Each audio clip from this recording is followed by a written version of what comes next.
This audiobook contains 22 censored sentences and 101 modified sentences to make it suitable for all audiences. Visit our website to listen to the original version without censorship or modifications. Link in the channel bio. My God! The Lord glanced curiously at the half-buried and barely breathing Budo. He didn't question why Budo would be helping them. If the god said it was fine, then it must be. Soon, the Lord and the members of Night Raid all exited the palace to carry out their tasks. Leon and the others were curious about Souta. Honestly, they wanted to go up and chat with him. Despite his overwhelming power and cold demeanor, he wasn't hard to approach. Their curiosity about this god was hard to suppress. But Najenda wouldn't let them mess around. She grabbed the collars of the most restless ones and dragged them out of the palace. Once everyone had left, Chelsea relaxed, her stiff posture melting away. Finally. Pretending to be a dignified saintess all the time is exhausting. She tugged at her ceremonial robe, trying to cool off. Her movements were a bit too casual. Saintess, I never thought you were that dignified to begin with. In every way, your performance was a letdown. I'm very disappointed. Sitting on the throne, Souta gave her a disdainful look and didn't mince his words. Oh, come on, drop the act already. There's no one else around. Who are you pretending for?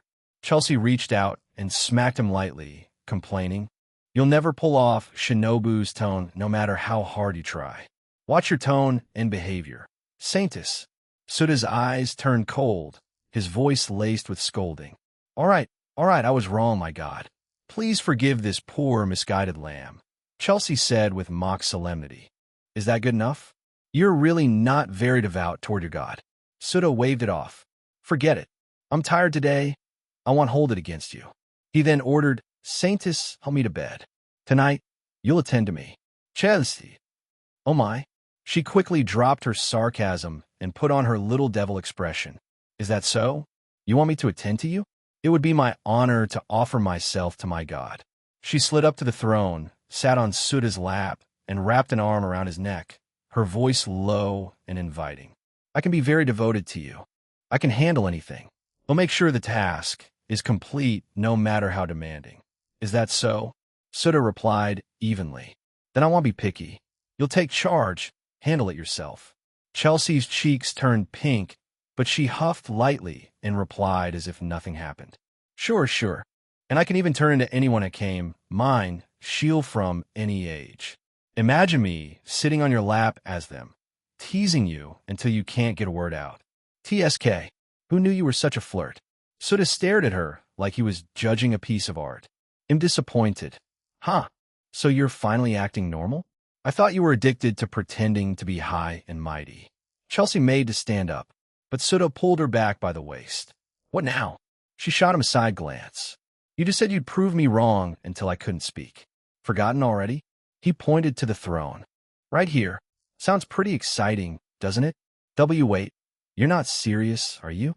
Chelsea tensed up and stepped back. You are the saintess of a god, Souta said with a smile. You should always be devoted to your duties. Ugh. Wait a second. Chelsea pulled away, her expression alarmed. I give up. They'll never tease you again. Now that's more like it. Learn your lesson, Chels. Souta let her go. Chelsea quickly escaped. But once she was outside, her face showed a trace of regret. She glanced back at Souta's face and swallowed hard. So handsome. If ID kept teasing him a little longer, wouldn't that have been better? It would have been the perfect revenge against that Tokisaki Kurumi woman. Let's see if she still dared to threaten her afterward.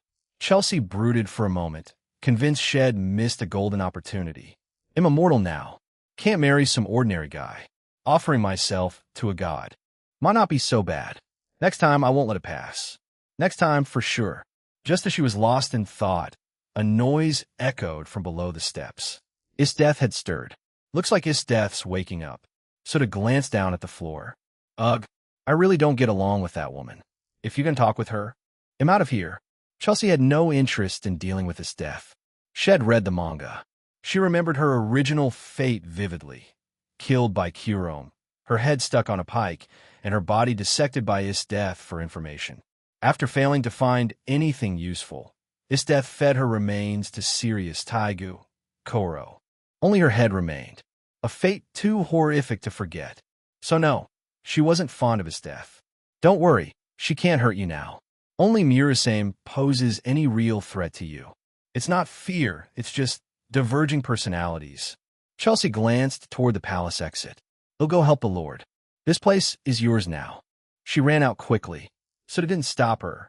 Not long after she left, Isdeth slowly opened her eyes and regained consciousness. As light entered her vision, her body tensed. She sprang upright, on high alert. You're awake. I've been waiting. 231 come. Submit to me. At the sound of his voice, Isdeth immediately looked toward the throne. What met her eyes was Souta lounging lazily in the seat. She instantly recognized him. This was the man who had crushed and knocked her out. Without a word, Isdeth lunged forward, her high-heeled leather boot kicking straight for Souta's head, forming a pressure field like a mountain bearing down.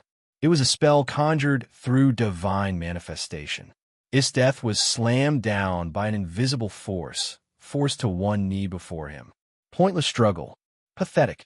Souta's voice was calm, utterly indifferent to her attack. Isdeth tried to break free, then attempted to activate her Taigu, but to her shock nothing happened. She couldn't conjure ice. She couldn't even freeze the ground or the throne. Her powers weren't working. You think brute strength alone can defy my dominion? Souta looked down at her with serene detachment. His tone was casual, yet to Isdeth, it sounded like an irrefutable truth. There was no arrogance in his words, just fact. Her powers had failed because of his authority. His divine domain could be seen as a system of rules. Matter has 3 states, though Souta hadn't fully mastered divine control over matter. It was a trivial task for him to alter the rules within this palace, so that water could not exist in a solid state. To break this temporary rule, Isdeth would need to unleash enough power to override it's something she was capable of with her national-scale blizzards. But for now, stunned by the invisible suppression, she instinctively halted her efforts. Twice now, she had been effortlessly subdued. She had to admit it, she was defeated. Thoroughly and utterly defeated by this stranger. I've lost. Kill me, or do as you wish. Isdeth gave up, struggling without hesitation. Kill. If I wanted you dead, you wouldn't have woken up again. Souta didn't sugarcoat anything. I kept you alive because I have a use for you. Oh, so you've taken a liking to this body, huh? Isdeth locked eyes with Souta, etching his face into memory the man who had bested her. Go ahead. You are the victor. You're stronger than me. Do whatever you want. Come, ravage my body if you wish. Souta was momentarily speechless, but staying in his cool persona, he kept a calm tone. What a shallow woman. I'm not interested in your body, for now. For now? That's not the point. Souta frowned, clearly annoyed by the interruption. Judging by your attitude, you believe in survival of the fittest, don't you? Of course. The strong can take everything from the weak. That's the law of the world. Isdeth answered without hesitation. In that case, since I defeated you, and am stronger than you, you are now my spoils of war. You must obey my commands. Souta stated his intentions outright. You have no objections, do you?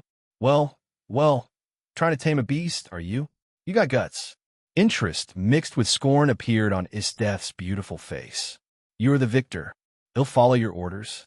But be ready to be bitten the moment you slip up.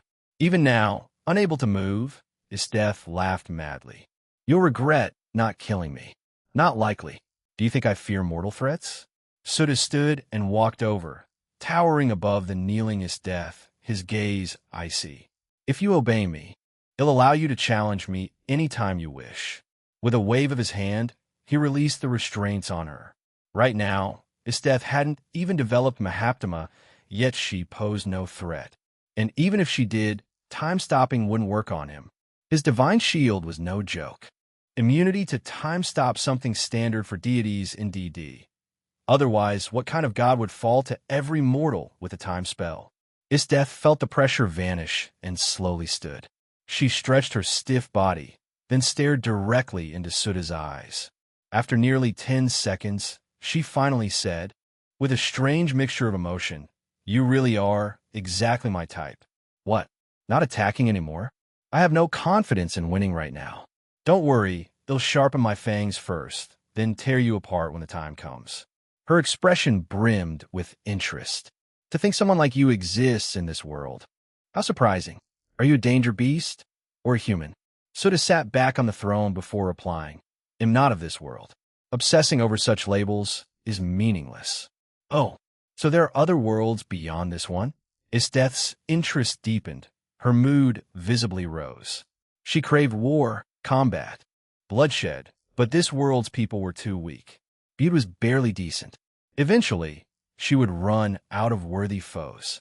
Things would grow dull, but if other worlds existed, her desires could be endlessly fulfilled. What could be more thrilling? She made up her mind, never mind temporary obedience. Even if Suda tried to drive her away, she wouldn't leave. But Suda didn't indulge her curiosity. Instead, he asked, Isteth, you were supposed to be suppressing the border tribes. Why are you in the capital? That question, Isteth narrowed her eyes at him, puzzled. You seem to know a lot about me. This is our first meeting, isn't it? That's my power.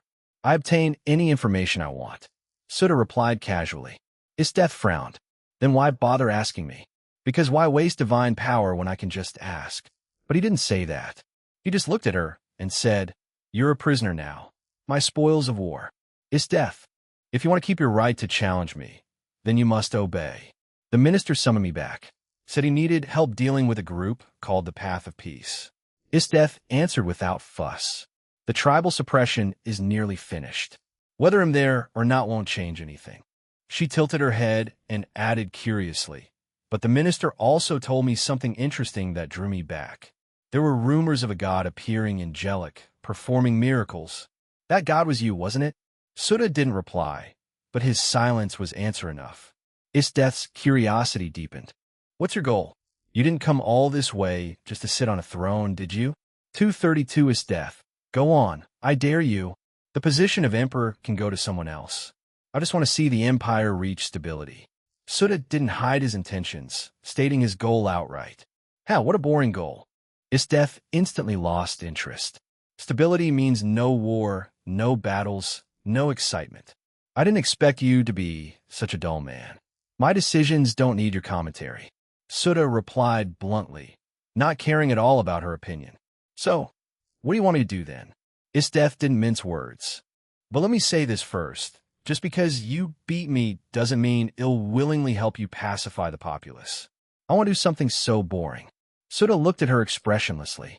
And where exactly did you get the confidence that I'd entrust you with something so important? Stability? You? Isteth. You're really direct, aren't you? She didn't mind blunt talk, but still irritated her a little. It's not about whether I can do it, it's about my attitude. Attitude? You seem pretty kind to your soldiers and civilians. You've got quite a fan base in the Empire. That's different. I've always been in charge of war. Have you ever seen me do anything for the people? I'm just decent to logistics officers who supply my troops. Isteth gave Suda a curious look. You're a god from another world, right? Where exactly did you get all this intel on me? If I'm a god, then naturally I know what I want to know. Same old answer. Isteth squinted. Then why even ask me? Suda just glanced at her without answering. When he didn't feel like replying, he simply didn't. Pure arrogance and indifference. And unfortunately, Isteth wasn't strong enough to argue back. Relax. Suda moved on to business. You're a sword for the battlefield. They'll put you to use where you belong. Oh, the mention of battle reignited her interest. The minister and emperor are both handled now. Your goal is stability, so you must be planning to reform the empire internally. What? You want me to suppress the revolutionary army? You're sharp, but there's no rush. Suda didn't mind revealing his plan. My primary goal is stability. Ideally, through peaceful reintegration. Let's see if humanity can let go of its thirst for power. If the revolutionaries remain stubborn, then you'll be called in. Uffed. Laying down the law before dropping the hammer. You really are a tedious one. Isteth didn't think much of Suda's methods too roundabout. Why bother offering clemency to rebels? Just crush them and move on. Of course, she didn't know Suda's true goal, gaining followers. If he could stabilize the empire, then most revolutionaries would lose the will to fight. The ambitious few who clung to power could be dealt with swiftly, and fewer lives would be lost. That was Suta's aim. My decisions are not for you to question. Suta shot her a cold look. His death didn't take offense. Strong people were allowed to have a bit of an ego. The revolutionary army won't surrender easily. Looks like we're fighting after all. Her eyes gleamed, clearly craving the thrill of battle. Enough about that. She suddenly changed the subject, stepping closer to Suta and placing a hand on the throne beside his head, wall-slamming him in a suggestive pose. Her eyes shimmered with playful excitement. God, tell me more about your other world. You teased me with it earlier and never followed up. I'm very curious. Suta's line of sight was directly filled with her ample chest. Her uniform had a deep neckline, and the view was vivid. If she pushed them together a little, they could probably hold a bubble tea. He was speechless. Why are you so close? We're just talking. He gave her a look that said, back off a bit. Isdeth understood immediately. You actually care about this? So you do like this body. As the one who beat me, you can do whatever you want, yet you're hesitating. How unmanly. Instead of stepping back, she leaned even closer. If you want me, go ahead. You've earned that right. I don't want the man who defeated me to be so timid. Suta really wanted to spank her. He didn't actually mind putting her in her place physically, but now wasn't the time. He had business to attend to. Isdeth, if you want information, you'll have to earn it. He stared at her beautiful, teasing face and said, I have a task for you.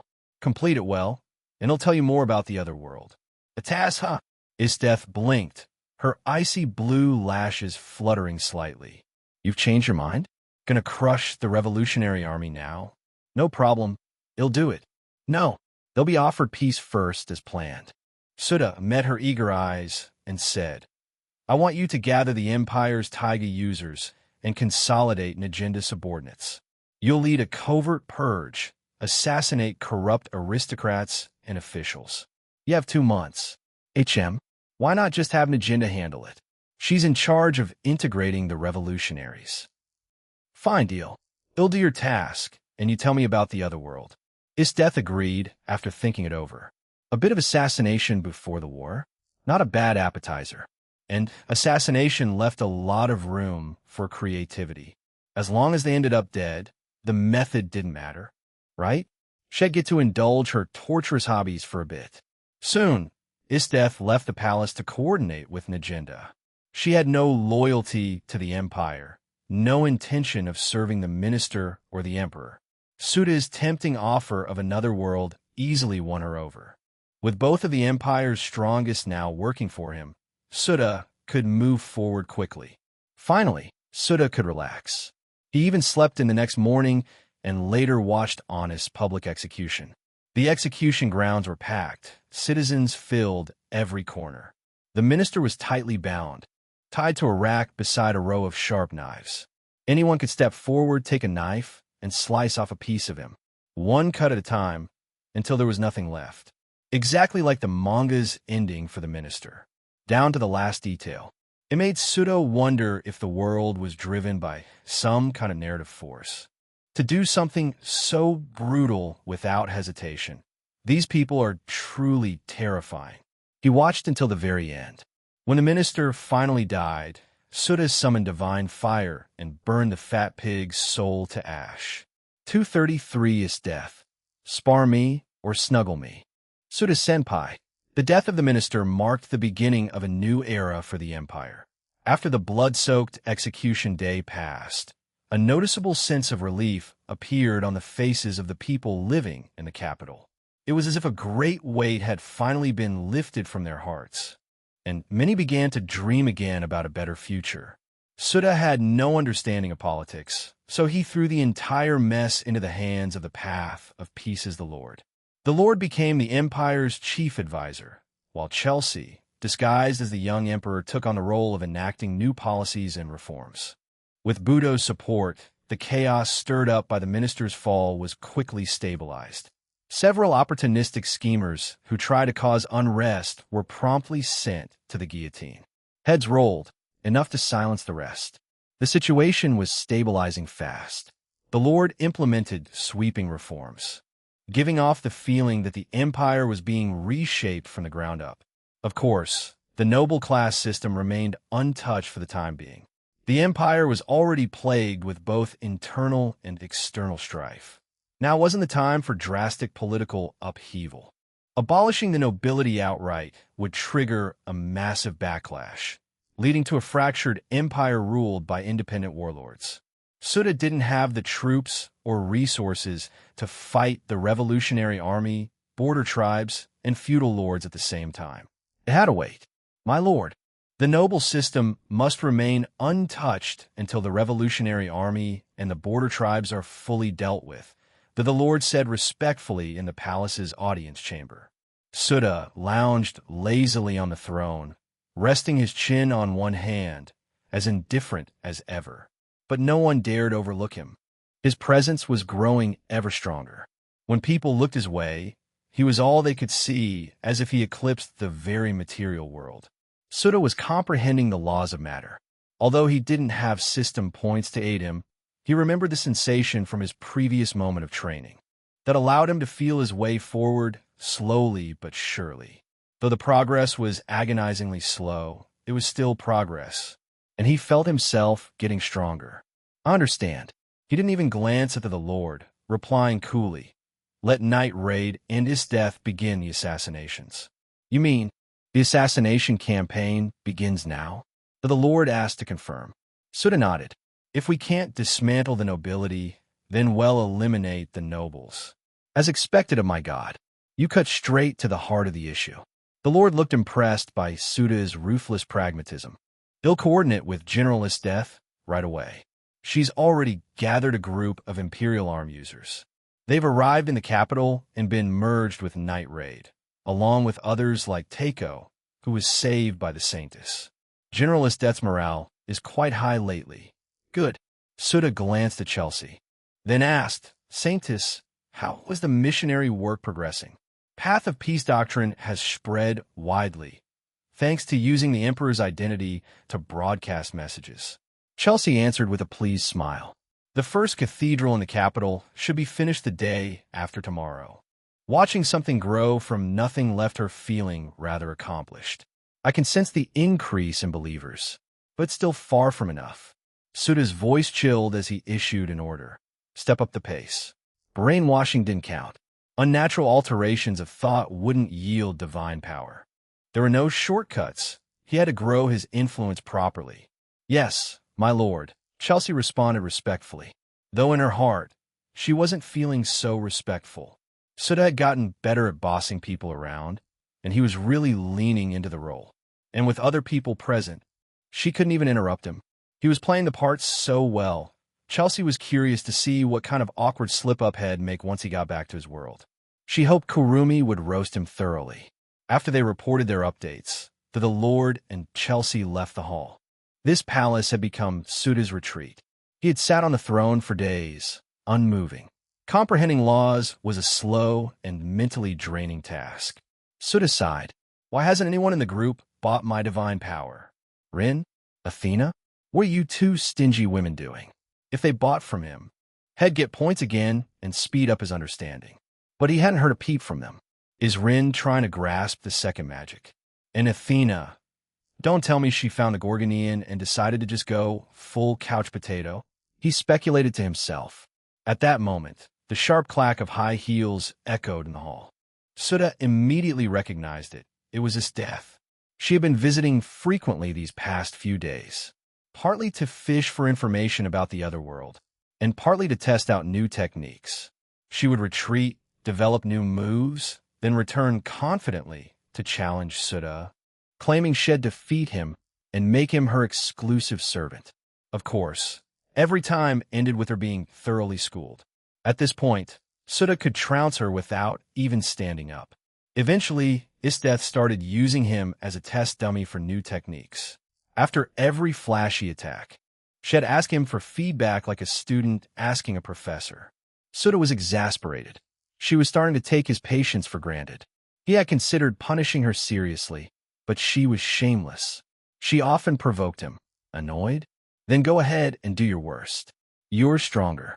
You can punish me if you want. Considering his loyalty to Kurumi and Rin, Suda had no desire to mess around, so he'd just slap her out of the palace. With this death, killing her or even assaulting her would only be seen as a natural consequence of strength. Ignoring her and making her feel like she was punching air was the best response. And besides, the Empire still needed her. Suda wasn't ready to discard that asset. You again? Suda glanced at his death with visible irritation. But when he saw she had others with her, he reined it in. He and his death were familiar with each other, but not with outsiders. He had to maintain appearances. You seem awfully unwelcoming. Isteth picked up on his tone, but didn't mind. She was starting to see through him. His supposed arrogance and aloofness were an act. Compared to her own wild nature, she felt Suda's unruliness was just surface level. She even thought they had great chemistry. She, the S, and Suda, the secret M. Even if he was a god, she didn't care. This time, I'm not here for a spar. Isteth pointed behind her. I have a request. Suda looked past her and saw two familiar girls, Akame and Kirom. 234 you belong to me, Akame, Kirom. Suda murmured their names, a little curious about Isteth's intentions. My assassination squad is ready. Aside from a few Taiga users still in transit, the rest have arrived. We're set to begin. Isteth gave Suda the report. So, Suda asked, what does that have to do with you visiting me? Before we begin the operation, Isteth cut straight to the point. I want my subordinates to be physically fit enough to carry out the assassinations. She looked at the two sisters and nodded. Tell them yourselves. Lord God, please save my sister, Kirom. Akame stepped forward and dropped to one knee, her voice pleading. She was experimented on by the Empire's assassination unit. Now she relies on drugs just to fight. If this goes on, since Suda had healed Najenda's injuries, curing Kirom shouldn't be a problem either. Kirom, watching her sister so desperate, was quietly moved. Sister, she whispered softly, then knelt down beside Akame with newfound resolve. Suda raised a hand and subtly manipulated the airflow, summoning a gentle breeze that lifted both sisters from their kneeling positions. Facing their surprised expressions, he spoke in a cool tone. You are serving me now. Naturally, I will not mistreat you. As he finished, Kirom suddenly felt warmth flooding her body, as if she were wrapped in hot spring water. She let out a soft, involuntary gasp, causing Akame to glance at her nervously. After about 3 seconds, Suda spoke again. It's done. Your body has been restored. He waved a hand. Now leave me. I need peace and quiet. Akame and Kirom looked at each other in confusion, totally bewildered. That was it. They'd only been in the palace for a few seconds. He said a few words, and it was over. Just like that, they turned toward the throne, reverence in their eyes. Suda truly is a god. He glanced at the two girls with mild surprise. He could feel the connection of faith forming. From this moment on, they were officially his believers. Thank you for your divine grace, Lord God, Akame said earnestly. We won't disturb your meditation any longer. With that, she pulled Kirom with her and exited the palace. About 10 seconds later, Suda noticed his death was still there. You're not leaving? Why are you so eager to get rid of me? For once, his death looked slightly upset. Am I being disliked? I've been cultivating lately. I don't like being disturbed. Suda didn't sugarcoat it. This battle maniac had been wearing him out. He wasn't faking the meditation excuse. Lately, he could feel his understanding of the laws of matter slowly deepening.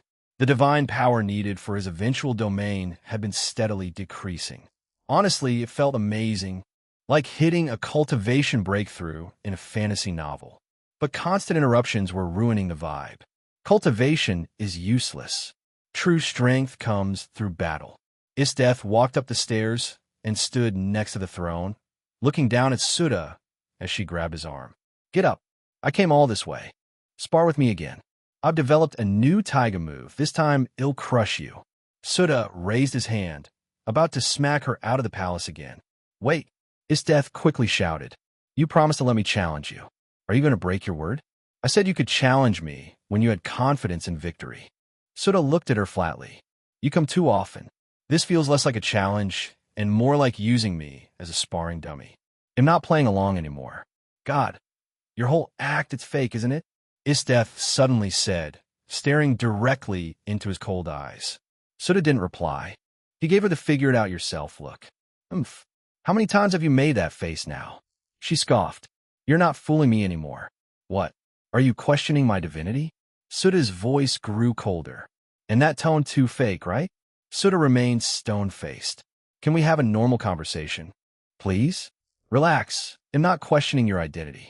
I acknowledge your strength. It's worthy of the title of God. But Isteth scrutinized Suda carefully, speaking with certainty. After observing you these past few days, I've realized that you're cold. Indifferent attitude doesn't match up with how you are at other times. So, which one is the real you? I'm curious. Also, she suddenly lifted one foot and placed it on the throne with a provocative smile, asserting her dominant position on the seat. She leaned in so close their breaths mingled. I think you act all pure when it comes to desire. You're probably not that old, are you? I bet I'm older than you. What are you trying to say? Suda shot her a surprised glance. Isteth, analyzing people? That was unexpected. Still, he didn't mind being seen through. At this point, they were familiar enough that pretending wasn't necessary. Him saying, God, you're exactly my type. Isteth's eyes locked onto his. You match every one of my standards of a man. Suda stared at her deadpan, his eyes saying, Did you take the wrong meds today? Lately, I've been wanting to fall in love. She said it out of the blue, and for the first time, her face bore a pure, slightly bashful smile. It was a complete departure from her usual crazed, wild smirk. Suda was stunned. He couldn't imagine that expression on Isteth's face. But she didn't wait for his reply. She continued on her own. In every way, God, you fit my ideals. From her uniform pocket, she pulled out a collar, her cheeks slightly flushed. I want to put this on you. But since I can't beat you yet, just for today, will you let me do it? What do you think? Suda's eye twitched. He was having trouble staying composed. Did she seriously take an aphrodisiac or something? Sure, in the original story Isteth had considered romance. But he wasn't Tatsumi. What part of me are you attracted to? He gave up pretending and just looked at her with a deadpan expression. I've never met someone who wanted to give a necklace to someone else. Why didn't you let me put it on you? Oh, I didn't know you had such a thoughtful side. Isteth seriously considered it and nodded. A little change of pace now, and then sound exciting. Sure, I accept. She handed him the necklace, lifted her hair, and revealed her pale neck. Go on, put it on me. All right, I'm done playing with you. I need to cultivate and train. Suda pointed toward the palace doors. Get out. Cultivation? Even with your power, you're still training to get stronger. Suddenly, Isteth hugged him tightly, her voice full of satisfaction and admiration. I knew it. I wasn't wrong about you. You're definitely my type. It's settled. From now on, you belong to me. 235 tensions rise held tightly in Isteth's arms. Suda didn't immediately push her away. Instead, he sank into thought. Despite being a hardcore sadist, Isteth had always possessed a softer side, a woman's desire to experience a normal relationship. She had even outlined her ideal type. First, someone who valued the future and trained with the goal of becoming a general-level figure. Second, someone brave, willing to face danger beasts with bare hands if necessary. Third, someone raised in the frontier, not in the capital. Fourth, someone younger than her, easier to dominate. And lastly, someone with a pure, innocent smile. Suda thought it over. The first 3 points kind of applied to him if you stretch the definition. As for age, they were about the same, both 20. He projected a cold and aloof persona, which definitely didn't scream easy to dominate. And a pure smile? Suda laughed at that one. His persona of faint smile, cold smirk, disdainful grin, or just flat out no smile. He was the polar opposite of pure. So what exactly had Isteth fallen for? He had no idea. But before he could dwell further, the feeling of supreme softness against his face snapped him back to reality. Isteth had pressed his face firmly into her chest, her scent wrapping around his nose and tugging at his senses. "Stop breathing on me. It tickles," she whispered, hugging tighter and pressing herself fully onto him. At the same time, she began slipping the collar in her hands toward his neck. Just before she succeeded, whoosh dash, she was flung backward, landing a meter away on the palace steps. Souta stared at her coldly. "What do you think you're doing? That look doesn't suit you. I'd rather see you smile." Unbothered, Isteth twirled the collar in her fingers and smiled honestly. "I just want to put this on you. Call a little game between us. Once you let me, you could do whatever you want with me afterward." Without waiting for a response, she planted her hands on her hips and declared, with both shyness and pride, "You men love dominating beautiful women, right? Go ahead, overpower me, and do whatever you want. This world's like that. I've seen it often. I don't look down on it. And if I win, they'll do even worse to you. You're insane." Souta was stunned. Reading about a character's personality on a wiki is one thing. Witnessing it firsthand is entirely different. Still, if someone did marry Isteth, their bedroom life would never be dull. She'd invent new plays every day. "Yeah, I'm toxic, but I'm sugar-coated poison. Don't you want to taste?" Isteth leaned in again, one knee on the throne, looking like she was about to pin him beneath her. Her body exuded sensuality curves in all the right places, powerful yet feminine. "Could it be? I'm right? You're actually super shy, huh? God, you don't act like a real man. You got a lot of nerve." Souta's brow twitched. A fire lit inside him. She always came to provoke him. Mock him. Did she really think he wouldn't snap back? "If you keep bothering me," Souta said suddenly, "I've made a decision." "Oh, what decision?" Isteth was admiring his face again, thinking how much more handsome he'd be if he smiled normally. "I've decided that next time you piss me off, I'm going to pin you down on this throne and deal with you." He said harshly. "Oh, right here on the throne? That's pretty exciting. You're into dominance and achievement." Isteth's eyes sparkled. "You really are a pervert. No wonder I like you." "But," she raised an icy blue brow and smirked. "You got the guts to do it?" Souta smiled suddenly. Isteth blinked in surprise. He pointed to the palace entrance. "Look." She instinctively turned her head. Bam! The palace doors slammed shut on their own. No one's coming in unless they break the door down. Souta raised a hand. A whip appeared in his grip. "They'll show you whether I dare or not." Isteth blinked again. Something inside her stirred. "So you're not afraid, then?" A little role reversal now, and then isn't bad. "Come on, show me what you've got." Souta silently stared at her. This woman was hopeless. She was a true deviant, and he really wanted to teach her a lesson. So he followed his instincts and pinned Isteth down on the throne. "You'll be begging soon," he said coldly. Isteth's eyes gleamed with excitement, pretending to resist. "Then come on, let's see what you've got. You're going to regret this." Meanwhile, in a large estate on the outskirts of the capital, Akame and mine were lying low atop a hill, watching the manor below. They were on an assassination mission. "Anything yet, mine?" Akame asked. "Haven't spotted the target. Mine was using her taigu, pumpkin, to scout." "Weird. Weren't they supposed to be hosting a banquet today? It's way too quiet for that." Akame thought for a moment. "Let's wait a little longer. If we don't see the target soon, we'll infiltrate and take care of it up close. Guess we'll have to mine side. By the way, Akame, you're close to Chelsea, right? Can't you ask her to suggest replacing Isteth with someone more reliable?" "Huh?" Akame looked confused. "Isteth isn't reliable? She's been pretty kind to us." "She's totally irresponsible. Mine complained. She's always at the palace, leaving everything to that guy Ron. She's just phoning it in. Boss was better. She's probably off testing new moves against God again. I heard from Chelsea that you can sometimes hear whipping sounds from inside the palace." Akame wasn't convinced. "Still, Run's managing things well. And Isteth treats us generously. We get good rewards and meet every day. I say let it be. You're hopeless. Mine sigid. Forget it. Less drama is better."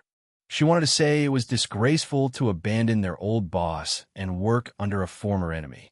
But Isteth's benefits were too tempting. I'm just venting about her negligence. Mine's tone was half grumble, half concern. She's spending more and more time at the palace.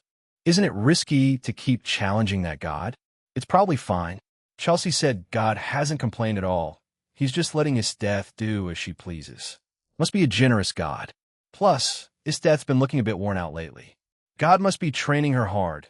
If even she's losing her edge, his methods must be brutal. Akame actually looked a little envious. I want to try it too. Wait, something's up. Mine suddenly raised her voice. Her scope showed movement inside the estate. Someone's coming out. It's not the target. Huh? They're killing the guards? What's going on? Lemon.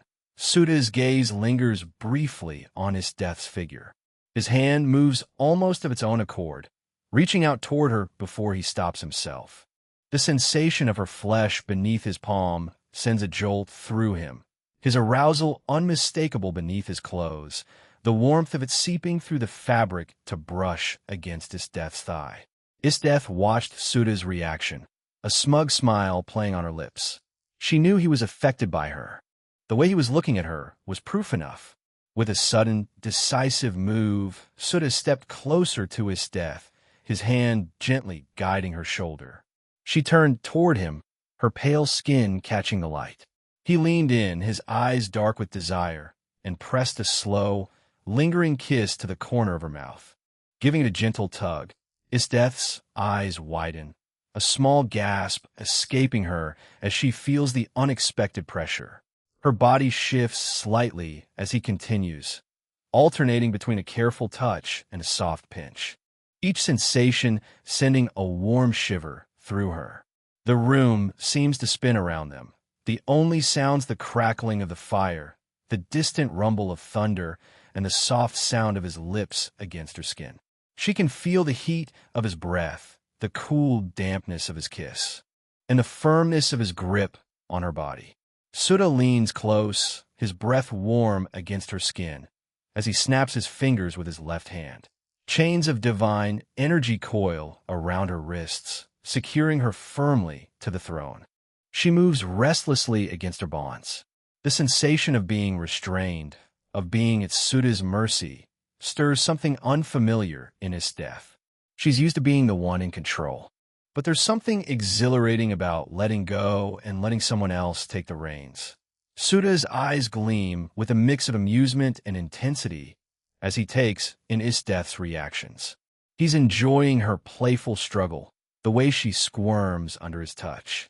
He pulls back and twirls her around, making her lower body rise toward the ceiling as she rests her elbows on the cold marble floor.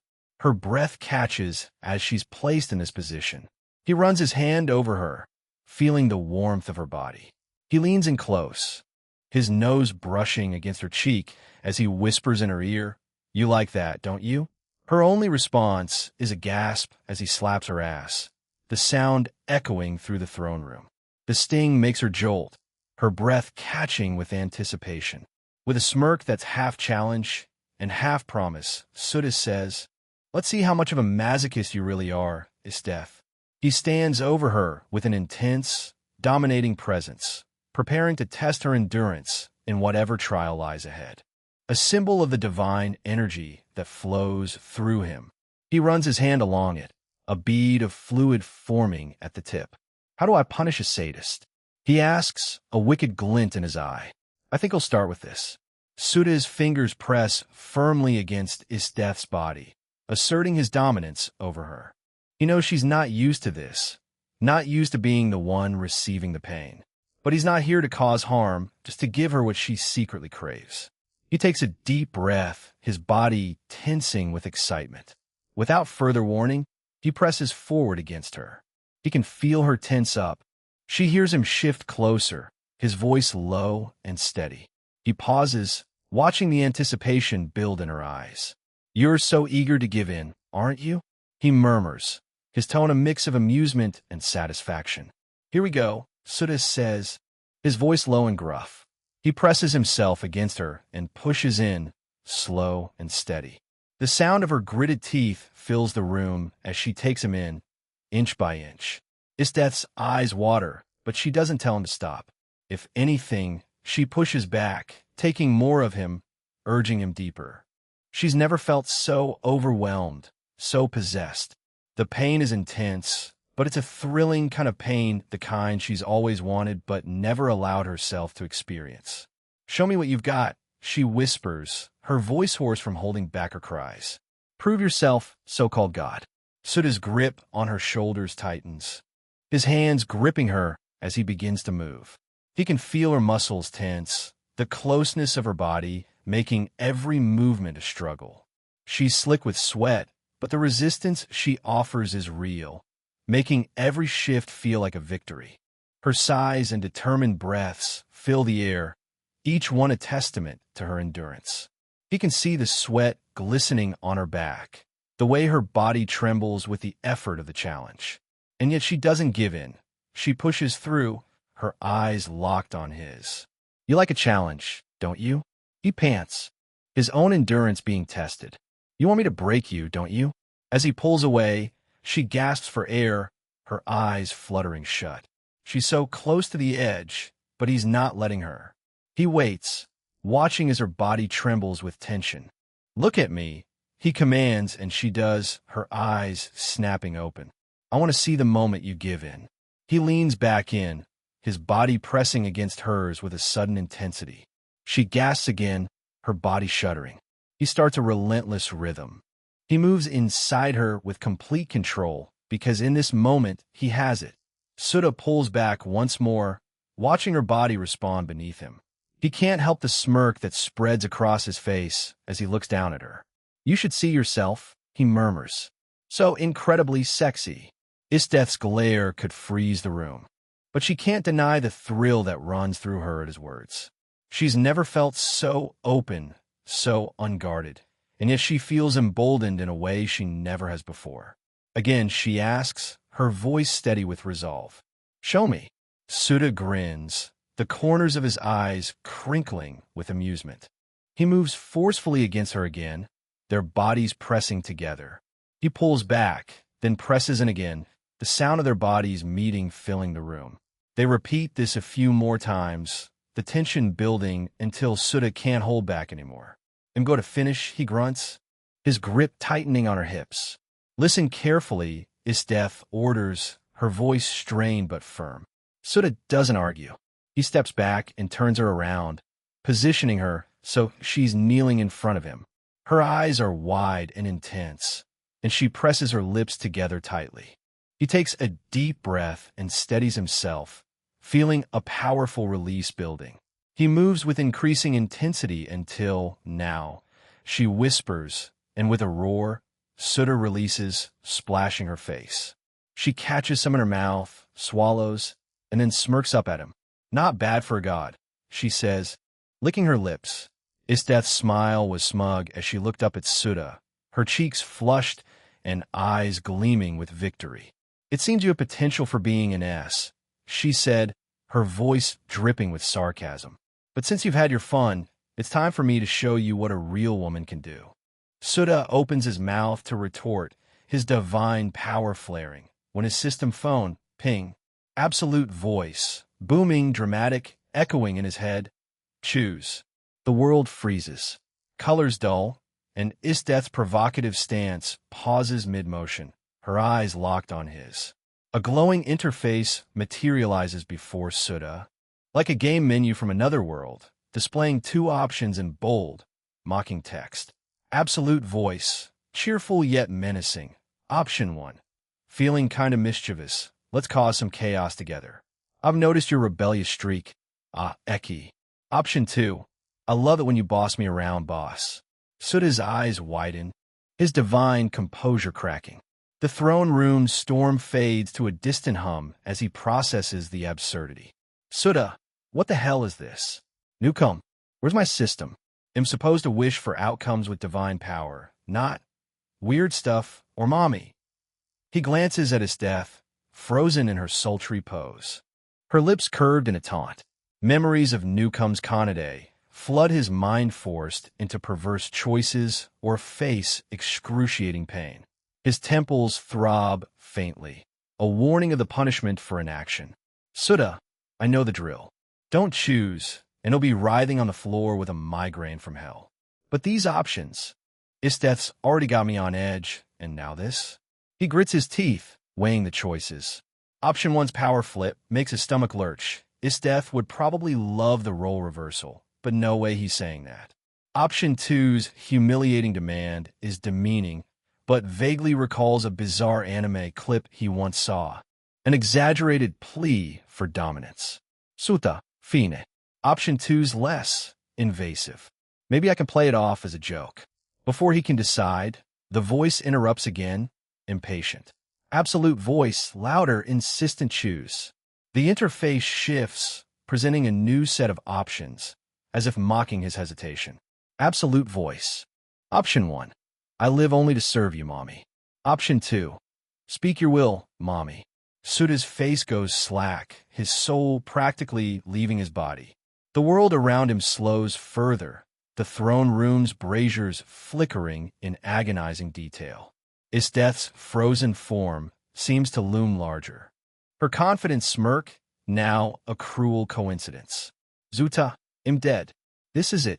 System is offline, replaced by some sadistic cosmic prank. Spit on my tongue? What kind of degenerate wrote these? His temples pulse sharper, the punishment's warning intensifying.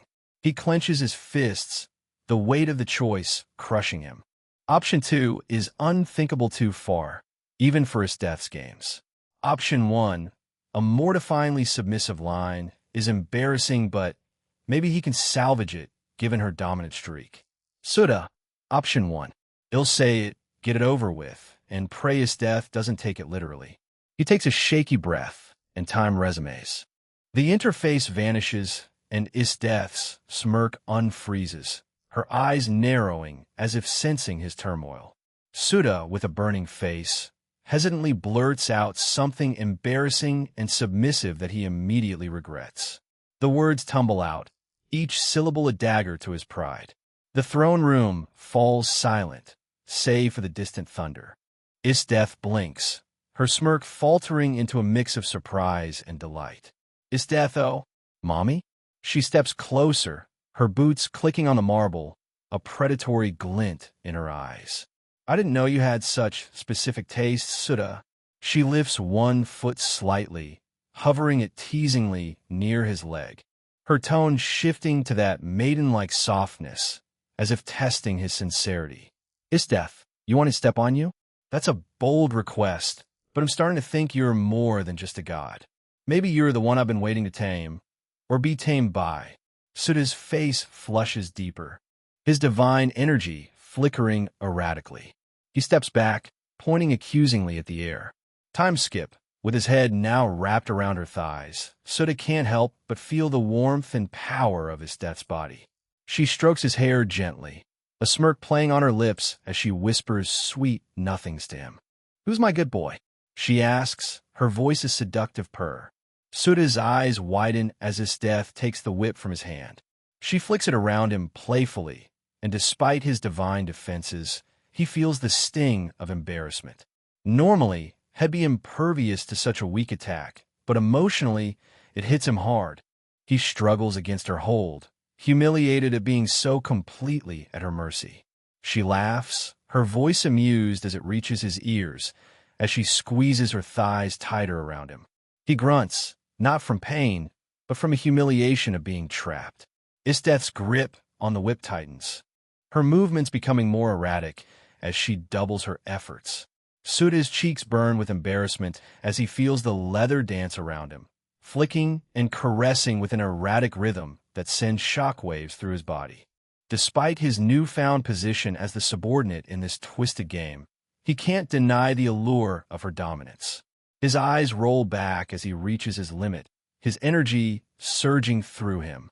He releases explosively, a light painting the sky above like a macabre fountain. As gravity reclaims his output, it showers down upon Isteth's face, a visual representation of his submission to her will. She leans in, her tongue darting out to catch a stray drop, licking it off with a smug look in her eye. Looks like someone enjoyed themselves, she purrs, her voice dripping with satisfaction. Souta, feeling utterly humiliated and more than a little overwhelmed, snaps his fingers with a silent prayer for time to rewind. The scene around him blurs as moments replay in reverse, the tension of the moment fading away, the whip retreating back to his hand, and Isdeath's smirk fading into surprise. He sighs deeply, his mind racing with the absurdity of what just occurred. What the fuck was that? He whispers to the empty air, his hand shaking slightly as he adjusts his pants. He can't shake the feeling that he's lost control, that he's let his guard down too far. No more of this shit, he tells himself firmly. 236, something smells fishy through the pumpkin Tiga scope. Mine watched the manor's interior, confusion flickering in her eyes. Their current target was one of the names provided by the Lord of the Path of Peace. Run had assigned the mission to her and Akame. She was to snipe the target from afar, while Akame stood guard and watched her back. It was supposed to be a straightforward mission, but things took an unexpected turn. Suddenly, 6 individuals emerged from the residence, looking like they had just finished a banquet.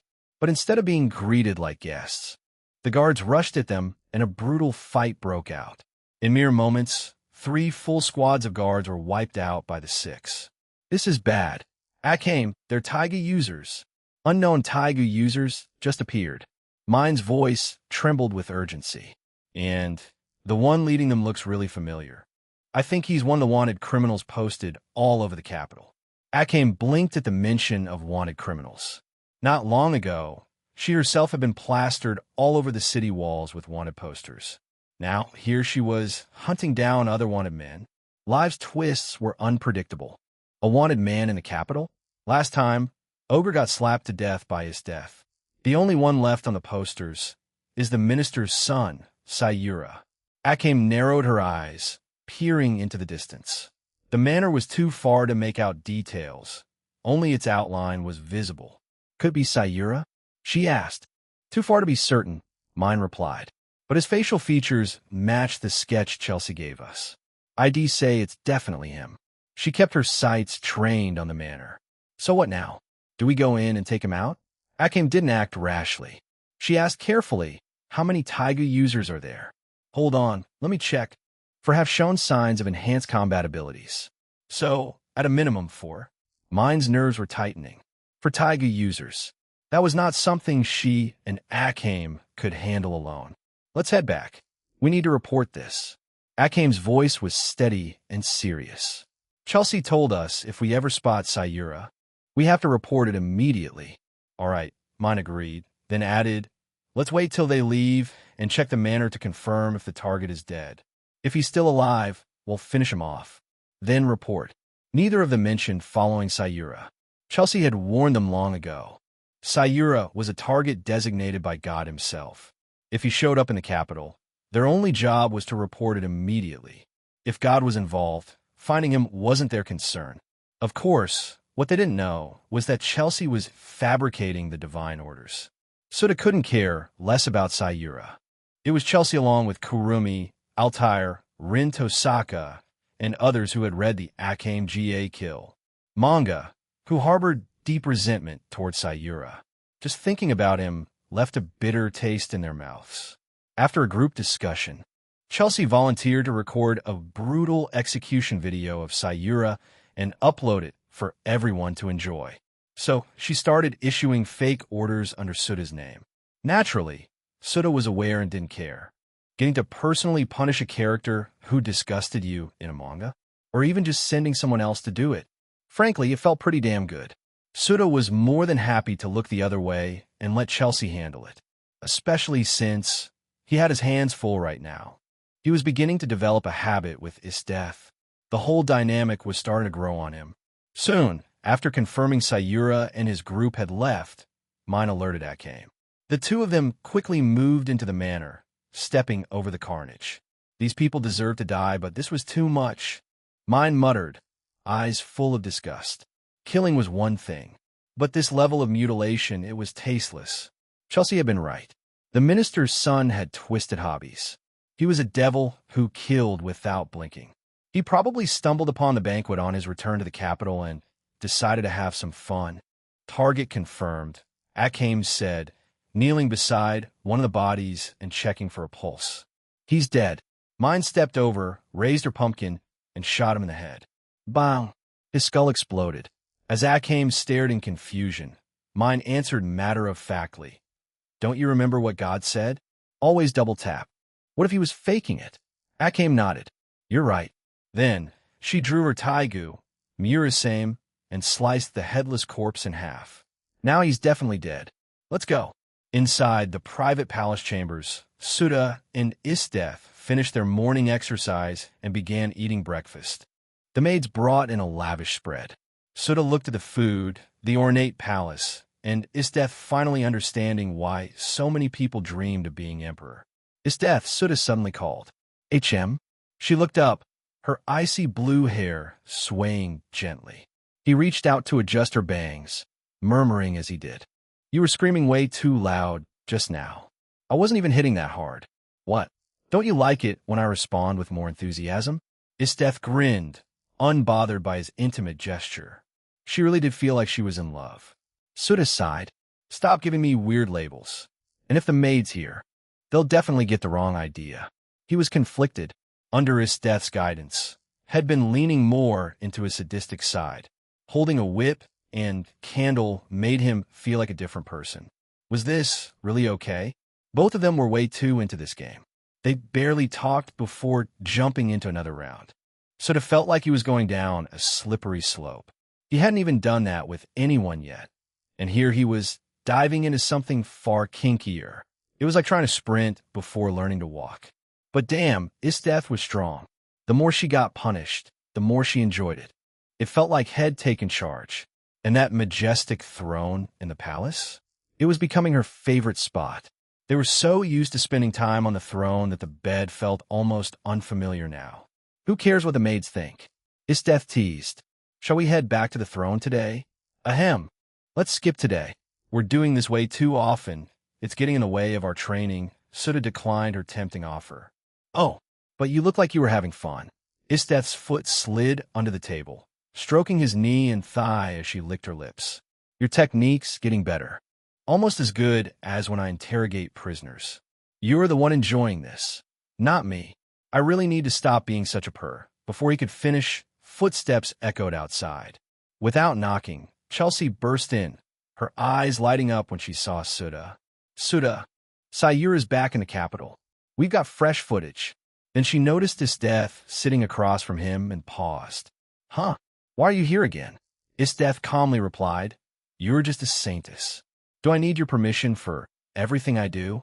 Chelsea eyed the two of them, suspicious. Something about their dynamic lately felt off. Their behavior was getting sketchier too. Once, when she went to report to the Hall of Audiences, she heard Isteth shouting from the sealed palace room. Is that all you've got? Try harder. She figured they were sparring again. Isteth really was a battle maniac. But when she opened the door, there was no one inside. No way they'd fought their way outside that fast. Chelsea was starting to suspect Souta might be hiding something from her. Sayura, huh? He's back, so deal with him yourself. You're strong enough you don't need me. Well, Chelsea rubbed her nose awkwardly. I never really developed my combat skills, so they'll still need your help. Sayura, the minister's son? Isteth interjected. Why not send the assassination squad? No good. He needs to be taken out in a special way, and Chelsea get that. Souta glanced at her, exasperated. You shouldn't go making promises you can't keep. Fine, they'll catch him for you, so you can film your— Wait, what? He suddenly paused. A strange vibration ran through his body. Chelsea froze too. The two exchanged glances, then simultaneously pulled out their system phones. 237 new members. Friend invitation 11 has been sent. Friend invitation 12 has been sent. Group capacity expanded. System has enabled video and voice chat features. Souta glanced at his phone and was mildly surprised by the system notification. He had expected someone to message him. He didn't expect the system to be inviting new members instead. Video and voice chat features, huh? Figures this system still has a lot of untapped functions. The new feature being unlocked right after new members were invited sent his thoughts spiraling. Video wasn't a big deal, but voice chat? Not particularly useful. Most of the people in the friend group were from Japan. Japanese girls didn't really do voice messages, and they weren't the type to ask you there. before speaking. They usually just got straight to the point in text. Wait, among the proper modern Japanese girls, only Kurumi fits that description. The rest probably wouldn't use that feature anyway. I wonder when the system will support stickers. Suda couldn't help getting a little excited. He had a huge collection of anime reaction stickers. If he could upload them into the system, their chats would be way more fun. Across from him, Isdeth glanced curiously at the device in his hand. That's the system you talked about? Yep, it's what got me into another world, Suda replied, waving his phone. Given the kinds of games they'd been playing lately, he didn't mind revealing his secret to Isdeth. They hadn't even shared a kiss, technically, but this thing they had going on, it felt way more serious than that. So that's what brought you here. Isdeth's interest was piqued. A system that produces someone as strong as you must come from a fascinating place. You'll be disappointed, Suda said, shaking his head. My world is just an ordinary one, peaceful, with no real battles to enjoy. Isdeth looked a bit let down. Suda patted her head with a smile.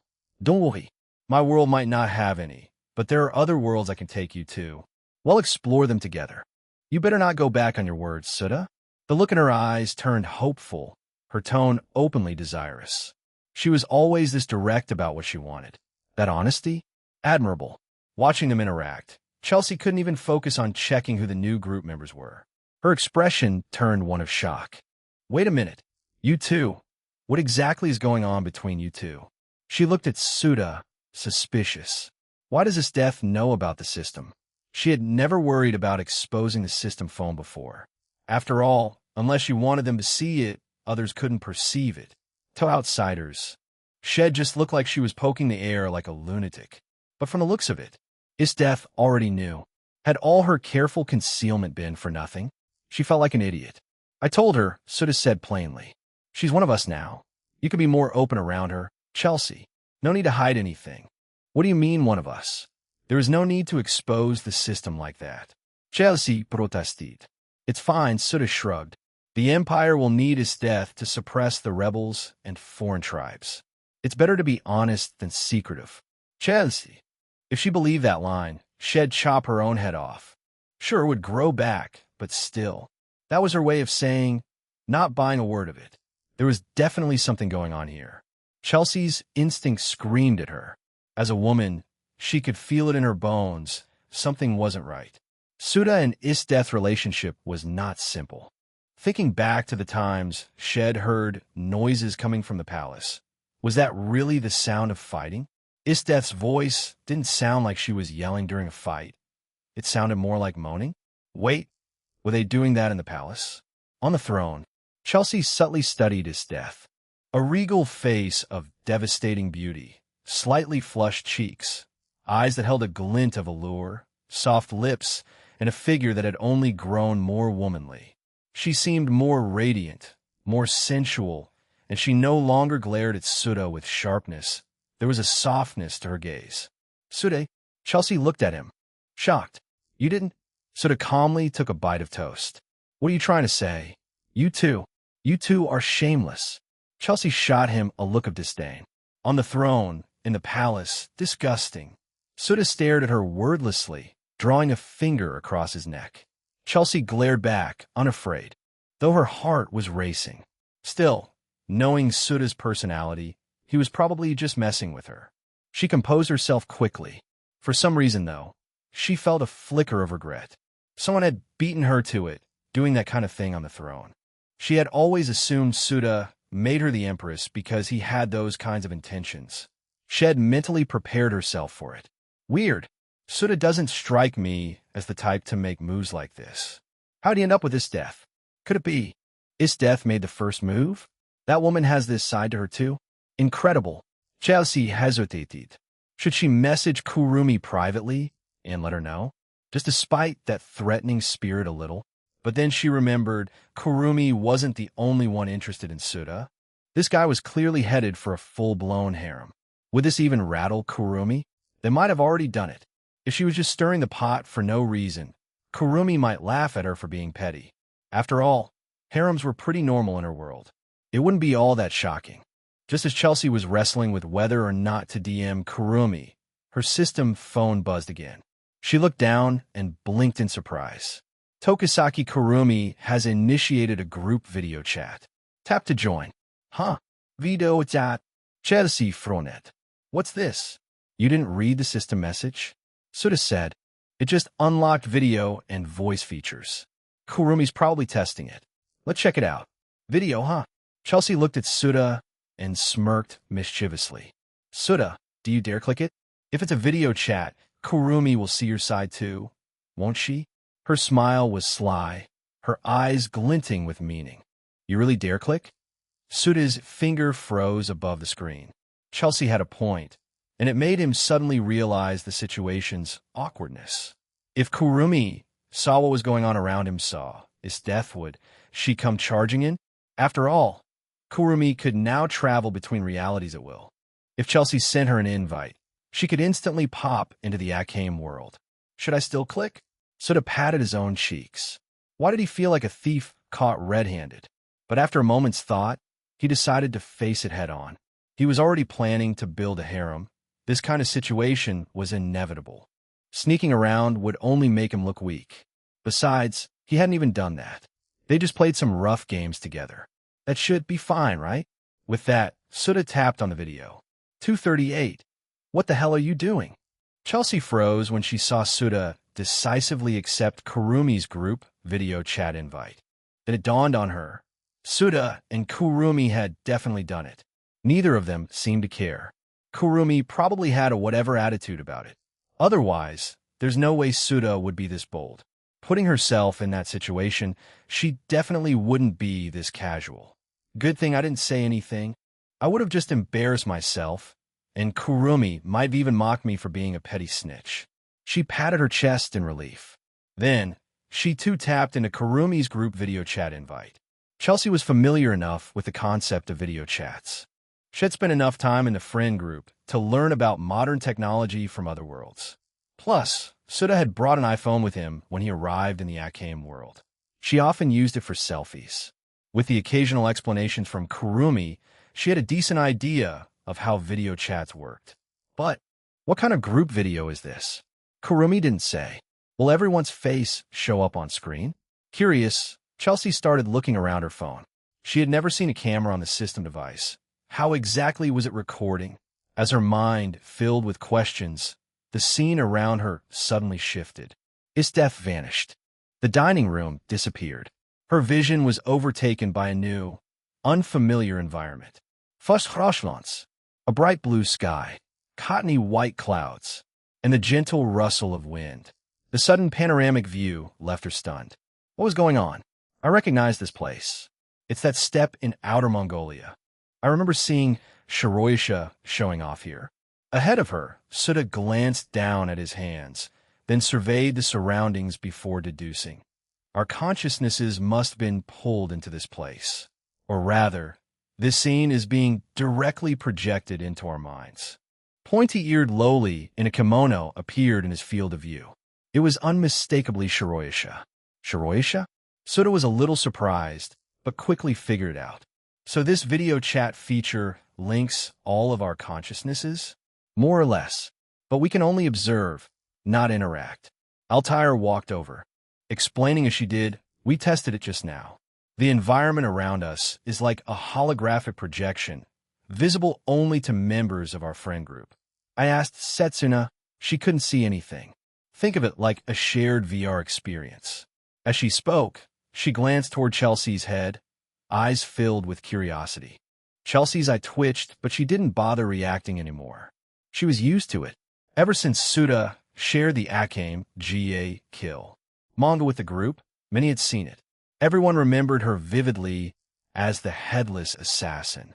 This is our first time meeting, isn't it? Miss Chelsea. Yes, hello. You're Altair, right? Chelsea approached curiously.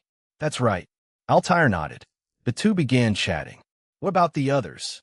Suda asked Shiroisha. How would I know? They tested this earlier. I came late. It's my first time using this too. As Shiroisha gazed around, she took the opportunity to sneak a kick at Suda. Her white-stockinged leg passed right through his knee, like air. She kept kicking repeatedly, same result. A look of surprise flashed in her eyes. It really is fake. Looks completely real to our senses, but it can't be touched. Suda gave her a look. Shiroyasha, you're a demon lord, right? Your kick is no joke. If this were real, you'd be trying to kill me. What's there to be afraid of? The system said we can't inflict fatal damage on each other in the friend group.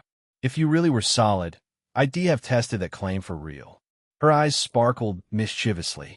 Suda stepped away without a word. Strange. If even you made time to come, where's everyone else? He glanced around. Chelsea and Altair were still talking, but no one else had arrived. A familiar voice rang out. Everyone tried it earlier. I pulled you in so you could experience it too. Didn't expect Shiroyasha to join us, though. It was Kurumi. Suda looked to his left. There was no figure, just a swirling vortex of Ryuryoku. At the center of the vortex, a diamond-shaped crystal floated as a massive illusion.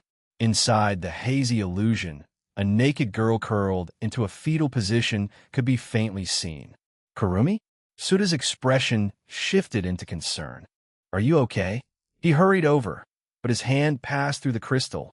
He couldn't touch her. Don't worry, I'm fine. Kurumi reassured. I reached a certain threshold of Ryuryoku, so now I'm in this form. Once I finish evolving, it'll be back to normal. Are you sure? Suda frowned. Relax. I'm fine. If you're so worried, why not come see me right now? I'm not wearing anything. Her voice turned playful. He'll be right there. Suda nodded and prepared to exit the video chat. Was he worried about her condition, or just eager to see her naked? Don't be so hasty. I was teasing you, Kurumi said, half exasperated. You're in the middle of unifying the empire, right? Focus on that. It'll probably be done evolving by the time you're free. You're really okay? I promise. Now, enough about that. Let's talk about the video chat feature. She spoke gently. As you've seen, it's all illusion. You were just seeing my side of the world. Then she teased again. Suda, if I activate this in the middle of a crowded city, you could spy on people from a distance, and no one would know really. Shiroyasha zipped to Suda's side and stared at the crystal. There's a hidden benefit like that, but there's no one on this grassland. Next time, please start the video where there are cute girls. Kurumi. Altair raised an eyebrow. So that's what kind of person you are, Shiroyasha? Let her have her quirks. Suda was too tired to comment. So whoever starts the video call, everyone appears near them? Exactly, Kurumi confirmed. Whoever initiates it becomes the host. Pretty handy, Suda said, turning to Chelsea. Now you don't even need to film a video of Sayura getting brutalized. Just start a video chat. The full holographic experience is way more satisfying than just watching a video. Chelsea's eyes lit up. You're right. Let's go now. Well, find Sayura. I've been dying to publicly execute him. Oh, you found Sayura? Kurumi sounded intrigued. Clearly, she hated that scumbag too. Seems like every woman who read the manga did. Not yet, but he's returned to the capital. He'll use divine energy to track him down, Suda said, waving at Kurumi, Shiroyasha, and Altair. I'm heading out. The next moment, he mentally commanded the system to exit. His surroundings shifted instantly. The dining room reappeared. Suda glanced around. Chelsea stood nearby, dazed, her eyes empty like someone who had just been emotionally broken. Was that what I looked like just now? Then he noticed something on his left. Isdeth stood holding a collar. Her hands were raised, as if trying to fasten it around his neck. Her cheeks were flushed, eyes dreamy, her posture unusually tense. Seeing Suda look at her, she clicked her tongue in disappointment. Suda, 239, what did Isdeth just do? Suda hadn't expected that joining the video chat would leave his body completely defenseless. He almost got collared by Isdeth. That was close, way too close. With a thought, the collar in Isdeth's hand shattered and dropped to the floor of the dining hall. TCH, what a pity. Isdeth looked genuinely disappointed. Suda stared at her expressionlessly and sighed. When it comes to you, I really can't let my guard down for even a second. Oh, I always thought we were quite the pair. Why not wear the collar? You seemed to enjoy it when you put on me last time. Isdeth's eyes glinted playfully as she looked at him. Suda glanced toward Chelsea. Thankfully, she was still zoned out.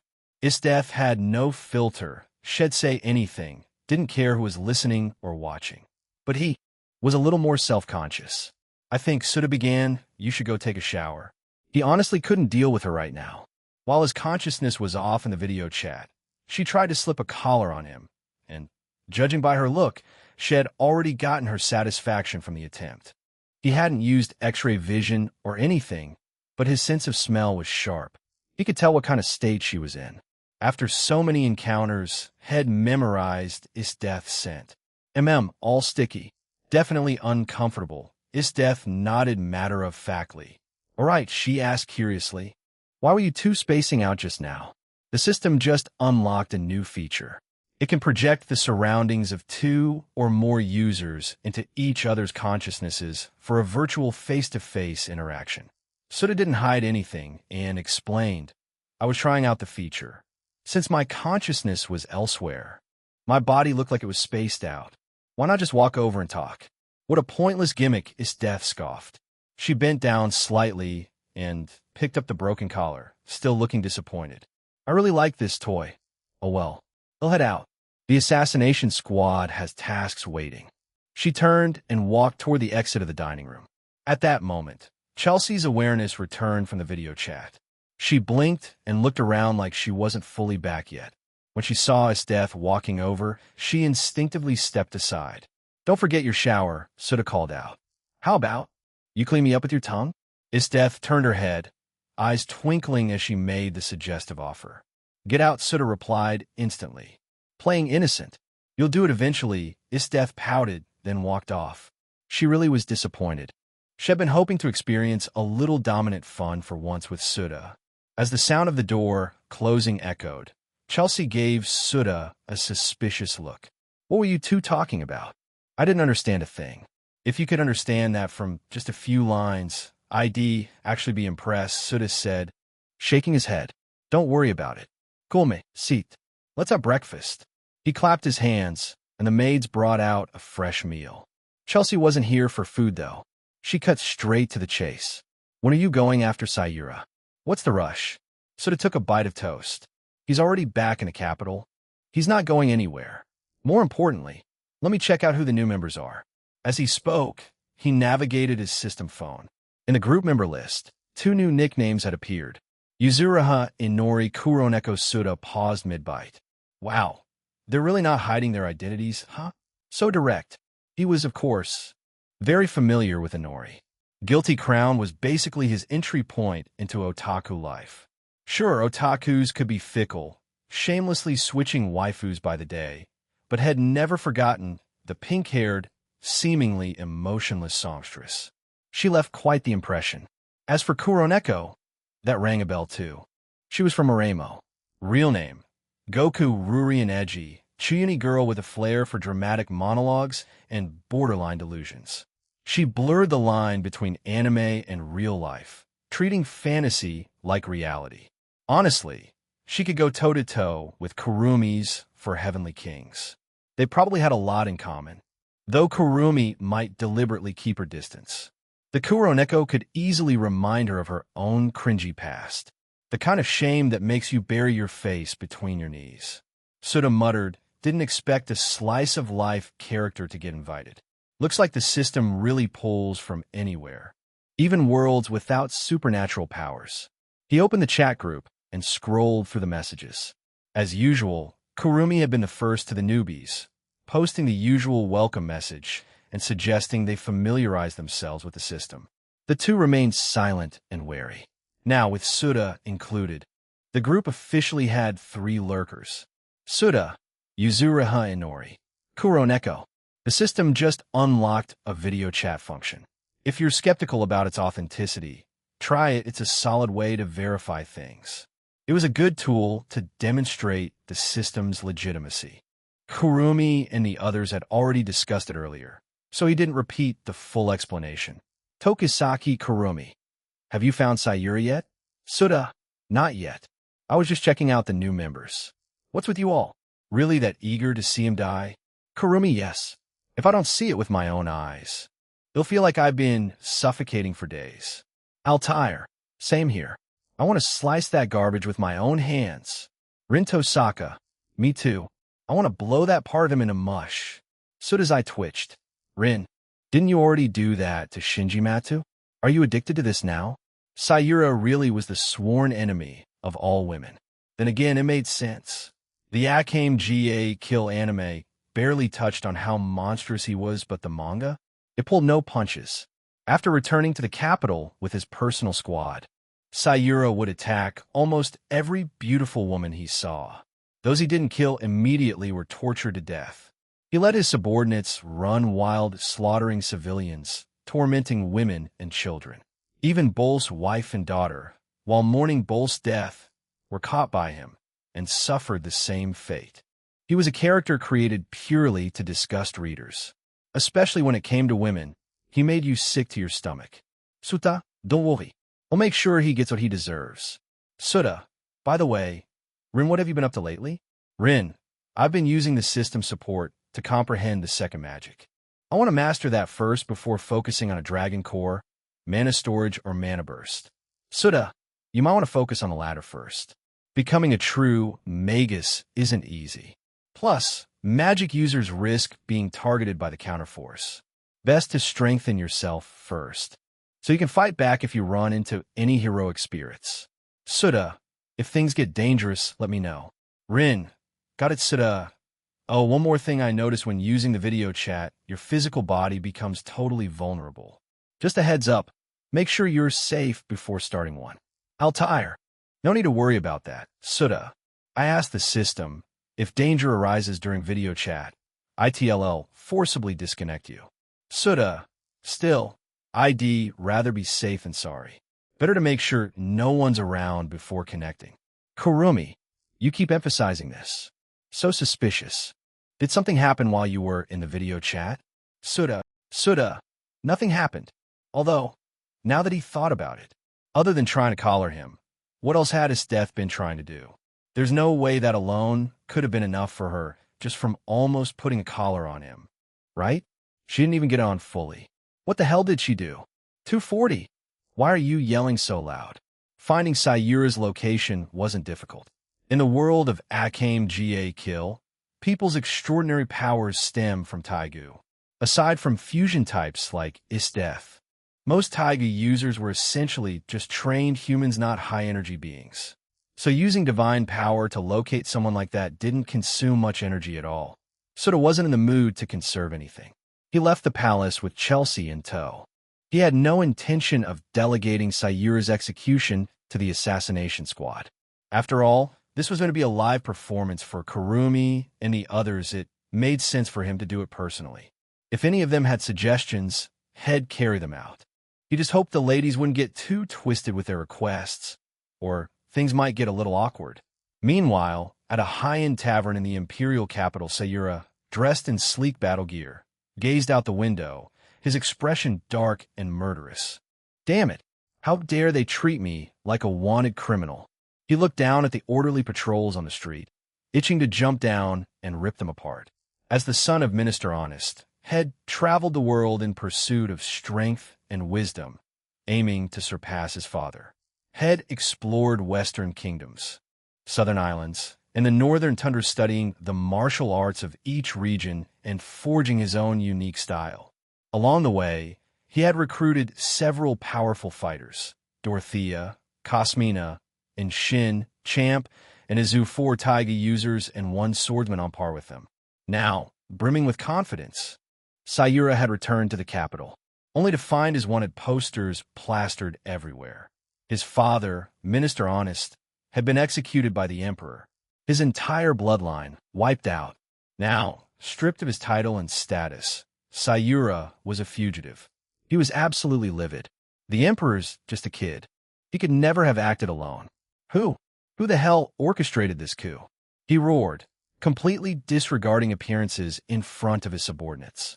Sayura, you promised me booze, meat, and women when we reach the capital, and Shin growled. Now you're telling me we're fugitives? I should have stayed a pirate. He was clearly ready to jump ship. Still, before leaving, he figured he'd grab a few women to enjoy himself first. Shut up. Sayura's eyes turned icy. He'll handle this. Oh, and how do you plan to do that?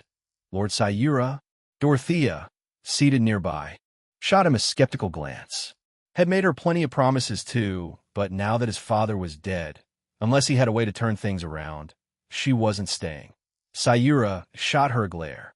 Dorothea looked like a sweet, 13-year-old lowly, but he had no desire to mess with her, because beneath that youthful exterior, she was a disgusting old monster. If she didn't feed on blood regularly, her true form would emerge, an image that made his skin crawl. With the minister dead, we've got no shot at reclaiming power, Dorothea said pointedly. It had to be that old fossil Budo. Sayura clenched his fists. My father was always close to the emperor. Budo, meanwhile, guarded him 24/7. The emperor's fine, but my dad's death? It's obvious Budo orchestrated it. He looked toward the imperial palace. I left a spatial marker inside the palace a long time ago. With my Taigu, sneaking in isn't a problem. If we can capture the emperor, we can use him to control Budo or even eliminate him entirely. It's still possible to turn this around. Capture the emperor? Dorothea frowned. Budo's been spreading word that the current emperor's a fake. He plans to support the real royal bloodline. Even if you grab an emperor, who would it be? Chelsea or the little one? Of course it's Chelsea. Shin licked his lips, a twisted smile spreading. A future empress. Huh, just thinking about it gives me chills. Catch her, and I'll deal with her myself. Sayura, if you're aiming for the empress, count me in. He's right, Chelsea's the key now, Sayura smirked. The little emperor's lost all value. With Budo's stubborn nature, he'll only recognize the true bloodline. So the question is, are you guys in? Aizu glanced at his blade and said, as long as my beloved Kosetsu can cross blades with strong foes and drink their blood, I don't care. Dorothea rolled her eyes. She wasn't signing up for this suicide mission. She was ready to bail. At that moment, all 6 of them suddenly felt the world spin around them. What the hell? Shin shouted. Instinctively gripping his Taigu, the air twisted. Light flickered around them. In the blink of an eye, the scenery changed. They were now standing in an open clearing, face-to-face with a man and a woman. Souta and Chelsea. Godly tracking really is convenient. Didn't even need to walk, Chelsea remarked, watching as Sayura and his crew were forcefully teleported in. Sayura, what trick is this? Shin snapped, glaring at him. The others also looked at Sayura with suspicion. Only his Taigu could cause a space warp like that. 5 sets of eyes glared, part confusion, part hostility. Forget it. I don't care anymore. Shin turned toward Chelsea, eyes lighting up. Well, looks like we found a beauty. Chelsea, did you start the video stream yet? Souta cut in, interrupting him. Yeah, Kurumi, Altair, and Miss Tosaka are all in. Chelsea, indeed. You can join too. I just asked the system if 2 group members are together and one starts the video, the other can join without the consciousness link side effect. You'll just see them with your eyes. Got it.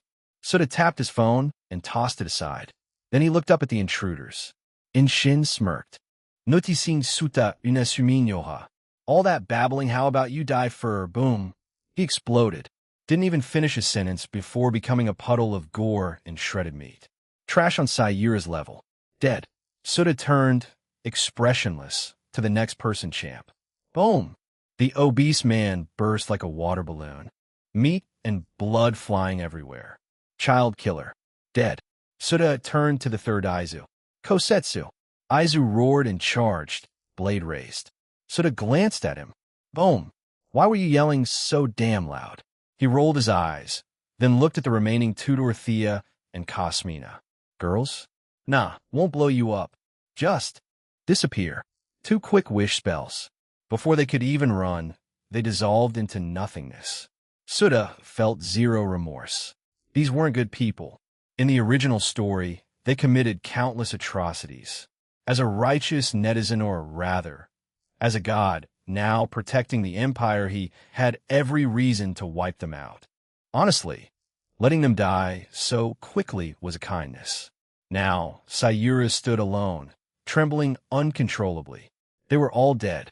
The elite team had proudly assembled, wiped out like bugs. He stared at Souta, frozen in terror. He couldn't even think of resisting. You're next, Suta said, smiling slightly. Don't worry. I won't let you suffer long. I'm not a demon, after all. 241.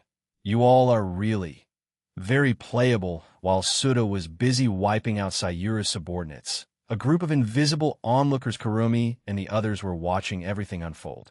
Chelsea had initiated a video chat, and the scene around her had been holographically projected into the consciousnesses of the connected group members. Or rather, it was more accurate to say their consciousnesses had descended here, watching everything as spectators. Whether it was a projection or a full consciousness shift, no one had really figured it out yet. But that didn't stop everyone from enjoying the feature. From Suta and Chelsea's perspective, they could actually see the projections of the group members around them with their own eyes. It was basically a live stream others watched via screens, while they got the real-life, front-row experience. The only difference? They could see their audience. Since there was two-way interaction, it was called a video chat, not a live stream. Wow, Suta's really brutal.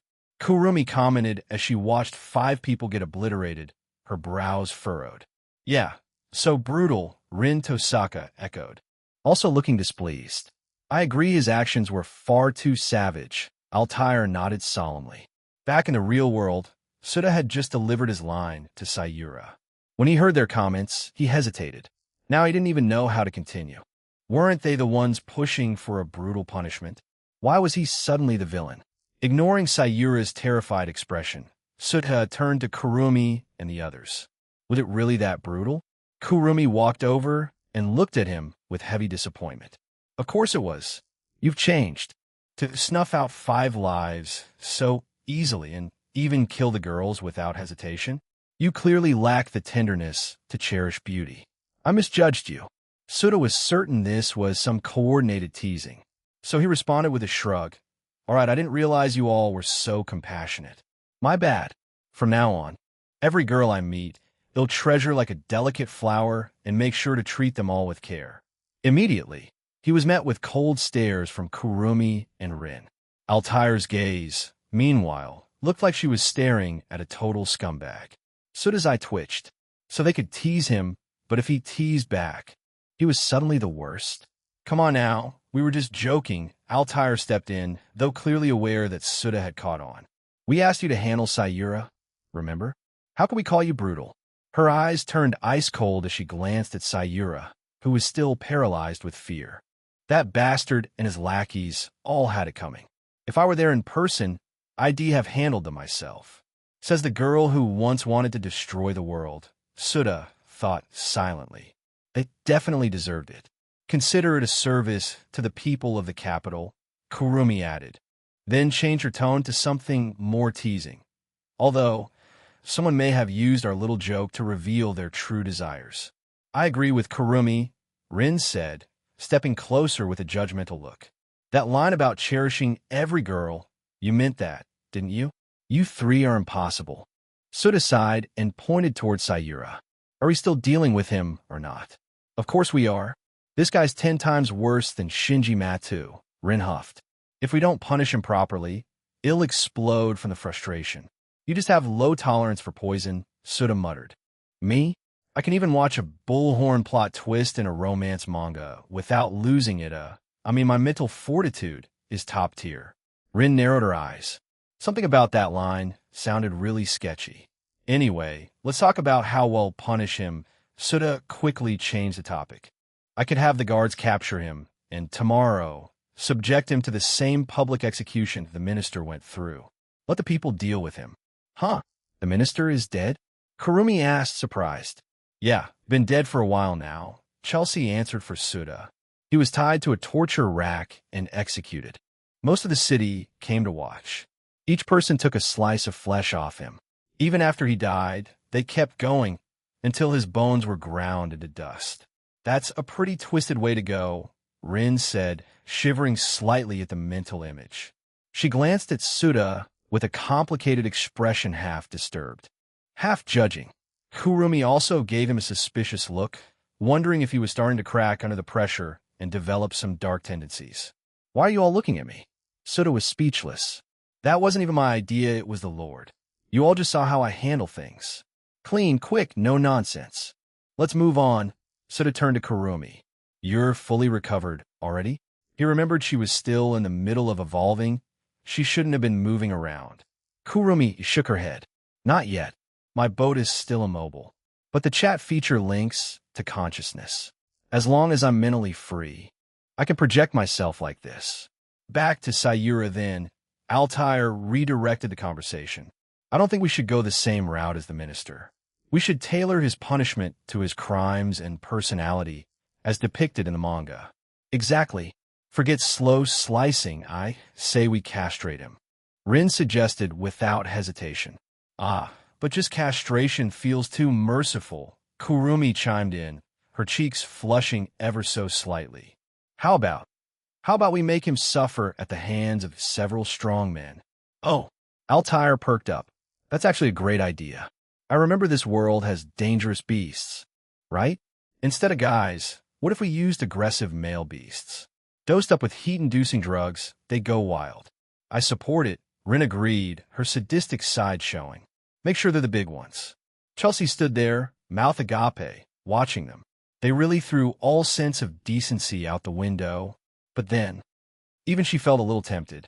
Dark ideas began to pop in her own mind. Chapter 242.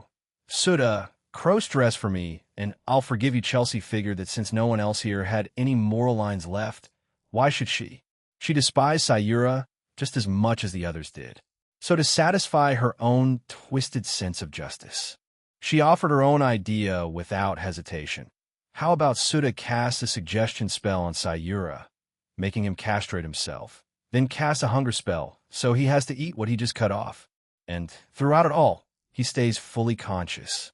That would be pure agony, humiliation, horror, and despair all rolled into one. I like it. That works well as step 1, Altair said, nodding thoughtfully. Step 2, she added, is throwing him to the beasts. Well, drug the animals with heat inducers and lock them in a cage with him. Kurumi asked, what if he survives the rampage? We toss him in a public latrine? Chelsea said gleefully. Isn't Sayura always acting like he's so noble? Well, toss him into the dirtiest, most crowded outhouse in the city. Let every citizen use it while he's in there on his head. Even, he'll scream in rage and shame, but he won't be able to do anything except wait for death. You're really something, Chelsea. Altair praised. You saw past the physical torture and went straight for the psychological collapse caused by identity disintegration. Beautiful. Meanwhile, Suda had taken several steps away from the group, putting at least 10 meters between them. He felt a chill down his spine. Terrifying. Absolutely terrifying. He had imagined a few of these ideas himself, but had never actually planned to do them. Did these girls have no bottom line? Then he glanced at Sayura and remembered what a depraved, vile monster the guy was. All right, maybe this was fine. Suda, Kurumi waved him over. Why are you standing all the way over there? Come closer. You could just say what you need from there. I can hear you perfectly fine. We've finalized the plan, but you heard all, right? Kurumi gave him a small wink. Now it's your job to carry it out. Suda, he really wanted to say no, but he couldn't. Chelsea didn't have the power to execute the plan. That left him. Looking at Sayura, still struggling in his bindings, Suda sighed and walked over, pity in his eyes. Who the hell are you? Sayura screamed at him. His voice was more fear than rage. Suda ignored him. Golden light gathered at his fingertips as he activated the wish spell. Step 1. Make Sayura do something thoroughly humiliating to himself. Then eat it. God, this was disgusting. What are you doing? Sayura shouted, realizing his body was moving against his will. Relax, Suda said, recycling a line from earlier. I won't let you suffer too long. I'm not a demon, after all. You stop. Stop. What are you doing to me? Sayura, like a puppet on strings, reached between his legs, clearly about to rip something off. His face twisted in agony. He couldn't stop his own hands. So to step back a bit and turn to Kurumi and the others. You're not really going to watch all of this, are you? Of course not, Rin said, turning away immediately. I want to see something that gross. You are the ones who came up with this. Suda grumbled internally. They were just idea guys, leaving him to do all the dirty work. Sorry for making you do something so awful, Kurumi said softly, walking over. Back in the day, she never would have asked this of Suda, but their relationship had changed. Now, giving him a task like this didn't feel wrong at all. Funny how feelings evolve. This guy's just too disgusting. If we didn't punish him, I don't think I could ever be at peace. Kurumi clenched her fists. Suda instinctively reached out to pat her head, but his hand passed right through. He had forgotten that this was just a holographic projection of her consciousness. Realizing this, he started waving his hands through her body playfully, amused. Kurumi gave him a helpless look like she was babysitting a child. Ahem. Anyway, Suda stopped and said sincerely, I really can't stand Sayura either. Getting back at him feels cleansing. Thanks again, Kurumi said with a small smile. Once I finish evolving my Sapphire crystal, it'll give you a little reward. You can look forward to it, no need for rewards. It feels too formal, Suda replied, his voice serious. There shouldn't be that kind of distance between us. If you ask me for something, I won't say no. So don't be so polite. Oh really? Kurumi suddenly lit up with curiosity. Do you remember what Shirori Itsuka did in Date Alive to get close to Miku? Cross-dressed, Suda said without missing a beat. Kurumi's eyes gleamed with excitement. You know, you'd look great in a dress. I want to see it. Could you? Wear one for me. Suda stayed silent. Backing out already? Kurumi teased. So much for that promise of doing anything. I guess your words don't mean much after all. I said I'd probably do anything. Suda corrected with a completely straight face. That still leaves room to say no. Pity. Kurumi clicked her tongue. Suda sighed. He had a bad feeling about the future. He turned to check on Sayura, and his eye twitched. Blood was pouring from Sayura's mouth and crotch. Absolutely disgusting. The first phase of punishment is done. We can move to step 2 now. He turned back to the girls. Kurumi instinctively looked towards Sayura, but Suda quickly stepped in front of her. Jealous? Kurumi smirked. No, just trying to spare you from the bloody mess. He'll take care of the rest. You all just listen to the screams. Then he turned to Chelsea and waved her over. Chelsea, go find someone familiar with the forests outside the capital. We need to capture a few creatures. And don't forget to gather a stockpile of sedatives. Hearing the words creatures, sedatives, and capture, Sayura shuddered. His eyes filled with despair as he looked at Suda. He understood now. Hell was just beginning. The man who claimed he wasn't a demon was the worst demon of them all. Don't look at me like that, Suda shrugged. This wasn't my idea. He stepped closer and said quietly, You've only got yourself to blame. You pissed off too many people. Sayura let out a desperate scream. Stay away from me. Chapter 243. Suda, if you cross-dress. I'll forgive you part 2. There were plenty of dangerous species in the world of Akame Ga Kill.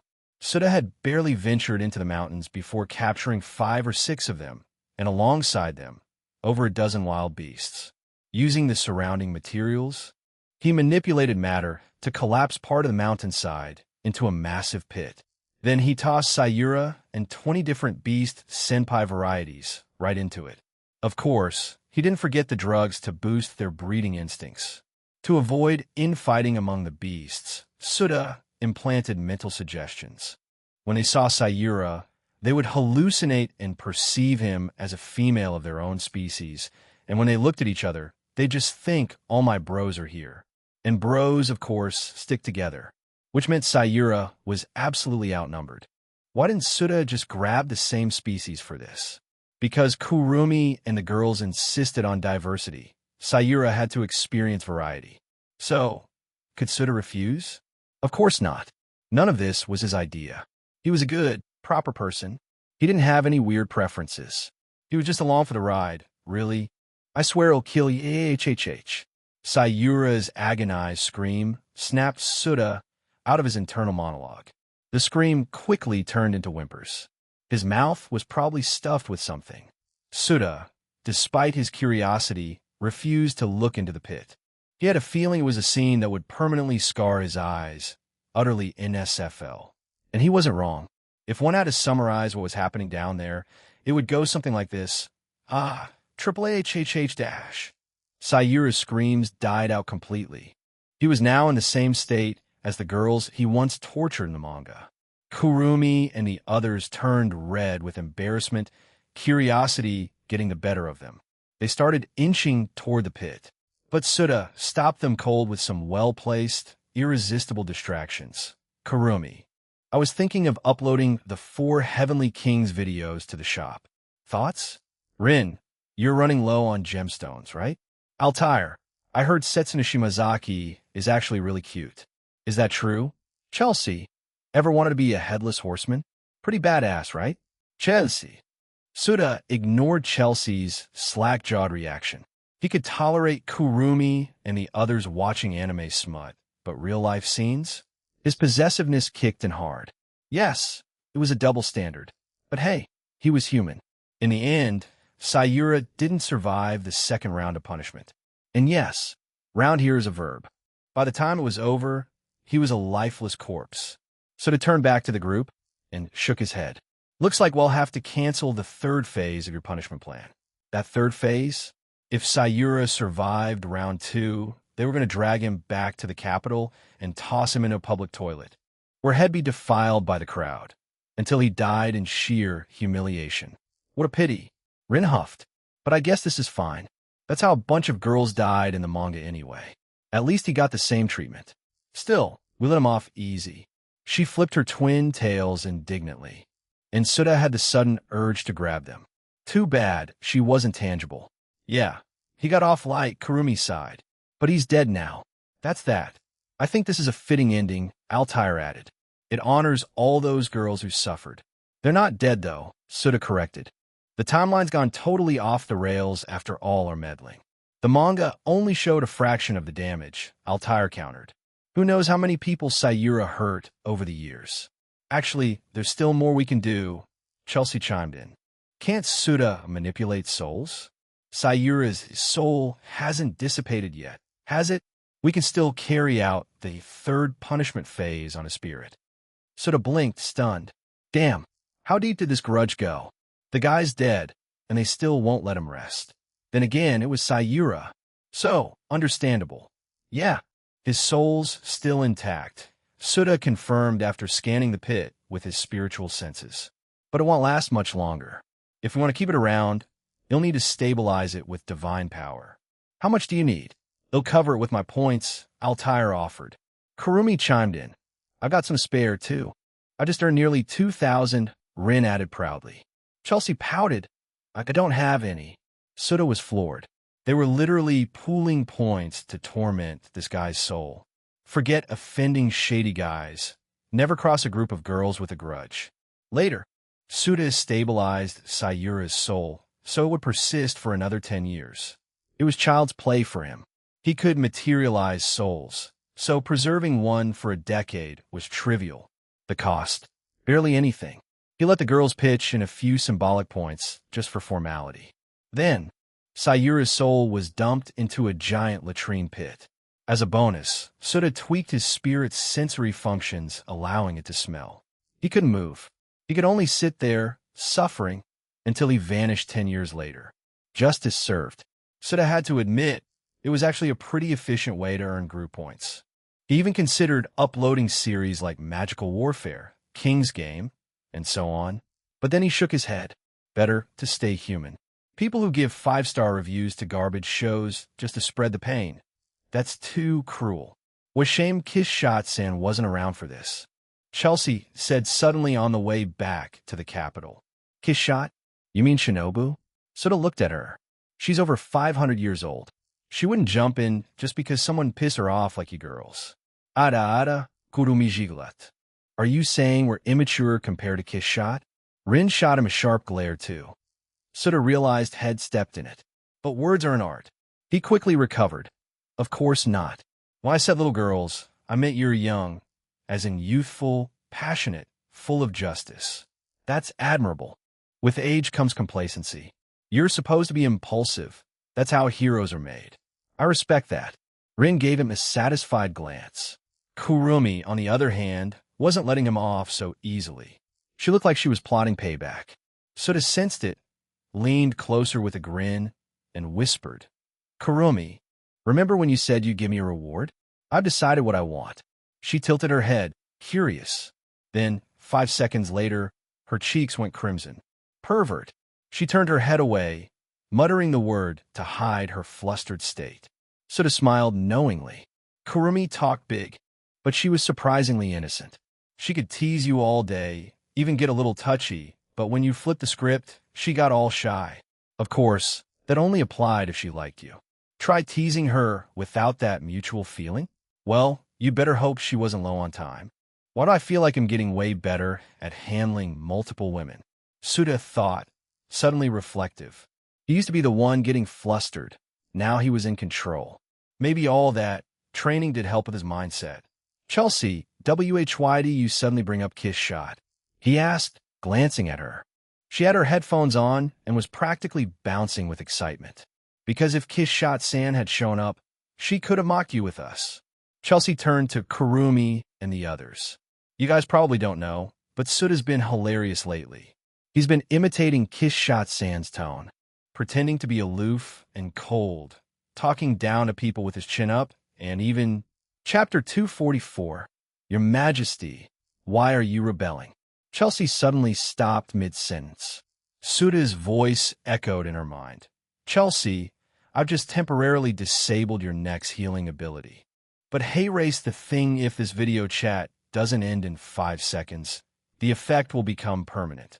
You move." She glanced over at Suda and met his half-smiling, half-threatening gaze. If he could whistle smugly, he probably would have.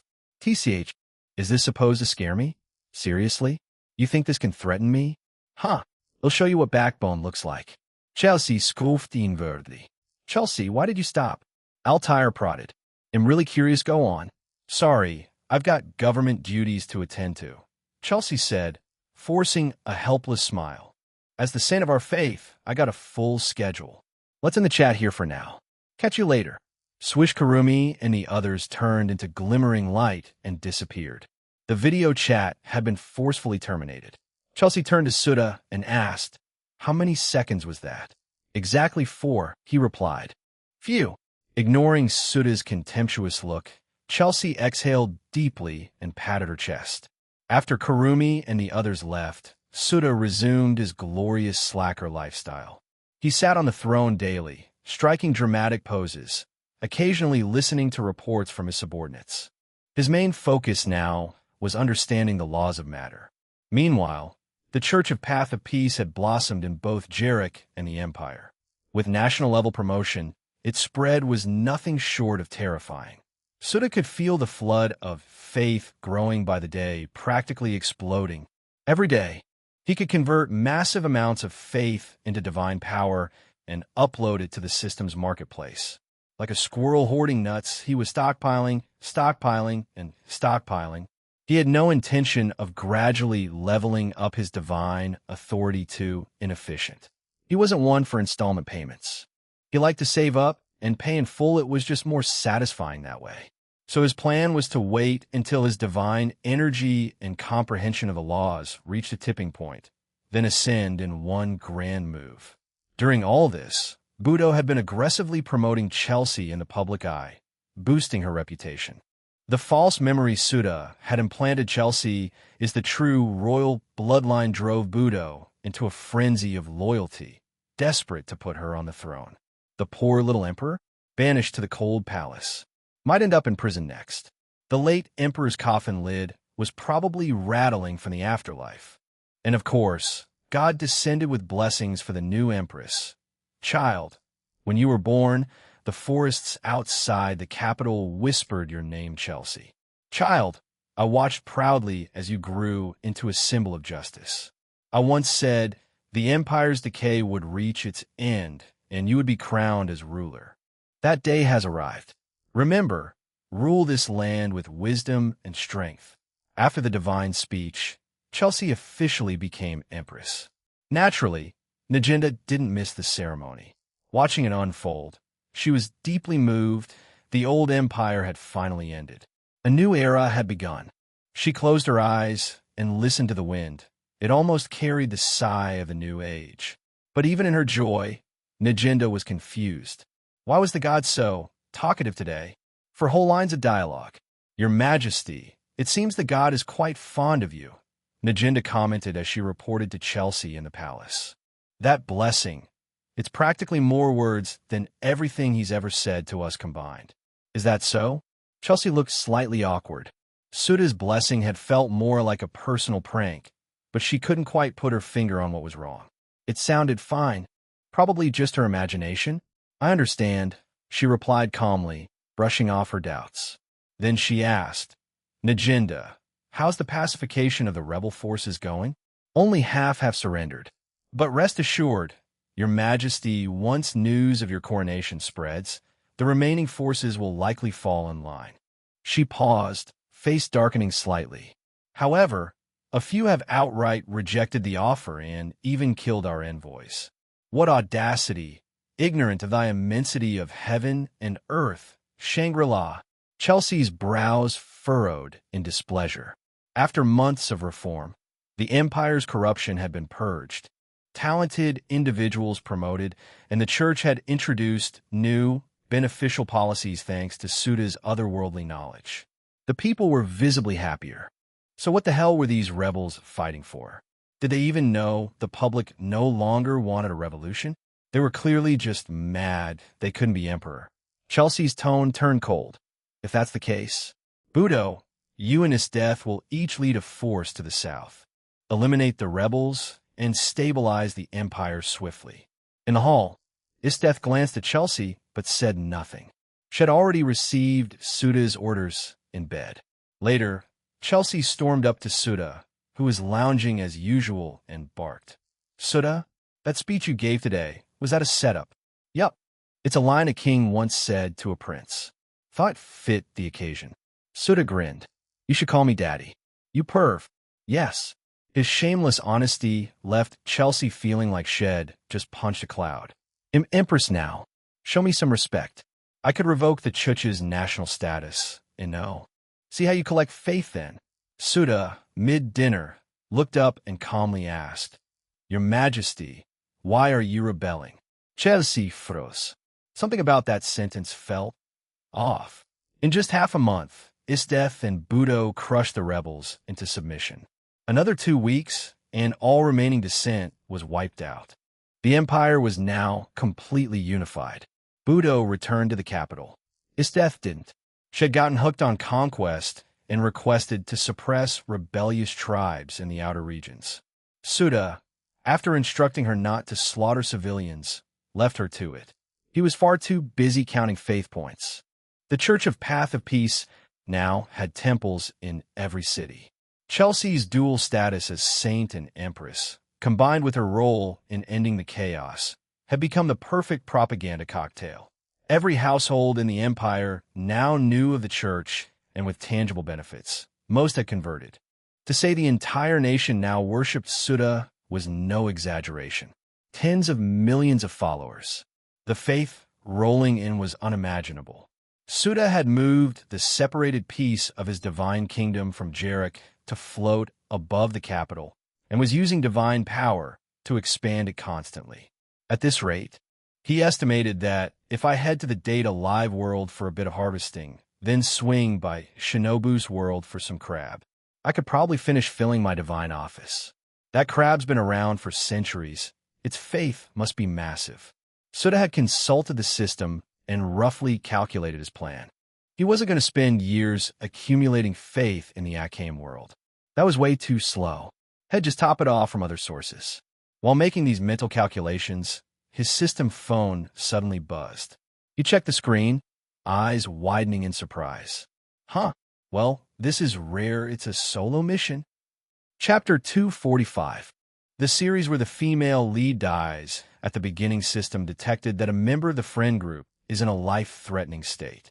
A solo mission is now issued to the host. Solo mission.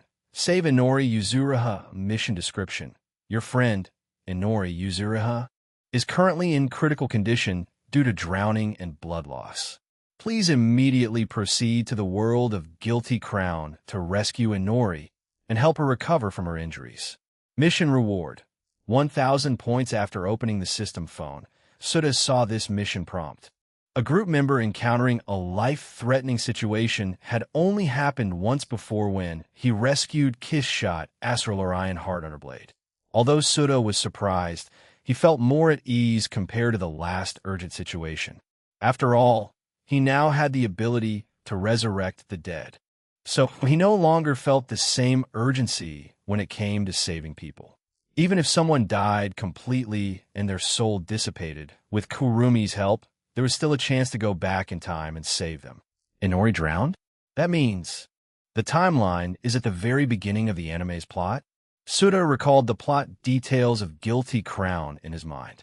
As a member of Funeral Parlor, Inori was sent by Guy Tsutsugami to deliver the Void Genome. During her escape, she was pursued and, due to the shockwave from a bomb attack, was blown off a bridge into the river. After that, she would use the river to mask her escape, hide in an abandoned building, and meet Shu Uma there. This marked the beginning of the story. The system says she's in danger and about to die from drowning and blood loss. Strange, that shouldn't be the case. Souta was puzzled, but soon he realized the difference between animation and reality, recognizing that he had placed too much trust in the anime's plot. Novels need to follow logic, but reality doesn't necessarily adhere to that, especially regarding character behavior logic. For example, the famous revolutionary machine. However, when it comes to physical laws, the situation is reversed. In novels, some common sense logic can be overlooked as long as it doesn't affect the plot development. Few people care. But in reality, facts are facts. For instance, the last time he and Shiroyasha complained about Izayoi and Kasakabe, why being able to react and counterattack under superliminal attacks. That's clearly unreasonable. When moving at the speed of light, the outside world appears static, let alone at superliminal speeds. 1 second for you could be a day for others. How could you possibly react? By the time you react, others would have killed you thousands of times over. If you don't believe it, try it and see if you don't die instantly. That's the logic of reality. Inori was injured by a mecha attack at the beginning, bleeding as she walked. By the time she reached the bridge, who knows how much blood she had lost. Then a missile from a mecha exploded beside her, and a shockwave blew her off from such a height into the river, with all those injuries and blood loss. No wonder the system issued a rescue mission. Souta thought for a moment and understood why Inori was in a life-threatening situation. Obviously, physical laws in reality don't selectively fail. It's a miracle she survived, let alone managed to hold her breath and swim downstream to escape after falling into the river. Even Captain America would find that difficult. Please act quickly, host. If a group member experiences a normal death once, they will lose the system invitation binding. While Souta was contemplating, the system prompt appeared. There's such a rule. Upon hearing this, Souta, who was initially not too anxious, suddenly became urgent. Host is too lazy. Even with resurrection abilities, the pain experienced during death is real. You cannot ignore this aspect just because you can resurrect. Please treat group members as your friends and give them the basic care and love they deserve. The system reminded him again. Souta was taken aback, but quickly calmed down and took it to heart. Indeed, he had been negligent. He waved his hand, and Chelsea was transferred in front of him. Greetings, my beloved subjects. Huh. Chelsea landed on her buttocks, hitting the back of her head. Ouch. That hurts. It could be imagined that she was sitting before the transfer, hence this scene. Souta, you're crazy. Upon seeing Souta, Chelsea immediately understood the reason. I have something to do. I need to return to my world. Ignoring her complaints, Souta quickly said, 245, for now on. You'll have to handle things here. If you encounter situations you can't deal with, remember to inform me. Also, if this death tries to inquire about me, let me know. After speaking, he smiled and helped Chelsea up, then silently returned to his world. Since this was a rescue mission for a group member in critical condition, the system would grant a green light, not requiring a traversal card or a group member's invitation. Therefore, upon returning to his world, he immediately initiated traversal and arrived in the world of Guilty Crown without any obstacles. After the transmission, Souta felt a pressure greater than air and a sense of wetness all over his body. Water entered his nasal cavity as he breathed, but he didn't choke. He simply stopped breathing. Inori has indeed sunk into the river. Souta assessed the situation and began searching for the pink-haired girl he remembered.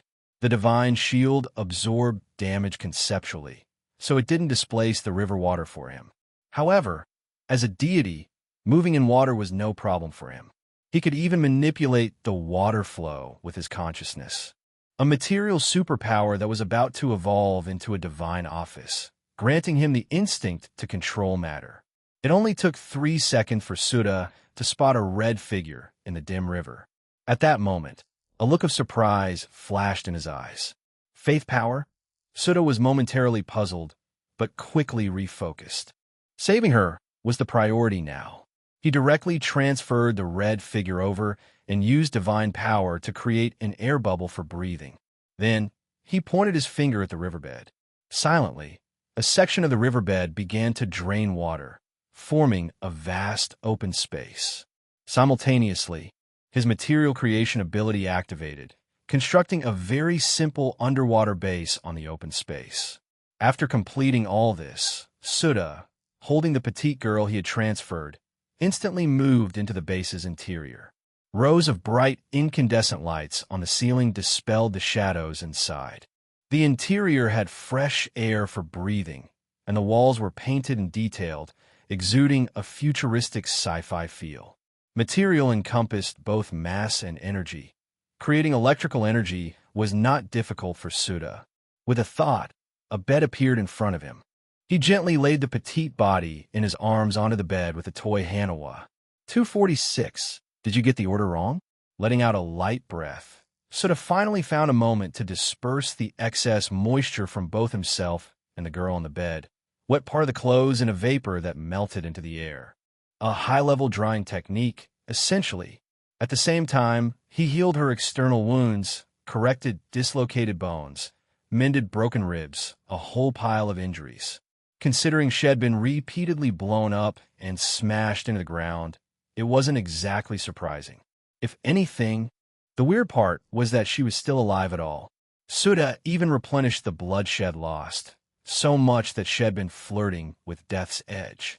Thinking about it now, the fact that Inori managed to escape the void genome base and run all the way to the bridge, her willpower was seriously on another level. She's healed. Even the water she drank has been drawn out. She should be fine now. Souta looked at the person head, just saved a stunning girl who looked like she had been rendered in CG, appeared before his eyes. She still looked young, but her appearance was striking. Her face had a level of refinement that transcended human norms. It felt more appropriate to describe her as a work of art than just a beautiful girl. Her soft, pale pink hair bloomed like cherry blossoms, tied into twin tails with a cute red hair clip adorning the left side. Souta quietly admired her. The outfit she wore was extremely revealing. From just below her collarbone to her abdomen, everything was exposed. You could even glimpse the sides of her breasts. It was the kind of costume you'd only ever see at an anime convention. Since she hadn't woken up yet, Souta figured it wouldn't hurt to look a little longer. No one was watching anyway, so he shamelessly drank in the sight. It wasn't out of lust, really, just nostalgia. This was the series that brought me into the otaku world. He finally whispered the words after a while. There was a deep and complicated emotion in his tone. After all, Inori had once been his goddess. Even now, that had literally become a god himself. That didn't erase the remnants of the admiration he used to feel. Of course, it was just a trace. Nothing overpowering. It didn't interfere with his code of conduct. After enjoying her looks for a bit, Souta's attention shifted to the spiritual aura that coiled around the girl. Already noticed it while scanning her earlier, but saving her took priority, so he hadn't looked deeper. Now that he had time, it was worth a closer look. The faith wrapped around Inori. It's the same kind of deluded belief I get from the people of the Date Alive world. About 10 times weaker, but still recognizable. And even so, I can still see it. That means the quality of the belief is incredibly high. Thoughts flickered through Souta's mind. He He wasn't limited to seeing only the belief directed at him. Under certain conditions, he could also perceive the faith directed toward others. So it wasn't strange for Inori to have some residual belief clinging to her. She was, after all, a massively popular singer. Her angelic voice had captured countless hearts. What was strange, though, was that this kind of faith was usually too faint to detect with the naked eye. Unless it was aimed directly at him, he wouldn't normally see it without expending divine energy to boost his senses. Unless the belief was of exceptional quality. Could it be that humans in this world, or those infected by the virus, are especially suited to becoming believers? A guess formed in his mind. He quickly thought back to the apocalypse virus from the Guilty Crown world. If the apocalypse were completed, all life on this planet would crystallize, living forever as memory, consciousness, or soul within that crystal paradise, the ideal utopia envisioned by the virus. Humanity would gain eternal life in a very unconventional form. Of course, from Suta's point of view, that kind of existence was unacceptable, like something out of the Matrix or expelled from paradise. But that didn't mean he couldn't appreciate one benefit of the virus. It seemed to strengthen the human spirit, their very soul. Now that I think about it, people infected by the virus could manifest their spirit as a void, then have it extracted by the power of kings to use as a weapon, capable of producing miraculous effects in the physical world. Suta's eyes glimmered with thought. Spiritual interference with the material world, even if it's indirect, if their soul can do that much, the faith they can offer must be on another level. No wonder. Now he understood why the belief lingering around Inori was so vivid. It was simply that pure and potent. If that's the case, then the Creator's world must be even more terrifying. Suta's mind buzzed with ideas. This world, it was a gold mine. If had known, he would have used a dimension travel card to come to the Guilty Crown world earlier and start developing a religion. In a chaotic, almost apocalyptic setting like this, spreading a faith and reaping belief was child's play. Even in real-life Japan, where there's no supernatural power at all shady, countless religions still popped up. Damn it, Akame Ga Kill was such a waste. Total trash. Suta suddenly felt a sharp pang of regret. Why hadn't he come here sooner? If had spent the past 6 months here instead of in that garbage world, he might have already halfway completed a second divine kingdom. Oh well, better late than never. He sighed. Regret wouldn't help. Even once a divine kingdom is created, faith can't be ignored. That's because when followers use divine miracles developed through your divine kingdom-like ones that can manipulate the physical world, you gain source power directly. Just like how the goddess of magic gains power when someone casts a spell. If he could combine believer-supplied source power, his own harvested energy, and the power of faith, his divinity would skyrocket. And with greater divine power, it'd be much easier to nurture more divine offices. Once he had control over time and space alongside the mass and energy of matter, he could combine them into a world domain divine kingdom. At that point, he could kick back and live easy. By his estimate, a world domain divine kingdom would be the kind where he could just lie down and passively absorb massive amounts of power. This world needs a proper church established, and that birdcage project in Altire's world can't overlook that either. Suta made his decision. No need to rush. He had all the time he needed. Just as he was planning out how to grow his new religion, a faint rustling sound reached his ears. He looked over to see the doll-like girl slowly sit up, her eyes fluttering open and glancing around. In the next moment, their eyes met. Whoosh! The girl flipped off the bed and darted at him. In a blur, her hand chopped toward his neck. Who are you? Her voice was a little childish, but also quite cute. Suta's expression was complicated. His divine shield blocked all physical harm, so he was fine. But if it had been a normal person, they'd definitely be unconscious right now. So, young lady, you knock someone out first, then ask who they are? 247. So the system phone is just a boomer phone? Suta looked calmly at the girl who had just chopped his neck with her hand and asked, Did that hurt? The girl with soft pink hair furrowed her brows. Just barely. Clearly it hurt, but she forced herself to endure it, her gaze fixed quietly on Suda.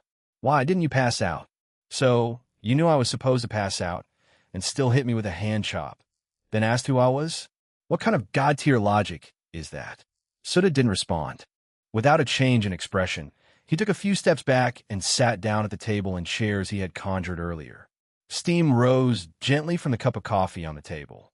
He picked it up, took a sip, then gestured with his eyes at the seat across from him. Want to sit? Inori didn't approach, nor did she answer. While keeping her eyes on Suda, she scanned the surroundings with her peripheral vision. A spacious room, bright white lights, metallic walls, and no visible exit. Where the hell was this? Had she been captured by GHQ soldiers? You don't need to worry. This isn't a GHQ detention center. It's a temporary base I created, Suda said, not pressing her to sit. If she preferred to stand, so be it. Who are you? Inori asked again. She began feeling around for the combat knife she usually carried, but didn't find it. Her anxiety deepened. Suda. Setting the coffee cup down, Suda replied in a calm voice. You don't need to be so on guard. This place is hidden. GHQ won't find it. And I'd just save your life. Look at your injuries. Aren't they all healed? At those words, Inori instinctively looked down, checking the places she remembered being hurt. Not only were there no wounds, even the bloodstains were gone. Then asked, where's this place? Even as she spoke, she continued to search for an exit, but after circling the room, didn't spot even a hint of a door. Dobote looking. I haven't built one yet. Suda glanced toward one of the metallic walls, thought for a moment, then casually waved a finger in that direction. It was just a habitual gesture, had no real meaning. With his will, the wall cracked open and peeled outward, revealing the view beyond. Light poured into the heavy darkness, and Inori looked over to see large masses of water suspended outside. She quickly stepped closer and reached out to touch it really was water. She hadn't imagined it. It was floating there, suspended. Yet even with the wall open, not a single drop entered the room. What kind of bizarre phenomenon was this?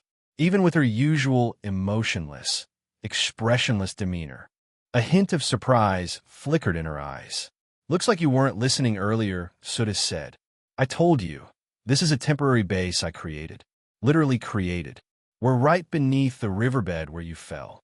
Inori turned to look at him, as if trying to truly see what kind of being he was. Suda pointed upward. We're at the bottom of the river. GHQ's probably still up there frantically looking for you. Why doesn't the water come in? Inori asked. Superpowers, Suda replied succinctly. All right. He waved her over. Come sit. We should formally introduce ourselves. This time, Inori didn't refuse. She now viewed Suda as something far beyond her understanding. If he wanted to hurt her, he could probably do it with a flick of his finger. Suda actually did flick his fingers toward the open wall. Immediately, it swung shut again, sealing perfectly with the floor and keeping the water out. Suda could maintain the water suspension outside indefinitely, but doing so constantly would require focus. It wasn't that he couldn't. He just couldn't be bothered. So, a wall was easier. Once Inori sat down, Suda conjured a cup of coffee and floated it over to her. Inori stared at it silently. Her deep red eyes, compared to earlier, now held a trace of light. She sat there quietly, her expression a little dazed, eyes fixed on Suda, waiting for him to explain. Suda had never met anyone so composed. It left him with no choice but to speak first. You've seen the system phone, right? HM? Inori tilted her head slightly. This thing. Suda pulled the system phone out from his pocket. The screen showed a completed mission notice. 1,000 points received. Nice. He shook the phone at her. You've seen one of these, haven't you? Yes. It's a boomer phone. Inori reached behind herself. Her outfit didn't have pockets, so the phone was stuck against her backside. She picked it up and studied it carefully. Boomer phone. Well, I guess that makes sense. It is 2039 in your world. Suda accepted the label and asked, Did you check the group chat announcement? No. Inori replied flatly. How long have you had the phone? 3 days. 3 days. and you weren't curious enough to open it? Curious? Why? She tilted her head again. All right, I'll give you a brief explanation. Souta cleared his throat and said, that thing's called a system phone. It has a group chat inside. Everyone in the group is from a different world. Pointing at himself, he continued, for example, I'm a god from another world. The reason I showed up in time to save you is because the system detected you were near death and issued me a mission to rescue you. He shook the phone slightly. Got it? You are a god? Inori looked him over carefully. God is just the name of my race now. It's different from the god you're thinking of. After a moment, Souta added, just think of me as a human with extraordinary power. Inori gazed at Souta in silence. Now that her guard was down, her expression was calm, eyes tranquil as still water. She didn't speak, which left Souta feeling a little awkward. Was she processing everything he said? Come on, say something. About 30 seconds later, Inori finally said, I understand. Thank you for saving me. She picked up the system phone, intending to check the group chat, but just then, her eyes caught the time on the screen. A flicker of urgency, barely noticeable, flashed in her eyes. The key. I need to give the key to Guy. The key. Where's Fionaru? She shot to her feet, looked around, then turned to Souta and asked, Where's Fionaru? You mean the rice cooker? Souta recalled Inora's mechanical pet that resembled a rice cooker. The void genome, the tool to awaken the power of kings, had been hidden inside that thing. 248. Multifunctional rice cooker. It's Fionaru, not a rice cooker. Inori looked quietly into Souta's eyes as she corrected him. Her voice was slightly louder than usual. Clearly, the mechanical pet meant a lot to her, and she didn't want it to be misunderstood. Got it. Souta wasn't going to argue with her, even if, to him, it still looked exactly like a rice cooker with legs. It should still be at the bottom of the river, he said, while releasing his spiritual senses. Let me find it for you. It was nighttime outside, and the riverbed was pitch black. But in the view of his spiritual perception, lack of light wasn't a problem. An image of the river bottom appeared in his mind. After about a minute, he located the white rice cooker-shaped device and, with a sliver of divine power, teleported it into his hand. He could have used more divine power to instantly summon it without even searching, but that would have cost 7 to 8 times more power. Souta was lazy, not stupid. No need to be wasteful. Fionaru. Inora's eyes lit up. Thank you. No problem. Just a small favor. But this really is future tech, huh? After getting knocked around and soaked for so long, it's still kicking. Souta watched with surprise as the rice cooker squirmed in his hand, its mechanical legs twitching as if it were alive. Was it AI-controlled? He sat on the table. The legs began wiggling, and its wheels spun as it rolled toward Inori. She picked it up and pressed a button. He didn't see which, and the lid popped open, revealing a compact inner compartment. And you say it's not a rice cooker? Inori didn't notice Souta's subtly amused expression. Her attention was entirely on what was inside. It was the void genome, encased in a translucent, rod-shaped container, a device capable of granting the power of kings, allowing the user to read the genetic code of others and manifest their inner essence as physical objects, void weapons, gear, or tools. Seeing it safe and intact, Inori visibly relaxed. The void genome. Souta gave another glance, a mischievous thought rising in his mind. What would happen if he used his matter creation powers to mass-produce this thing and handed it out to everyone? Would people just start pulling voids out of each other like loot boxes? The original story never actually said it had to be used by a specific person to awaken the power of kings. Inori should be able to use it herself, right? The key. Inori carefully inspected the void genome. The container was still intact. Souta asked casually, by the way, how many people are in funeral parlor? HM? Inori looked at him, puzzled by the question. I did mention him a god, right? Souta didn't beat around the bush. He got straight to the point. I want to build a religion in your world, one based on belief in a god. If your funeral parlor group is large enough, using it as the foundation to spread influence wouldn't be a bad idea. But the name will need some adjusting. Inori's expression was blank and a little dazed, like she was trying to process his words. How do you know about funeral parlor? After a pause, she asked seriously. And how do you know about the key? If he was from another world, why did he know so much about hers? Souta shook the system phone. If you'd read the group announcement, you wouldn't be asking. Just think of it this way. As a god, I can see your past and future. Which technically was true, though it did cost a lot of divine power. The future. Inora's eyes widened slightly, and then she asked, what about Guy? Did he succeed? You could say that, Souta replied. But Guy's goals weren't exactly what you thought. He pointed to the void genome and said, he gave that thing to someone else. After a chain of events, GHQ's influence in Japan was dismantled. Funeral Parlor achieved its mission, but there were a lot of casualties. Inori fell silent, her eyes downcast. Hearing about the deaths clearly stirred something in her. Souta continued. Of course, that's what would have happened in your original timeline. If I intervene, the outcome can be very different. He raised a finger and said, my goal is simple. Believers. I want to form a religion for virus-infected humans to believe in.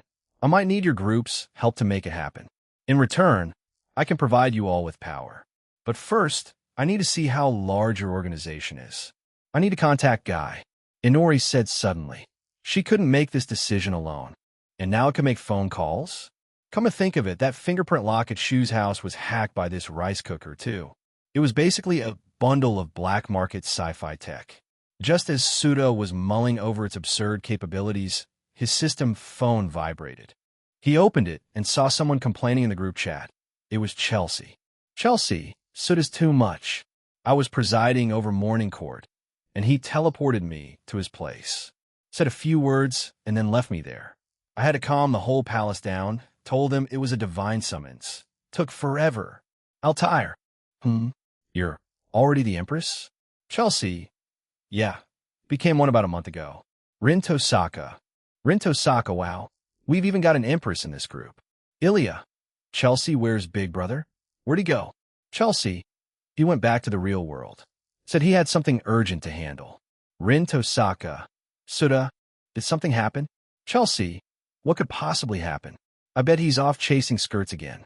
Apparently being dragged out of Morning Court and thrown around had left Chelsea a bit salty. She started roasting Souta without holding back. Chelsea, you all don't know this, but Souta's private life here is a total mess. I'm ashamed to be associated with him. Rin Tosaka, his private life, is a mess? Seeing that, Souta immediately panicked. Chelsea was trying to stir things up. He stopped pretending to be AFK and quickly typed up 2 messages to explain himself. 249. Kicked out of the group? Me? Souta. Chelsea. All I did was create a few headless horsemen because I was bored. Sure, it caused you a few administrative headaches, but do you really have to hold a grudge this long? Now you're even spreading rumors about me. So petty. Souta. Careful, or I might just make a few more. Chelsea. Chelsea, fine, I'll stop. I just think creating beings like headless horsemen isn't exactly good. Don't summon those things again, okay? Chelsea. Anyway, I've got state business to handle. Talk later. It was obvious Chelsea had read between the lines of Souta's messages. That was a straight-up threat. And it just so happened. That kind of thing worked pretty well on her. Altair, why the heck were you creating headless horsemen in the first place? Souta, I want to test if divine power could be used to create life. Rin Tosaka, Souta, you still haven't answered my question. Why do you rush back to your world so suddenly? Did something happen? Souta, no real trouble. The system gave me a prompt. A newbie was in mortal danger. I got an emergency rescue mission, so I had to leave in a hurry. Altair, a newbie was in danger? Who was it? Souta, Inori. Don't worry, she's safe now. I got there in time. Rin Tosaka, so you've gone to New World again? It's not dangerous, right? Souta, nope. You should have a little more faith in me. I am a god, after all. I've got enough power to stroll through most Earth-based worlds without issue. Souta, I'm planning to stay in this newbie's world for a while to collect faith. The people here have exceptionally strong spirits. The quality of their belief is miles ahead of that garbage Akame world. Man, I wish I'd come here earlier. Chelsea, Altair, Didn't you say you had political duties, Chelsea? Chelsea. Because of time differences between worlds, it's already been a day on my side. I've finished my work. Altair. Rin Tosaka. So you're planning to start a new religion in the newbie's world? Suda, yup. But this is a modern society, so I can't just copy the Bible or anything. I'm going to transplant the mythos I created for the path of peace onto here. Shiroyasha. Recycling mythology between worlds to avoid recognition risks? Clever. Shiroyasha. That's our Suda for you. Respect. Rurigoku. Wait, Emperor? God? Religion? Belief systems? Rurigoku. Now that's interesting. I wonder. As a fallen angel, a demon king cast from the heavens, may I join this conversation? Altair. Another newbie finally speaks up. Shiroyasha. Oh, a demon king? Shiroyasha. Looks like we've got ourselves a big shot this time. Rurigoku. Naturally. You're a benevolent god, yes? Then we must be natural enemies. What a curious group, bringing both gods and demon kings into the same chat. Shiroyasha, don't worry. I may be a god now, but I was a demon king for ages. I'm sure we'll have plenty to talk about. Shiroyasha, you should visit sometime. Also, if you don't mind, would you care to video call? Rin Tosaka. Shiroyasha's at it again. Same way he tricked Athena last time. Rurigoku tricked? Is this some kind of setup? Also, why are you so sure, miss? Chelsea, because there aren't any guys in this group. Suda. Chelsea. All right, I've got today's state business to handle now. Later. Suda looked at his phone, falling into quiet contemplation. Chelsea was getting bolder. Maybe it was time to threaten her again? Suda felt that if someone like her so quick to fold could mess with him without consequences, then what dignity did he have left as a god? Clearly, the Headless Horseman bit still had potential. I'd have to escalate it. Suda. All right, Shiroyasha, stop teasing the newbie. She claims to be a demon king, clearly a formidable being. Careful, or she might take you down. Altair, huh? Wait. Suda, you didn't recognize who the newbie is? Suda. Nope. I don't know everyone, you know. Rin Tosaka, a demon king and a fallen angel, just joined. No way. I have to master the second magic and become a true magician. I'm falling behind. Rurigoku, oh, you even have magicians? This group gets more fascinating by the second. Suda, not just magicians. We've got magicians, spirits, god slayers, vampires, celestial star spirits, and by the way, I'm a god. Since you're a fallen angel, you've probably been in the celestial realm before, right? We might have lots in common. Want to meet up offline sometime? Rurigoku god, huh? Noted.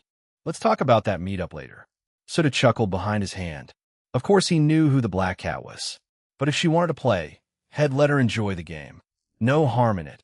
Okay, fine, he admitted his mischievous side was acting up again. He really wanted to see what her reaction would be when she realized everyone in this group was a real big shot, and she was the only ordinary human. Would her face go from stunned to panicked to yeeting her phone in 3 seconds flat? It'd be hilarious. Suda, by the way, where's Kurumi today? Altair. Now that you mention it. Yeah, weird. She never misses a chat. Rin Tosaka. Maybe she's hit a critical moment in her evolution and doesn't have time. Suda. Tokisaki Kurumi. Everything all right on your end? Feeling a little worried, Suda pinged her directly. No reply. He tried pinging again.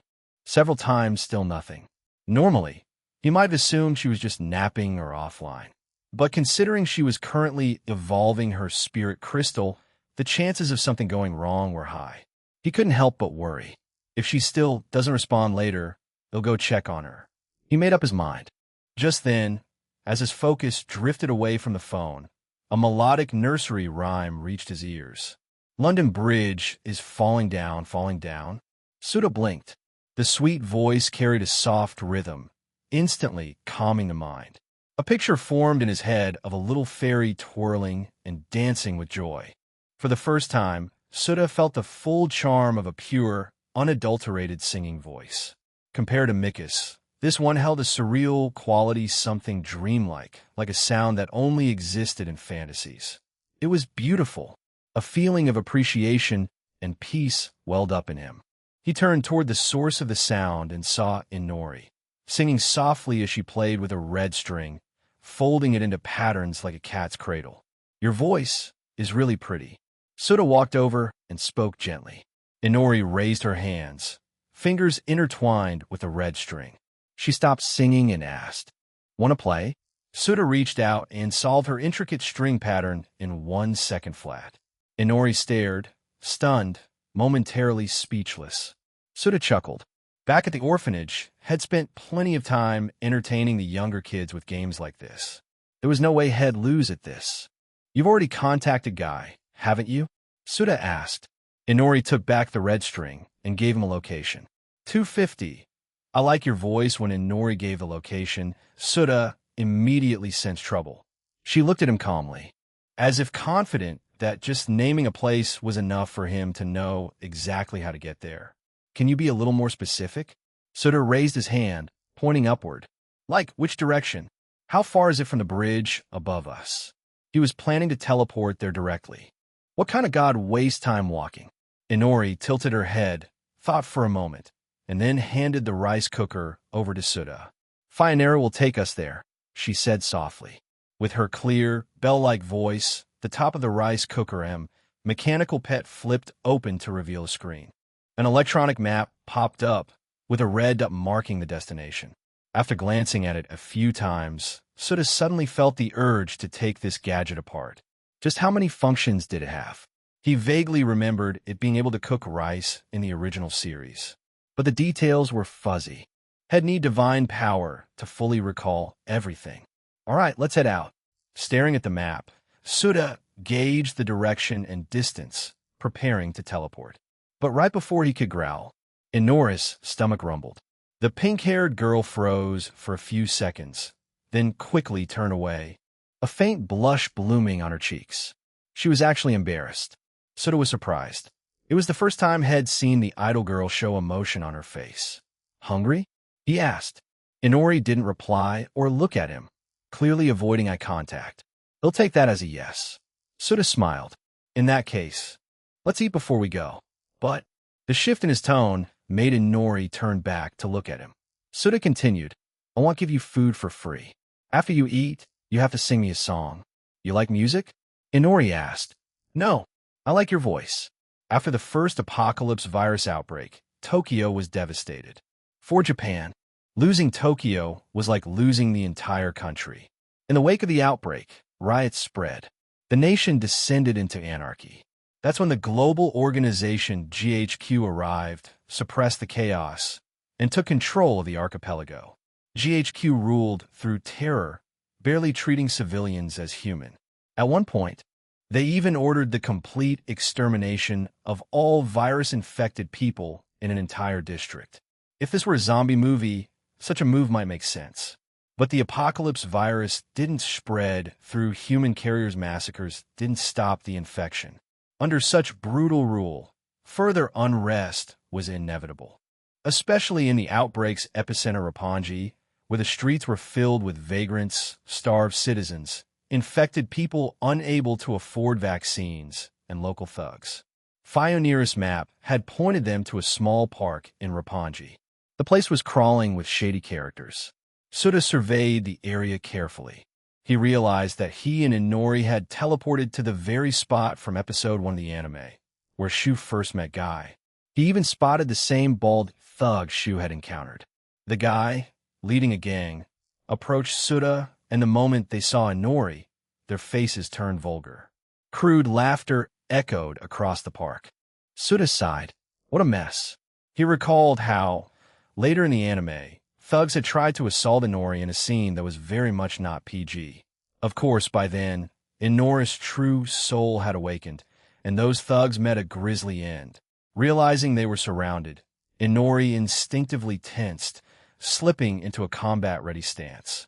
Souta, on the other hand, looked as relaxed as a tourist.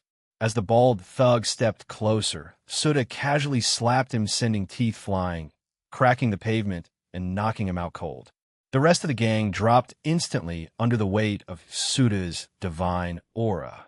Propping his chin up with one hand, Souta fell into thought. Inori relaxed, then glanced at him, confused. "What's wrong?"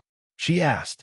I suddenly remembered this bandit trope in novels. Authors love to use the kill or not kill the bandit's dilemma to show if someone's a bleeding heart. Suda looked down at the unconscious thugs, considering whether he should finish them off. If he let them go, they'd just hurt someone else eventually. But killing them all on first meeting felt a bit excessive.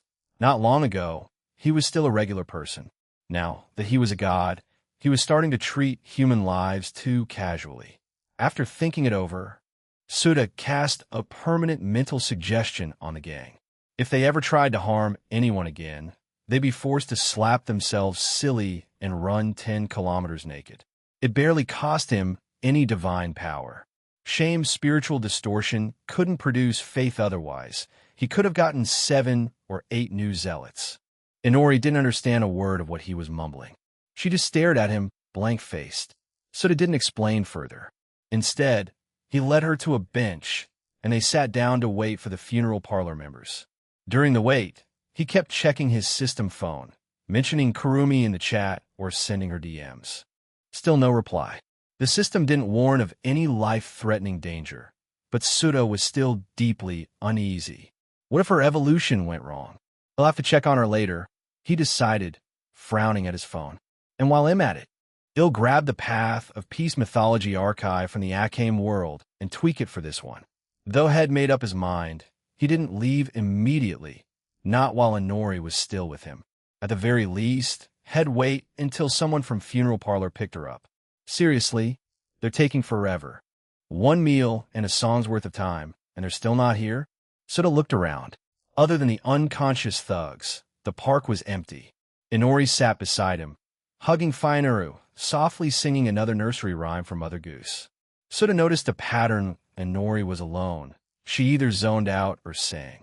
Very simple, very quiet. As if singing was the only thing she knew how to do.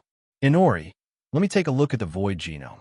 The pink-haired girl paused her song and handed him the sealed tube without hesitation. There was no distrust in her eyes. Suda had already shown her enough divine power to expand her worldview. To a god, something like the void genome held no value. Inori believed he had no reason to covet it. If funeral parlor accepts my help, the void genome won't even be necessary, Suda said as he examined it. It's for Guy, Inori reminded him. No, Suda shook his head. If I can help it, I don't want anyone to use it. Why? Because I don't want to see you being pulled apart by others. Suda said it bluntly. Inori looked at him, still puzzled. He didn't explain further. How could he? The truth was awkward. Guilty Crown was his gateway anime. Inori had once been his goddess. From an outside perspective, it was just fiction. But to watch his goddess, now flesh and blood, being pulled apart by other men from her chest, no less, it made his chest tighten uncomfortably. Maybe it was a man thing, that irrational possessiveness. If he had no power, He'd have swallowed it. But now that he was a god, why put up with what he didn't like? If it bothered him, he'd stop it. Simple. Just as he was thinking that, beams of light pierced the darkness. TL status. Mildly irritated but ill-continue reasons. PIC 251, Dormammu.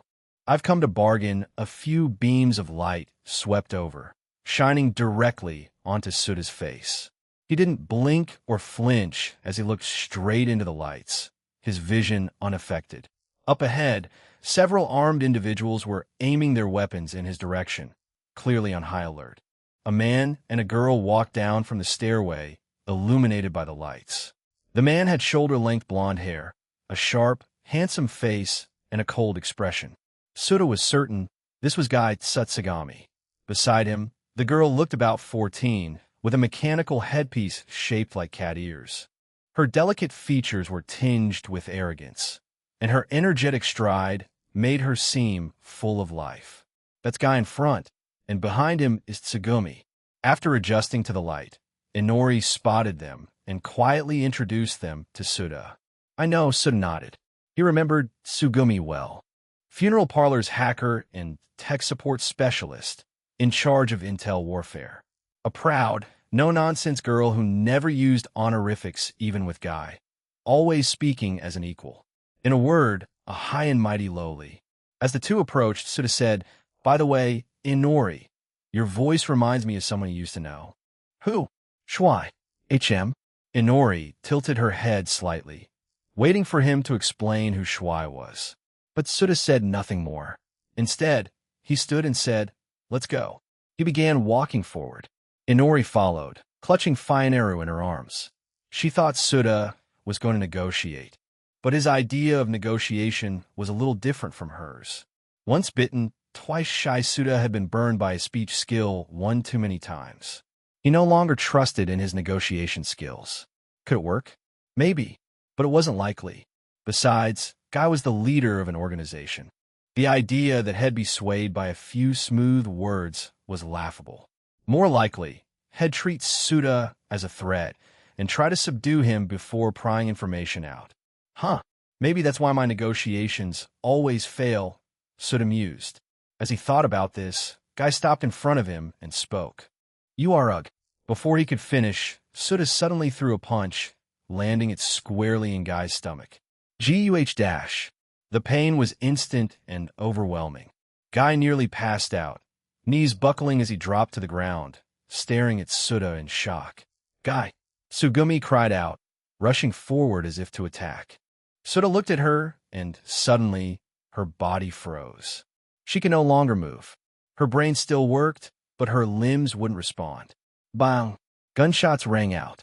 The armed members of Funeral Parlor fired without hesitation. At this close range, they were confident they wouldn't hit their own.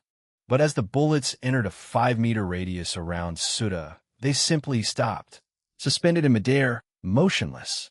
And like Tsugumi, the armed men also froze in place, conscious, but unable to move. "What the hell did you do?" A girl's voice shouted from a distance. Suda turned to see a massive mech charging toward him. That was the ultimate roar, a remotely controlled exosuit and one of this world's high-tech weapons. It looked similar to a nightmare frame from Code Geass, but the resemblance was purely superficial. Performance-wise, it was one of the worst mech Suda had ever seen. The pilot had to be Iase Shinomiya, the wheelchair-bound girl from Funeral Parlor. Suda instinctively pointed at the machine.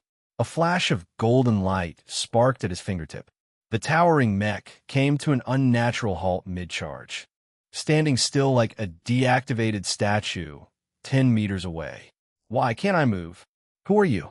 Why did you attack, Guy?" Iase's voice boomed from the mech speakers.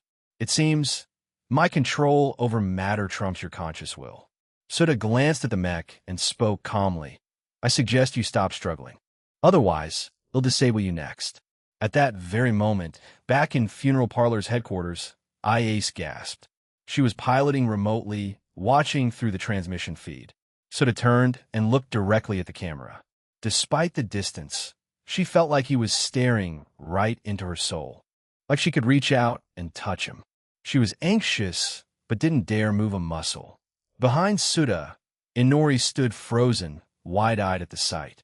Her comrades had been completely subdued in seconds. What's going on? Weren't they supposed to negotiate? Was Suda sent by GHQ to trick her? Suda turned around and met her eyes, silently telling her not to worry. Then he looked down at the blonde teen boy kneeling before him. "Hello, leader of Funeral Parlor Guy Tsutsugami." He gave a faint, courteous smile and said, "Now, shall we talk?" Guy looked up at him, brows furrowed. He opened his mouth to speak, then closed it again, clearly unsure what to say. Had seen a lot his time, but this was his first time dealing with someone who opened negotiations by beating the crap out of him. What kind of face was he even supposed to make? "Don't look at me like that," Suda shrugged. "I've got plenty of experience with negotiations. If I had just walked up and said I want to cooperate, odds that you'd suspect my motives, capture me, and try to interrogate me." So Guy asked, "You showed your power by subduing us all?" "Exactly." Suda nodded and continued. "This way, improving that I have the ability to be a worthy partner.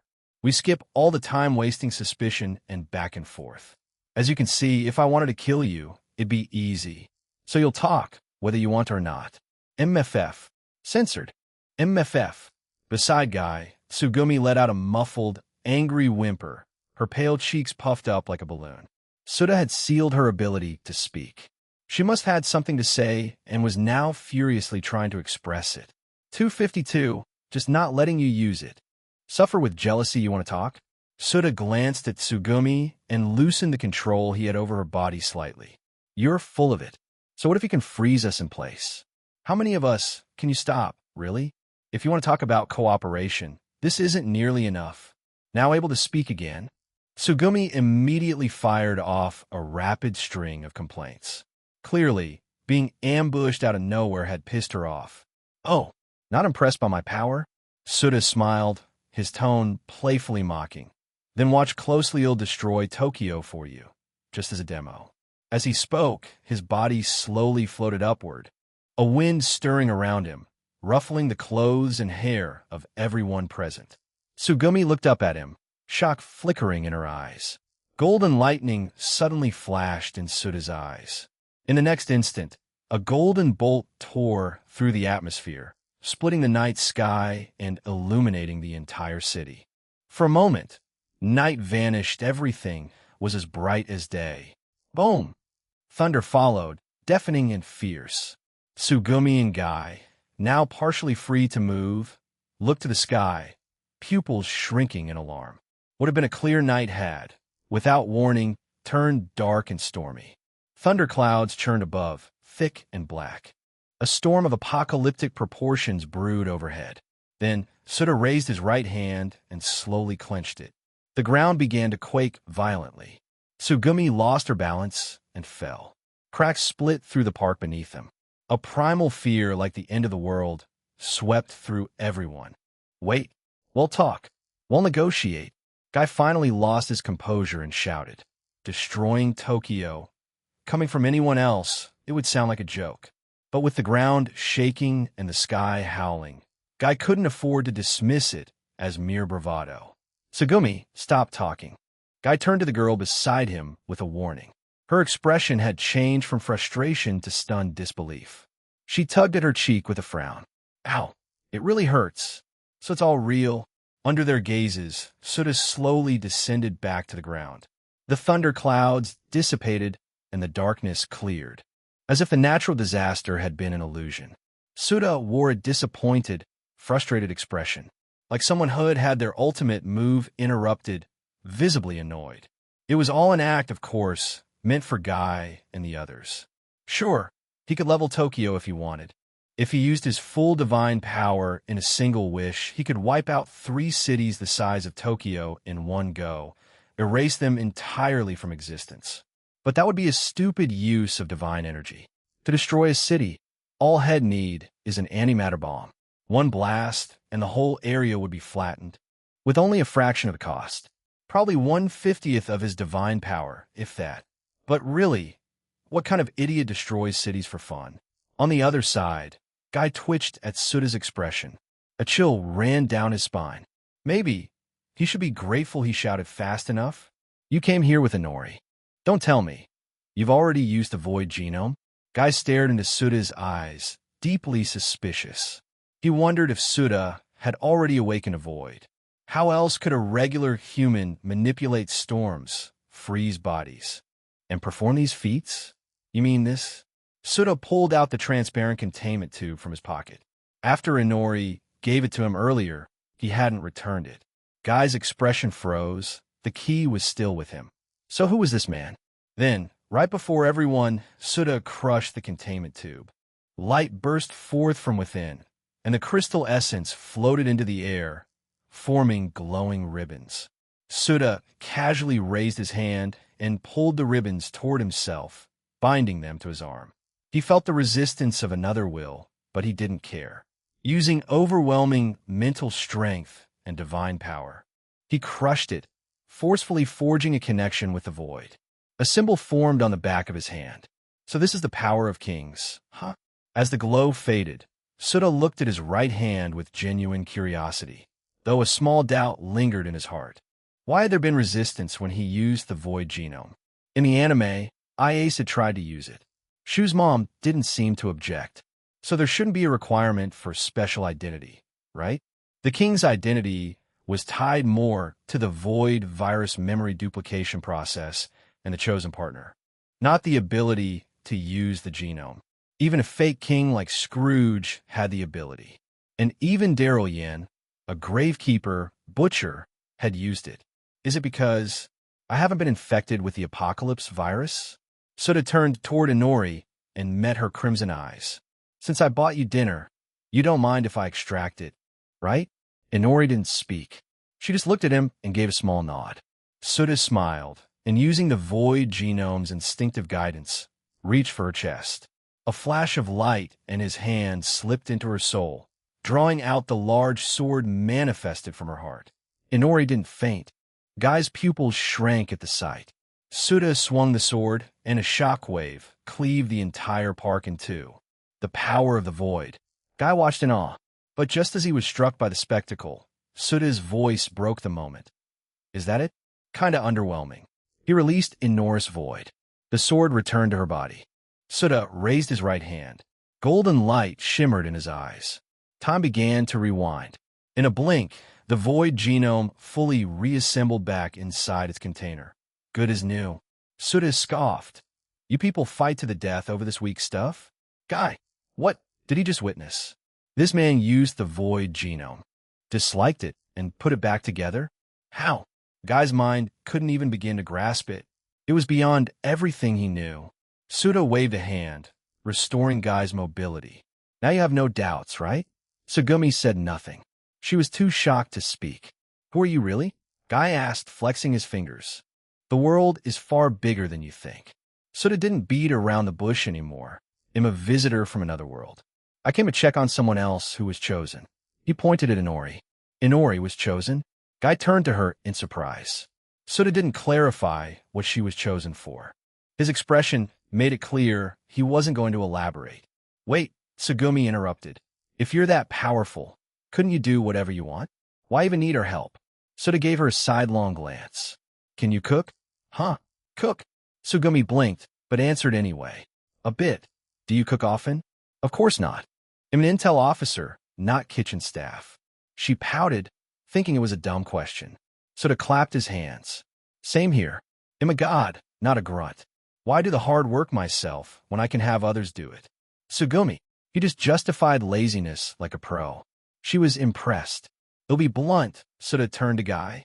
Your funeral parlor's numbers, several hundred strong, make for a solid base. It meets my minimum criteria. I want to work with you.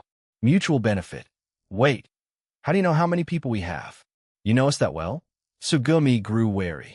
Relax, Suda assured her. I don't know that much. Just scanned your leader's memories a bit. Got some intel. Tsugumi stepped back in alarm. Guy. Yeah, with someone like this, you better not try anything sneaky. What's your goal? Guy asked. I've got urgent business, so I won't go into details. Suda pulled out an A4 sheet and handed it to Guy. My goals, plans, and the benefits I can offer you are all written here. Take it back, think it over. Inori knows how to reach me. If you don't want to cooperate, they'll find someone else. You're leaving? Inori stepped closer, still hugging Fioneru. Yeah. Suda looked at Guy, then at Inori, and suddenly smiled. He'll leave you a parting gift. He crushed the containment tube again. Light burst forth, and the glowing ribbons emerged once more. Suda guided them with divine power, wrapping them around Inori's right hand. This time, there was no resistance. Inori successfully fused with the void genome. Of course, Suda also used a bit of divine power to help her fully integrate it. That way, she could use her void without fainting afterward. She had earned him 1,000 points. He wasn't going to be stingy. Beside them, Guy hesitated but didn't speak.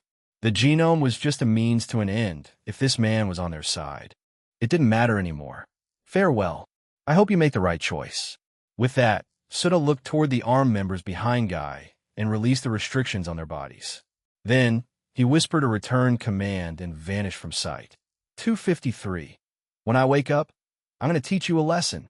After returning to the crib, Suda sent Kurumi several more private messages. Some of them were even outrageous self-exposes like, want to know a secret? I've got a very special relationship with Azayoi Miku. He was sure that if Kurumi saw a message like that, there was no way she could ignore it. She'd definitely hound him for answers. But once again, no reply. Something is wrong. Suda frowned slightly, then muttered a command and instantly teleported to the date, a live world. A second later, the scene before him changed. Blue sky, white clouds, an endless grassland just like what he saw during Kurumi's video call back when he was in the Akame world. Though, there was something very different now. He looked up at the sky and saw a colossal, cloud-obscuring projection of a clock, half hidden in the sea of clouds. Massive golden hands, the size of mountain ranges, rotated slowly atop the enormous timepiece. Zafkiel, how did it get so big? Suta's eyes widened. That was one hell of an evolution. No, wait. That's not a physical object, it's a time-condensed projection. It doesn't have a material form anymore. Suta extended his spiritual sense and carefully examined it, quickly detecting the difference. The power of time. Zafkiel no longer had a physical body. It had merged with the concept of time itself, projecting only an illusion into the material world. This conveniently eliminated its biggest flaw: vulnerability to direct attacks. Suta hadn't forgotten the scene where Kotori once blasted a hole in Zafkiel. How it recovered in the original plot, he had no idea. So Zafkiel's evolution is complete. As for the other one, Suta's gaze shifted to a second massive, disc-shaped projection beside the clock. It too blotted out the sky. 12 giant symbols flickered along its edges, each glowing like stars in the night sky. Suta studied them and recognized the 12 zodiac constellations. If his guess was right, this was Lucifugus, the demon king Kurumi had used in the side novels. Each zodiac symbol represented a power. It could manipulate space, a true demon king. No, now it should be called her second angel. Unlike Zafkiel, the disc projection was still blurry, not yet fully formed. Suta guessed Kurumi's evolution wouldn't be complete until the disc was fully stabilized. Whether she'd wake up by then was another question. I had my suspicions before, but I didn't think Zarathustra would actually show up. Suta sighed.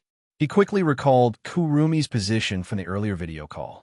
After orienting himself, he looked behind him. Sure enough, not far away stood the towering projection of her sapphire crystal. Inside the projection, a naked girl curled into a ball, floating in midair, arms wrapped around her knees, head tucked between her legs. Suta hurried over to get a closer look. But the moment he touched the sapphire crystal's projection, a repelling force pushed him back. Not wanting to interfere with the evolution process, he didn't force his way in. Instead, he stood outside and called out, "Kurumi, are you awake? Hey, say something, or I'm taking naked photos of you." Click. He mimicked a camera. "Wake up, wife." No response. Frowning, Suta's worry deepened. He was so concerned he didn't even have the mood to appreciate her flawless skin and delicate body. Extending his spiritual sense, he detected many people approaching the area. The celestial phenomenon overhead was too eye-catching. It had caused a major commotion. But the scale was so large that no one could pinpoint the exact source yet. Explorers were still blindly searching the area. Suta frowned further. If someone stumbled upon Kurumi like this, that would be bad. So he used divine power to conjure an illusion barrier, hiding the spring scenery within. Then he added a muggle-repelling charm. Anyone who got close would subconsciously steer away. With that done, he sat down cross-legged outside the projection, prepared to wait for Kurumi to awaken. And wait he did, until nightfall. Thanks to his enhanced body and mind, he could go months without rest. So he had no problem with patience. He stayed alert in case anything went wrong. If Kurumi's life force weakened, had used divine power without hesitation to save her. During this time, Inori unexpectedly spoke up in the group chat. "Inori, Suta, thank you. Inori, they'll sing for you. Suta, lucky me. So, has your leader, Guy Satsugami, made up his mind yet? Inori, we just arrived at base. He's reading the proposal you gave him. Suta, tell him he's got 3 days to decide. If I don't hear back by then, he'll seek another faction to partner with." 3 days referred to 3 days in the guilty crown world. He wanted to push Guy into making a timely decision. Time flowed differently between worlds, so Suta himself didn't care too much about the deadline. Inori, okay. Chelsea, starting a new religion again? TSK, so quick to abandon the old for the new. Souta, Chelsea, you've been getting bolder lately. I'm seriously considering summoning a few more headless horsemen to keep you company. Chelsea, too busy with state affairs. Logging off. Shiroyasha, Souta, so the newbie singing really that good? Souta, yep. Inoris, a famous national-level singer. Listening to her is a real treat. Shiroyasha, oh ho, a diva? Got any videos? Upload to the shop, I want to see. Chop chop. Souta, why do you need a video to hear singing? Shiroyasha, come on, I know you too well. If you're this impressed, she's got to be drop-dead gorgeous. You'd never praise someone this much just for their voice. I want to see what kind of outfit she wears. If they're ugly, they'll sponsor some myself. Souta, stop projecting your pervy logic onto me. I'm a divine being, not some shallow mortal. Shiroyasha, stop pretending to be a god. Have you done anything godlike at all? Queen of Nightmare. Smash it or throw it. Both were simple and would have proven the phone's unbreakable, unlosable nature. As a normal person, that kind of phenomenon should have inspired awe.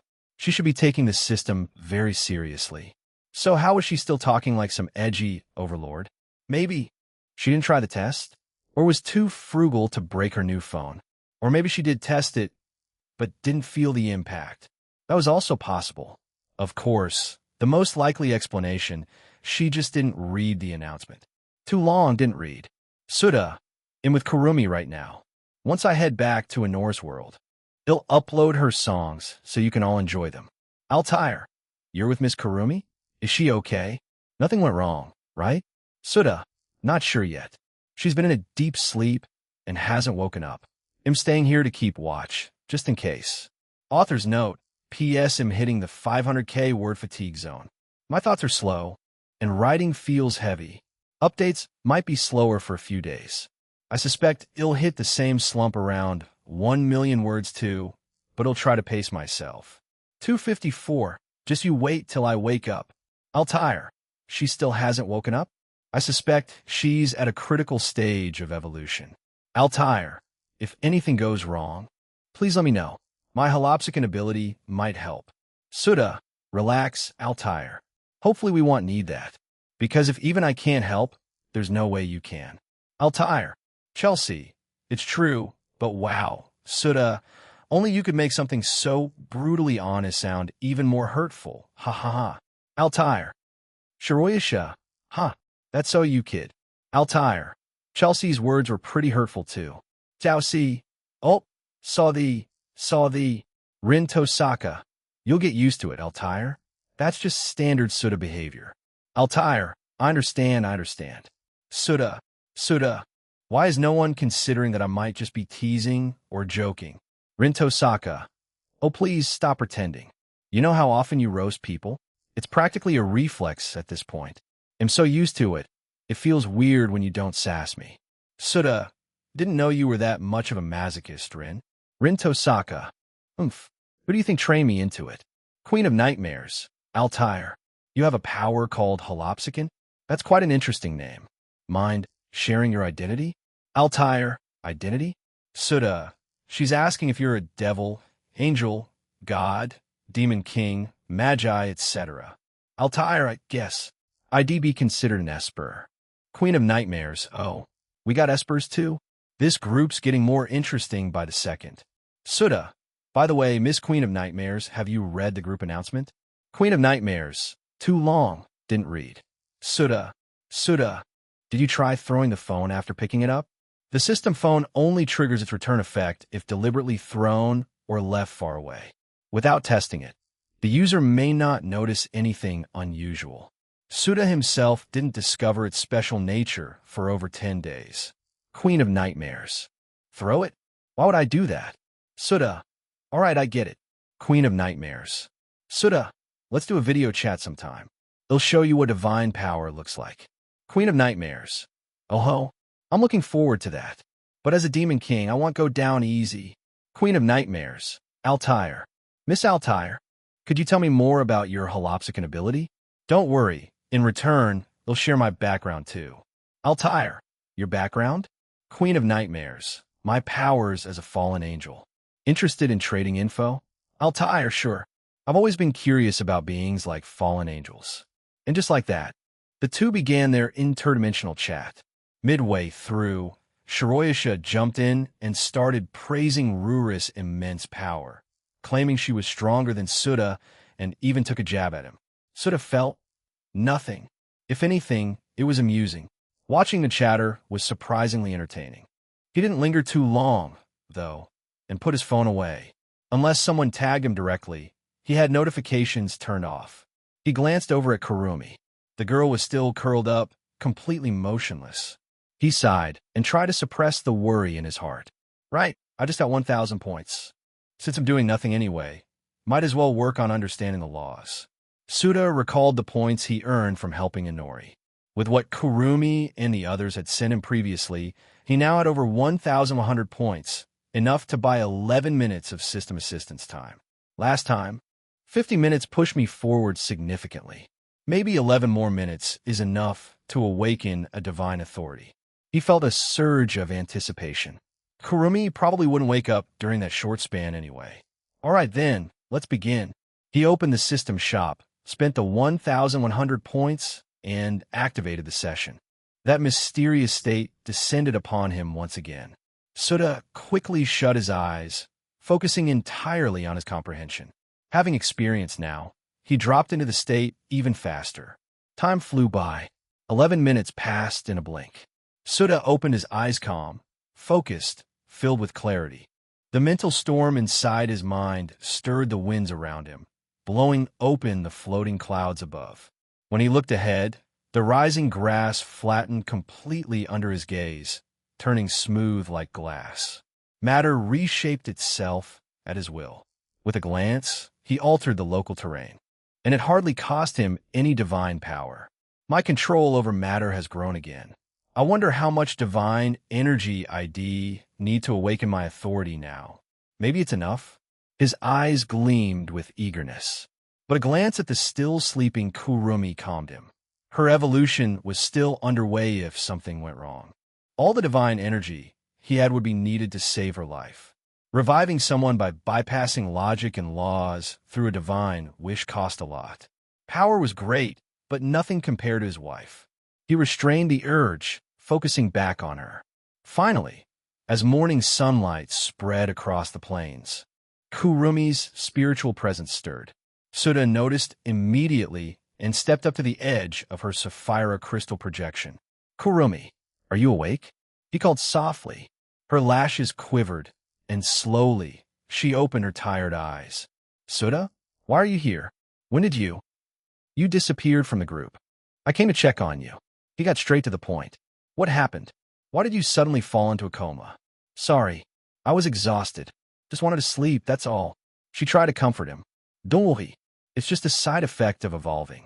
I've fallen asleep like this a few times already. Kurumi was still curled up, wrapped in dense spiritual energy, likely unable to move freely yet. And don't look. Turn your head, she said, slightly embarrassed.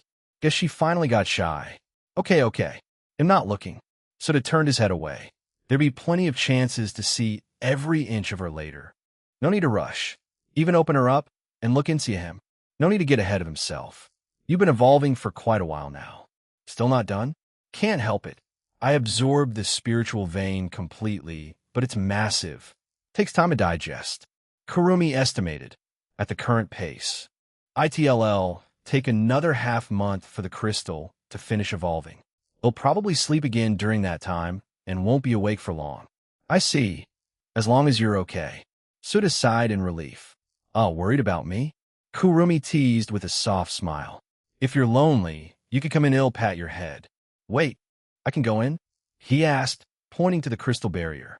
Well, I'm not entirely sure. Probably okay? She didn't sound confident. Then never mind. Not worth the risk. Suda restrained the urge and replied. They'll stay here and wait for a month. No need. I'm really fine. You don't have to worry so much. She smiled brightly. They'll only wake up once every 5 or 6 days, and even then, just for a few minutes. Just talk to me while I'm awake, then go do your thing when I sleep. It's fine, Suta waved. Waiting for you is what I should do. But I don't want you bored out of your mind waiting. Are you sure nothing's going to happen? Suta turned back and stared into her eyes. Of course, wait. Turn your head back around. Kurumi quickly covered her face, completely red. Being stared at naked was testing the limits of her shame. Don't be fooled by her usual maturity and flirty behavior deep down. She was a well-raised, refined lady who hid her girlish heart. Hidden, not gone. Once her boundaries were crossed, it showed. Okay, I'm not looking anymore. Suta turned away again. By the way, Suta, you haven't been flirting around lately, have you? Suddenly, Kurumi asked. 255, Altair. Thanks a lot.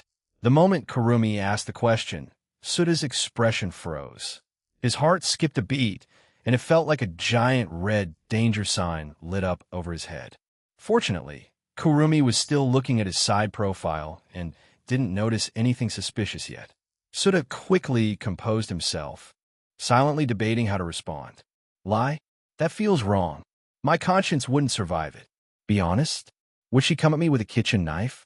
Kurumi was about to surpass him in strength. Seeing him silent, Kurumi began to look suspicious. Thankfully, just then her system phone tucked under her backside vibrated. Someone messaged me. Kurumi's face turned a bit red. The buzz against that spot, it tingled like a soft electric current. Hearing that, Suta sighed in relief. He didn't want to lie, but also wasn't ready to be completely honest. The timing just wasn't right. Whoever messaged her, bless them. Whoever you are, thank you. Kurumi summoned her shadow and had it reach out from her skin, retrieving the phone and floating it up to her face. She used voice command to enter the group chat. Suta glanced over and gave a small nod of admiration. So shadows can be used for that too? That's pretty clever.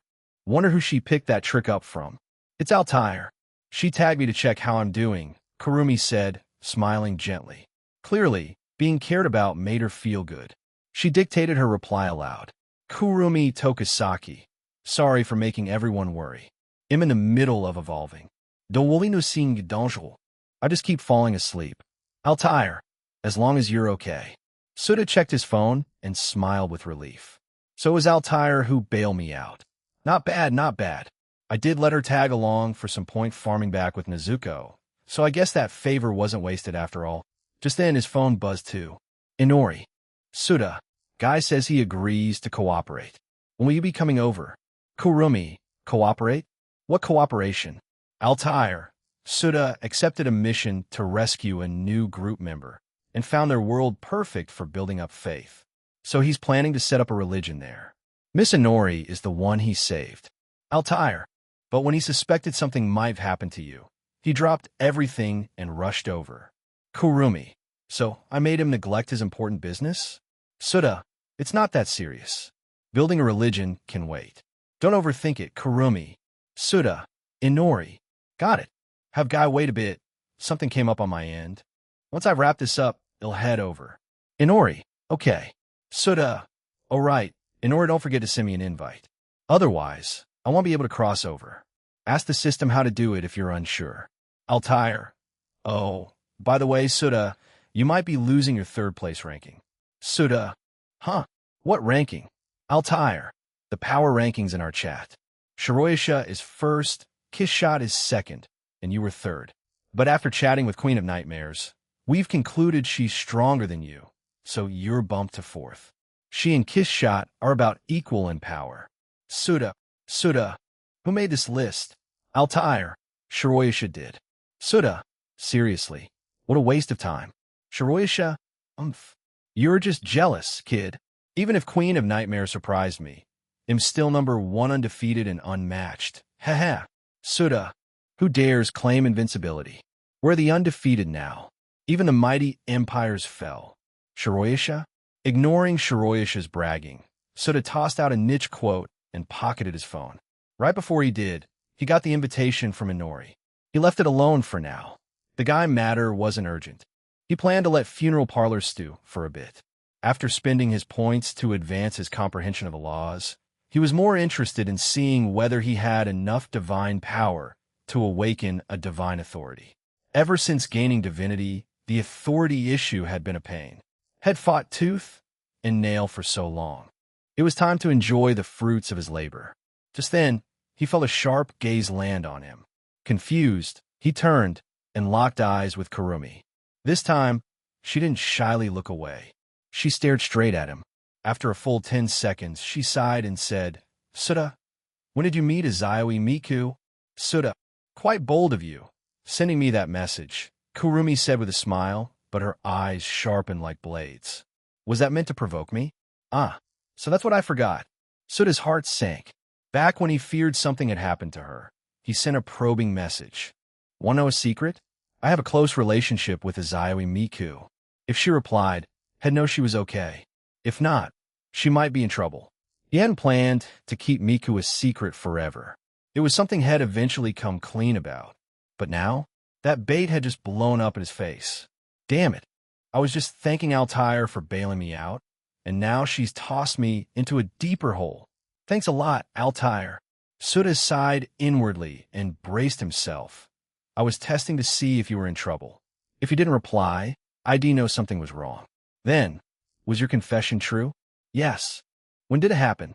Last time I visited that world to gather faith, I bumped into Miku, saved her, we got to know each other.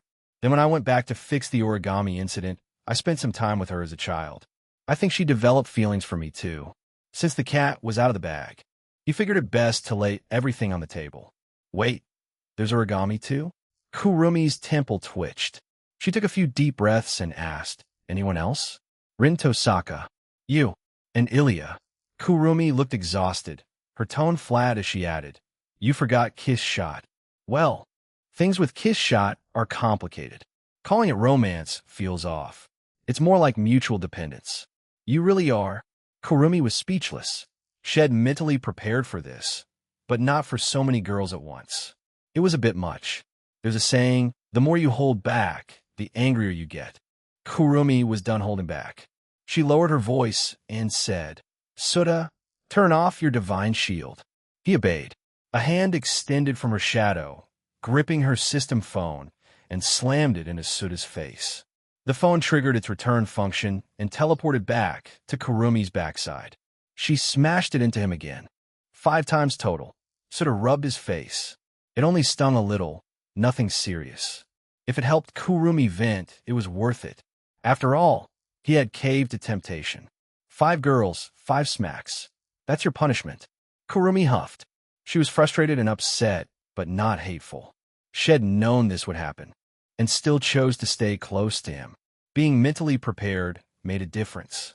Calm down, she told herself. Those flashy hussies only get the scraps. And most important one, he knows that. But then Suta said, "Actually, you should have smacked me one more time." Kurumi stared at him blankly. "Who else?" "It's death." Bam! The phone smashed in his face with extra force. This time, she really meant it. 256. Kurumi Tokusaki's 1,000-layer trap in the MC's world. Suta rubbed his slightly bruised cheek and let out a sigh of relief. He had finally made it through Kurumi's wrath. Managing a harem is seriously tough, especially when every girl is ridiculously amazing. Suta recalled what had happened just a few minutes ago, and he could still feel the dull ache in his face. After he came clean about everything involving his death, Kurumi exploded. Why did it turn out like this? For the first time, she had someone she liked, someone willing to save her. 2 kinds of joy overlapping, bringing her a happiness that felt like a dream. So why did it end up like this? She had clearly been there first, whether it was kisses, hugs. Realizing she had been beaten to the punch, Kurumi showed a rare, obvious display of anger in front of Suta for the first time. Even if it was just a game between them, this was unforgivable. In her rage, she started hurling her phone at Suta, aiming directly for his face. She even forbade him from using his divine shield to block. After venting a bit, she finally calmed down. But then came regret. Thinking back to all that Suta had done for her, she began to resent her impulsive actions. How could she hurt the person she liked? For a moment, guilt overwhelmed Kurumi, and she couldn't bring herself to look him in the eye. After quite a bit of inner struggle, she decided to let it go. It had already happened. Getting mad wouldn't help. Instead, Why not use Suta's guilt to elevate her position in his heart? Push herself way ahead of those other flashy floozies. Besides, it wasn't like there was no way to fix things. She was, after all, the Time Emperor. She could travel through time. Once her evolution was complete, she'd sneak into the real world, send a clone back to the past, find Suta before he got his system phone, and give him a proper beating. And then play some exciting games with him. Whatever the clone experienced still counted as her own. No way she'd let that lunaticus death get away with this. Thinking about it made Kurumi's anger disappear. Still, she kept a cold face for now. The guiltier Suta felt, the deeper her imprint on his heart. The squeaky wheel gets the grease, after all. Suta, go work on building your cult now. Kurumi deliberately lowered her voice, sounding detached. Suta stayed where he was. They stared each other down for a while. Only when he saw the frost in her expression begin to thaw did Suta finally speak. Sorry, I made you angry. Oh, so you do know. But whatever. I'd already prepared myself for this. And the system isn't exactly wholesome. It's hard to stop it. Kurumi's tone carried deep resignation, as if she were accepting her fate. Congrats. You're now getting the same treatment as Itsuka Shirori. Lucky you. Just wait and I'm going to bully you good and get back everything I lost. Suta exhaled. Sure, bully me however you want. Then show me your best Itsuka Kotori impression. Put on a gur. Some trashy stuff I'm still going to veto. Suta cut her off before she could finish. Seriously, what was she thinking? You want me to cosplay as a Lotus Fairy girl and seduce you or something? Eventually, Kurumi's time of lucidity ran out. Her consciousness drifted into fatigue and drowsiness. This time, I'm not letting it go so easily, Suta. Kurumi cast him a meaningful look as her eyes drooped. Guess how many clones I've stocked up? Hee hee, you better get ready to beg. With that, her spiritual energy calmed, and her eyes fully closed. Suta knew then. He had cleared the stage. Finally, he could relax a little. Now that Kurumi was out of the way, running a harem should be smoother, right? No, he still felt guilty toward Kurumi. But soon, he'd be heading to the Guilty Crown world to grow his cult. Showing up with a bruised face in front of someone like Gai Satsugami might lower his divine image. He didn't care much about that himself, but it mattered to the believers. Who'd worship a god with a black eye? Of course, he hadn't forgotten his main task. Before finding Gai, he had to try manifesting his divine kingdom. With that, he could develop corresponding divine arts to bestow upon his followers. And whenever they used those arts, he'd gain divine power in return. This process could go hand in hand with expanding his cult. With both faith and power streaming in, his divine reserves would skyrocket. Let's not stockpile. Time to test it. Suta sat on the couch, closed his eyes, and focused all his attention inward. His consciousness dove deep into his soul to sense the superpower bound to it. This was an instinct, no training needed. Guided by instinct, he quickly touched the shape of that power.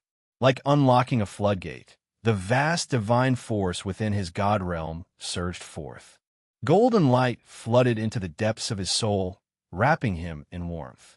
His superpower, nurtured by the divine energy, began evolving. Soon, all his divine energy was drained. Suta winced at the cost, but let it go. He pulled more divine power from the system store, recharged his cultivation, and repeated the process. The entire apartment filled with a sacred aura. Bathed in golden light, Suta gradually merged with the material world. He was completely immersed in the sensation of growth, unaware of time slipping by. When his power was nearly drained and he came to, he realized that half the day had already passed. He looked out the window. Night had fallen. His face didn't show joy, only a craving for more. Still not enough. So close. Why is this taking so damn long? His OCD flared. Thinking it over, he popped into the Akame GA kill world. But only 2 days had passed there since he left. Even after converting belief into divine power, he was still just short. With no other choice, Suta gave up and asked the Path of Pieces, the lord for the original mythos text, then returned to his man cave. If Akame won't cut it, guess I'll have to go to Data Live. But Kurumi's stuck in the past and unconscious. Without the 11th bullet, getting to the future's not easy, Souta muttered while thinking through his options. Soon, he pulled out his system phone and opened the marketplace, eyeing his 10,086-point balance. The invite. He'll send it to Miku first. Without hesitation, Souta spent 10,000 points on an invitation. System. Invite Izaoi Miku to the group. He whispered to his phone. 13th friend invite sent. The Requiem Diva's affection level has reached the required threshold. Host has randomly obtained one of her abilities. Randomizing.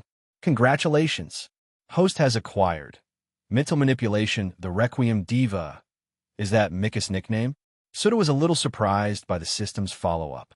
He had expected Miku to provide him with a powerful superpower with potential to reach the level of law. But not this fast.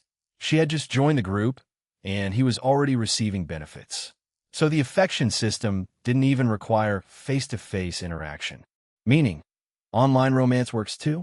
While he was marveling at the ability he had just acquired, the group chat lit up again with the arrival of the new member. This time, Altair took Kurumi's place, tagging the newcomer and giving a kind reminder to read the group notice. The members quickly started discussing the newbie. Rinto Saka. Weird, didn't two newbies just join? Why is there another one all of a sudden? Altair. I find it strange too. Normally, the system waits before sending another invite. Souta. I invited her. Altair. Rinto Saka. Souta. I'll explain later. Got stuff to do now. Souta opened a private chat with the new member Requiem Diva and started typing. He sent a message explaining his identity, the system, and the group, and asked Miku to send him an invitation in return. Without one, even if he thought about Miku during his dimensional travel, he'd still end up near Kurumi. He had already confirmed this back in the Campione world. Soon, Miku replied, Requiem Diva, darling? Is that really you? Souta, it's me. Requiem Diva.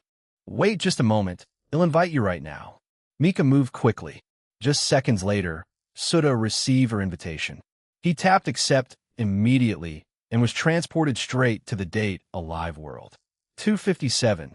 Revised. The afternoon sunlight streamed in through the floor-to-ceiling windows that spanned the entire wall, casting a warm golden glow across the polished floor, which reflected the artwork on the ceiling. The sun's rays wrapped around the room with a comforting warmth that made everything feel slow and lazy. This was a refined, elegant-looking living room. Miku sat on the sofa, having just shed the posture of a leisurely lady enjoying tea. A sudden look of panic appeared on her noble, almost aristocratic face. Naomi, you don't need to stay and drink tea with me this afternoon. You could go home for now. She directed her words to the girl seated across from her. Did I do something wrong, dear sister? The girl looked back with a pitiable expression, as if on the verge of tears. Sorry, but I've got something important to do. I can't keep you company right now. Mika tried to smile. Please, would you mind heading back for today?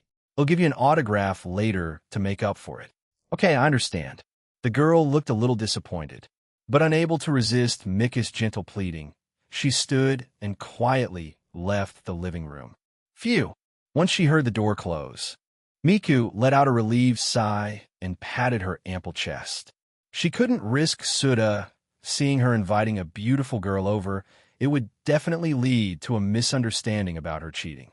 Souta had made it clear before that he didn't approve of her pursuing other girls, so she felt a bit guilty on that front. Fortunately, the girl had been obedient and left. Otherwise, things could have gotten messy. In the past, Miku wouldn't have bothered explaining anything. She would have just used her voice to persuade the girl to leave without question. But now, things were different. A gentle smile curved Mika's lips. Souta had changed her a lot, and she wanted to live the way he hoped she would by her demeanor, her choices, her values. It came with more constraints, but she was happy to follow them, because when she did, it felt like Souta was always by her side. Oh, right, it's time to send the invite. Once the girl's footsteps faded outside, Miku settled down, pulled out the newly acquired system phone, and sent Souta the invitation. Then, she waited patiently. About 5 seconds later, A beam of white light lit up the room. Suta appeared, bathed in a glow. Miku immediately sprang up from the sofa and rushed toward him, wrapping her arms around his neck. "Darling, I missed you so much." She buried her face against his neck, breathing in his scent. At the same time, the sensation of Mika's embrace helped Suta quickly recover from the disorientation of world hopping, grounding him back in the physical world. He gently ran a hand along her back. "Sorry it took me so long to invite you into the group. It's okay. Not much time has passed for me here, either." Mika hugged him tighter. "Just knowing you didn't forget me is enough." Maybe because she missed him so badly. Miku clung to Suta for several minutes before finally letting go, seemingly recharged. She playfully poked his chest with a finger. "Darling, you're not blushing this time. Seems like your tolerance has improved since last time." As she spoke, the silver violet-haired girl subtly glanced downward toward Suta's lower half. Suta didn't know how to respond and quickly changed the subject. "How long has it been since I last left?" 2 months. Miku took Suta's hand and let him sit on the sofa. Suta's nose twitched. "There's more than one perfume scent here." He glanced at the 2 steaming cups of tea on the table and asked suspiciously, "Was someone else here just now?" And no. Mika's expression turned a little unnatural. "Those are for you." Really? Suta didn't suspect her. He was a bit thirsty anyway, so he reached for one of the cups. But Miku reacted quickly and grabbed his hand. "What's wrong?" Suta looked puzzled. "Darling, drink from mine instead." Thinking fast, Miku adjusted her expression, gave a teasing smile, and said, "This way it's like an indirect kiss. Doesn't that excite you?" "Darling?" She lifted her own cup and handed it to Suta with a grin. "Even if you lick the rim, I want mine." Suta took the cup and casually asked, "You weren't entertaining a girl earlier, were you?" "Of course not." Miku quickly changed the subject.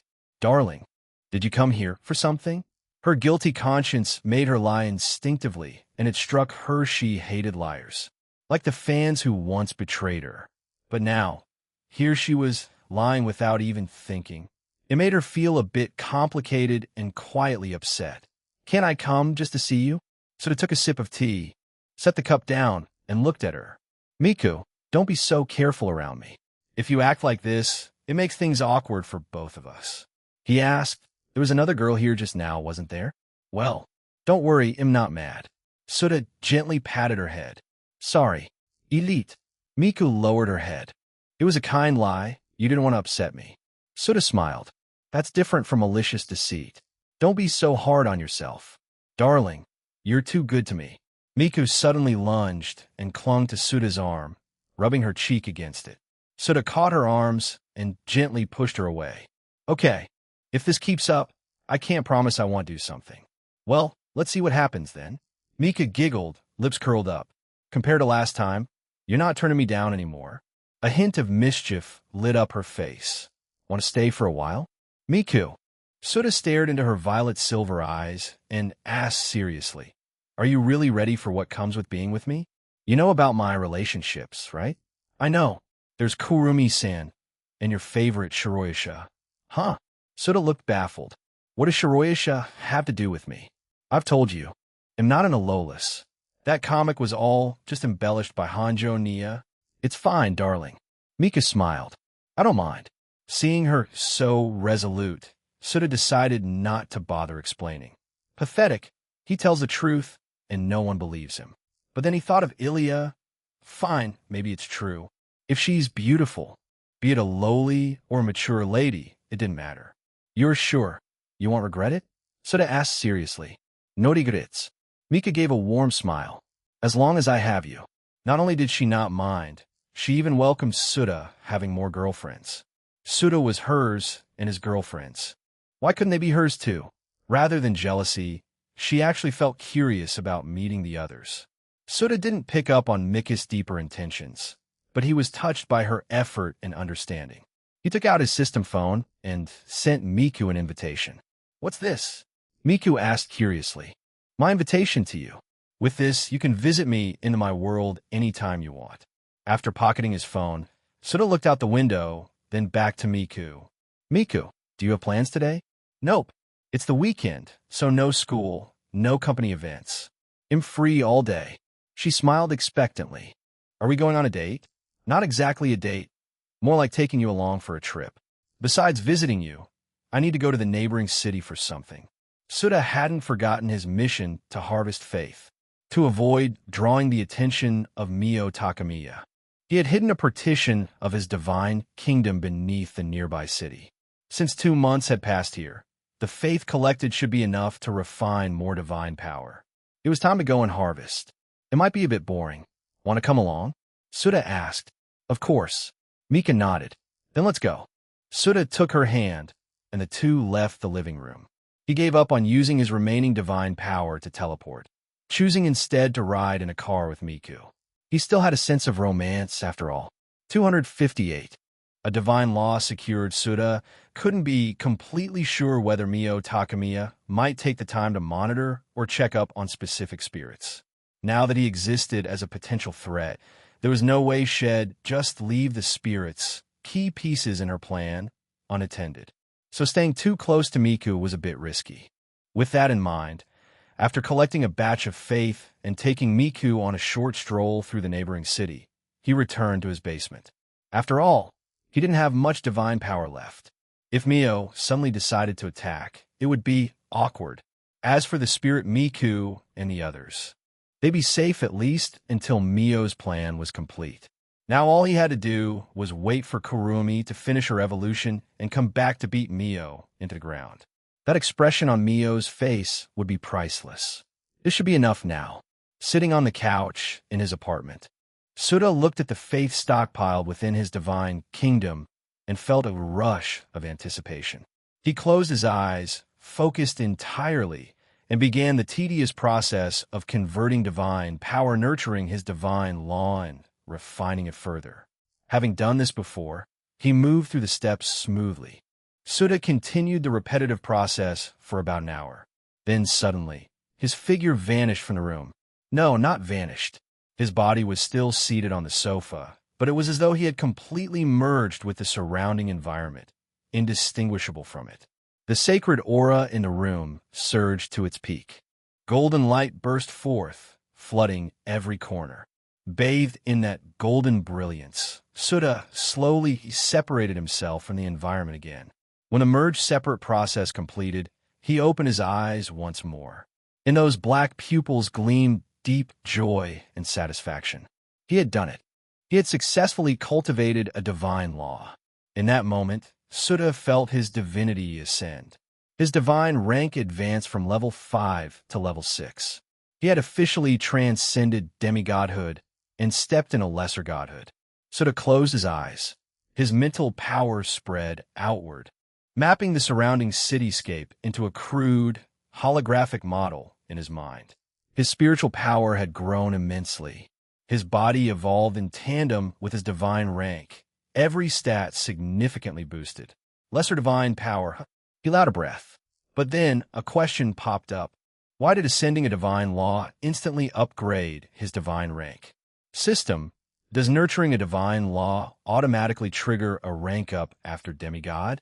He posed the question aloud. Correct. Think of your divine rank as a world model. A divine law represents a world rule. Each divine law you possess completes a rule within that model. The more rules you integrate, the more complete the model becomes, and thus your divine rank rises. Furthermore, the depth of your understanding of a divine law also influences divine progression. Even a single divine law, if comprehended to the level of law, can bypass intermediate ranks and ascend to higher tiers. Of course, ranking up also requires absorbing enough divine power to catalyze the transformation. I see. Suda quickly digested the system's explanation and understood the future path of ascension. Put simply, there were 2 approaches. Collect multiple divine laws to level up. Specialize. Devote yourself to deepening your comprehension of a single divine law, or both for that matter. Understanding this, Suda pulled up the system phone and began retrieving divine power had previously stored when he was level 5. This reserve was meant for testing. Same unit of divine power. How much stronger is it now? He quickly began a comparative experiment. Souta conjured two identical bottles of water and used a unit of divine power from each level to make them vanish. Soon, the results were in. Divine power at level 6 is 10 times stronger than level 5's. That's a huge jump, much greater than previous level ups. Seems like the gap between demigod and lesser god is massive. Souta's eyes sparkled with delight. His divine power strength had increased tenfold. So had his maximum divine energy capacity. By his destructive power formula, if he unleashed all his divine power in one wish, he could erase the entire Japanese archipelago from the material plane, leaving no trace. That was purely based on wishing it away. As for defense, his divine shield was now so durable that even an attack strong enough to destroy 10 islands wouldn't harm him in the slightest. But there was a caveat. AoE, area of effect, attacks wouldn't work. To damage him, an enemy had to concentrate all power directly on him. Otherwise, even a planet-busting explosion wouldn't faze him if only a fraction of that force touched his body. Even that's conservative. Realistically, my defense is probably equivalent to half of MT Everest's landmass. Geez, this whole formula feels like a caveman's logic, but hey, it's intuitive. Souta stood up from the couch and teleported into the open sky, floating above the clouds to stretch out his body. At long last, he could call himself powerful. A rough estimate put his current might on par with Hestia's one kick to annihilate a nation. But overall, he was still stronger than Kiss Shot. Barely meets the criteria for a 4-digit in Little Garden. Souta gave himself a soft benchmark. In Little Garden, 4-digit beings varied widely in strength. Top-tier examples included people like Saurian Demon King who, with admin access and the authority of the moon, could turn the moon into a weapon. That kind of force could destroy worlds and was considered borderline star level for short bursts. Saurian Demon King's regular power was described as equivalent to forming land masses with breaths from the sea. Most other 4-digits were far weaker. Souta figured he couldn't beat someone like Saurian Demon King, but he still counted within the 4-digit range. If he really got serious, his destructive power was formidable. After all, erasing a continent was the dumbest possible way to show off. Using antimatter bombs as a wish attack would only cost about 1/50th the divine power. No, wait. Now that he had the material divine law, manipulating matter with divine power had become extremely efficient. It might cost even less. I finally have a divine law, floating above the clouds. Souta felt a rush of exhilaration. He raised a hand and created a steamroller, suspending it mid-air. At that moment, he felt a strange energy flow into his divine kingdom. He reached out and manipulated it. In just a second, the energy was converted into divine power and stored inside his kingdom. Source energy. Souta's face lit up. As expected, divine laws produce source energy. From the perspective of his material law, as long as he created matter, he would harvest source energy. From now on, even without faith, he no longer had to worry about sustaining his divine power. That weakness had been thoroughly patched. He basked in satisfaction. Casting an illusion over himself to avoid satellite detection, Souta floated above the clouds and began researching the applications of divine laws. If he could develop divine arts, his attacks would consume even less divine power. Also, I wonder if the material law can change the nature of my divine kingdom. An idea struck him. Until now, his kingdom existed in a semi-ethereal plane. It could contain souls, faith, and divine power, but not matter. If the material law allowed him to materialize his divine kingdom, it would boost his strength significantly. After all, he could draw upon all the power within it. For instance, the strength of the believers could be stacked on his body. If he could store matter that included physical mass, create a mountain in his divine kingdom, then when he punches, it's like a mountain crashing down. He'd absolutely be airborne. With that thought, Souta immersed himself in his research. Time slipped by, and before he knew it, evening had come. Beezy's system phone buzzed, interrupting his deep focus. He glanced at the screen and saw a message from Inori Yuzuriha tagging him, asking when he was coming over. Apparently, 3 days had already passed in the Guilty Crown world. Suda smacked his forehead. Crap, I totally forgot about my main mission. He put away his phone and shelved his research. System, send me to the Guilty Crown world. 259. Can you freaking talk normally? Ever since the Lost Christmas incident, Tokyo's Roppongi district, the epicenter of the apocalypse virus outbreak, had been locked down by a coalition of multinational forces. The Japanese government relinquished its administrative control over the area, effectively turning Roppongi into a lawless zone outside the jurisdiction of any nation. Residents weren't allowed to leave, nor were they given vaccines. Countless infected people, stripped of hope, simply drifted through life in Roppongi, numb and forgotten, like livestock bred to host a virus. This is where Funeral Parlor had built its headquarters. Many of their outer circle members were ordinary civilians recruited directly from Roppongi. The organization had taken root, growing steadily within this forsaken place.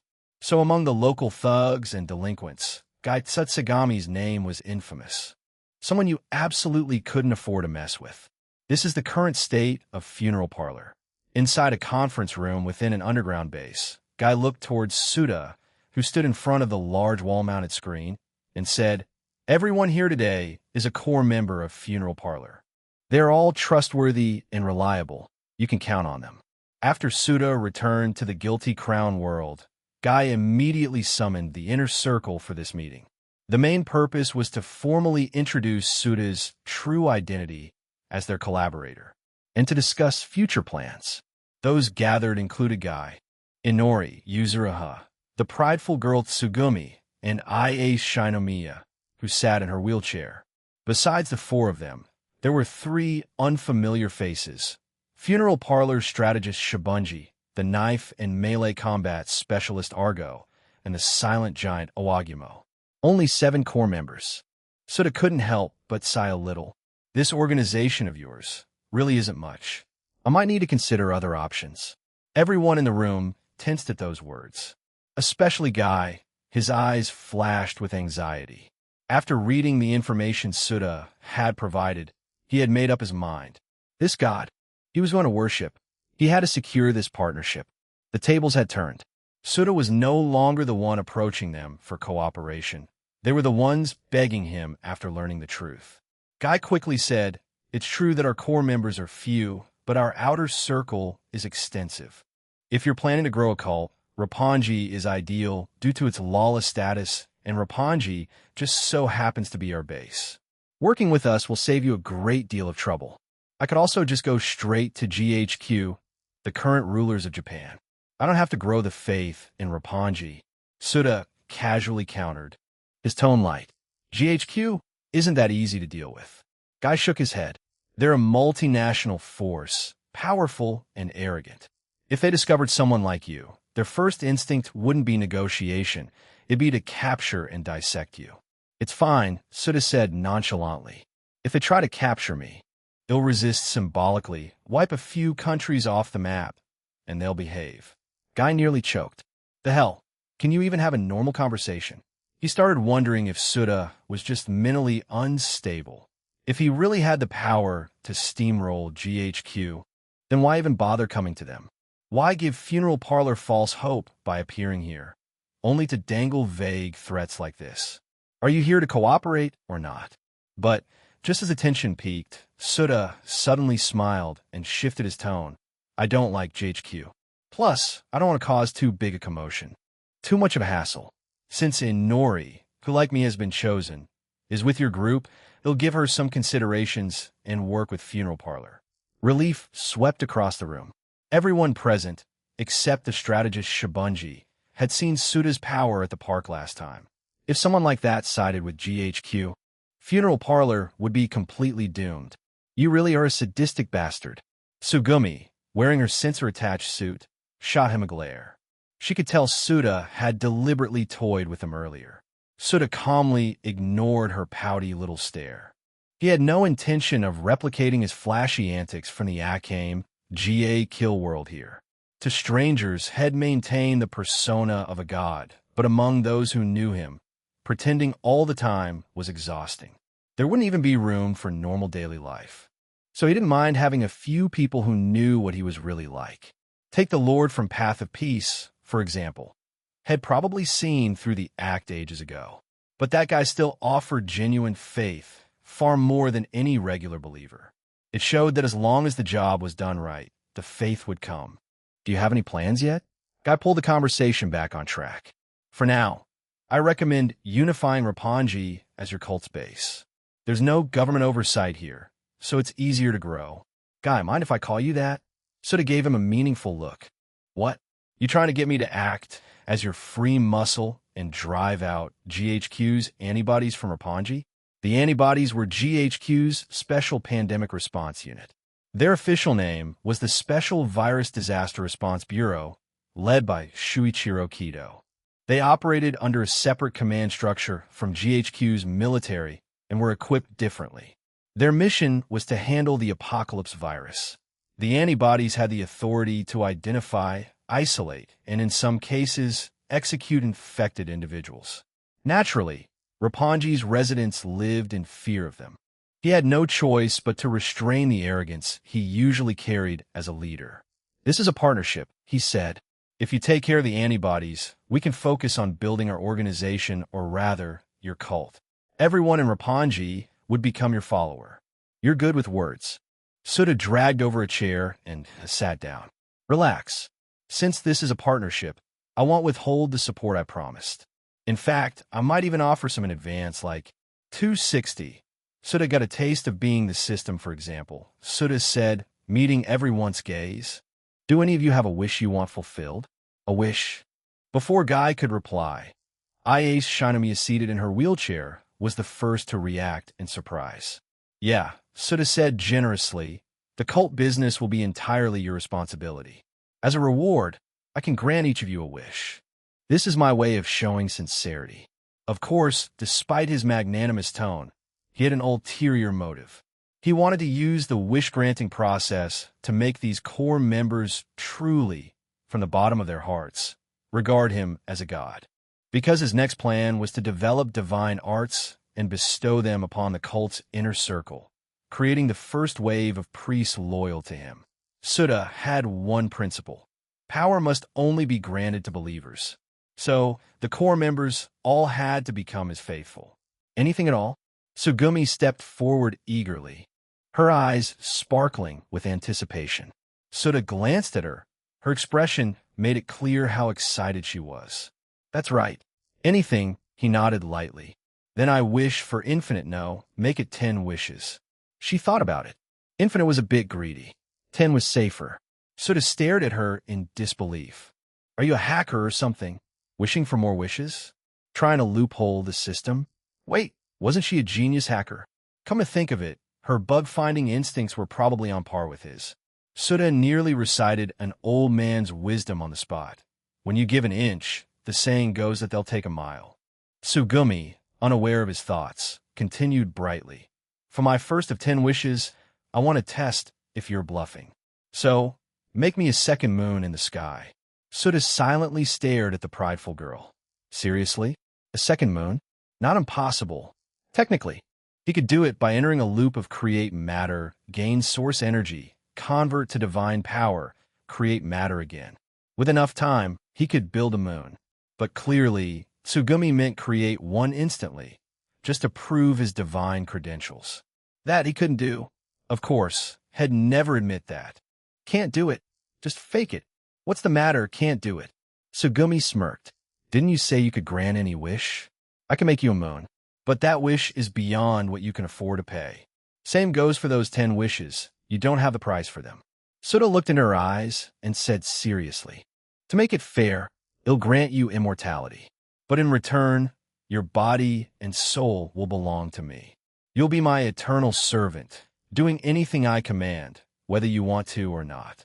Even if I tell you to humiliate yourself in public, you can't refuse. Before she could speak, Suda stood up. Let's go. He'll fulfill your wish right now. You're mine from this moment on. With a wave of his hand, everyone was teleported out of the base, floating in midair. It was a clear night, with the silver moon high above. Suta's divine power surged, radiating a crushing spiritual pressure that left everyone breathless. The disaster caused by an extra moon, the apocalypse, ITLL, trigger you'll bear that burden yourself, Tsugumi. Golden light burst from him. Guy and the others were stunned, cursing Tsugumi in their minds. What the hell, Tsugumi? Wait, Tsugumi was joking. Please don't take it seriously. Guy quickly stepped in, shooting her a sharp look. Right, Tsugumi? That was a joke, wasn't it? Suta clearly meant to create a moon. Couldn't he tell when people were joking? Also, his divine power was way too absurd. Igriegajis. I was kidding. Please don't take it seriously. Tsugumi paled, trying to tug at Suta's sleeve, but since they were mid-air and far apart, she couldn't reach. She looked close to tears. Forget about the moon. Being an eternal servant of a god, with both body and soul pledged? Absolutely not. What if Suta did things to her? She started imagining things. Her face turned red. Tsugumi, what's wrong? Iase asked, concerned. And nothing. Anyway, I'd like to change my wish, Tsugumi said quickly to Suta. You're so troublesome. Suta canceled the divine pressure and sighed, disappointed. You really don't want the moon? What a shame. I actually wanted to see a double moon sky. None of you have any sense of romance. Guy's heart skipped a beat. He really was serious about making a moon. Thank goodness they stopped him. Who knows what would have happened to Earth otherwise? Also, wasn't that level of divine power just too over the top? Should we head back to the base to talk? Guy suggested tentatively. Sure. With a wave, Suta brought everyone back to the underground base. After they were seated again, Suta turned to Tsugumi. So, what's your wish? No takebacks this time. Can I think for a bit? Tsugumi looked a little scared and conflicted. Through this, Suta had subtly conveyed an important rule. Don't wish for more than you can pay, or your soul's the price. Everyone got more cautious, hesitant to ask for anything too outrageous. The deadline is now. No second chances. Suta replied flatly. Then, make Iase-senpai able to walk again. Tsugumi pointed at the girl in the wheelchair. That's my wish. Tsugumi. Iase looked shocked. Change it. That's something I should wish for myself. Too late, Suta said. I already said that no takebacks. He turned to Iase and clapped his hands. All right, you can stand up now. I said your legs are healed. Try standing. You're kidding. Iase didn't believe it, but she tried anyway. A look of astonishment appeared in her eyes. She could feel strength in her legs. There was feedback. 261. Mana Oma was just a plot device, still wearing a stunned expression. Iase Shinomiya slowly rose from her wheelchair. Step by step, she walked forward successfully. Her legs felt a little unfamiliar, but they were fully functional. I can really... Iase touched her legs in disbelief, her face dazed. Iase-senpai, Tsugumi stared in shock, but her expression quickly softened into joy. She rushed to Iase's side, supporting her as if afraid she might fall again. Gasps of astonishment echoed through the room. Even the usually emotionless Inori walked over and gave Iase's thigh a firm pinch. Ow! Iase winced. Inori, not so hard. I can feel everything now. Amazing. Inori's eyes shimmered with quiet wonder. Congratulations, Iase. Thank you. It's all thanks to you for introducing me to a god. Iase beamed, her smile refusing to fade as she basked in the joy of recovery. All right, next. Suta's voice cut in at just the right moment. This time, the leader himself, Gai Tsutsugami, stepped forward. For once, he looked nervous. After a moment of hesitation, he asked, Can you resolve soul-related issues? Suta gave him a knowing look, drumming his fingers on the conference table. You want to save Mana Oma, right? Guy fell silent for a few seconds, then sighed. So you really do know everything. He didn't bother denying it and nodded frankly. Yes, everything I've done has been for the sake of embracing that woman embracing Mana Oma. Guy, Iase, still reeling from her recovery, turned to him in surprise. She had never heard this before. The others looked just as stunned, especially the strategist, Shibunji, who pushed up his glasses and narrowed his eyes. So that's what you were after all along, Guy? Feeling everyone's gaze on him, Guy simply smiled. Yes. My goal has always been to save Mana Oma. Liberating Japan was just a means to an end. What? Are you disappointed? Not at all, Shibunji replied calmly. My goal was to support you in becoming king. As our leader, you fulfilled that role excellently. That's enough for me. I'm just surprised you had such a romantic side. Shibunji, who had known Guy for a long time, had some idea of the truth, but clearly not all of it. Was Mana Oma, Guy? Iase asked curiously. The others leaned in, listening closely. That question ties into the truth of the apocalypse virus. Guy turned towards Souta, smiling. I'm sure the god here knows more than I do, maybe even secrets I've never learned. Souta nodded. It's worth explaining anyway. You'll need the apocalypse virus later. Only those infected with the virus had spiritually amplified minds, providing high-quality faith. Normal humans? Their faith wasn't even as strong as the average person from the Akame GA kill world. So Souta's cult would target infected individuals as its core believers. Depending on the situation, he might even seize the void genome and intentionally trigger more outbreaks infecting more people. Of course, he wouldn't kill recklessly. If he went that route, he'd first research how to neutralize the virus harm, ensuring infection only brought benefits. Souta looked around and waved to Inori. Inori-san, come here for a second. She walked over quietly. Inori. HM? Souta raised an eyebrow. What's that supposed to mean? Call me Inori. That's enough. All right. Souta placed his hand on her shoulder and turned her to face the others. Inori is Mana Oma. Huh? The room froze. Her clone, Souta added. Knew it. He's such a twisted god. Sugumi pointed dramatically at Souta. He ignored her and continued. 10 years ago, a meteor crashed into Earth carrying the apocalypse virus. Mana Oma was the first to discover it and came into contact with it, becoming the first infected. The apocalypse virus has its own consciousness. It's a living organism, and like all life, it seeks to reproduce. But for reproduction, it needs both a male and female, an Eve and an Adam. Once these two are chosen and mature, they trigger the fourth apocalypse. Fourth? Sugumi, ever the hacker, immediately caught the inconsistency. Because the apocalypse virus has caused global outbreaks in the past, Souta explained. There were ancient civilizations long erased from history. But that's not relevant to us right now, so we'll skip the details. Sugumi was curious, but Souta wasn't going to waste divine power chasing historical trivia, especially since neither the anime nor the game had clarified those details. It wasn't worth it. So the virus chose Mana Oma as Eve? Iase asked. Yes, but she's just a tool, Souta replied. Once infected, the virus absorbed her mind and memories and could take control of her at will. He elaborated. When the virus controls her, she becomes the true Eve.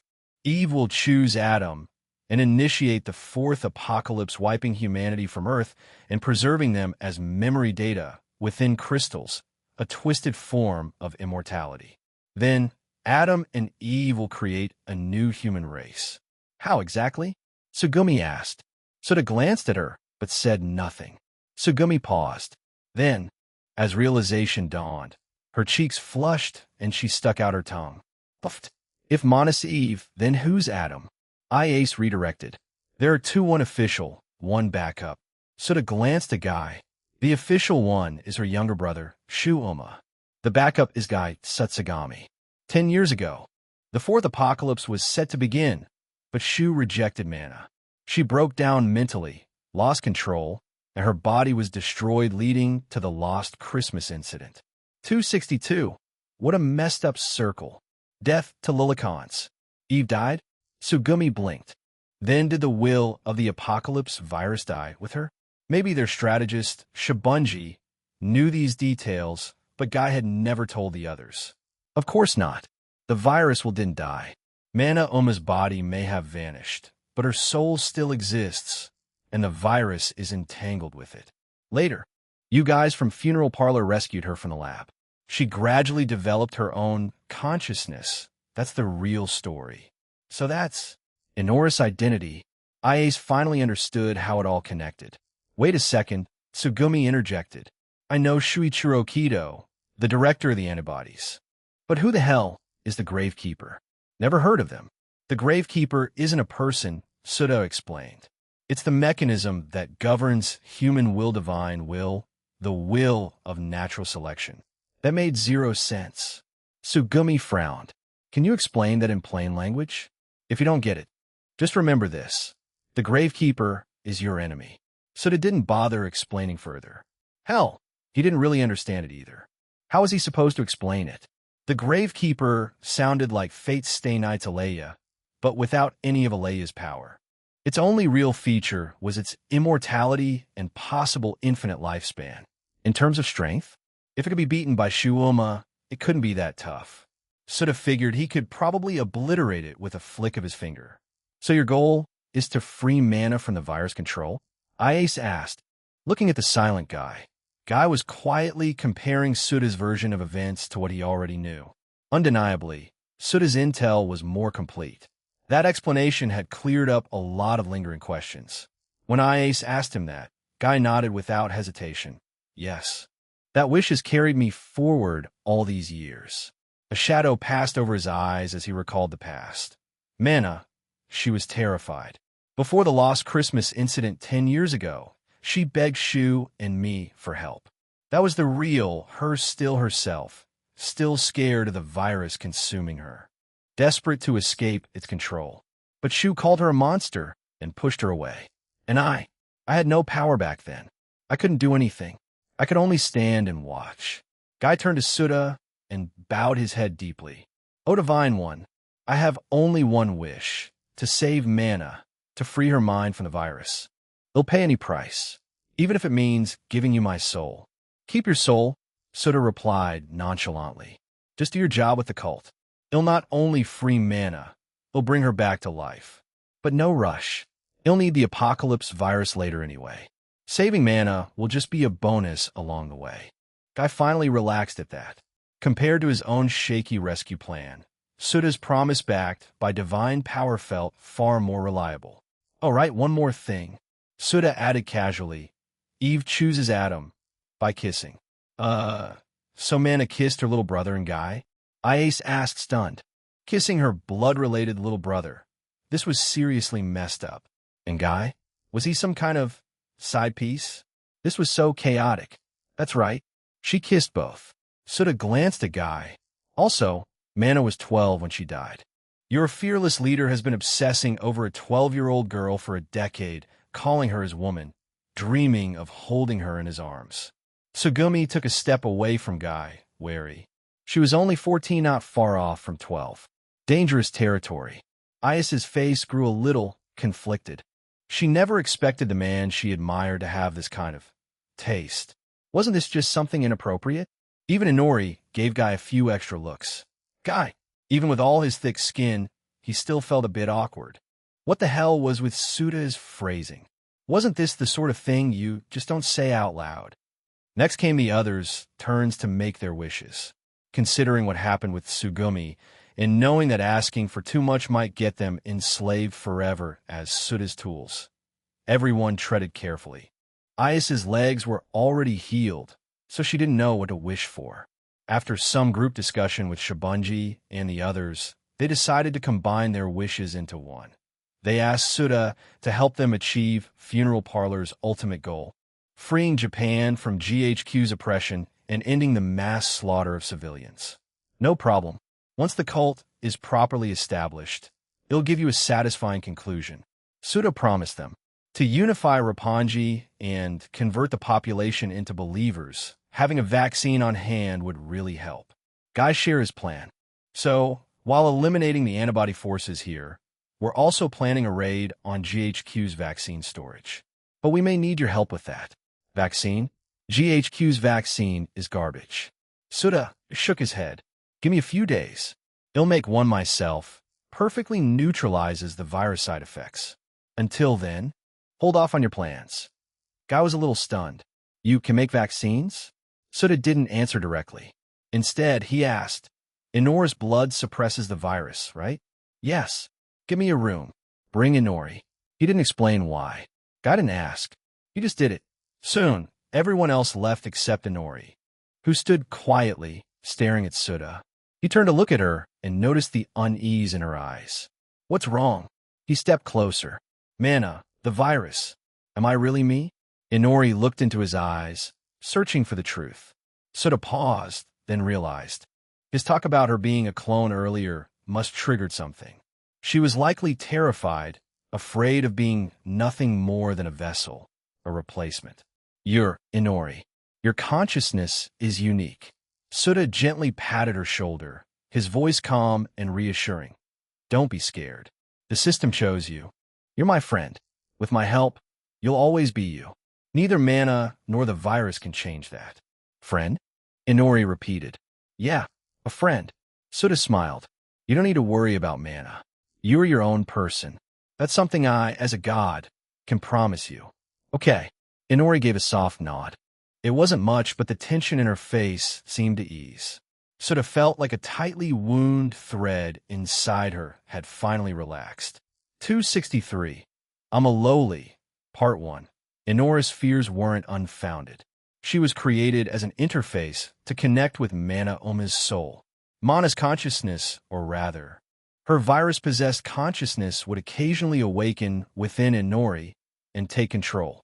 Souta remembered clearly that in episode 6 of the anime, Eve had appeared and overridden Inuri while granting Shu a void capable of artillery strikes. Shu used that void to completely obliterate a falling satellite over Tokyo, its crimson light piercing the clouds in a spectacular burst. It was probably the most powerful void Souta had seen. Reminded him of that whole fire dragon's roar nonsense from Fairy Tail, or, well, Breath of the Dragon King, whatever. Souta suspected that the relationship between Inuri's body and Mana's soul was something like a terminal and a server, just with the access flow reversed. In other words, the server, Mana, could access the terminal, Inuri, at will. Of course, for full data transfer, a formal ritual was required. The virus original genome. Otherwise, it could only ping in occasionally short bursts of connection before getting kicked out, which explained why Souta hadn't seen any other souls and Inuri's body connections were usually severed. Feels kind of like the Kara, no, Kyukai, Fate situation. Inuri, the Bodis persona, and Mana virus are the dual attributes. Wait, are they all just fragments of one soul? Souta's mind began to wander, not something he was in a rush to solve. In fact, if he did nothing, Shuichiro Kido would eventually get the original genome and attempt to summon Mana's soul back anyway. Souta could just swoop in and grab her then. Easy. Maximum lazy mode activated. Soon, Guy cleared out the largest room in the base, fixed it up a bit, and summoned Souta over. Had originally planned to use an actual lab Roppongi had several, but Souta said there was no need, so he dropped the idea. Still, with no lab equipment, how the heck was Souta going to make a vaccine? Guy was seriously worried. He's not just going to conjure it out of thin air, right? But seeing Souta's confident expression, he could only trust him. The truth? Souta had a pretty wild idea in mind. With his material divine law, creating a vaccine shouldn't be too difficult. Just as he was about to call Inuri over to begin the experiment, Altair suddenly tagged him in the group chat. Souta pulled out his system phone and opened the chat, realizing Head missed quite a few messages. Right Head muted the group last time. Unless someone D him, his phone wouldn't buzz. Altair, Souta, the newcomer is super friendly. I'm thinking of accepting her invitation and paying her a visit. Can you porter me over? Souta? Souta, the black cat, Ruri, invited you over? No way, it was Inuri. She wasn't the type to randomly invite people. It had to be Black Cat. Wait, is she mistaking everyone in the group for her fan club buddies? Souta could already imagine her face cycling from shock to confusion to panic, dropping her phone and flailing in full meltdown mode. Will be hilarious. Rinto Saka, it's not Black Cat. It's Miku. Altair, yes, it's Miku. Nezuko. Miku Wani-san invited us. Miku. Souta suddenly remembered Head added Yuzuru Miku to the group. Souta, Wait, you guys are already calling her by name? That fast. He remembered Miku had set her nickname to Divine Diva. He checked the member list. Yep, Shed changed it. Nezuko. Mikoani-san is super nice. Her voice is so pretty. She invited us over to play. Rin, I don't really care about idols, but hey, if a pop star invites you, it's rude to decline. Altair. She's rare, so warm and welcoming. I feel like I have to accept. Shiroyasha, the benevolent. Count me in too. I got time right now. Shiroyasha, the benevolent. 2 divas in one group? I have to see this. Suda, what the hell happened while I was gone? Mikis already charming everyone, and judging by how eager Altair and the rest were, they were about to be completely lured in. Her charisma was off the charts. Suda hadn't forgotten, Miku was a hardcore Yuri lover. If the others went, they might get taken advantage of, and then there'd be drama. Especially Shiroyasha. That season when Isama was the strongest among them. She might end up flipping the script and teasing Miku instead. This had to be stopped. But before intervening, Suda had a more pressing question. Suda, Nezuko. By the way, has Urokodaki Sakanji sent back word yet? Is the Demon Slayer Corps willing to cooperate? Nezuko. Sorry, Godsama. Urokodaki Sensei hasn't returned yet. I wrote to him, though. After the meeting, we agreed to rendezvous at Asakusa Temple in Tokyo. Suda. Asakusa Temple? Nezuko, yes. That's where Muzan appears in the story. I also told Urokodaki Sensei this. We're planning to lie in wait for him there. Suda. R.I.P. Muzan. Your end is nigh. Time to eat a white stallion blast, courtesy of me. Nezuko. Once Urokodaki Sensei reports back, he'll update you immediately. Suda, good. Ilya, big brother. I want to go visit Mikoani-san too. Ilya suddenly chimed in, dragging the topic back. Suda felt a little conflicted. Ilya was 18, but she still called Mikoani-san. Her lowly act was reaching terrifying levels, probably even convincing herself. She wasn't secretly hypnotizing herself every day with Imololi. Was she? Miko, welcome. Welcome, Ilya-chan. Must be adorable, Suda. I'm busy right now. No time to open portals. Maybe next time. Definitely next time. Rin, it's fine. I can portal myself. Ilya can too. Altair, why can they teleport, but not me? I thought we were tight. Suda, this system is biased. Shiroyasha, I've helped this kid plenty too. Why can't I teleport? Discrimination. Favoritism. Suda updated the group announcement with the rule. Those with sufficient friendship level eligible for travel invitations. Everyone in the group had read it before. No one was new to the system's weird mechanics. 264. 2 veteran flirts compete in Drama Chelsea. You guys can stop dreaming. This rule clearly favors anyone who falls for Suda. Altair, isn't it based on friendliness? I think friendship should count too. Altair, Suda, if you're busy, never mind. I won't go for now. He'll accept Mika's kind invitation some other time. Izeoi Miku. It's totally fine. I've already met the friend criteria with darling Altair-san. You can invite me instead, and he'll come visit you, hee. Altair. So that works too? I hadn't considered that. All right, he'll invite you. Suda stared at the chat. A little speechless. Miku just won't quit, huh? Please, don't fall for it, people. And the way she kept calling him darling, it was clearly referring to him. Weird how no one questioned it. He scrolled up to the earlier messages and realized Miku had already explained she liked him and that they knew each other. Below Mika's post, Rin Tosaka had replied with a string of ellipses, definitely taking mental notes. Suda figured Rin had accepted Mika's invitation not just out of curiosity about another world, but also to scout out a romantic rival and possibly make a statement. Following Rin, Ilya had posted, Ilya. Oh no, another enemy has appeared. Ilya must evolve into Nico Ilya lowly version. PIC, Ilya's, kinda wanted to see that now. PIC, Purple Nico Chelsea was as grumpy as always, complaining that the group's host was corrupt for dragging his harem into the chat and corrupting its sanctity. Altair at this point was unfazed. Kurumi and a few others hadn't commented. Maybe they hadn't seen the messages yet. Suda made a mental note to settle scores with Chelsea later.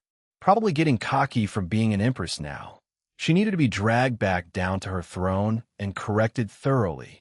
That said, Suda knew he couldn't let this whole Yuri vibe take over the group. So he posted in the chat, Suda, Izeoi Miku. Miku, you should go visit Shiroisha first. You've read the manga, so you're a little familiar with her, right? Plus, the little garden world is fascinating gods, demons, mythical creatures galore. With Shiroisha watching over you, safety's guaranteed. It'd be a real shame to miss it. Shiroisha, the benevolent. Hoo-hoo, the boy speaks true. You're welcome anytime. Izeoi Miku. Ye Shiroisha-chan is so cute too. I'm really looking forward to it, Shiroisha. Same here. I've sent the invite. Shiroisha, let's even hold a singing contest gift game. They'll provide the outfits. You can wear one on stage. Izeoi Miku. Really? Then if I win, can I get a hug from you? Shiroisha-chan? Shiroisha, of course you can. Suda, whatever makes you happy. He pocketed his phone with a sigh of relief. No way he was letting this Yuri energy spread unchecked. If Miku started flirting her way through the group, she might seriously derail the entire chat. Let those two veteran flirts duke it out instead. Head, just watch from the sidelines. Miku's voice manipulation probably wouldn't work on Shiroisha, and while Shiroisha was powerful, she couldn't imprison other group members. Miku only had to think return to be sent back to her reality. So a one-sided disaster shouldn't happen. As for pausing time to change her into an outfit mid-air, Shiroisha hopefully wasn't that shameless. Not long after Suda put away his phone, Inori walked in. Inside the base, she wasn't wearing her usual revealing outfit. Instead, she wore a black one-piece dress with a flared hem that stopped just above the knees. Her pale, slender legs were fully visible, a sight that drew attention. She looked like every part of her had been crafted for elegance and allure. Not surprising, she was genetically engineered to perfection, surpassing even the original Mana Oma in beauty. Well, that was Suda's guess. Inori was basically Mana Oma with a beauty filter on. Guy said you needed me. She looked at Suda, her gaze questioning. Yeah, come, have a seat. Suda pulled out a chair for her. Once she sat down, he complimented. That outfit's nice. Fits you really well. You should wear that kind of style more often. The last one was a bit too revealing. My outfit. Inori tugged lightly at the hem. The previous one had stealth camo. It was for missions. Really? That designer must had creative priorities. But you won't need that anymore. He met her slightly puzzled gaze and added, from now on, your actions will be public and loud. No more sneaking around. No more hiding. Why? Publicity. We need the hype. What if the antibodies catch us? Don't worry. You'll have the power to handle them very soon. Suda's mysterious tone made Inori's eyes light up with curiosity, but he didn't elaborate. Instead, he changed the topic. I called you here because I need your blood to research the vaccine. My blood only suppresses the virus, she said quietly. It doesn't help advanced cases. I know, Suda smiled. I never said your blood was the key. Relax, my power's the main ingredient. You're just a helpful bonus. Inori stared at him. That phrasing sounded totally wrong. It was a logical explanation, but why did it feel so infuriating? Meanwhile, Suda felt a bit excited. His idea was simply use divine power to enhance Inori's blood so that it evolved into a substance that could completely suppress the virus side effects. He needed two wishes: strengthen the suppressive effect of her blood. Make sure the blood remained a replicable substance, not some vague miracle energy. That second wish was crucial. If he ended up with blood with mysterious healing powers, there'd be no way to reproduce it in a lab. You can't copy magic juice. The enhanced blood needed to be a stable, reproducible material. Otherwise, everyone would need his divine power to get the cure, and that would be a colossal waste of energy. Totally unsustainable. How much blood do you need? Inori's voice pulled Suda out of his thoughts. Let's start with 2 to 3 liters. Inori. Bang! The door suddenly slammed open. 2 girls burst into the room. Break taking a break. A day or 2. Reasons? Capstone defense. since some reviews have made it clear that the story is going to the gutter. Dunno if the story will rebound after this. The whole God thing kind of ruins it for me. Let's make a vote. Either I continue translating or just drop it. Continue Translator continues to translate, but updates will stay at least one chap per day or some days. Drop translation and find another fanfic. 265. Eve is a considerate girl. The door burst open, and two girls rushed in. Suta glanced at them. It was Ia, Shinomiya, and Tsugumi. He wasn't the least bit surprised. They've been eavesdropping outside for a while now. He was a god. After all, it was impossible not to notice. What you try to do to Inori? Tsugumi stepped forward, placing herself protectively in front of Inori. 2 to 3 liters of blood is a lethal amount. Are you trying to drain her dry? Suta looked at her and responded calmly, I'm a god. I have my own methods. Also, eavesdropping isn't a good habit. Who was eavesdropping? Ia-senpai, and I just happened to be walking by. Tsugumi tried to defend herself. Oh, walking by? For several minutes? You girls must have amazing walking speed. Suta stared at her, then pointed to his eyes. Did I forget to mention? I have X-ray vision. Don't lie, little girl. Ugh, being a god is so convenient. Tsugumi folded her arms and took a few steps back, clearly guarding herself from Suta's gaze. Don't worry, Suta assured her. I'm not interested in flat ones. Humph. Tsugumi caught his jab at her less than curvy figure, but didn't care. She was only 14. She'd grow into Ias's curves eventually. One day, she'd be just as eye-catching. So, Suta looked at the two of them. Whyd you follow and hide outside the door. We were worried about Inori. Who knows what you'd do calling her in here alone? You could be some kind of pervert. Tsugumi said it bluntly. Tsugumi. Iase gave her a light bop on the head. Don't say such things.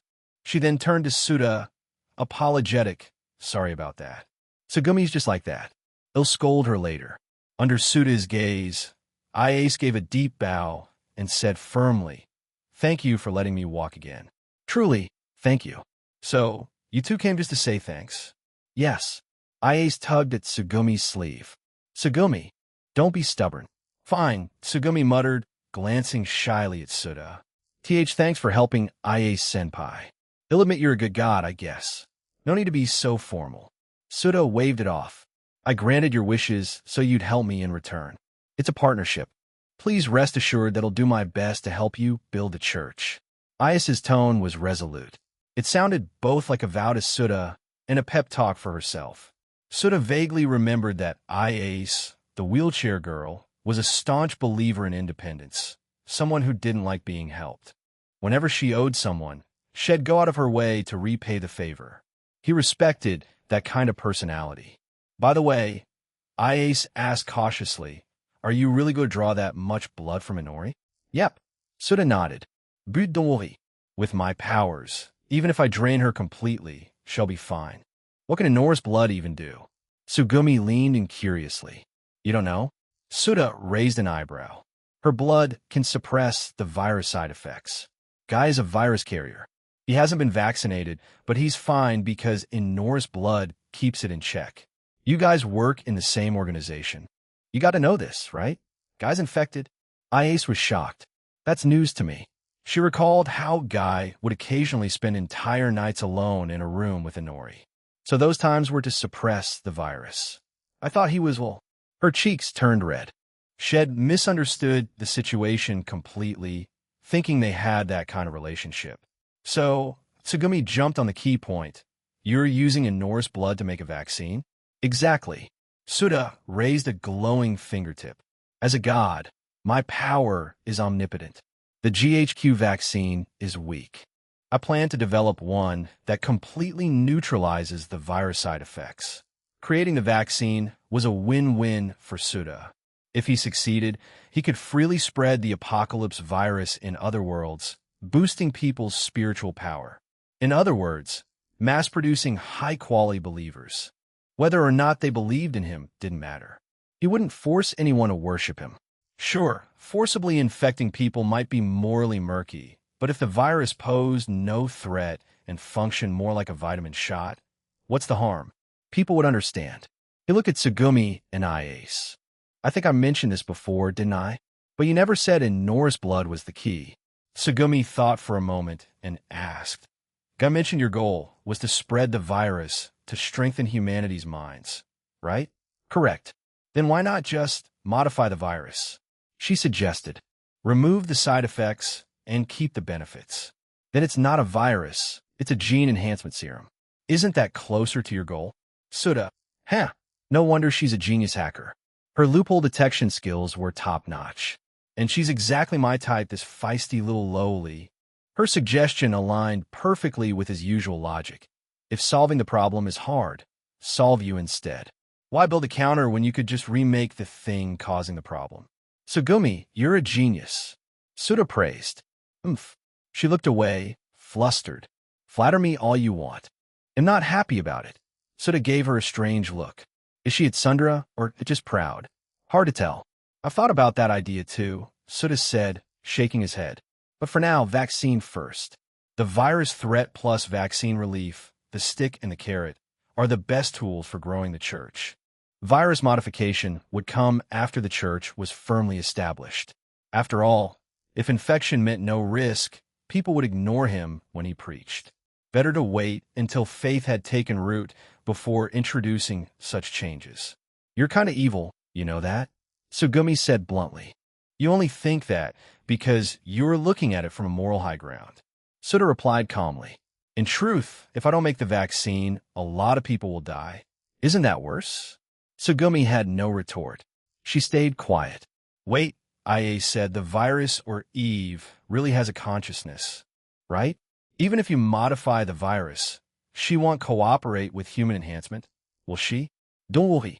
Souta clenched his fist. He's a good girl. She'll understand. P.S. Had a mini vacation. Sorry for the delay. I'm back.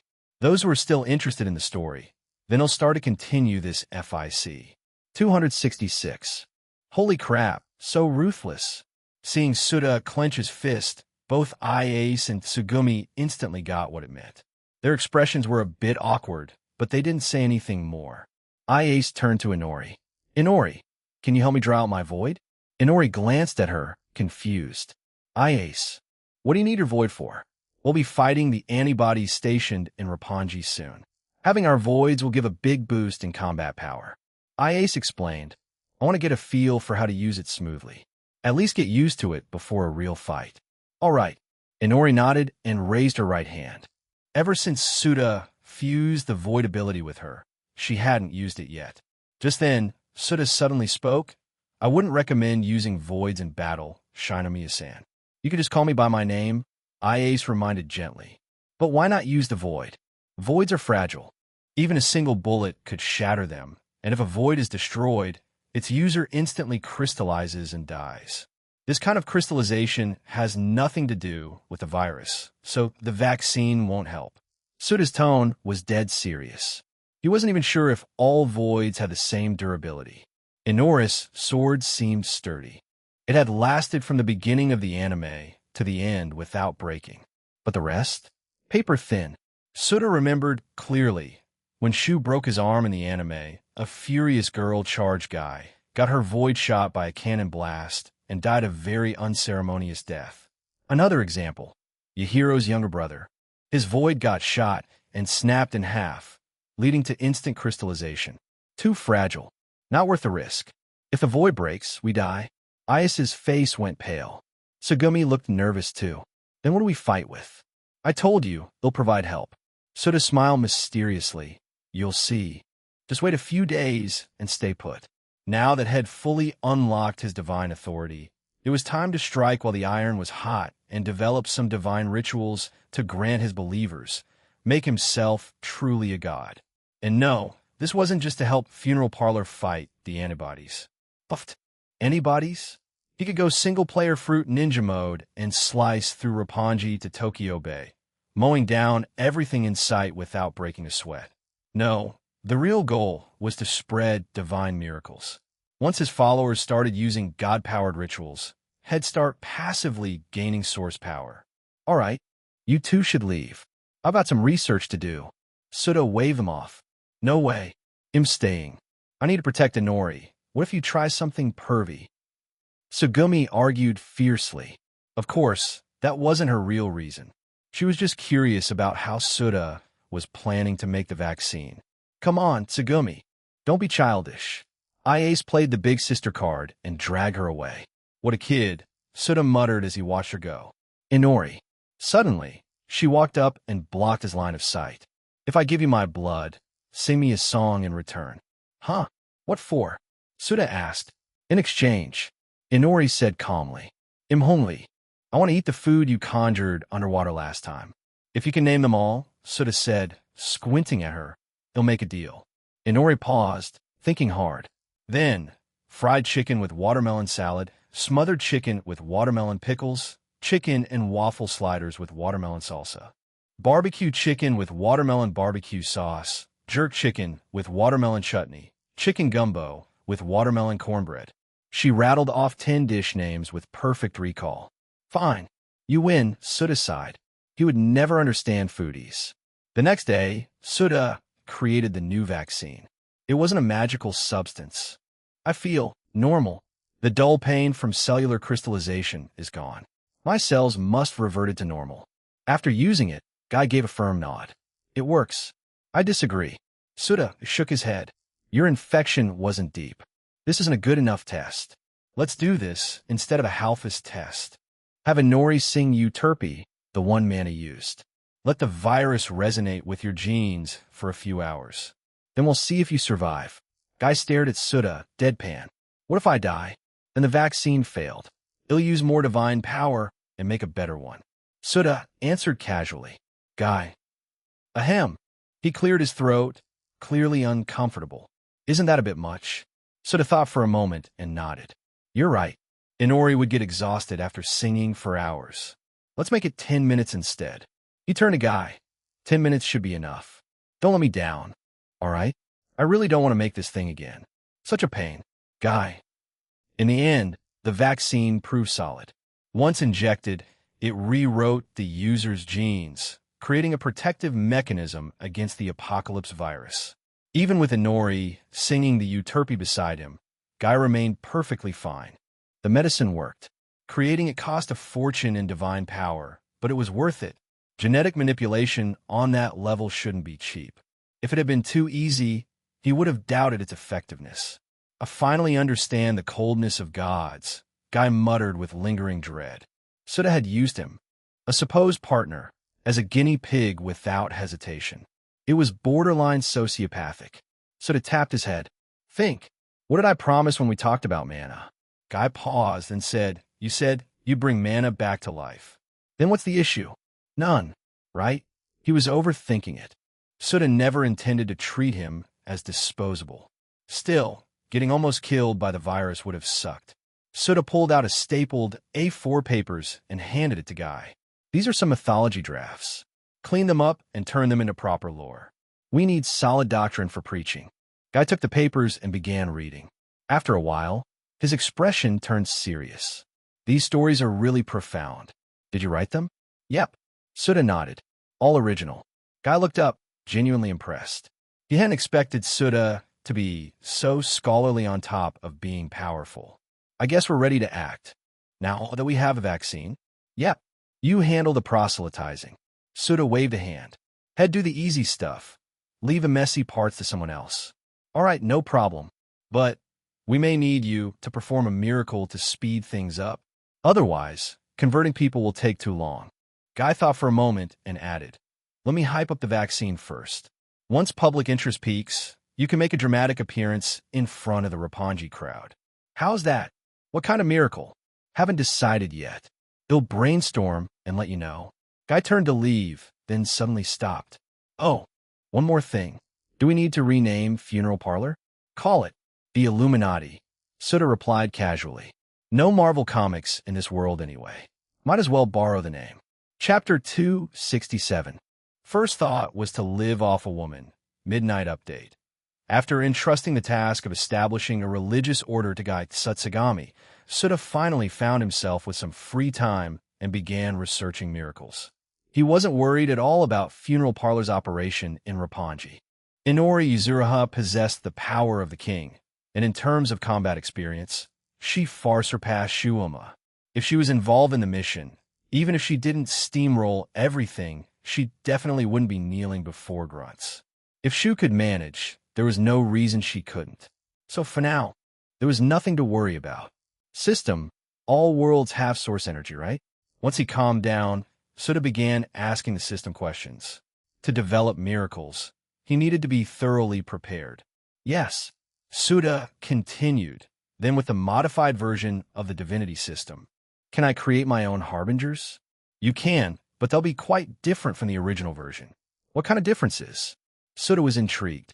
The harbingers created by the host derive their miracles from the source.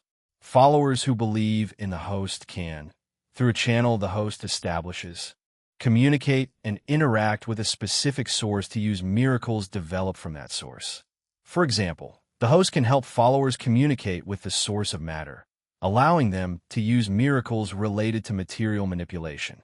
Souta thought it over and quickly grasped the concept. In simple terms, a source represented a concept. As many concepts as there are just as many sources. His divine domain over matter was linked to the source of matter. As a deity, he could create a bridge for followers to communicate with the source, allowing them to harness source energy. How much they could use depended on the bandwidth of that bridge. Of course, only gods could convert source energy into divine power. Harbingers would likely only be able to use source energy as a kind of special power. Souta continued probing. Do I have to develop every miracle that my harbingers use? Yes.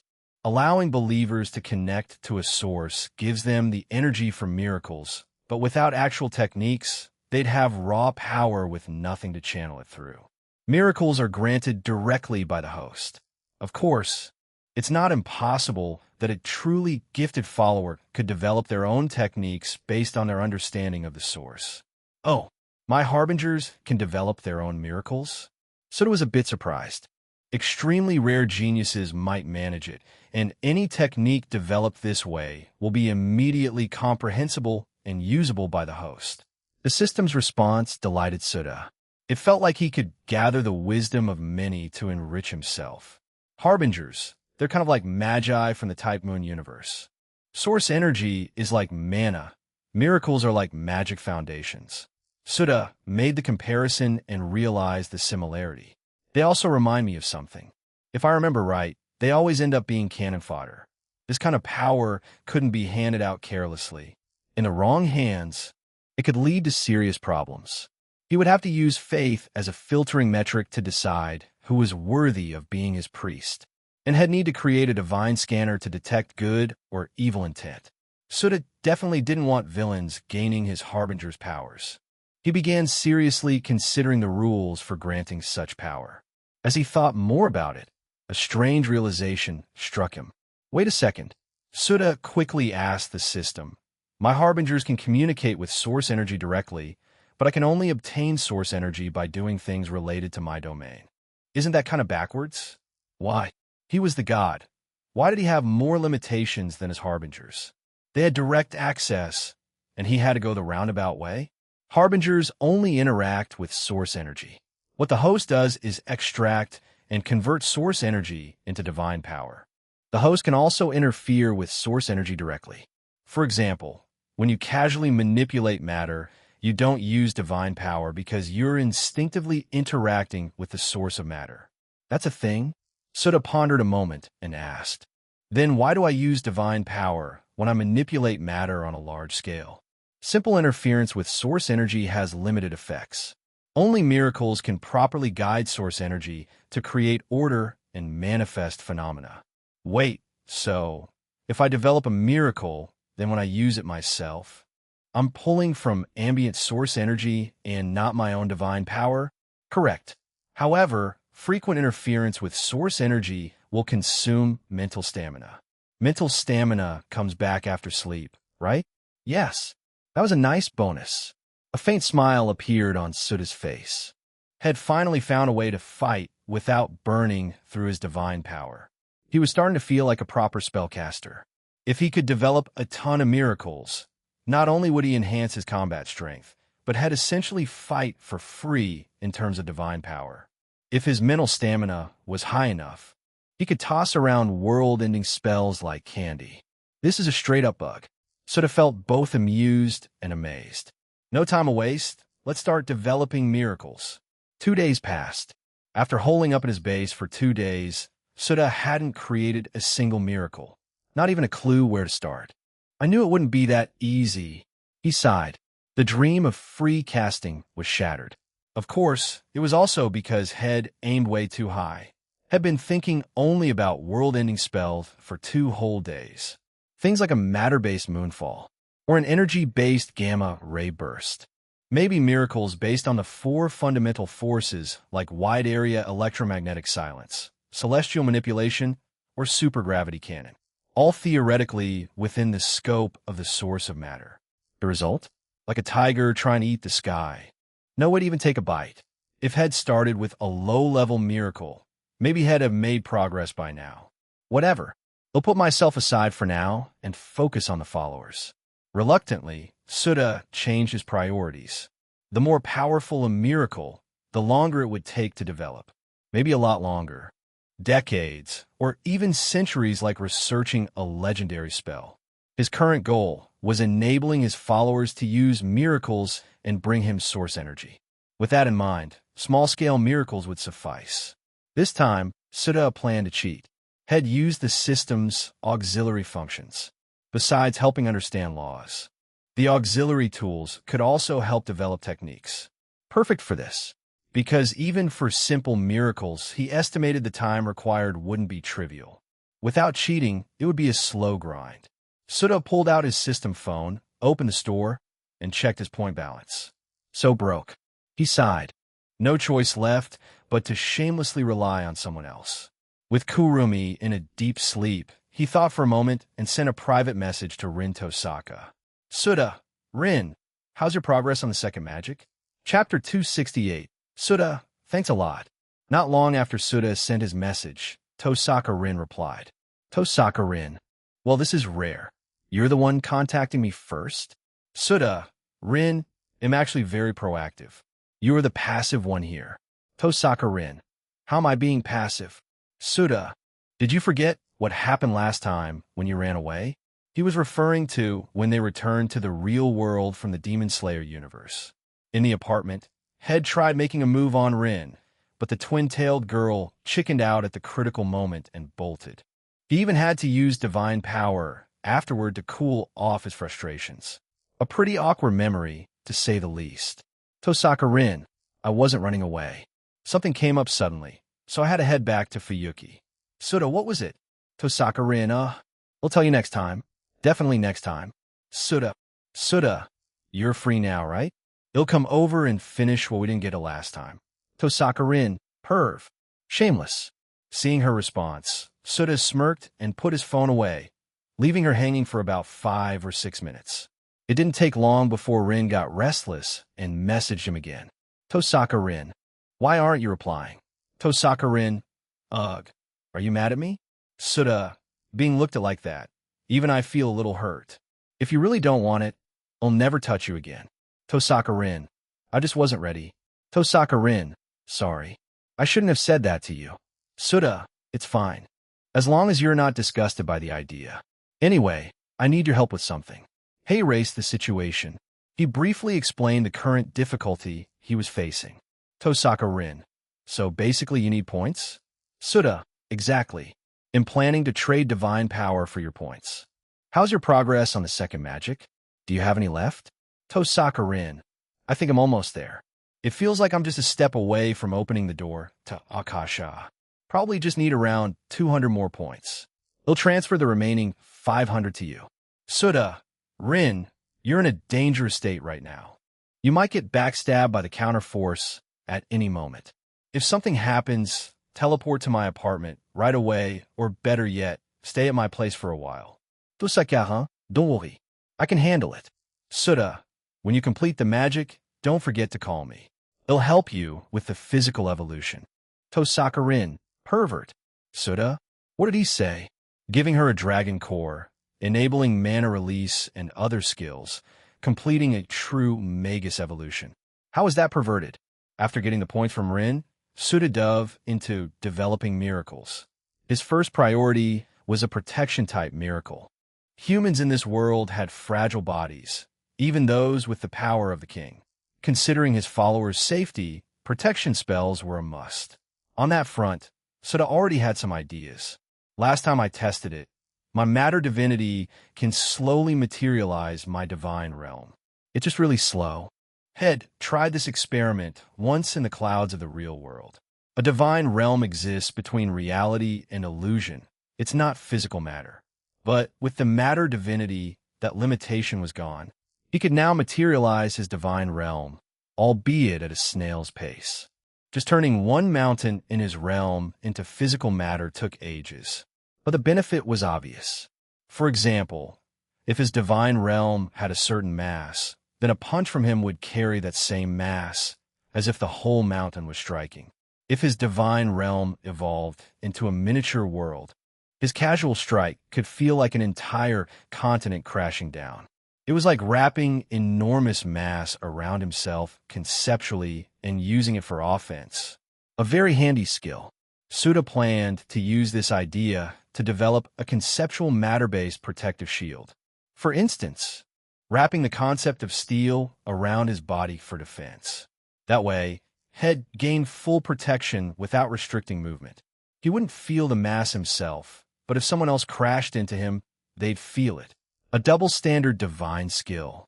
Developing this miracle required two techniques, generating steel and conceptualizing it. Luckily, Souta had both. Let's give it a shot. 3 days later, inside the base's shooting range, Inori held a Glock 17 in standard shooting stance, aiming it directly at Tsutsugami Guy. Guy stood like a human target, frowning in deep reluctance. He tried to look calm, but the sweat on his temples gave him away. Lord Souta, are you really going through with this? Guy looked at Souta and forced a stiff smile. Inori also glanced at Souta, clearly unsure. Souta had told her to shoot Guy. If he hadn't said it twice, she'd have thought she misheard. Shoot, Souta said.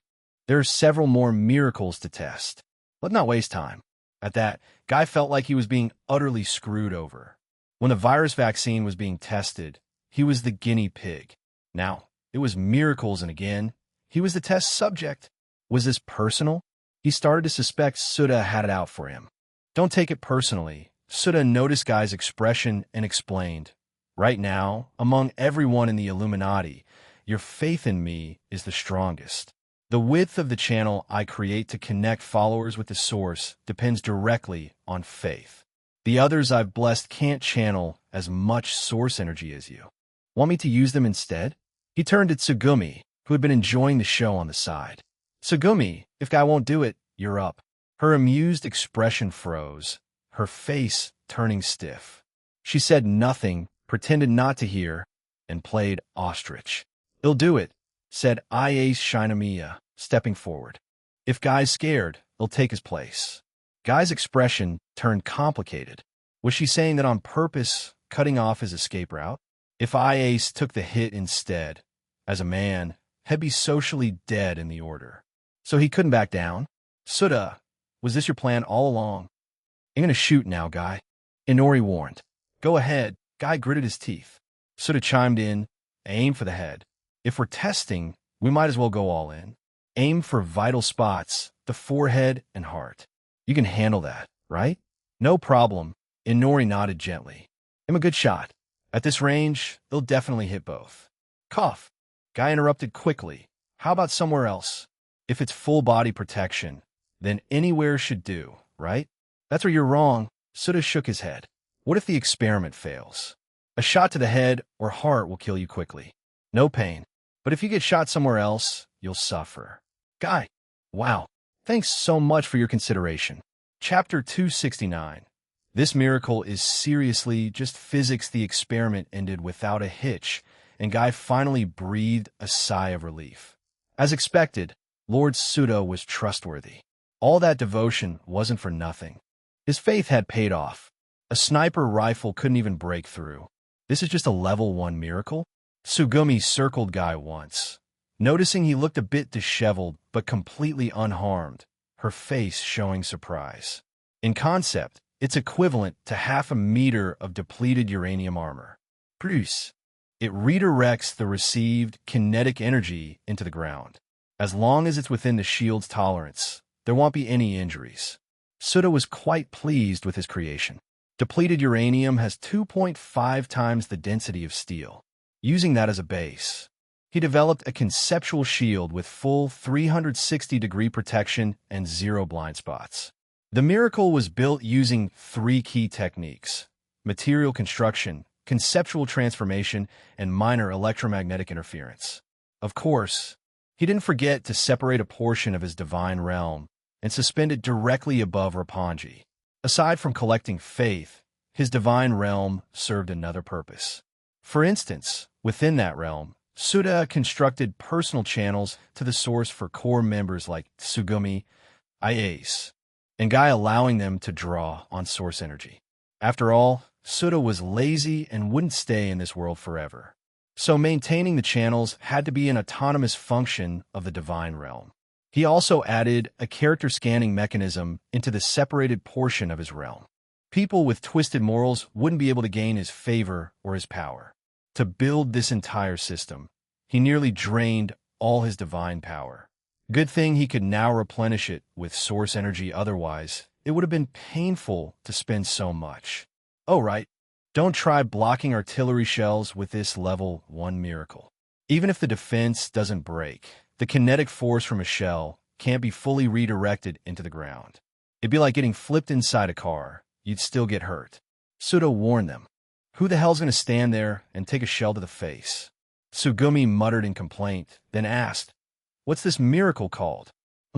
Let's just call it 0.5 meter shield." Everyone was speechless. There's meaning behind the name, Souta said seriously. Based on the same principle, I've developed a 10-meter shield. It can expand, creating a dome-like cover that protects a large group of people, kind of like a divine umbrella. That one's a level 4 miracle. But for now, only Guy can use it. Why only Guy? Tsugumi was clearly dissatisfied. Souta gave her a glance and said calmly, "Because Guy's faith in me is the deepest. His channel is the most stable, meaning he can access the most source energy. If you worship me a bit more sincerely, deep in your faith, you'll get there soon." Ugh. Tsugumi looked conflicted, clearly hesitating. Guy then asked, "Does using miracles consume anything?" Souta had said before that source energy was infinite, so there shouldn't be any issue with energy. There's still a cost. Interfering with willpower drains your mental strength. Souta pointed to his head and said, "You'll need rest to recover mental strength." At this point, he couldn't help but reflect. People infected with the apocalypse virus had unusually high mental energy. Guy, for example, had enough to directly cast level 4 miracles. Can mental strength be improved? Iase asked, following Guy's lead. Meditation is the way, but I haven't developed a proper method yet, so for now, you'll have to rely on faith. Souta pointed upward. In the divine realm above, I've added a feedback mechanism. Every so often, it will grant divine power to enhance the mental limit of the most faithful followers. So if you want to grow stronger, he smiled. Open your heart completely to me, your God, and I will respond. If only it were free. Tsugumi mumbled. Souta glanced at her and curled his lip. This kid was dreaming. Free? She'd better watch her mouth, or she wouldn't like what came next. Any offensive miracles? Iase asked, clearly excited. There are 2. Souta raised a hand and flicked his fingers. Suddenly, the floor twisted, forming a dozen sharp spikes that shot toward the most vulnerable spots on everyone's bodies. Startled, the group instinctively backed away. Thankfully, the spikes stopped just short of piercing anyone.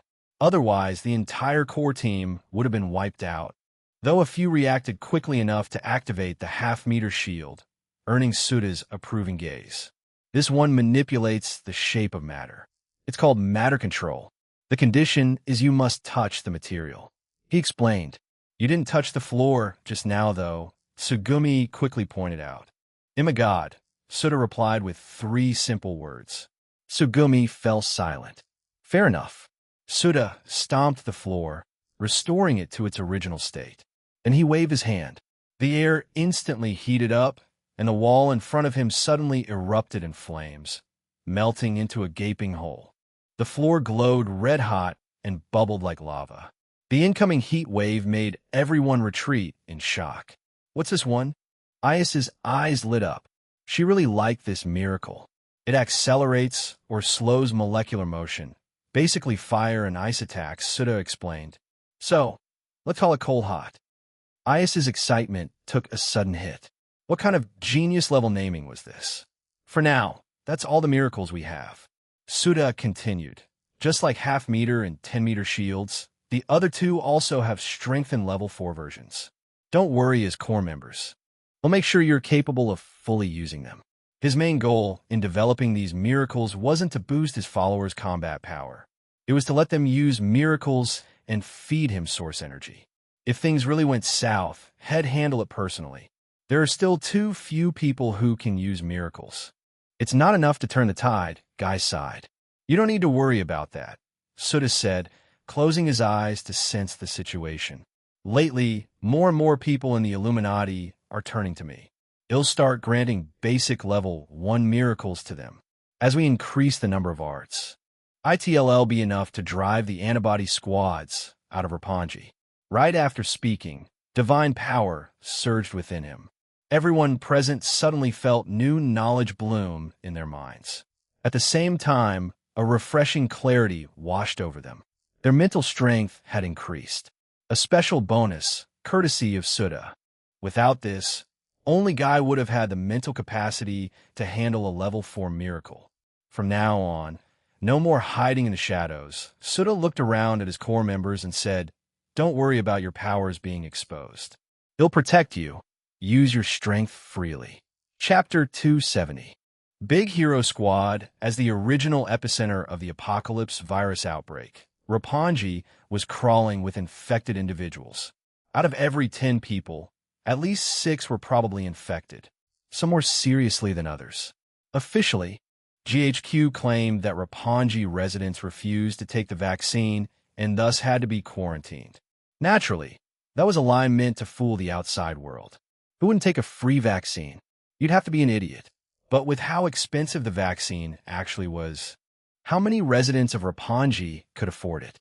So when the Illuminati appeared offering vaccines, they immediately became a symbol of hope for the locals. Maybe the allure of the vaccine was too strong because the growth of Guy and the other sects started snowballing rapidly. By the time Suda managed to personally develop a level 1 miracle that could release electricity, membership in the Illuminati had already surpassed 10,000. Their mythology promotion handbooks had become as common in Roppongi as takeout menus. Of course, most people joined just to get the vaccine. The number of true harbingers had to be adjusted down. But Suda wasn't worried.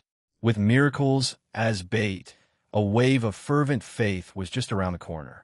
So far, he had granted miracles to hundreds of people.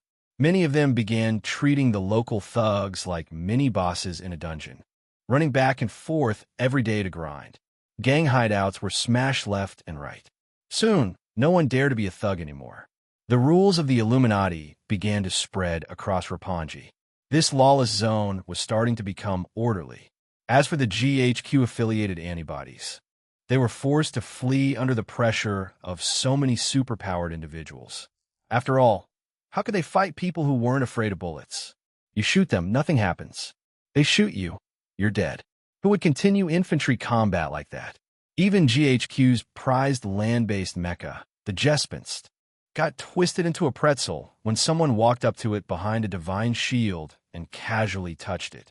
Some individuals even had defenses strong enough to shrug off anti-ground missiles, protecting entire squads as they charged forward under gunfire, reaching out and patting anything in sight. Whatever got touched mecha, or whatever had ended up deformed. How the hell were they supposed to fight that? The antibodies had no choice but to retreat temporarily and await new orders from Shuichiro Kido. Meanwhile, Suda was grinning ear to ear, with his followers constantly using miracles. Source energy was pouring in like crazy. In less than 2 months, The divine power head gathered rivaled what he earned in the Akame GA kill world. After devouring all that power, his divinity leveled up, now level 7. Both his power and max capacity had increased again. Souta was tempted to turn everyone on Earth into one of his priests. Of course, that was just a fantasy. He couldn't possibly maintain stable source connections with that many people, at least. Not yet. After he developed a new healing miracle based on fundamental force manipulation and material recomposition, Guy came to him. The antibodies have been driven out of Roppongi, Guy said bluntly. We might be in trouble. Souta, you kicked the enemy out, and now you're in trouble? What kind of logic was that? You know about the leukocyte, right? Guy asked. The orbital lasers? Souta vaguely remembered. Yeah, they're a trio of ground attack satellites operating in a quasi-zenithal orbit, flying in a figure-8 pattern. One is always positioned over Japan, capable of striking any location regardless of terrain or buildings. Their purpose is to prevent anyone from escaping Japan. After all, the country is seen as the source of the virus and is heavily monitored. Guy's face turned grim. The antibodies withdrawing from Roppongi might not be a good sign. We could be facing a direct threat from the leukocyte. So basically, Souta asked, we're staring down a space-based weapon? Highly likely. Is it a kinetic strike system, or does it fire high-energy lasers? Lasers, Guy confirmed. This was top-secret intel, but with Tsugumi as their top hacker, nothing was out of reach. They'll handle it, Souta waved casually. One more thing, Guy added. The Kahoin group has reached out to us. Kahoin? Souta immediately recalled a name. Kahoin Arisa? Huh? Guy looked at him. Yeah, Arisa Kahoin is the heiress. You know her? Not personally, but I know of her, Souta replied. She responds best to firm, no-nonsense handling. The stricter you are, the more cooperative she becomes. Did not expect that. Guy muttered. That's just twisted. Souta didn't comment, just gave him a glance. The Kahoin group wants to connect with the god the Illuminati worships. Do you want to meet them? Nope. I'm busy. Souta rejected the idea instantly. He had miracles to develop and no time for political handshakes. They've got resources, though. Could help with our supply issues, Guy suggested.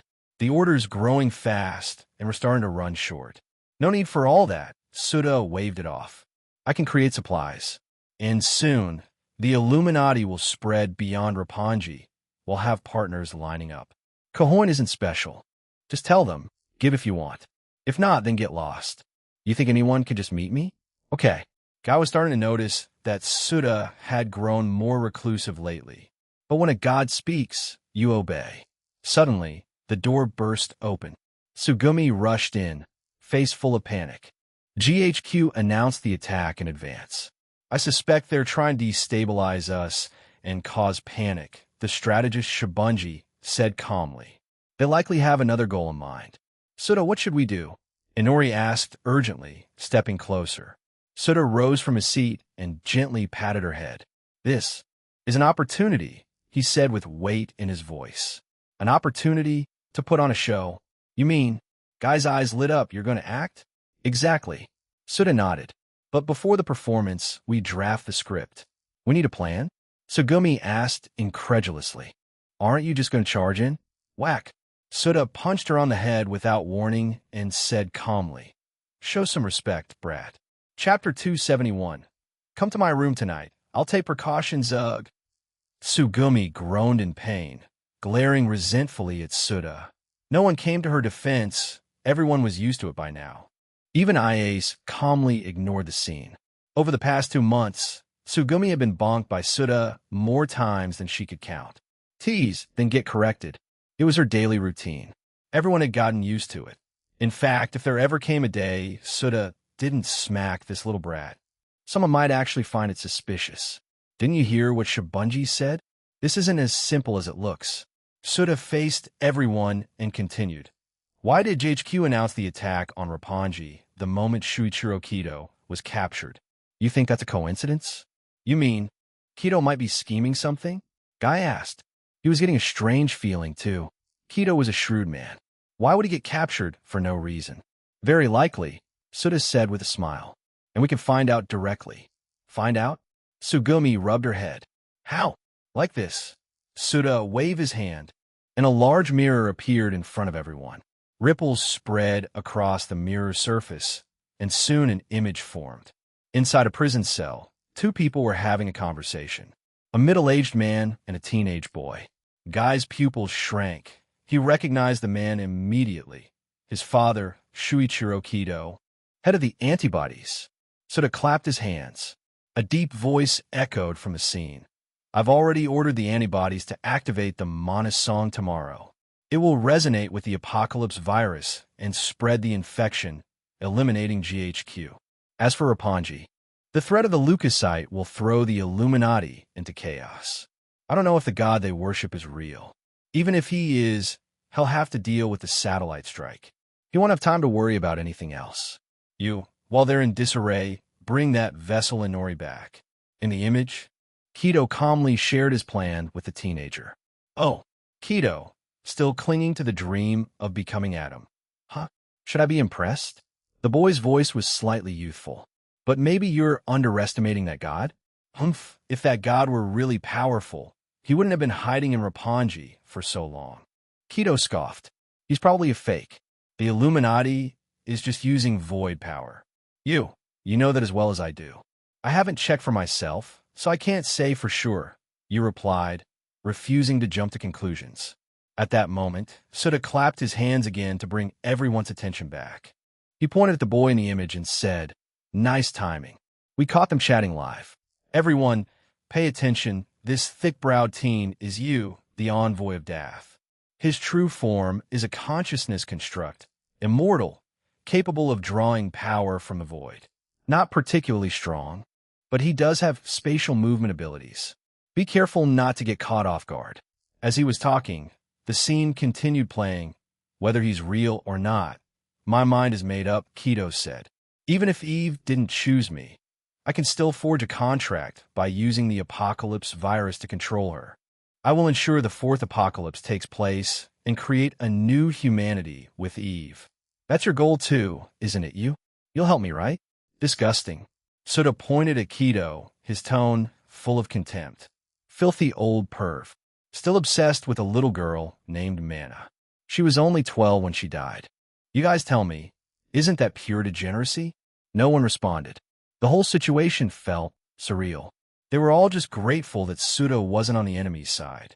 Broadcasting your enemy's entire plan live? How are they even supposed to fight back? Kido is Guy's father, right? Sugumi asked without holding back. Both of them obsessed with a 12-year-old girl. Clearly, the creep gene runs in the family. Guy, ahem. Guy couldn't take it anymore and stepped up. I'm adopted, but still a weirdo, right? Sugumi stabbed right at the heart of it. At that moment, Guy really wanted to imitate Suda, but with everyone watching, he held back. All right, look, Guy was younger than Mana back then. At most it was puppy love. Kados the real creep. Suda pointed to the image again. Now that we know their plan, it's time to make our own. Should we go right into the center of it? Guy asked. No need. Let you and Kido do the work. We'll swoop in and take Mana's soul at the perfect moment. Suda laid out his strategy. Do you need me to do anything? Inori asked. Yes, Suda nodded. We'll split into 3 teams. Guy, you gather the Illuminati and calm the masses. Tell them a miracle will happen tomorrow. They'll take care of the leukocyte. And Inori, you go meet you and Kido. Show them some convincing acting. Seal Mana's soul inside yourself. That'll make it easier for me to take over. You is no match for Inori, who could casually sling around level 4 miracles. She was in no danger. Okay, I understand. Inori nodded softly. Suda noticed her small hands clenching tightly. She was clearly nervous. Relax. He reached out and rubbed her head. Don't forget what I told you. It'll protect you. After a pause, he added, Come to my room tonight. Don't worry. They'll take the necessary safety measures. Inori nodded instinctively. Then her eyes widened in realization. She tilted her head slightly, confused and flustered, an utterly adorable reaction. Should she say no? Wait a second. What are you saying? Sugumi yelled, her face red. I didn't think you were that kind of god. I misjudged you. The others looked at Suda, clearly surprised. Ice opened her mouth, then shut it again, unsure what to say. Inori. Guy hesitated, then sighed. Lord Souta, please take good care of her. Souta stared at them all with a deadpan look. I meant, he said calmly, that it'll help Inori set up spiritual defenses in my room to prevent Eve from assimilating her. He curled his lip in disdain. What kind of filthy thoughts are you people even having? Chapter 272. Cupping Inori's face. Oh, flower that blooms with the asphalt. What do you see from there? Why is it that people cannot forgive each other? Euterpe's song. As dusk fell and Souta teleported back from his divine realm, floating above the skies, the ethereal voice of Inori reached his ears, sounding so pure it felt like it could cleanse the soul. Following the voice, Souta looked over to see the girl, standing in front of a massive floor-to-ceiling window. Like a dream in motion, she looked out at the evening view, lips the color of cherry blossoms gently parting as she sang. He suppressed his own presence, not wanting to interrupt, and quietly listened to the sorrow-tinged melody. Inori's voice was truly beautiful. No matter how many times he heard it, Souta always found it enchanting. It reminded him of Hatsune Miku. Miku felt more like a traditional idol, realistic and flashy. Her songs leaned kawaii style, which honestly wasn't his thing. But Inori, she carried an otherworldly aura, untouched by the mundane. There was a serene detachment in her presence that perfectly embodied the essence of an idol in his mind. He preferred Inori's songs. Of course, this was something he'd never admit out loud. Before long, Inori's song ended. She took a few deep breaths, and out of the corner of her eye, suddenly noticed Souta standing beside her, gazing thoughtfully into the distance. That song, Euterpe, right? Souta asked without even looking at her. Inori nodded, eyeing his side profile with a hint of curiosity. She hadn't noticed when he arrived. It's a tragically beautiful song. Your voice is as lovely as ever. Souta turned and met her gaze. Could you record all of Ego's songs for me? I want to collect them. Inori gently nodded.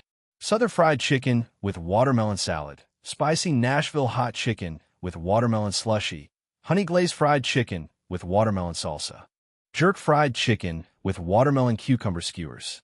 Souta, was she asking to trade songs for food? No problem. Whatever you want to eat, they'll cook it for you anytime. He glanced at the time on his system phone, then said, but first, let's handle business. This was his new bedroom. Ever since the Illuminati transition from a secretive group to a fully public organization, they'd gotten pretty flashy, almost like they wanted everyone to know about them. Naturally, the headquarters moved from the underground base to a surface-level location. During the day, Souta would be in the divine realm, refining the Harbinger system, perfecting all the details. At night, he came back here to rest. What do I need to do? Inori asked. She seemed to remember her mission and looked slightly anxious. Souta had tasked her with imprisoning Mana's soul inside her body, a task that scared her. She feared losing herself, but it was the first mission Souta had entrusted to her. She didn't want to disappoint him. Souta noticed her shoulders trembling slightly and gently cupped her face with both hands, holding her gaze. Look into my eyes, he said. Can you see the confidence in them? Confidence? Inori stared into his eyes, those deep black irises pulling her in like a vortex. As she focused, Souta let a faint divine aura seep out. Suddenly, she sensed an emotion, fearlessness. What she didn't know was that since becoming a god, Souta hadn't feared anything. He carried himself as if nothing in the world could faze him from being aloof, proud, and above all things. That was a god's nature. Even if he didn't always show it, it was part of his essence. Even if you don't believe in yourself, believe in me, your God. Souta gave her a reassuring smile. For over 10 seconds, they held each other's gaze. Miraculously, Inori's fear and unease began to fade. Then, realizing how intimate the moment had become, she shyly turned away, unable to maintain eye contact. It was like she was blushing. Noticing this, Souta let her go. You and Mana souls are both compatible with this body. Think of your body as a server. You and Mana are two terminals accessing it. The difference is, Mana's a hacker. She can use the server's network to attack your terminal. Inori tilted her head, a bit confused by the metaphor. After thinking for a moment, she asked, "So, should we seal off Mana's hacking ability?" "A seal, that's one way. Like putting a wall between your two souls." But Suda smiled and dismissed the idea. That would only treat the symptoms, not the root cause. Not a real solution. Inori waited quietly for his next words. A golden glow lit up at the tip of Suda's finger. He gently pressed it against her forehead. Keeping his finger there, he spoke softly. "Whoever has the stronger soul gets control of the body. Manano, Eve is much stronger than you right now. That's why she can take over your body at will, and even fuse your souls by force. But the solution's simple. Become stronger than her. Once she's inside you, you'll be able to squash her like a bug. She'll have no choice but to surrender." Slowly, Inori felt a cool sensation rising in her head. Suda reminded her quietly, "It'll be over soon." Inori suppressed the urge to cry out again. The growing spiritual strength was feeding back into her physical senses, making her feel restless. She shifted uncomfortably, squirming a little. When Suda finally stepped back, her face was flushed red, yet she wore a faint expression of longing, almost like she had just fallen in love and was yearning for a lover's touch. Suda found it a little strange. He was doing something serious, wasn't he? "All done. Your soul has been reinforced and completed. You're strong enough to face Mana or Eve now." He congratulated her. "You're no longer just a vessel. The virus can't control you anymore." Inori touched her cheek. Something powerful had risen inside her. Just thinking of Eve no longer made her feel afraid. She no longer feared being replaced. The reinforcement had hardened her spirit in a subtle but profound way. After a long pause, Inori finally came back to herself. Amazingly, her usually calm expression softened as she gave a small, relaxed smile. "You smiled," finally Suda said in surprise, then chuckled. "Looks like your emotions are waking up, growing stronger." I smiled. Inori looked dazed. "Yeah." Suda conjured a mirror and held it in front of her. "See for yourself." Chapter 273. Inori shows a silly expression and Nori quietly stared at her reflection in the mirror. When she saw the corners of her lips slightly curled upward, she froze for a second and instinctively reached up to touch them. She smiled? Why? Just because she knew she wouldn't be a vessel anymore? Is a smile really that simple? She looked at Suda with a bit of confusion, as if seeking an answer. Yes, it's just that simple. When emotions rise, you smile. It's a natural instinct for most people. You finally have that now. Suda affirmed her thoughts. Inori took the mirror from his hand, stared at herself again, and imagined the scene where she squashed Mana like a pancake. A pressure that had always weighed on her suddenly lifted, and a faint smile crept back onto her lips. It was beautiful, charming even. Inori was a bit surprised. So smiling was really this easy? She tried smiling a few more times, each one sweeter than the last. She was starting to enjoy it. Suda almost wanted to tease her, Inori. How about drawing something a little more daring next? Looks like keeping you out of the action these past few months was the right call, Suda said, looking genuinely pleased. With no one barking orders at you, you've had more time to think on your own. That's helped your sense of self grow stronger, and that's the foundation for real emotion. Inori looked at him, a hint of surprise in her eyes. So, you didn't think I was weak? For the past 2 months, Suda had never allowed her to join the battles against the antibodies. Even when Guy tried to command her using her power of the king, Suda would step in and handle things himself. It wasn't hard for him, just a wave of the hand. Inori had always thought Suda excluded her from fighting because she was too weak, not even worth considering as a combatant.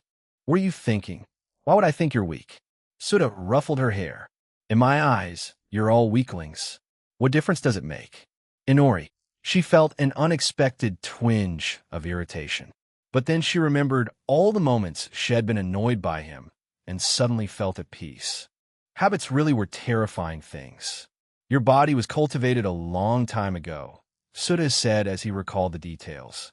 But since you didn't have a consciousness back then, just a puppet, you couldn't synchronize with Mana's soul, So Shuichiro Kido shelved you away without hope.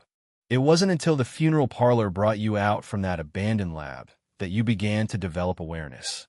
But even then, your emotions were almost non-existent. Emotions?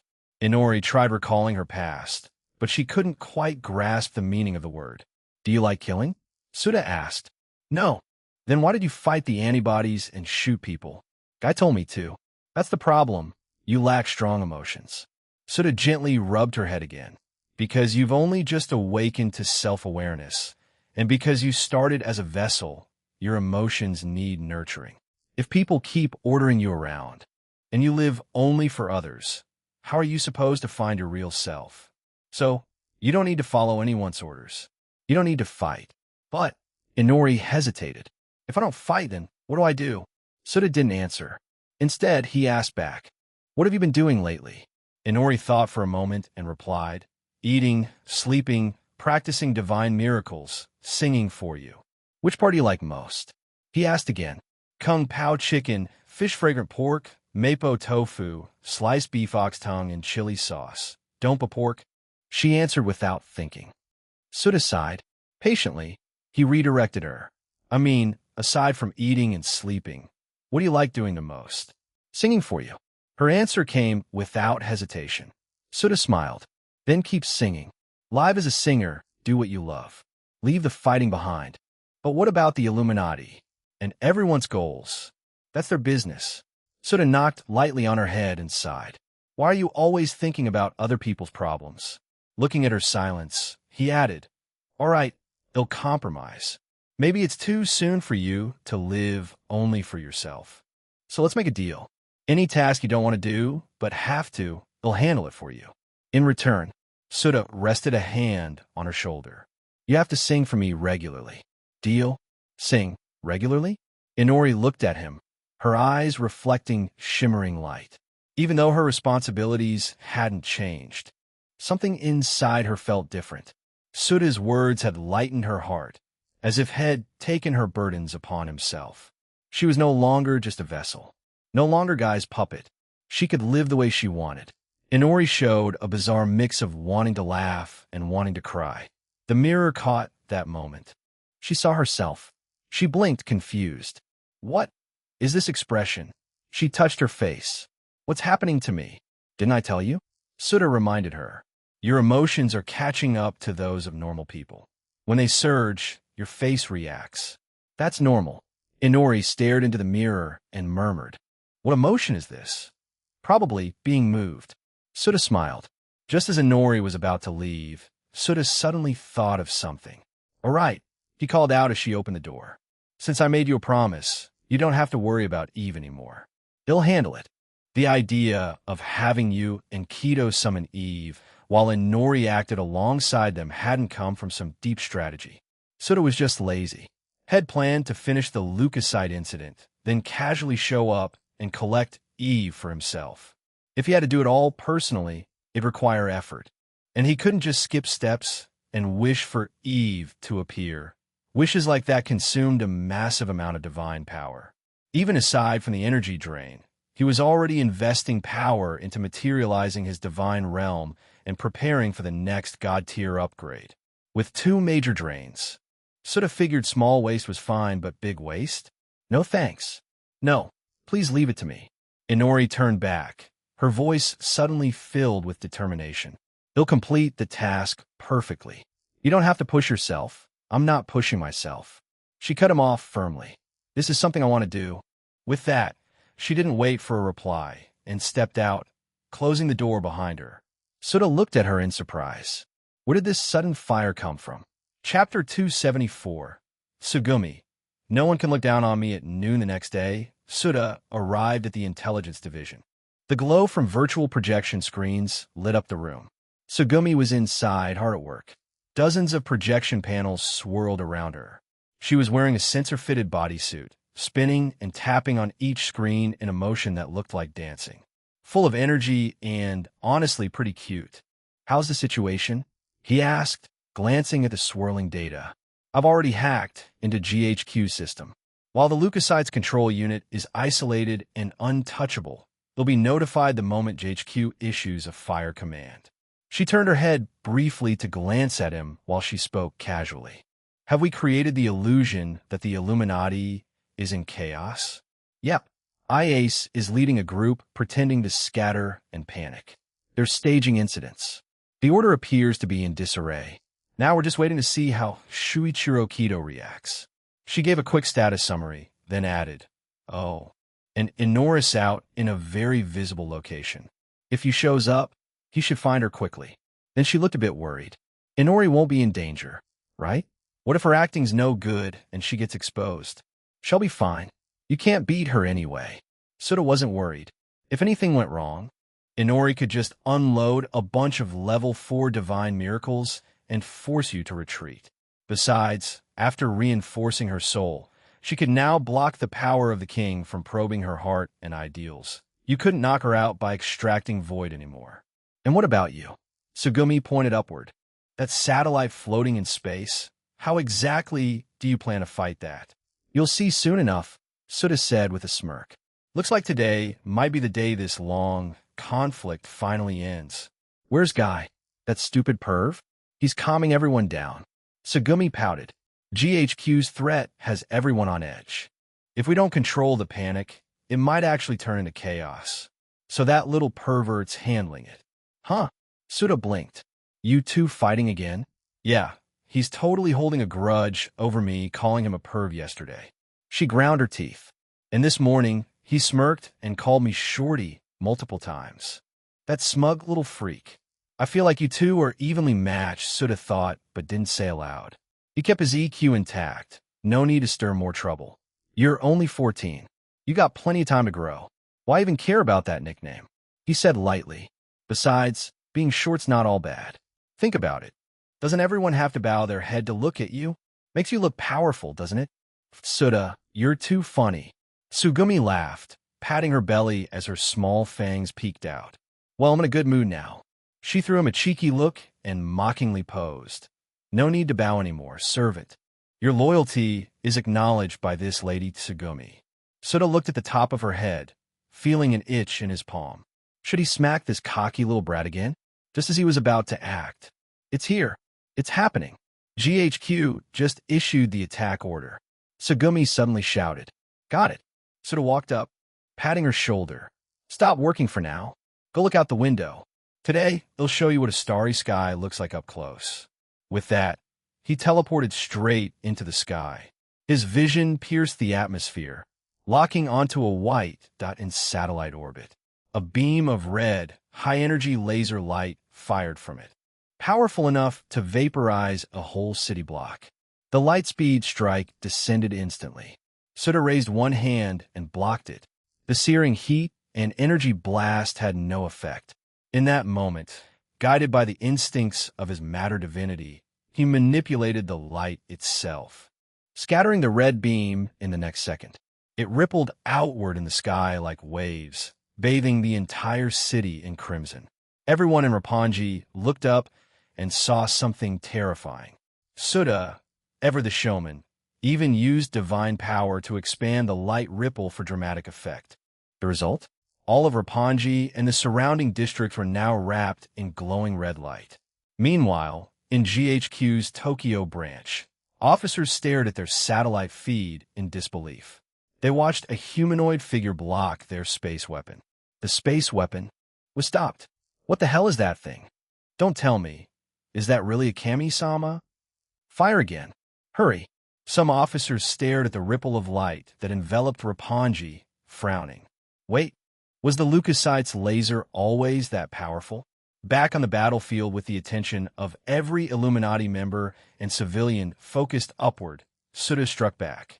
He raised his right hand, reaching toward the stars. Instantly, night fell over all of Tokyo. Everyone looked up and saw stars flooding the sky, like the atmosphere had vanished, as if space itself had descended. A radiant galactic river was now visible to every eye. And amidst that cosmic brilliance, they saw the satellite, bright and white.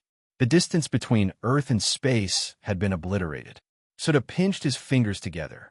The massive satellite began to shrink as it was pulled toward him, compressing along with the very stars. Eventually, it became nothing more than a toy in his hand, and he crushed it. In GHQ's command center, panic erupted. What the hell is that? They couldn't believe their eyes. Someone had pulled the starry sky to Earth, reversed day and night, and crushed a satellite like a paper ball. Compared to that, the destruction of a satellite was nothing. Before they could even react, it all disappeared. The stars retreated. Daylight returned. Everything went back to normal, except for the satellite, which was now gone. But before GHQ could recover, the song of apocalypse, departure, began to play. The song resonated with the virus core, triggering an instantaneous outbreak. GHQ's Tokyo branch was paralyzed. Shuichiro Kido had begun executing his plan. Chapter 275. You're controlling Eve. What has that got to do with me, Inori? Suta. You just pulled the entire starry sky down to the ground. Tsugumi looked at the just-returned Suta, her voice trembling in disbelief. What's with all the questions? The situation's resolved, isn't it? Suta waved a hand casually, looking like it was no big deal. No, seriously. What you just did was way too much. Tsugumi's jaw dropped, so far a whole egg could have fit her mouth. Suta thoroughly enjoyed the expression of shock on her face. He stared at her for a few extra seconds, even feeling the urge to actually shove an egg into her mouth for the fun of it, while feeling aroused. Was it really that surprising? He asked. This isn't about whether it's surprising. It's the kind of thing you only see in, like, once-in-a-lifetime level stuff? Tsugumi stammered, unable to find the right words. All right. Suta ruffled her hair with a grin. You weren't this shocked when I talked about making a moon, were you? In reality, all had done was use divine spark to wish for the satellite's destruction. That wish had cost a ton of divine power. Long-distance miracles weren't cheap. Everything else from the lights, the cosmic illusion, was just a divine illusion for theatrical flair. At his current level, he couldn't literally pull down the sky and crush a satellite in his hand like a god of myth. Now, if he had something like an infinity gauntlet with a space stone, maybe. But hey, he was here for the drama. Might as well go all out. Anyway, how's Inori? He asked. Hold on, checking. Tsugumi patted her cheeks and forced herself to focus. Huh. Inori's no longer in Roppongi. She moved really fast. Must been used space transfer, Suta guessed. So that means she managed to trick them? Tsugumi brightened. If she hadn't, there would have been a fight and Inori wouldn't have moved at all. Most likely, Kato's plan worked, meaning the virus has already broken out in Tokyo. Suta peered through the wall and glanced at the chaos outside. Thanks to our pre-spread diluted vaccine, no one should die. Most will just progress to stage 2 of infection.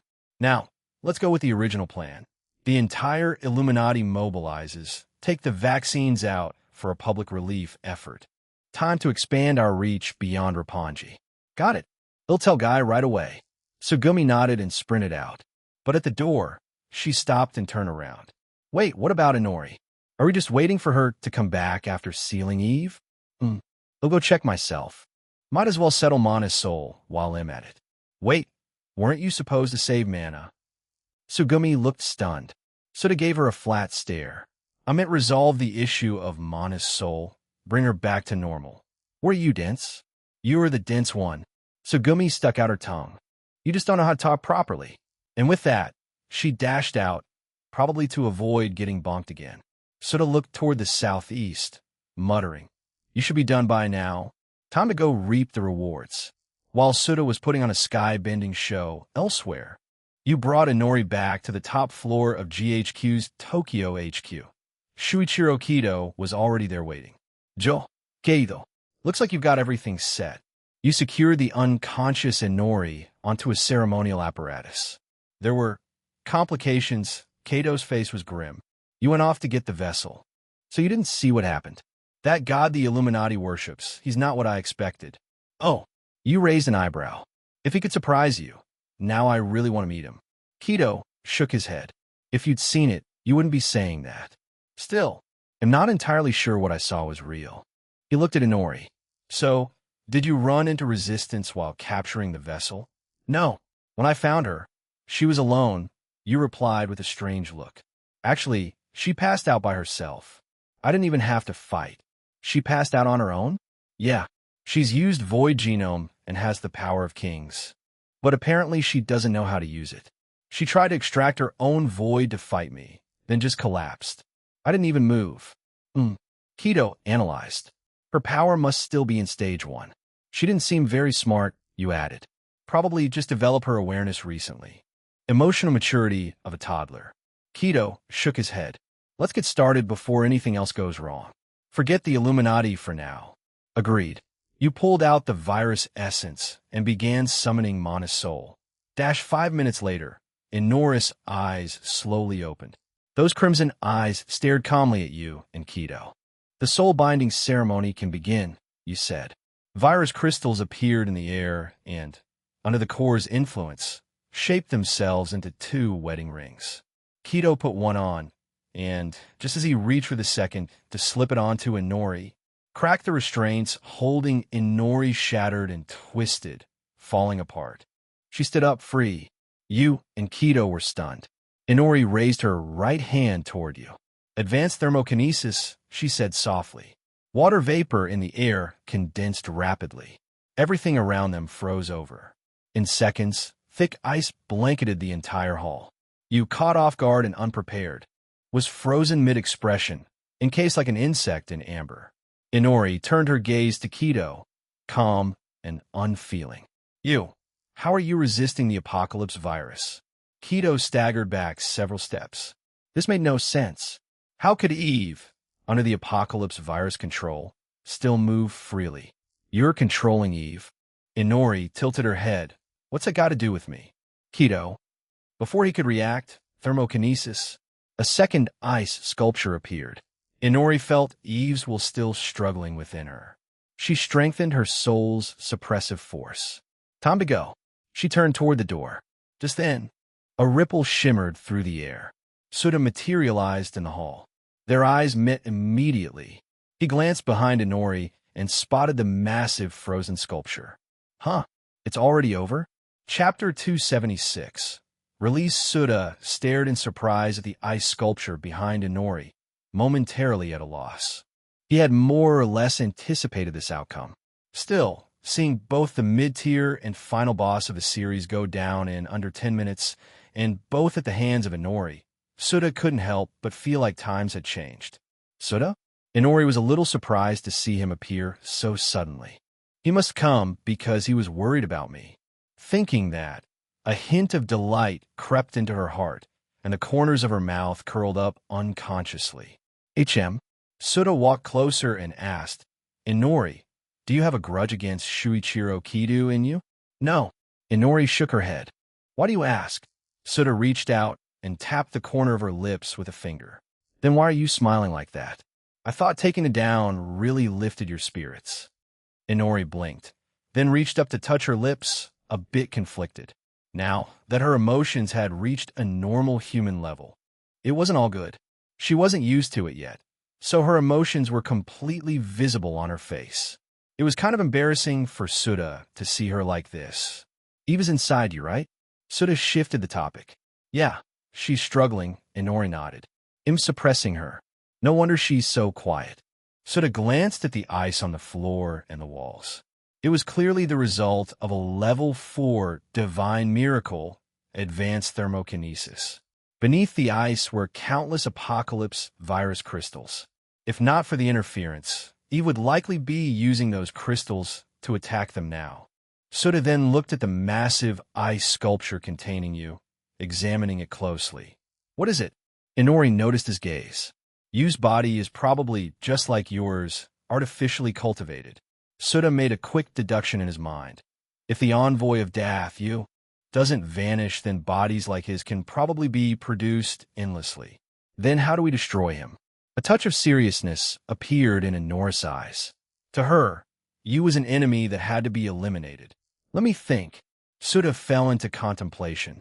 Yu's goal was to unleash the apocalypse virus, call humanity, and preserve all life as memory data in crystals. He called it evolution. Maybe one day, true AI would emerge. Machines and code capable of storing memory and emotion, like in Expelled from Paradise or Cyberpunk 2077. Humanity would have to choose its path, but that choice belonged to humanity, not someone else. You, this enemy of mankind, had to be destroyed.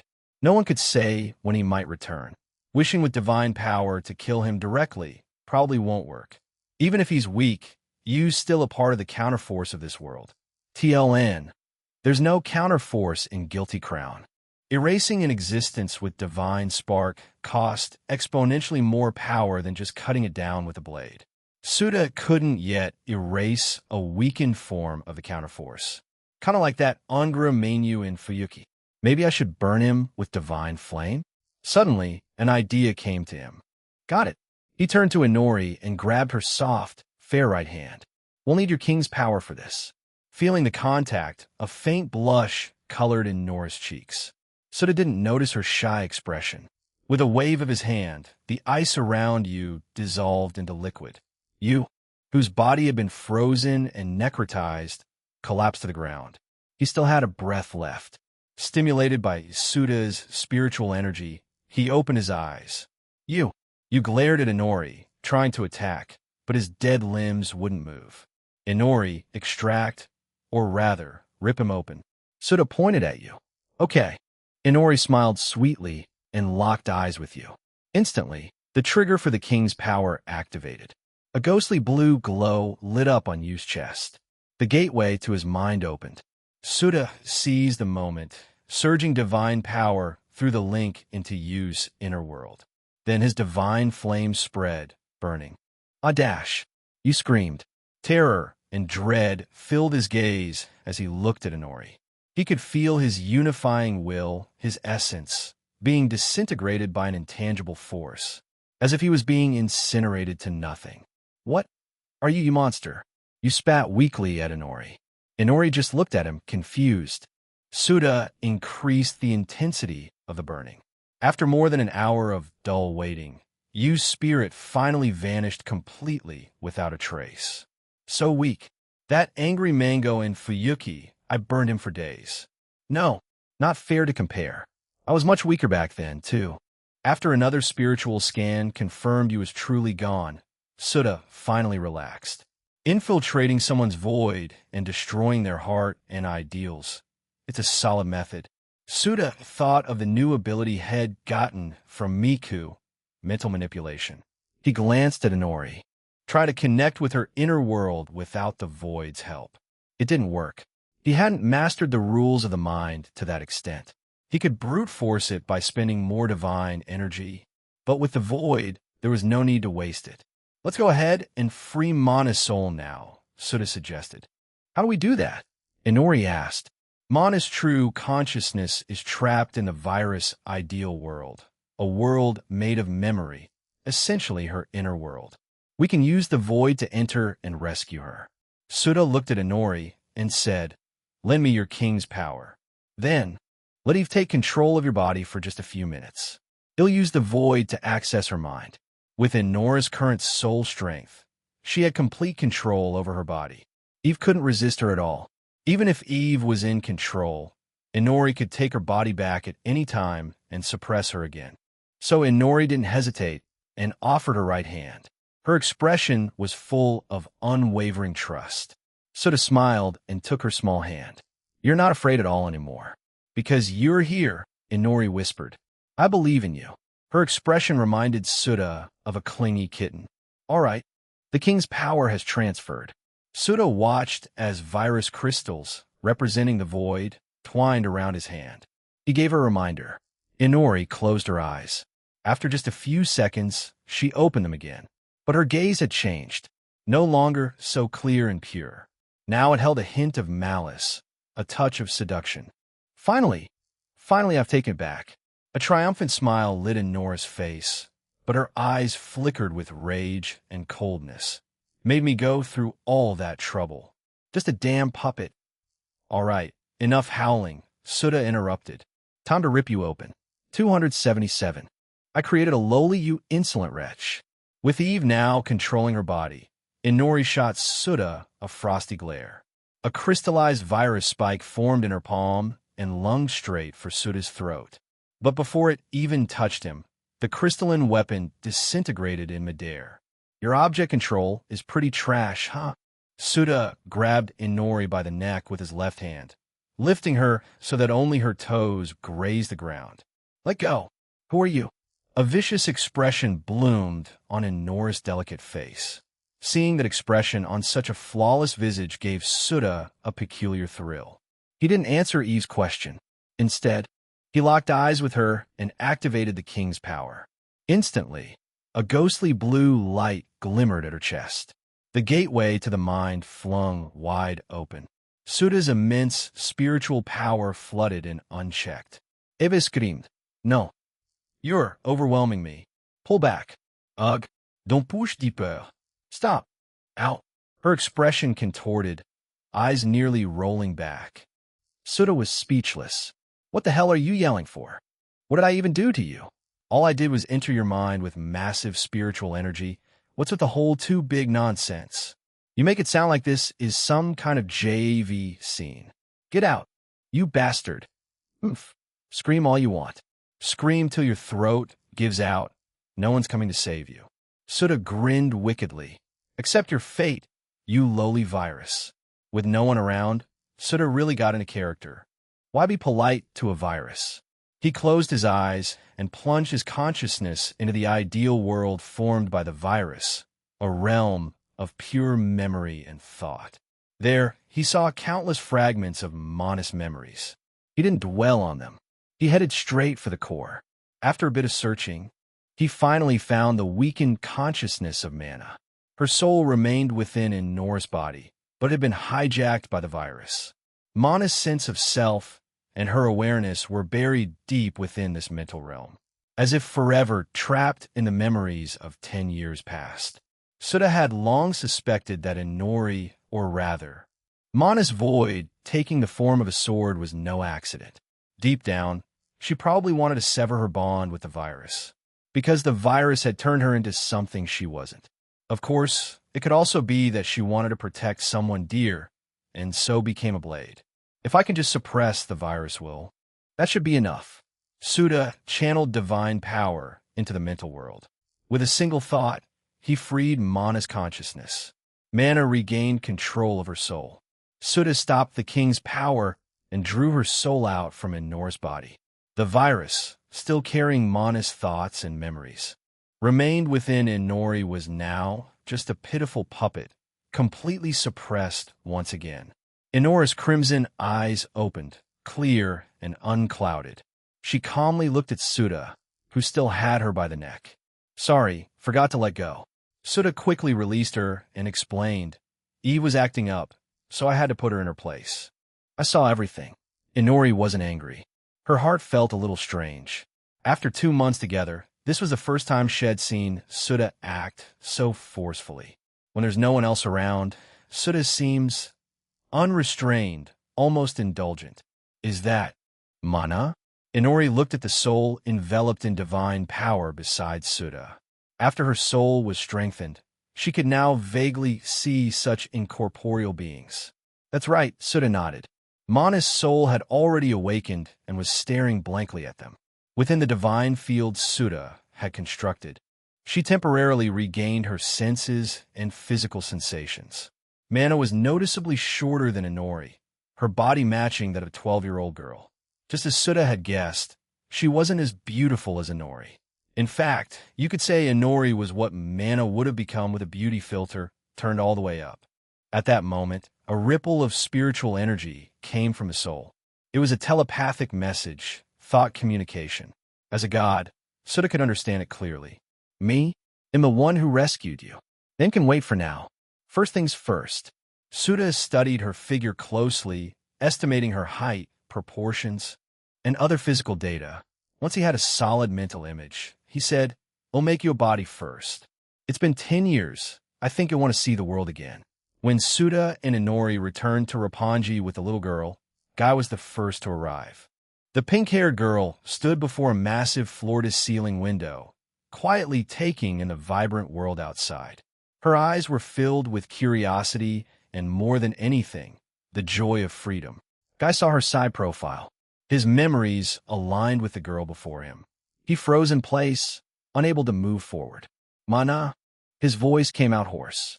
The girl reacted to hearing her name, glanced at Guy, and then, as if a little scared, hid behind Souta, who was currently playing chess with Inori. Don't worry, Souta said to Mana. He's your childhood friend, Triton. You haven't forgotten, have you? Triton? Mana looked surprised. She studied Guy's features, comparing him with the little boy in her memories. Slowly, the images overlapped. The wariness in her heart faded, and a gentle smile appeared on her face. Triton, you've grown up. In that moment, she finally felt the weight of those lost 10 years. All right, save the reunion talk for later. Souta placed the chess piece and turned to Guy. How's the charity effort going? The charity referred to distributing vaccines in virus-hit Tokyo. Afterward, the cult's influence would likely spread across Japan and beyond. After all, the chaos caused by Shuichiro Kido had collapsed the GHQ's Tokyo branch, and many had been infected.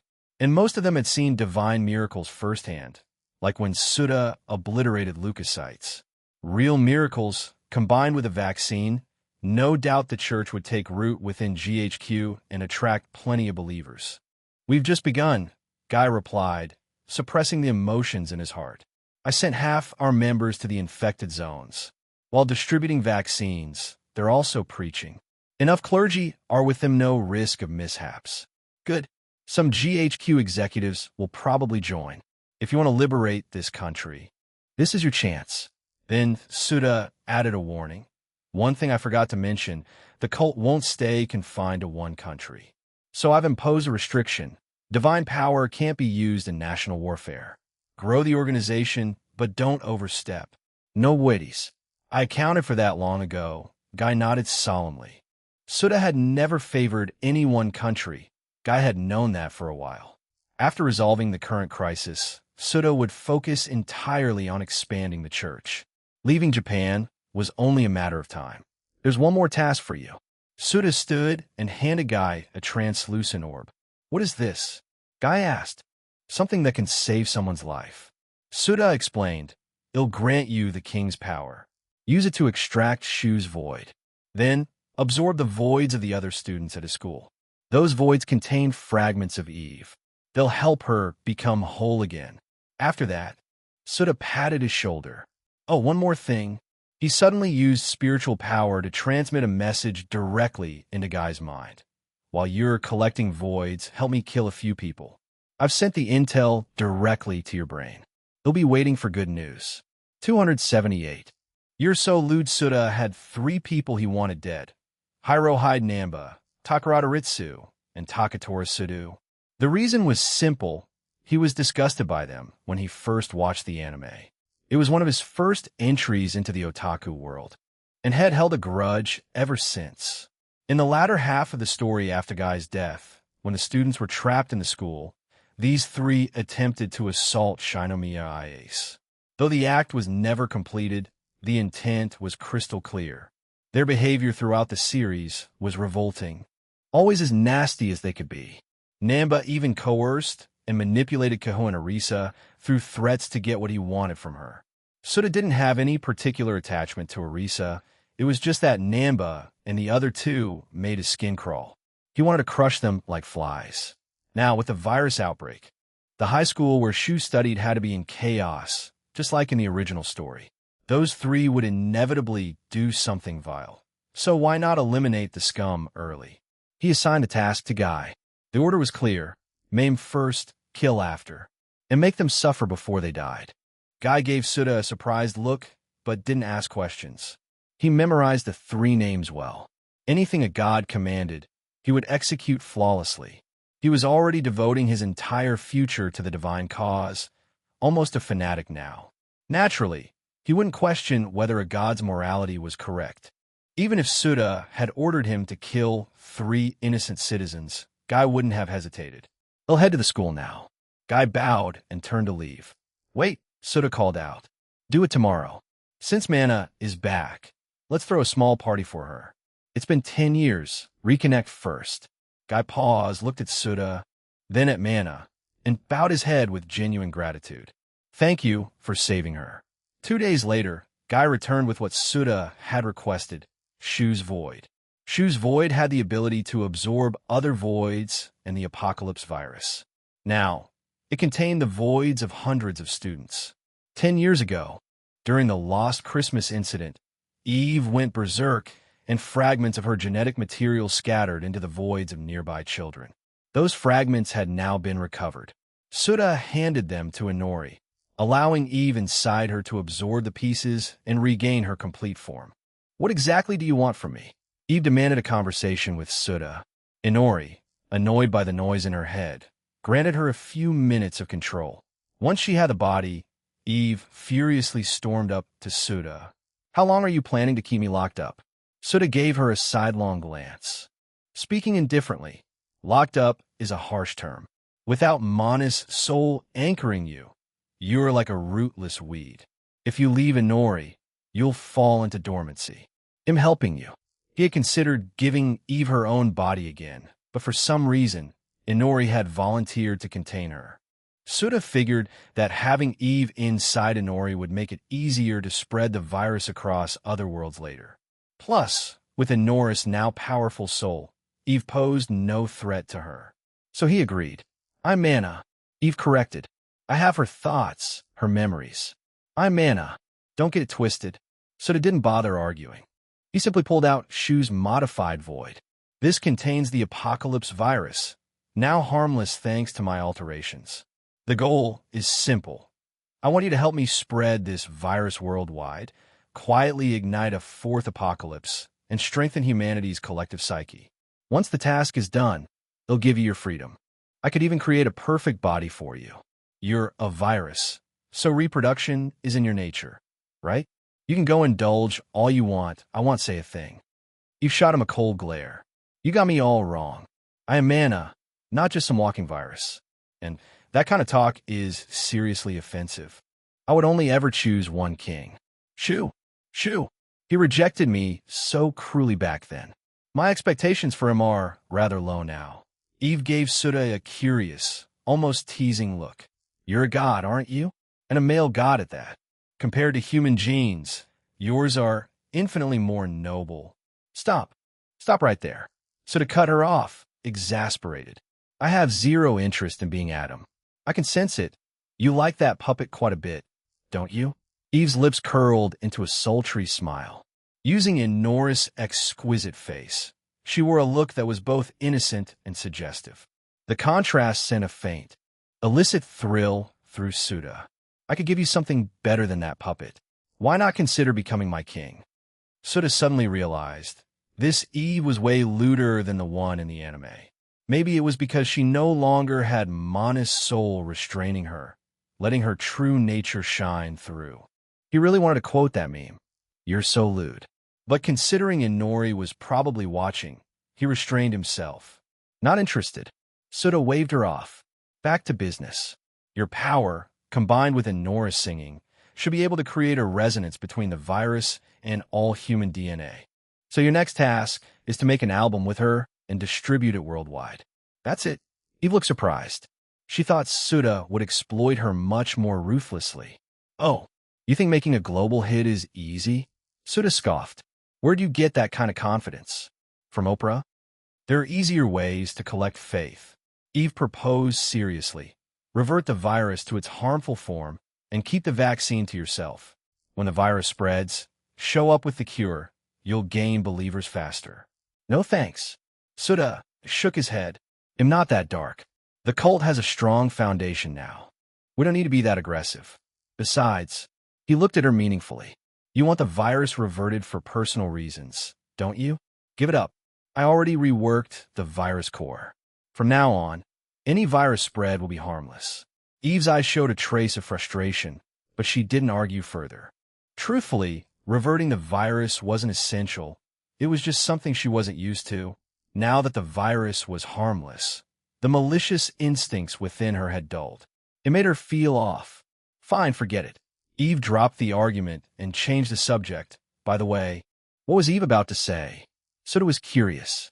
Inori replied without hesitation. Kung Pao chicken twice-cooked pork, mappo tofu, husband-wife lung slices, dompa pork. Souta, Inori, you've been corrupted. With these matters settled, Souta had fully achieved his goals in this world.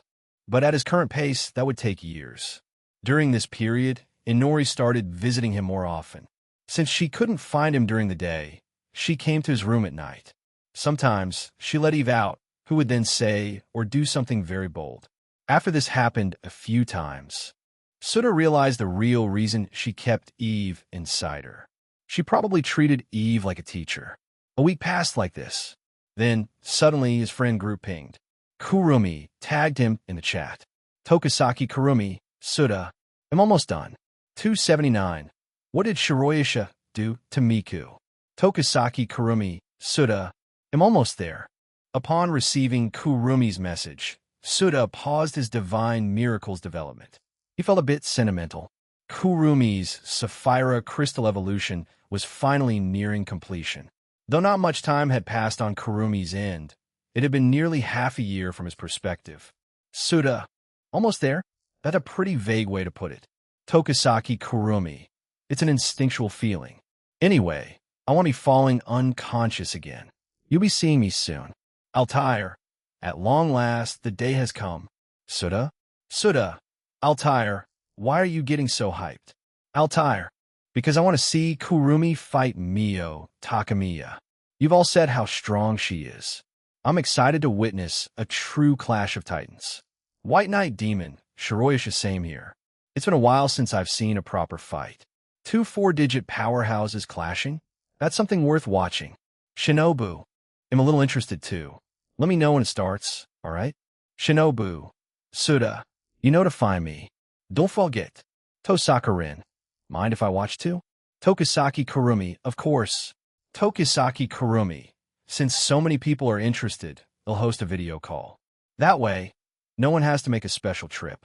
Fallen Angel Black Cat of Chiba, Kuroneko Aka, Ruri Goku. Oh, Time Spirit, you're gonna live stream your fight? Tokisaki Kurumi, want to join Miss Black Cat? I'm curious about what kind of form a fallen angel takes. Souta, Kurumi, it's rare to see you take interest in fallen angels. Is this because all the four heavenly kings think they're cool? Tokisaki Kurumi, Fallen Angel Black Cat of Chiba. For heavenly kings? That's a name you don't hear every day. Does the Time Emperor have subordinates with that title? Tokisaki Kurumi, no, Souta's just spouting nonsense again. They'll deal with him later. Tokisaki Kurumi, anyway, Miss Black Cat, are you joining? Fallen Angel Black Cat of Chiba, a video chat. Huh? Well, I suppose we're acquainted. I'll join. Souta, oh, even the mighty Demon King of the Fallen is showing up? Fallen Angel Black Cat of Chiba. Why? The god plans to attend to? Souta, of course. Altair and White Knight Demon both claim you're stronger than me. I'm not convinced. I'll use these divine eyes to judge your power myself to see if you truly deserve to be ranked above me. Fallen Angel Black Cat of Chiba. Oh, that's quite the blatant provocation. Fallen Angel Black Cat of Chiba. But I like it. I accept. When the time comes, this God King will feel the might of a Demon King. Souta, I look forward to it. God versus Demon King. Let's see whose presence dominates. Tokisaki Kurumi. Tokisaki Kurumi. Why does Souta feel extra weird today? Altair, I feel the same. Chelsea, there's a definite sarcastic edge there. White Knight Demon. Probably lost his mind. Souta, hey? White Knight Demon, personal attacks like that are uncalled for. Souta, by the way, did Miku visit you? I remember you two planned to meet. Tokisaki Kurumi, wait, Miku? Tokisaki Kurumi, is AOI Miku? Souta sighed deeply. He slowly picked up his system phone and smacked it hard against his own hand. That's for being reckless, and that's for being reckless again. After the self-discipline session, he DM'd Kurumi to explain how, in order to replenish divine power and cultivate his divine office, had invited Miku to the group. Once he sent it, he sighed again. Building a harem sure wasn't easy. Thankfully, Kurumi didn't make a big deal out of it. She probably anticipated it, given she knew about Miku from him already. White Knight Demon, Miku? She already left. White Knight Demon. It was my first time seeing a body nicer than Black Rabbit's.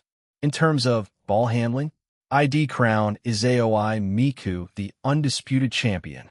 Tokisaki Kurumi. Yeah, even bigger than my head. Tokisaki Kurumi. Suda. Bet you're real happy scoring that kind of jackpot, huh? Suda didn't reply. At a moment like this, anything he said would only make things worse.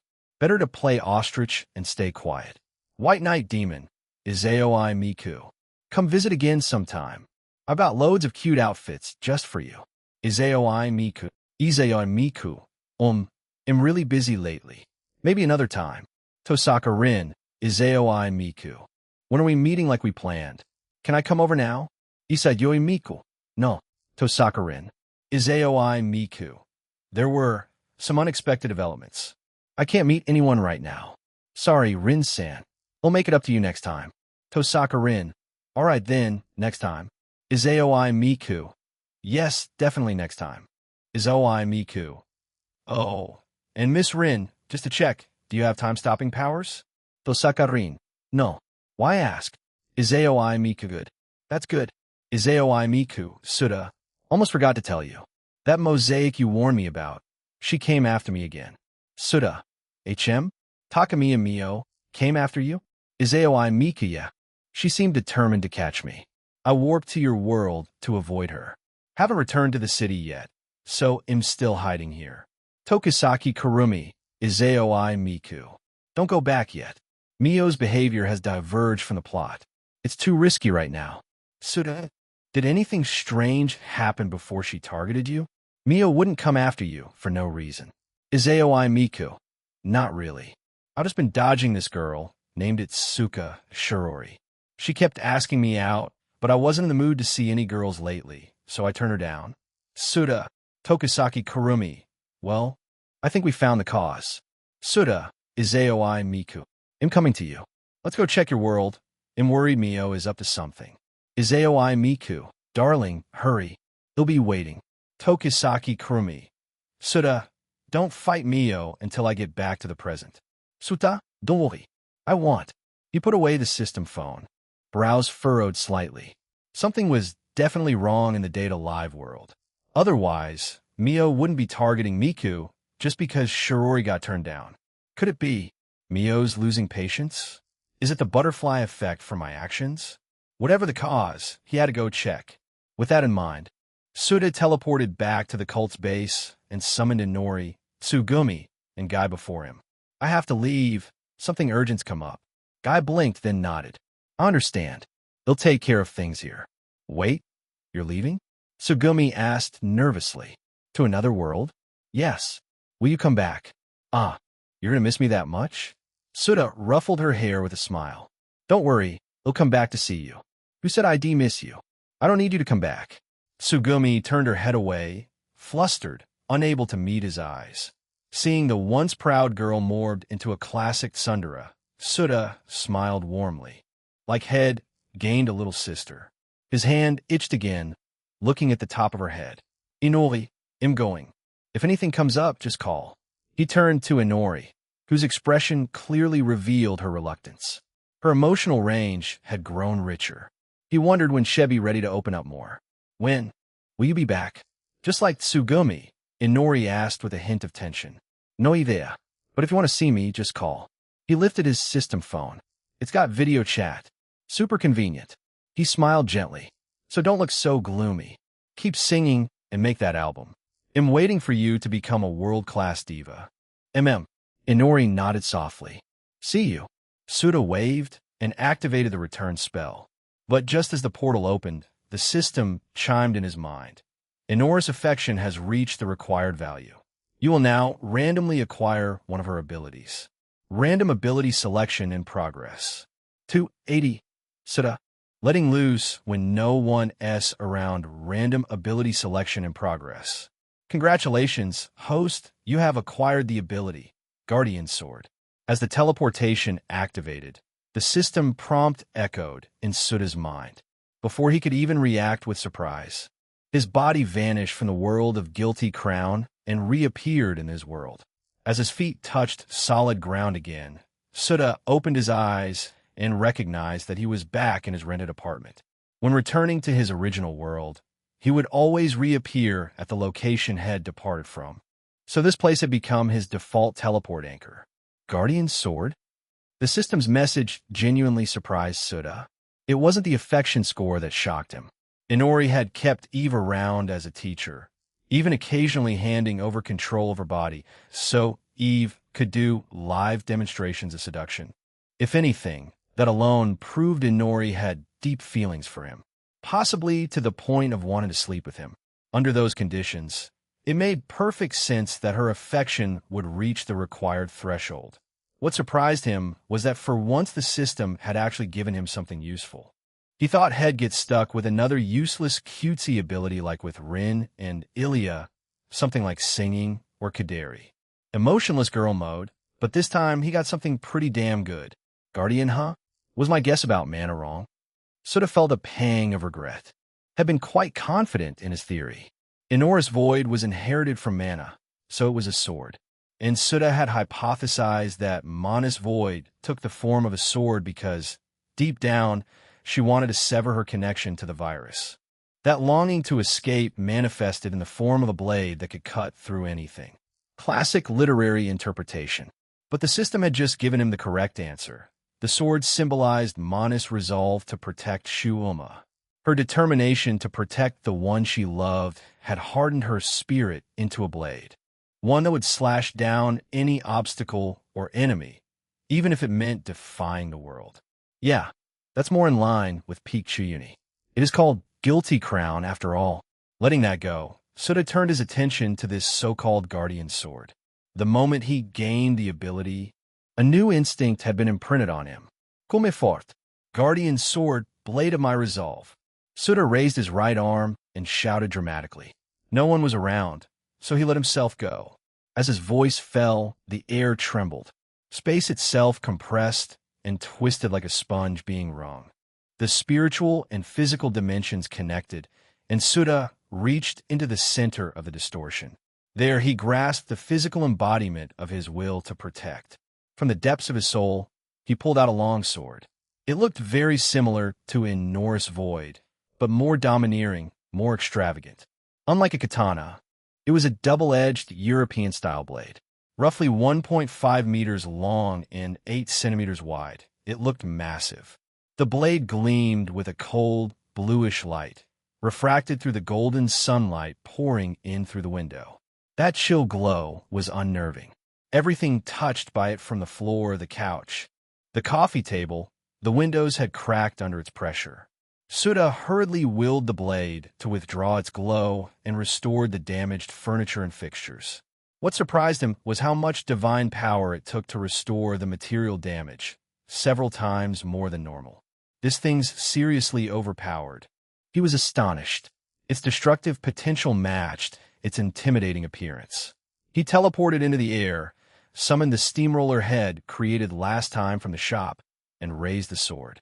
With a single swing swoosh, the steamroller was instantly cleaved in two. Even the clouds behind it split apart. But it didn't stop there. The sword's arc had carried with it a will to obliterate everything in its path. In the aftermath, the steamroller shattered further until only dust remained. The rest was annihilated down to subatomic particles. Guardian's Sword. Are we sure that's the right name? Souta twitched at the scene before him. That swing had only used his physical strength. Just one swing. This thing was a weapon made for destruction. System, are you sure this ability shouldn't be called Destruction Sword instead? Surprisingly, the system responded. The Guardian Sword appears, as it does entirely due to the host's own mindset. What do you mean? Souta blinked. Typically, a Guardian exists to shield, to protect. Defense comes first, offense is secondary. However, your philosophy of if the problem's too difficult, eliminate the source has altered the Guardian's Sword into its current form. It no longer defends, it destroys threats at the root. Okay, fair. Apparently, this ability reflected the user's own definition of protection. So, he was that violent? And mana no. He must have been a brute too? If someone gentler had received it, the sword might manifest it as a barrier-type ability.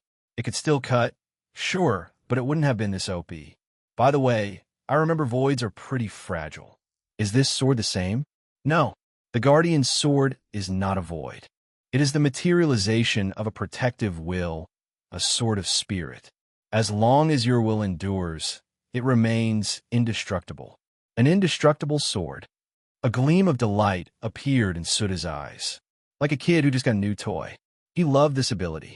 It wasn't as versatile as material creation or time manipulation, but in terms of raw offense and destruction, it was pure, unadulterated power, a weapon born for battle. Grinning like a child, Suta started playing with it. And when I say playing, I mean heavenly defying slash. Sword art number 23. Sword energy cuts 30,000 miles. A single light pierces 19 provinces. He who bears the world must destroy. He was fully in Chuyuni mode. Of course, despite the flashy poses, he kept his tests mild enough to avoid causing real-world chaos. Even when testing its power, the most he did was split mountain. He didn't do anything too crazy. After 2 hours of slashing to his heart's content, Suta finally calmed down. He sheathed the sword back into his heart and teleported to his apartment. Taking a sip of water, he stretched and relaxed. But suddenly, a strange feeling crept over him. Wait a minute. Did I forget something? 281. You set my soul on fire. Suta furrowed his brows, trying to recall if he had forgotten something important. Wait, why did he even come back to this world again? Just then, his system phone buzzed.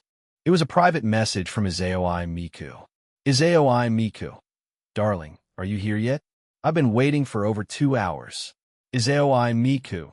Standing this long, my legs are so sore. Suta's face stiffened. He finally remembered. He had completely forgotten about Miku. Mick is not at the apartment, which means if someone else comes to my world while I'm away, they get teleported to a random location. Just like how I do. Suta quickly deduced the logic. Telling the truth now would just be low EQ. He needed to cover this up. Clearing his embarrassment, he started typing a response. Suta, sorry.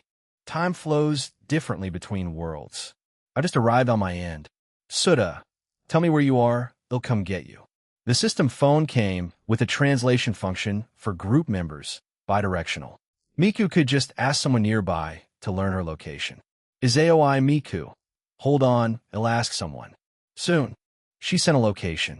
Suta cloaked himself in a concealment illusion and teleported over. Using his spiritual energy to scan for spiritual presence, he quickly pinpointed Miku in front of a large shopping mall plaza. She was being hit on. Suta wasn't surprised. After all, she looked just as stunning in real life as she did in the anime. No filters, no exageración. If the setting said she was supernaturally beautiful, then she really was breathtaking. Take Shinobu, for example. Her beauty was said to make people lay down their lives for her, leaving trails of bodies wherever she walked.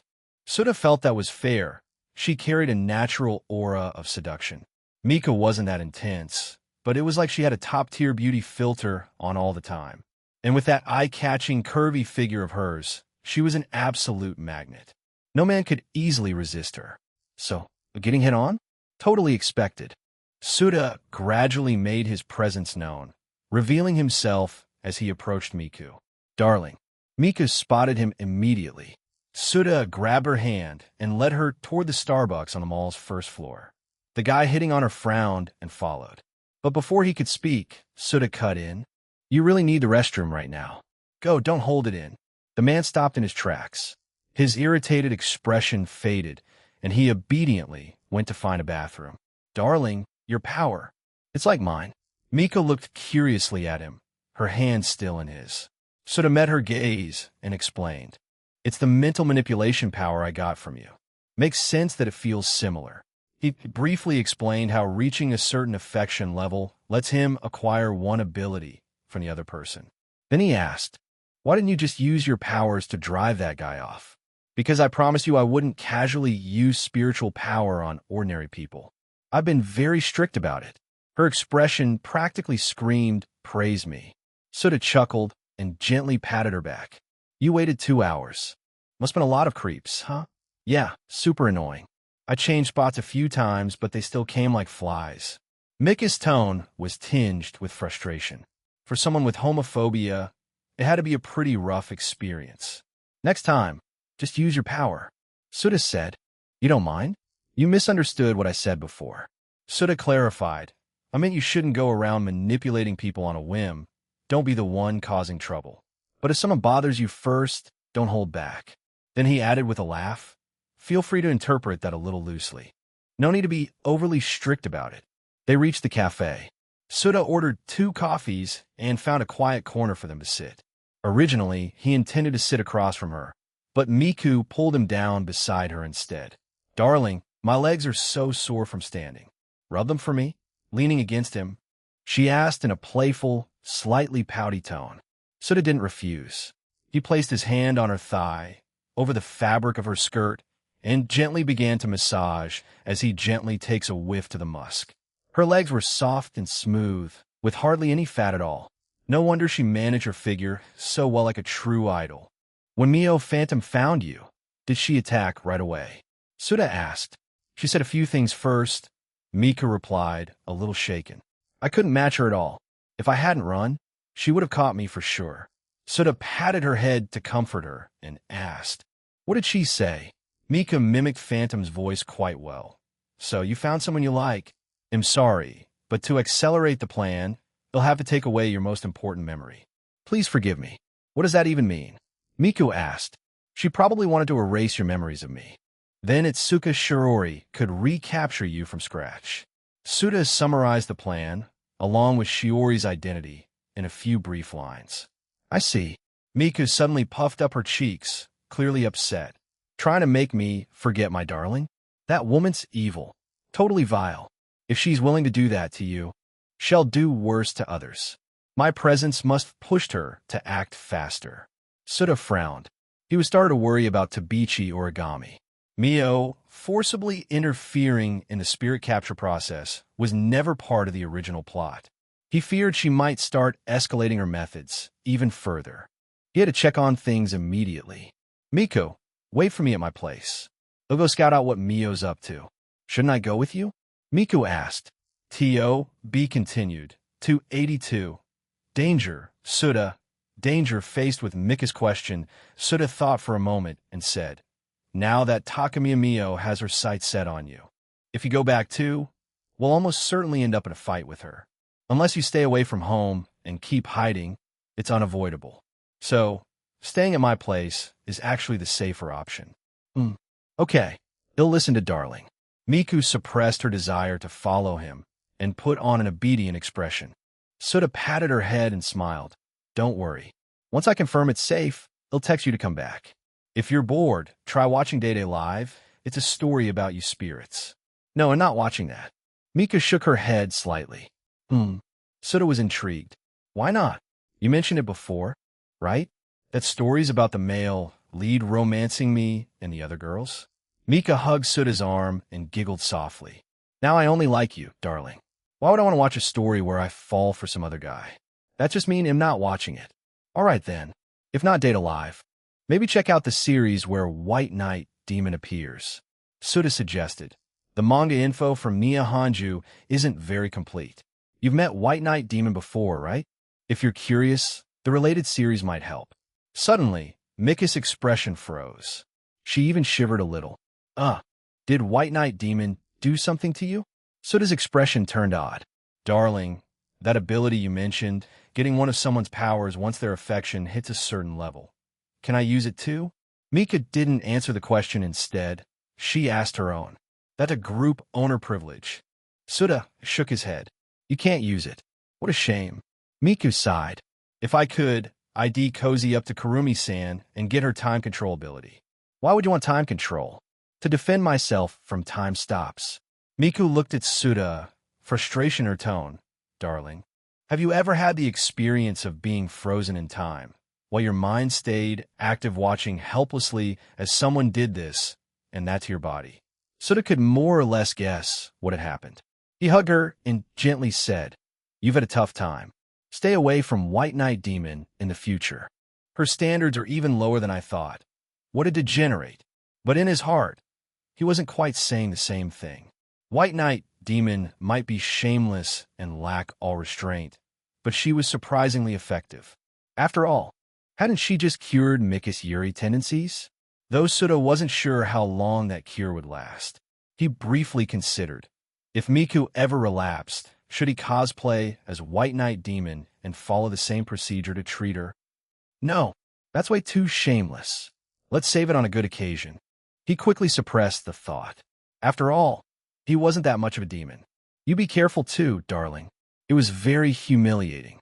Miku snuggled closer to Souta and warned him seriously. Me? Souta shrugged. Relax. White Knight Demon's only interested in girls. Even if I streaked naked in front of her. She'd maybe look out of curiosity, but that's it. No, not her. Miku corrected him. I'm talking about Kurumi-san. Didn't we just talk in a group? She's about to surpass Mio. Are you sure she won't stop her time and tease you a little? After all, Miku smirked mischievously. You did flirt with her, didn't you? Hearing that, Souta immediately made a mental note. Gods were immune to time-stopping effects, but not absolutely. If Kurumi, in her evolved form, used a massive amount of spirit energy to load a shot of her 7th bullet and fired it at him, he'd be in trouble. She had already mentioned his potential for cross-dressing twice, and in the original story, she had complimented Shido's girl look, which meant she totally had a thing for that. Combine that with time stop. Souta could feel his dignity being threatened. I need to stay alert. If she ever raises her gun, teleport immediately, and he'll need to blackmail her with the 4 Heavenly Kings' dark secrets, make her hesitate. Also, I need to get stronger fast. 3 plans instantly formed in his head. Of course, none of that showed on his face. He simply replied to Miku with a calm smile. Don't worry. Kurumi's not that kind of girl. Enough talk. Let's drink our coffee. After that, he'll take you to my place and show you something really cool. Mika felt like his tone was oddly suspicious. Souta just smiled and brought her cappuccino. After taking Mika back to his apartment, Souta didn't waste time. He headed to the date Alive World. Miku had already invited him in, so even though she wasn't in her world at the moment, as long as Souta thought of her during the transfer, he wouldn't end up near Kurumi. It would just send him to a random location. His feet hit solid ground, and he found himself on an overpass. Below, cars zoomed by. Noise surrounded him. The city was as bustling as ever. Souta scanned with his spiritual sense, and, sensing no trace of Takamiya Mio nearby, relaxed. He hadn't fought her yet, so he didn't know if he could actually take her. Mio's territory could casually cover an area larger than Earth.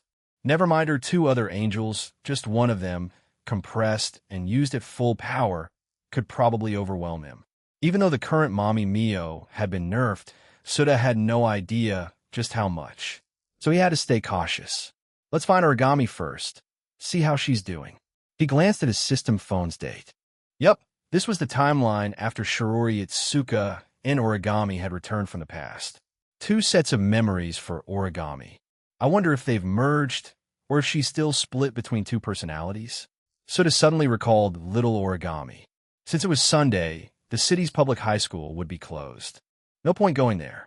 Instead, Souta spent some divine power to calculate her location. Found her. He looked southeast, roughly gauging Origami's distance. Then he gradually lowered his presence using divine power, fading from public perception and teleported away. 283. How can we stop bullying Black Cat? Ruri. After completing the teleport, Souta found himself inside a dessert shop. The store was fairly spacious and bustling. Most of the tables were already occupied. Because he had reduced his presence, his sudden appearance didn't cause alarm among the customers. Souta looked toward the row of seats near the floor-to-ceiling windows and spotted a long-haired, white-haired girl seated further inside. Tabichi Origami. He recognized her at a glance. Had seen the short-haired version of her back in a previous timeline. No mistaking her. At this moment, Origami was sitting across from a blue-haired girl, chatting while eating sweets. Origami's expression remained cold. No telling which timeline's version was in control. The blue-haired girl, however, was animatedly trying to keep the conversation going, though it felt a little forced. It's Suka Shirori? Could this be during a capture moment? Suda made an educated guess. Shirori would be using the airship Fraxinus to assist her in sealing Spirit's powers through French kisses. He glanced at the pink of the blue-haired girl's ear and noticed a tiny hidden earpiece. Thanks to his superhuman hearing, he caught snippets of noisy chatter, several voices. She was probably connected to Coterie and the command crew on the Fraxinus. Suda dropped the idea of walking over and saying hello. Since this was a capture moment, then Murasame Rain, aka Takamiya Mio, was likely watching from behind the scenes. If Suda made a move and got sensed by her, things could get ugly fast. Not that he was scared. If he couldn't win, he could always flee. But until Kurumi returned, it was best not to startle the snake. If he spooked Mio into launching her spirit-culling plan early, Suda couldn't just stand by. So he found an empty seat and waited patiently. Before long, his system phone buzzed. Tokisaki Kurumi, Suda, what's the situation? Did Mio start early? Souta, no. Shiori's still in capture mode with a spirit. They clearly don't know about Reina's identity yet, so Mio hasn't made her move. Tokisaki Kurumi. So Mika's incident was just a fluke then. Izaoi Miku. Darling, can I come home now? Tokisaki Kurumi. Izaoi Miku. Kurumi-san. Hello, I'm looking forward to meeting you. White Knight Demon. Hey, don't forget about me. Izaoi Miku. Izaoi Miku. Watching anime now. Talk later. Suda. Izaoi Miku.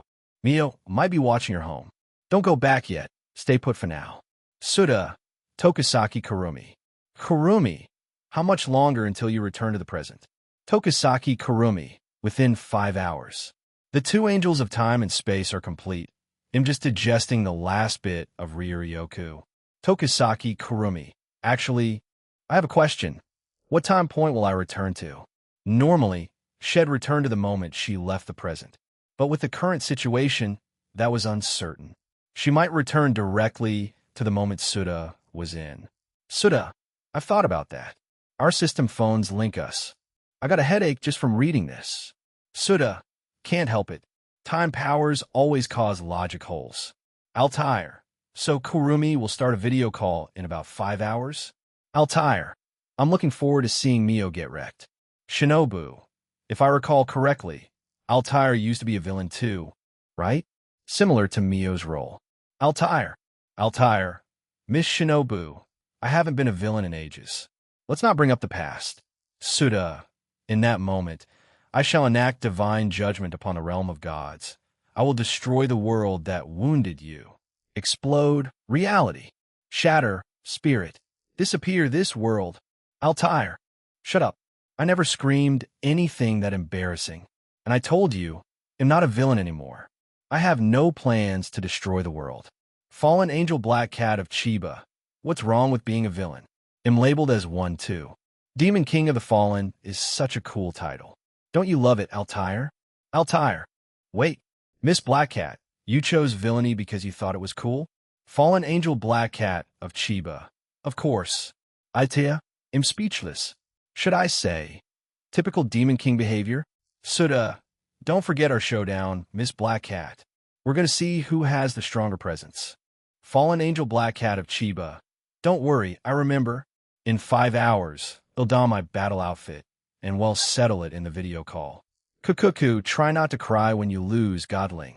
Suda, just don't go weak in the knees. Suda, also, time flows differently in every world. Might not be 5 hours for you. Fallen Angel Black Cat of Chiba. I know. Tokizaki Kurumi. Don't worry, everyone. We'll notify the group when the time comes. Tokisaki Kurumi. Suda, could you visit the Itsuka household and tell the sisters and the other spirits the truth? I'm worried they'll side with Mio and interfere. Suda, no problem, but it'll wait until evening. Kotori's still on the Fraxinus, so we'll go after 6 p.m. Tokisaki Kurumi. Perfect. I should be back around then. After the chat, Indid Suda scrolled back through Black Cat's messages. Then he pocketed his phone. He couldn't help but offer a moment of silent prayer for the Chiuni girl. Hopefully, she wouldn't tremble and collapse in front of all the top dogs once things got real. Thud, thud. Someone knocked on Suta's table. He looked up and saw a delicate, smiling face framed by snowy white hair. It was Origami, just now seen sitting by the window. Crap. Suta's heart sank. Had been too caught up chatting and forgot to monitor his surroundings. Now Origami was at his table. Would Mio detect his presence? Suta quickly glanced toward where Shirori had been sitting, but the blue-haired girl was nowhere in sight. Shirori already left. Origami smiled softly, her eyes filled with joy. She took a deep breath, clearly restraining her excitement, and said, "It's been 5 years, Suta. You finally came to see me." 284. Origami. I would never cheat. Didn't expect you to remember me. Suta chuckled, gesturing to the seat across from him for Origami to sit down. He subtly scanned the surroundings with his spiritual sense. Once he confirmed no one was observing him, he relaxed. Ryuryoku was a strange power. Not only could it actively gather information, it was also highly effective at counter-surveillance. With Suta's level of spiritual strength, if someone were secretly watching him by magic or camera, he'd feel it. For example, right now, he could tell a few girls in the shop were sneakily taking pictures of him on their phones. Sigh. Being this good-looking dude to optimize genes is such a hassle. Of course I remember. Origami replied firmly. Then, realizing she'd spoken a bit too loudly, she looked slightly embarrassed. She quickly took the seat across from Suta and hunched slightly, as if trying to avoid the stares of others in the shop. That reaction, yeah, this was definitely little Origami. No need to be nervous, Suta said gently, trying to ease her tension. You seem really happy to see me again. I'm kind of flattered. I really am happy. Suta, you've given me such a wonderful surprise. Hearing his tone still warm and familiar, Origami relaxed and gave a sweet smile. Curious about her current condition, Suta asked, Origami, right now, which one are you? HM? Origami tilted her head slightly. Which one? What do you mean?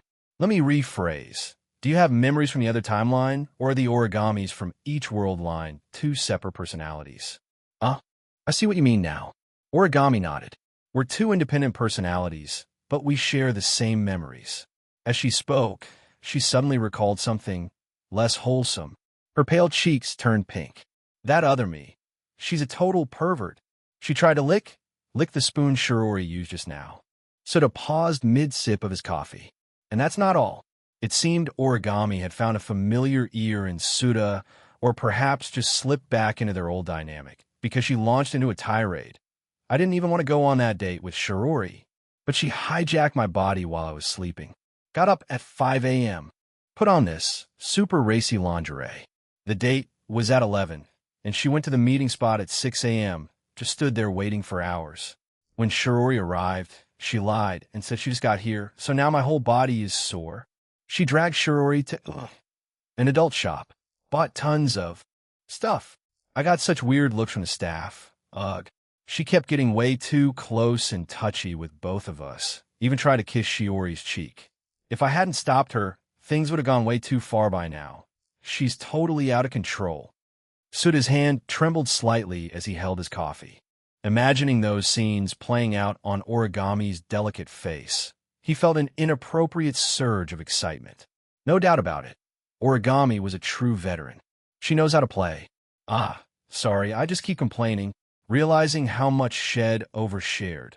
Origami quickly lowered her head and covered her face, avoiding Suta's gaze. Was I being too selfish? Too inappropriate? But Suta had always treated her kindly. Surely he wouldn't mind a little venting? TCH, you're the one who stopped me. I could have already gotten to the French kiss part with Shirori by now. Suddenly, she looked up again, dropped her hands, and clicked her tongue. Her tone had shifted, now laced with irritation. You're in the way. Her whole demeanor had flipped, from shy and reserved to fierce and confrontational. Like she had gone from timid mouse to power-punching boss. You're the Origami from the other timeline? Suta steadied his coffee, took a sip, and asked in a low voice, What the heck is going on? Just a moment ago, she was blushing and shy, and now this. Origami nodded. Long time no see, Suda. Did you just get back from the past? I've been back for a while, just busy. Finally had some time today. So I came to check on you, or rather, little origami. After clearing that up, Suda asked, so you two can just switch personalities at will now? Kind of. Origami replied calmly.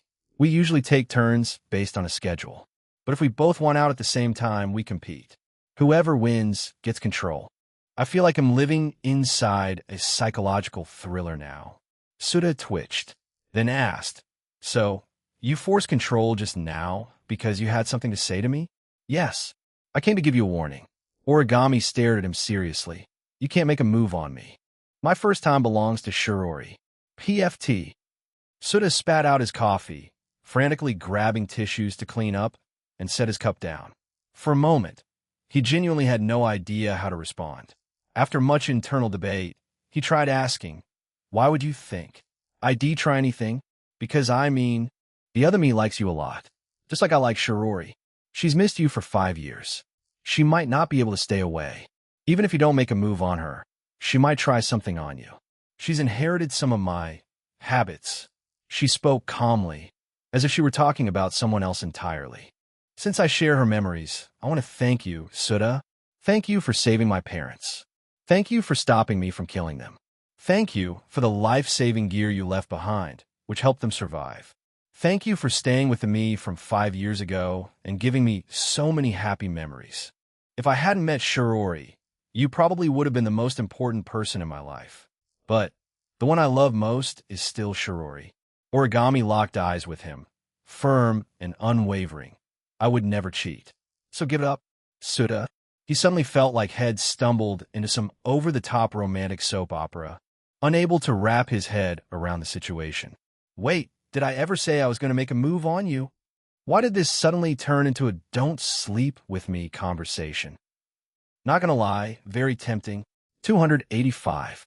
Both origamis are so extra, it's giving me goosebumps. Origami ignored Suda's mental spiral and continued calmly. Of course, this body belongs to both of us. I can't stop the other me from approaching you, just like she can't stop me from approaching Shirori. So, I've decided to turn a blind eye to her feelings for you. If she wants to get close to you, to touch you, I'll ignore it. Suda watched her silently, his eyes clearly saying, please continue your performance. He was curious to see just how far Master Origami would take this madness.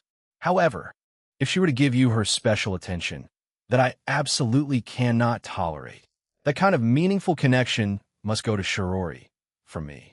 Origami's gaze turned sharp, her tone resolute. Besides, Shiori's a girl, so things would be more restrained between us.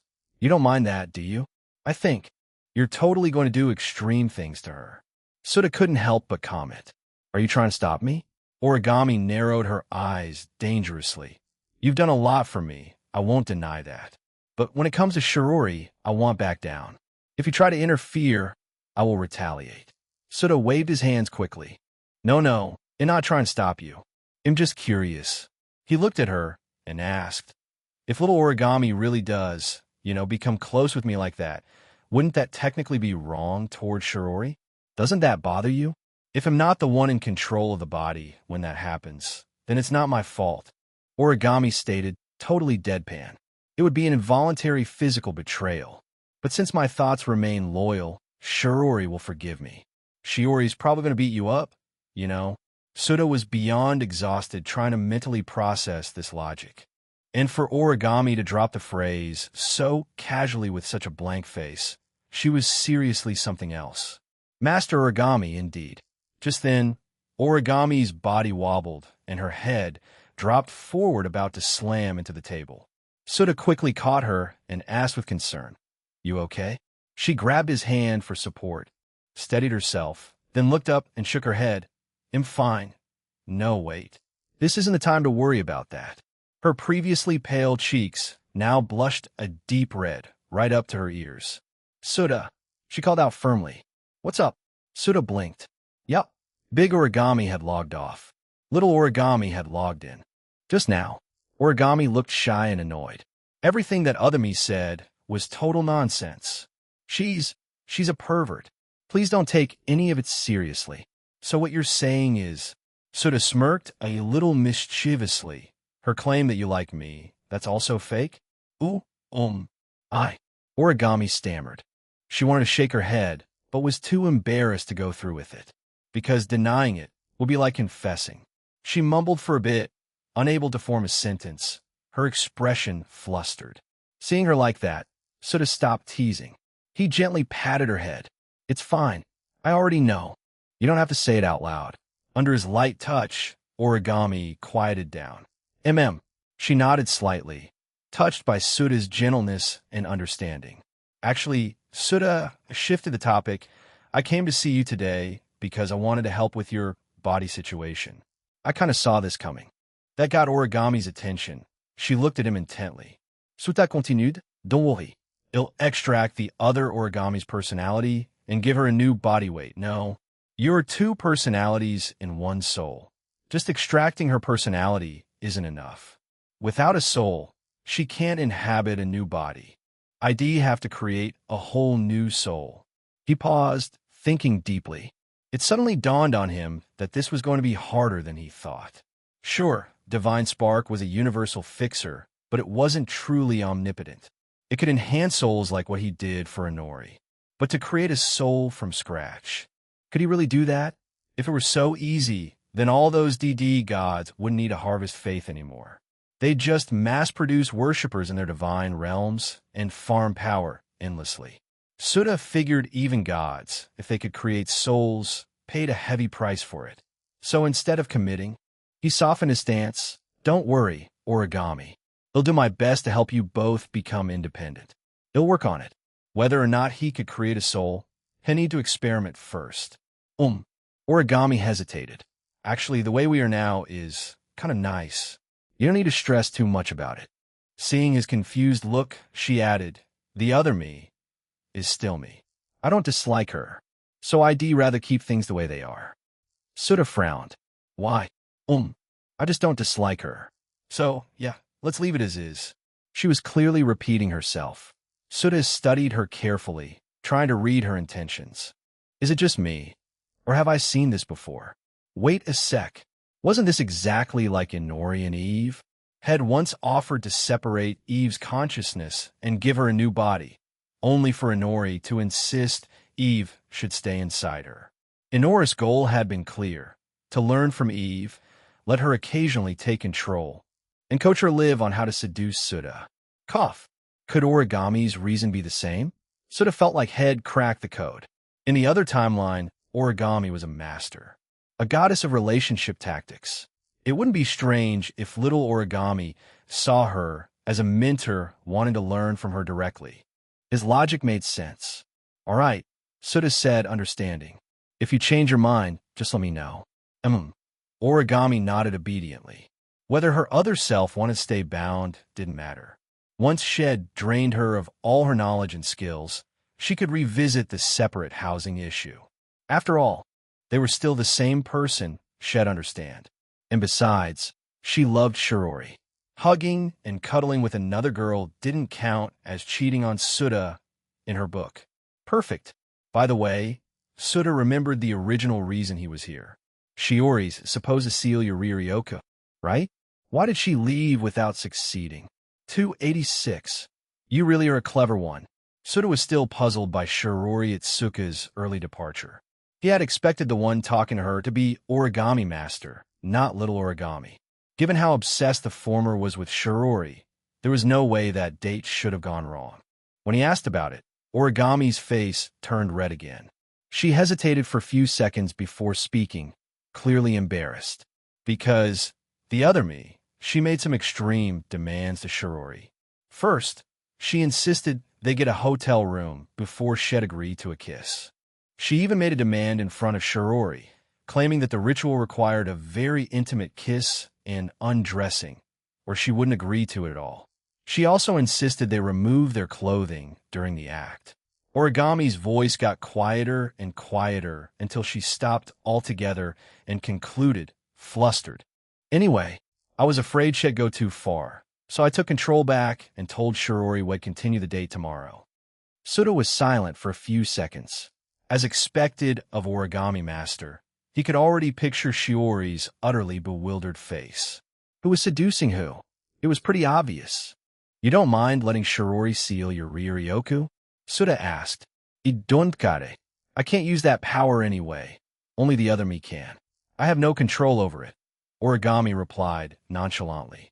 All right then. Souta changed the subject quickly. I came here to check on you. Since everything's fine, it'll get going. Huh? Origami grew anxious. Souta, do you have something urgent to deal with? Yes. Something big. Souta didn't hide it. In meeting with Shiori and the others to discuss how to deal with this world's main antagonist. Main antagonist? Right. I haven't told you yet. Souta met her curious gaze and gave her a concise explanation. It was similar to what Head told Miku earlier, mainly about Takumi Mio's identity and motives, the truth behind the spirits, and the consequences of her plan. Origami was visibly stunned. It took her a while to fully digest the information. Don't worry. Plus, Mio's up there watching. It's risky. There's still a few hours till dinner, so, Origami looked hopeful as she suggested. Would you come over to my place? My parents have been wanting to thank you properly. Your house. Souta considered for a moment and nodded. Sure. He did need somewhere to pass the time before dinner. Origami's face lit up. Then let's head out now. He'll go with you to the Itsuka house later, too. After all, I'm a spirit, too. As she spoke, she tried to reach for Souta's hand, hoping to link arms with him. But she was too shy to follow through. She cried out internally, Help me out here, me. Will you stop interfering with me and Shiori, then? As long as you don't do anything too perverted, like licking spoons or something, they'll turn a blind eye. TCH, this version of me is so uptight. Fine, it'll take over once I get us into position. He'll hand it back to you. Thanks. After the exchange, Origami's body swayed briefly, then steadied. She looked at Souta across the table, now decisive. She stood up and grabbed his hand, pulling him up. What is it, Origami? Souta asked, surprised. Let's go home, she replied, mimicking the other Origami's tone as best she could. Then she boldly wrapped her arms around Souta's and leaned against him as they walked out of the dessert shop together. Souta was taken aback. 5 years had passed. Origami had gotten braver. He didn't know that the one currently in control, little Origami, had her face flushed bright red.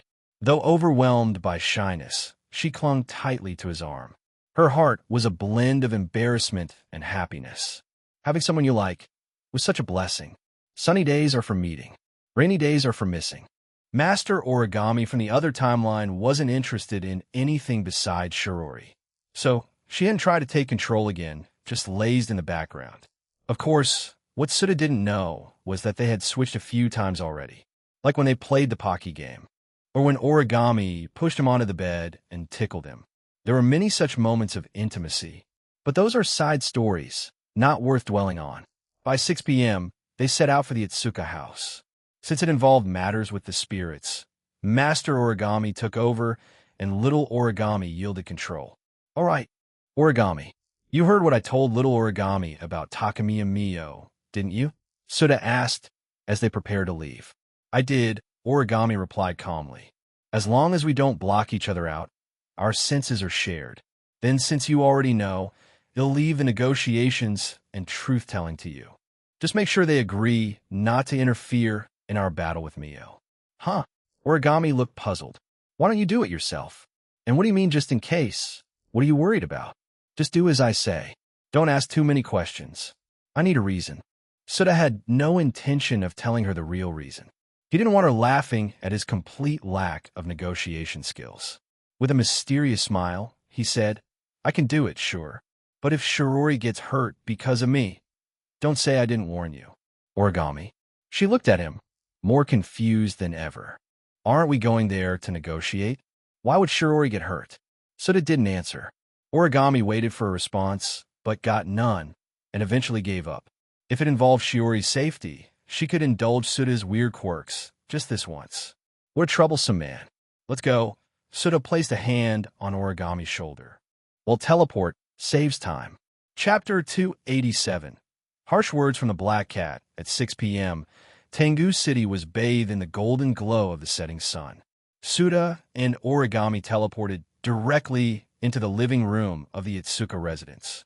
The living room connected to the dining area, where everyone was gathered around the table, eating dinner. As Suda glanced around, he spotted Shirori, Kotori, Toka, Yoshino, the Yamai sisters, even Natsumi was present. He was a bit surprised. He had expected only the Itsuka sisters and Toka to be home. Though the other spirits also lived at the Itsuka residence, he vaguely remembered that they rarely ate together like this.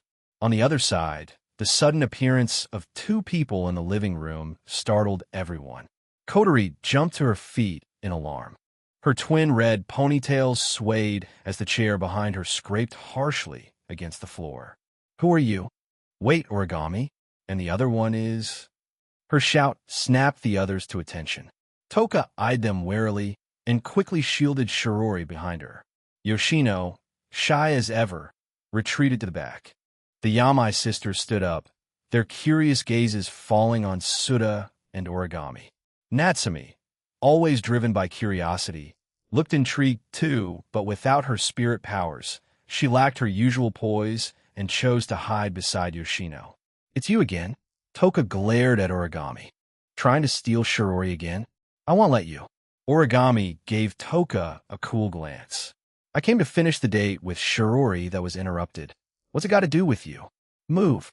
"Shirori would never date you." Toka huffed angrily. There had always been tension between Origami and Toka. Seeing her so arrogant, Origami had half a mind to hug Shirori, just to annoy her. Ahem. Suda's cough interrupted. Origami looked at him. Suda gave her a look that said, "Don't start anything," then gestured with his hand, "Begin the presentation." His words shifted everyone's attention to him, but Suda remained silent, keeping to his less talk, more action approach. "Suda." Shiori's face lit up in recognition. "What are you doing here?" "Sis, you know him?" Kotori, her white ribbon in place, looked suspiciously at Shirori. "Yeah, he's the one I told you about. The person who helped Origami and me a lot 5 years ago." Shirori smiled warmly. "I was just wondering how to find him and thank him properly.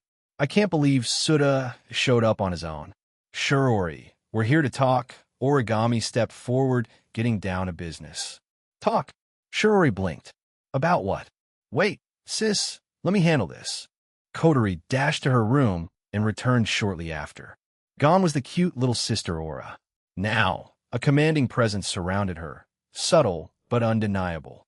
Suda looked at her, his gaze settling on the ribbon on her head as it had turned from white to black. "Commander mode. Activated. All right, let's talk." Kotori pointed to the living room sofa. From Origami's demeanor, she could tell this wasn't a trivial matter, and Suda's stoic silence only added to the pressure. He didn't seem like someone who came in peace. Everyone gathered around the circular sofa in the Itsuka home. Suda stood behind Origami's seat, choosing not to sit since he felt it would be too bold, surrounded by beautiful girls. Following Suda's request, Origami relayed everything he had explained at the dessert shop. Effectively, she spoiled the entire plot for the spirits. "That's impossible." Kotori reacted strongly. Rain can't be a fake. She wouldn't betray us." Shirori touched her face. "I am Takamiya Shinji?" "Shirori." Toka grabbed her hand, worried. "Are you okay?"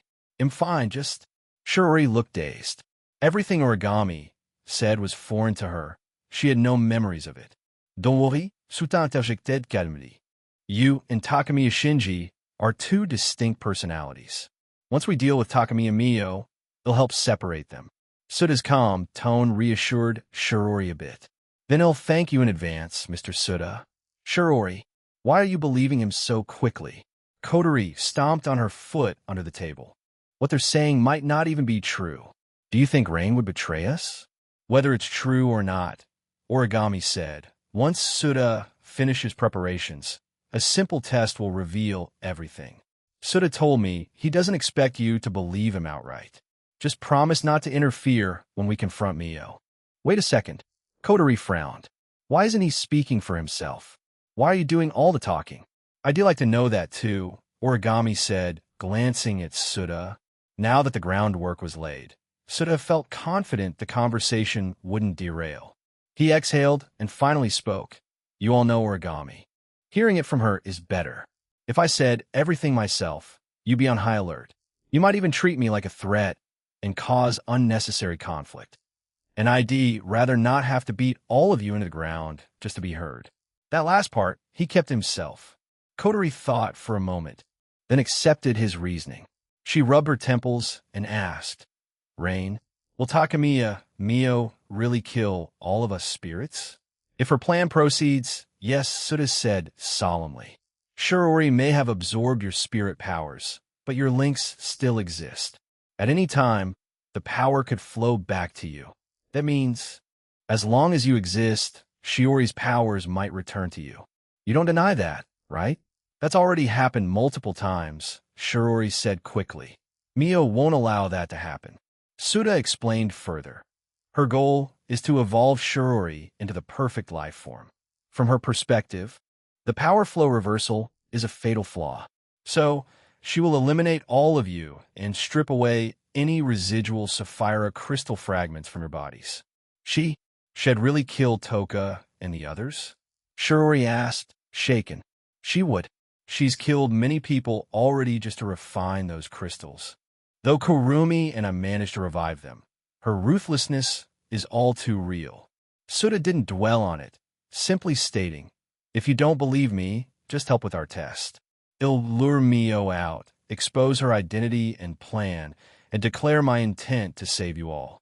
At that moment, you try to activate your powers and trigger the reverse flow. Then we'll see if she tries to eliminate you. Kotori fell silent, deep in thought. After a long pause, she finally made her decision. If that's how we do it, he'll cooperate. If Suda was lying, she'd apologize to Rain on her knees later. But if things unfolded as he predicted, Kotori already felt a heavy weight in her chest. She looked at Suda, anxiety in her voice as she asked, will you have to kill Rain? That's not my decision to make. Suda shook his head. That's up to Kurumi. She's the one best suited to decide. As they left the Itsuka house, Suda turned to Origami. Thank you for everything. Origami looked at him, puzzled. I just passed along your words. What's it to thank me for? You don't understand, Suda replied simply. Origami, I'm heading to the rendezvous point first. You can team up with Shirori and the others and meet me there. Suda picked a direction and instantly teleported away. Tengu City wasn't suitable for a battle, so he had chosen a different place as the battlefield. As for why he didn't just teleport Kotori and the others with him, seriously, they were all spirits, and the divine power required for teleporting them was massive. Better let them walk honestly. Once he arrived at the battlefield he had chosen, Suda settled in and began to wait patiently, waiting for Shirori and the others to arrive, and also waiting for Kurumi to message him. It was now exactly 6:30 in the evening. Since it was summer, night hadn't fallen yet, though the light had dimmed somewhat. Around 7 p.m., Suda's system phone buzzed in his pocket. He took it out and checked the screen, a pleased expression forming on his face. Tokusaki Kurumi, Suda, I've completed my evolution. Suda, then hurry back. I'm waiting in the present. Tokusaki Kurumi. Wait a moment, I need to reabsorb the spirit ability I once infused into the 12th bullet. Once that's done, they'll be automatically bounced back to the normal timeline. Altair. So it's finally starting. Chiba's Fallen Saint Black Cat. Kukuku. The first multi-species video conference. I'm looking forward to it. Suda, Black Cat, you better prepare some fast-acting heart pills. Once the video call's over, pop a few and calm yourself down. Chiba's Fallen Saint Black Cat. Chiba's Fallen Saint Black Cat. Oh, divine ones. Such a vile provocation. I've already put on my fallen angel battle gear. This time, they'll give it my all and show you the full might of a demon lord. Get ready to cry. Suda. All right, I've said my piece. Suda, Shinobu Rin Tosaka. Tagging the rest of the participants in the upcoming video conference. Suda then put his phone away and calmly waited for Kurumi's return. Chapter 288. Kurumi's threat. Suda didn't have to wait long. Around 7:30 p.m., he sensed a powerful spirit aura appear within Tengu City. Each spirit had a distinct aura, and this one was very familiar to him. Kurumi, huh? Immediately, Suda spread his mental awareness. About 5 kilometers away, on a city street, he detected Kurumi's presence. She wasn't in spirit dress, but wore a sleek black dress, her long hair flowing freely, very much like a refined lady. A smile lit up Suda's face. He locked onto her position, ready to consume divine power to teleport her over. Ugh! But suddenly, a suffocating pressure hit him, like the weight of mountains was pressing down on him. He could barely breathe. He immediately halted the teleportation. It failed. This was the first time he had ever failed to teleport someone. Well then, looks like Kurumi's become far stronger than I am. Suda quickly realized the reason. What Head tried to do was akin to using divine power to move a planetary ley line. With his current weak rank, 7 godhood, it was simply impossible. The only reason he didn't suffer backlash and cough up blood was probably because Kurumi hadn't resisted the attempt too strongly. Meanwhile, Kurumi had sensed the spatial distortion caused by divine power and, following the subtle traces, locked onto a direction. It was exactly where Suda was. Without hesitation, she began channeling Ryuryoku, invoking the power of her second angel, the one that controlled space. Ryuryoku formed the pattern of a constellation. A blue glow surrounded her, warping space. Ignoring the startled looks of nearby pedestrians, Kurumi's figure vanished on the spot. The next instant, as if teleporting, she reappeared right in front of Suda. Suda blinked at the sudden appearance of the stunning girl and murmured, surprised, "This is spatial teleportation?" MHM, one of the 12 powers of Lunatic Emperor, Kurumi. A shallow application doesn't even require a specialized bullet. Knowing Suda was curious about her angel powers, Kurumi gave a detailed explanation. Then, gazing at the man right before her, she suddenly leapt into his arms.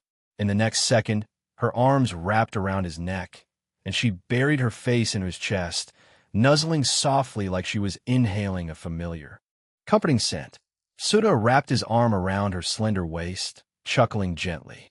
"Welcome back, Kurumi." Kurumi tightened her embrace. She stayed like that for several minutes, silently holding on. "All right, I'm not going anywhere. You'll have plenty of time to hug me later." Suda hadn't expected her to be this emotionally attached and tried to gently comfort her. "Oh my, complaining after just one hug?" Kurumi looked up at him, face close to his, her voice teasing. "You've hugged a lot of girls while I was gone, haven't you, Suda?" Her tone was light, unreadable, but neither angry nor playful. Suda stayed silent. There was no right answer to that. Instead, he simply pulled her closer until she was fully pressed against him. Kurumi's lips curled slightly. "That's more like it. But you still haven't answered my question. Have you hugged a lot of girls?" "Kurumi, I have to hold someone to take them across timelines. That's just how it works. That's not what I meant, right?" she said, eyes full of mischief. The way she looked at him, it was like she enjoyed watching him squirm. This was a true, soul-level interrogation. Suda felt a bit uneasy, but if he was going to maintain a harem, he'd have to endure this much. "I don't remember," Suda replied. "Do you remember how many pieces of bread you've eaten in your life?" That caught Kurumi off guard. It was like he was saying he had hugged so many girls, he couldn't even keep track anymore. She wasn't sure if he was serious or just trolling her on instinct. "Fine, they'll stop teasing you. For now." Kurumi let go of his neck and raised a finger in front of his face. "1. That's how many clones I have at the moment." "Excited? 1,000? Suda guessed. "Huh, Kurumi, your clones aren't for stuff like this. You need to respect their basic rights. It's fine. They all like you just as much as I do." Kurumi's eyes sparkled with amusement. "And you like a lot of girls, don't you? A few more won't make a difference." This few, Suda suddenly had a bad feeling. Looks like Head better conserve every drop of divine power from now on. Save it all for emergencies. If he couldn't hold out against Kurumi in a power match, He'd get ruthlessly mocked. He might not even be able to show his face in front of her afterward. That must be avoided at all costs. Let's talk about serious stuff now. Suda changed the subject. Kurumi gave him a sideways glance, but let him off the hook. "All right, you've already informed Shirori and the others, right?" "Yeah." Suda nodded and explained in detail. I've negotiated with them. They'll draw out Takamiya Mio, expose her identity and plan, and force her hand. To prevent spirit power from flowing back into Shirori, she'll likely try to kill the other spirits and start her plan early. Alternatively, she might capture everyone and wipe their memories, restarting everything from scratch. No matter which path she takes, she'll act. Once Shirori and the others see the truth, they won't try to stop us again. And when that happens, they'll step in and defeat Mio. Right? Kurumi followed his logic. She looked genuinely surprised. I'm shocked you actually convinced them to go along with this. Have your negotiation skills improved? Yep, Suta said proudly. I just said a few words and they agreed. Impressive, right? Kurumi's astonished expression said it all. You're being rude, Suta said, exasperated. Oh, Donpu. I'll make it up to you with my clones, Kurumi giggled. Clones have rights too, Kurumi. It's fine. They all love you. Then give me the 4 great heave, Suta. Guess how many clones I can make in a day? Every time I'm in a bad mood, I make more. Kurumi's gentle smile turned sharp. For example, when people bring up embarrassing past stories, I get really upset. Still want to mention the 4 heavenly kings thing? Chapter 289. Go seduce Mio. You sure you still want to bring up the 4 heavenly kings thing? Threat detected. Suta could clearly sense the blatant threat in Kurumi's words. He pouted slightly, completely unfazed. Who is she trying to scare? You think your power recovers faster than mine? If it really came down to a contest of stamina, Kurumi would probably end up too weak to walk, flat out in bed for 10 days straight. With that thought, Suta said decisively, let's just drop it. Nothing worth discussing anyway. Let's focus our attention on the Takamiya Mio situation. Just then, the sound of a car engine reached them from nearby. Suta looked over and saw Kotori and the others through the vehicle's windows. Origami was driving. He had no idea where they even found a car. Shirori and the others are here, Suta noted. The group soon got out and gathered around Suta and Kurumi. Origami Master looked at Kurumi with a touch of caution. She was from the previous timeline. In that one, Kurumi had been known as the most dangerous spirit ever known, with a kill count exceeding 10,000. A little suspicion was only natural. Shirori appeared a bit flustered too, but didn't show strong rejection. After all, in the manga she read, Kurumi had a heroic image. Kotori and the others showed only curiosity, no hostility at all. Suta wasn't surprised by their reactions. In this timeline, the past had changed. Kurumi had lost her desperate wish to go back 30 years and rewrite history, so she no longer obsessively collected time. 5 years ago, during her Eye Patch Queen of the 4 Heavenly Kings phase, she had met Suta and received a massive amount of time from him. With that gift, she no longer needed to kill to stockpile it. At most, shut off a few sleazy creeps with bad intentions. Deus Ex Machina Industries Corporation had stopped hunting her too. In this context, Kurumi had no infamy. So Kotori and the others reacting with curiosity made sense.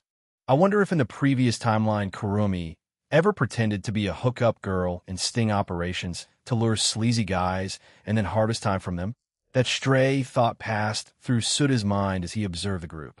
Then Kurumi said, since everyone's here, let's get started. She gave Suta a nudge and added, go lure Mio over, he'll start the video call.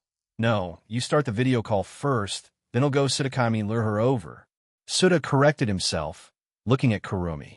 She frowned slightly. Isn't that the same thing? Nope, Suta explained.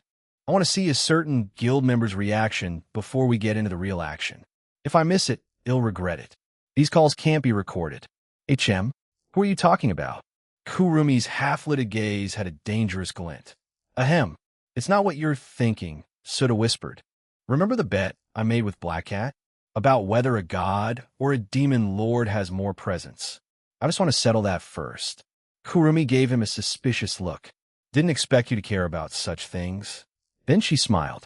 Unexpectedly adorable, Suta. Suta glanced at her without replying.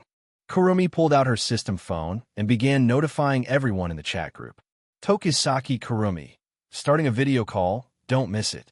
Tokisaki Kurumi. Altair. Shinobu. White Knight Demon. Chiba's fallen Saint Black Cat. Altair, it's finally happening. Shinobu, last time I missed your video test run. I must attend this time. Judging by your tone, full mental immersion provides the best viewing experience. Suda, Shinobu, this isn't a movie. Shinobu, feels about the same to me. Shinobu, Tokusaki Kurumi. Need me to back you up like in our previous missions? Tokusaki Kurumi, no worries, Shinobu-san. I'm stronger than you now. Tokusaki Kurumi, need your support going forward. In fact, if you ever find yourself in trouble, don't hesitate to come to me. I'll have your back. Shinobu, you're still as competitive as ever.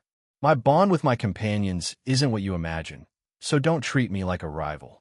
Tokusaki Kurumi, oh dear, you misunderstood me. I'm not concerned about your past bond with Suda at all. Tokusaki Kurumi, by the way, Suda is not your familiar anymore. You can just call him by name. Shinobu, Altair, why does it sound like you two are having a coded conversation? Tosaka Rin. Altair's intuition is pretty sharp. Chelsea, Altoiv. Oh, you just don't get it. This is called the Burning Bridges, a passive-aggressive showdown. The only question is, who's winning this round? Altair. Suda. Chelsea has this habit like, when her neck itches, she starts spouting nonsense. If someone scratches it hard enough, it stops. Feel free to ignore her. Altair. Really? Chelsea. If I could beat you. Suda. See? She's at it again with the nonsense. Altair. Huh.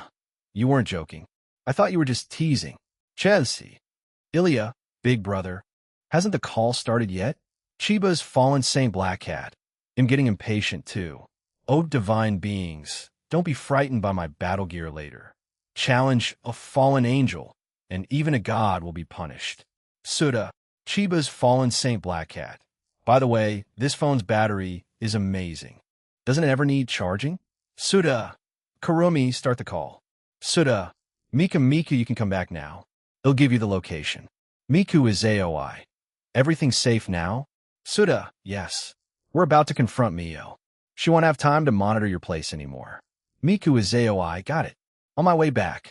Tokusaki Kurumi has started a group video call. Click to join. Suda clicked in first. Even though he was physically present and visible to everyone, he wouldn't be able to see the others unless he joined the call. One by one, everyone else began joining the video chat. 290 Suda. Prepare yourself. Another world's Earth present day. Japan, Chiba City, inside an ordinary home. A girl named Goku Ruri stared at the notification on her phone, her face tense yet expectant. She was the one known in the group by the nickname Fallen Saint of Chiba, Black Cat. 7 days after picking up a strange phone, she had already grown close to most of the like-minded members in the chat group, and their interactions were going well. So when it came to the video call session, she didn't feel much resistance at all. If it was all a scam, the worst case was leaving the group. Nothing worth worrying about. Everyone in this group is into the same things. They role-play their characters with such dedication. If the first impression during the video is good, maybe we could even extend this offline and actually become friends in real life. The long-haired, black-haired girl quietly entertained the thought, a spark of anticipation in her heart. Her bangs were neatly trimmed. She had pale skin, fine, slender eyes, and a striking beauty mark beneath her left eye, making her look irresistibly cute. She was the very image of a traditional Japanese beauty. Yet right now, that Japanese beauty was dressed in attire completely opposite to her natural look. A black gothic Lolita dress, the outfit of her favorite anime character, the Queen of Nightmare from Maschera, Lament of a Fallen Beast. To make the cosplay more convincing, Goku Ruri even wore red contact lenses. Her eyes no longer looked like they belonged to a normal human. She stepped in front of the mirror. After confirming her battle attire was perfect, she rubbed her cheeks, then forced herself into an expression that was both cold and a little disdainful. Yes, I'll glare at that so-called god Suda with this look later. The girl thought to herself with a hint of pride. It wasn't easy to find friends who truly shared her interests, especially since most of the group members turned out to be girls, which was even rarer. So she had no intention of being casual about this meeting. She was going all out, dressed for the occasion. But who would that god be cosplaying as? Carrying that expectation, Gokururi picked up her phone and tapped on the video call started by Tokisaki Kurumi. God, prepare yourself.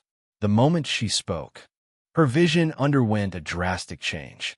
The cramped tatami room vanished. Her feet now stood on the concrete ground of a quiet park. Her field of view expanded infinitely. The sun was sinking into the west, its afterglow spreading across the park. The golden light was gentle, not blinding at all. Around her gathered more than a dozen strikingly beautiful girls, all chatting among themselves. Black Cat. What is this?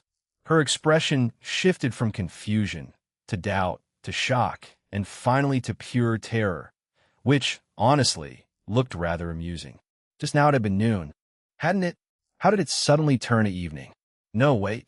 How did she end up outside in an instant? What on earth was happening? Her expression went through an entire cycle of emotions in just a few seconds. And then, a voice reached her ears. You've come at last, Demon King.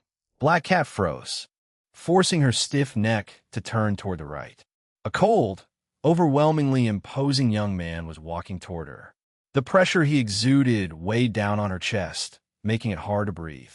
Sensing danger, she quickly suppressed her fear, swapping it for a blank, unreadable face. Allow me to introduce myself. I am the god who refuses to yield to you. The young man, Souta, spoke in a lowered voice. You can call me Souta. For daring to answer this challenge, I'll at least commend your courage. Black Cat. Slowly, she hid her trembling hands beneath her long sleeves, clasping them tightly behind her back. Oh, to remain expressionless under my gaze, worthy indeed of one who calls herself the fallen Demon King. Souta's expression eased slightly, as if giving her a measure of recognition, though in truth, he had just witnessed her whole roller coaster of expressions earlier. A pity he hadn't captured it in time. At that moment, Kurumi and Altair walked over. So this is Black Cat-san? Kurumi confirmed. Yes, Souta nodded. Hello, Miss Black Cat. Kurumi brushed her hair aside to reveal the clock in her left eye, smiling. As you can see, the Time Emperor who goes by Tokisaki Kurumi in the group is me. My nickname is Altair, and the one who calls herself Infinite Existence. Altair gave Black Cat a curious look, then nodded. Your aura matches what I imagined.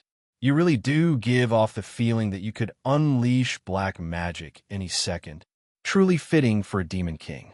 I feel the opposite, actually. Kurumi disagreed lightly. In the group, Black Cat-san is rather easy to talk to. But now that we've met, your presence feels much more distant, almost unapproachable. Ah, forgive me, I didn't mean that as an insult. Oh, the Demon King has arrived as well? A sudden, regal voice cut in. Shinobu appeared, radiating nobility. Her stunning face, voluptuous figure, and cold, commanding aura all made her seem every bit a queen as she approached Black Cat. A little different from the Demon King I imagined. From her gaze, it was clear she was judging Black Cat's petite figure. Black Cat's eyes flicked towards Shinobu's pointed elf-like ears, and suddenly not just her hands, but her legs began trembling too. Hey now, you can't judge a Demon King just by size. Shiroyasha flew in at that moment. Yes, literally flew in, hovering above the ground. Maybe because of her small stature. She preferred raising her view like this. Just look at me. I used to be a Demon King too, and am still small, aren't I? She floated right up to Black Cat. Miss Black Cat, since we're both Demon Kings, we're bound to have plenty to talk about. You're always welcome to visit my place. Expressionless, Black Cat stared at the floating Shiroyasha, paying special attention to her pointed ears and the tiny black horns atop her head. Her legs trembled even harder. But no, she had to hold steady. Don't crack now. Her face had to stay rigid. At this moment, Black Cat finally understood her situation. She was a husky that had wandered into a pack of wolves. The phone connecting across different worlds, something the group often mentioned. It was real. These people claiming to be gods, spirits, elves, demons, they were all real. Altair, who claimed power of all creations. She couldn't let show. If they found out she was an imposter, they might get angry and kill her. I can fool them. I can fool them. They said during one of their discussions that in video calls, our bodies only appear as holograms. For now, these beings, these monsters, shouldn't be able to tell him, just a normal human. Her thoughts raced for a solution. Exposure meant game over. She had dug herself into this hole. Now she had to see it through. With that in mind, the girl named Goku Ruri forced a cold, haughty smile onto her face. Shiroyasha is right. Size doesn't define anything. My power as a fallen angel is not bound to this body. 291. Do you have some improper intentions toward Black Cat? Black Cat decided to grit her teeth and go all in. She figured that a group of beings this powerful would hardly show patience toward an ordinary human. If her true identity were exposed, someone might very well kill her on the spot out of anger at being deceived. So, she would act.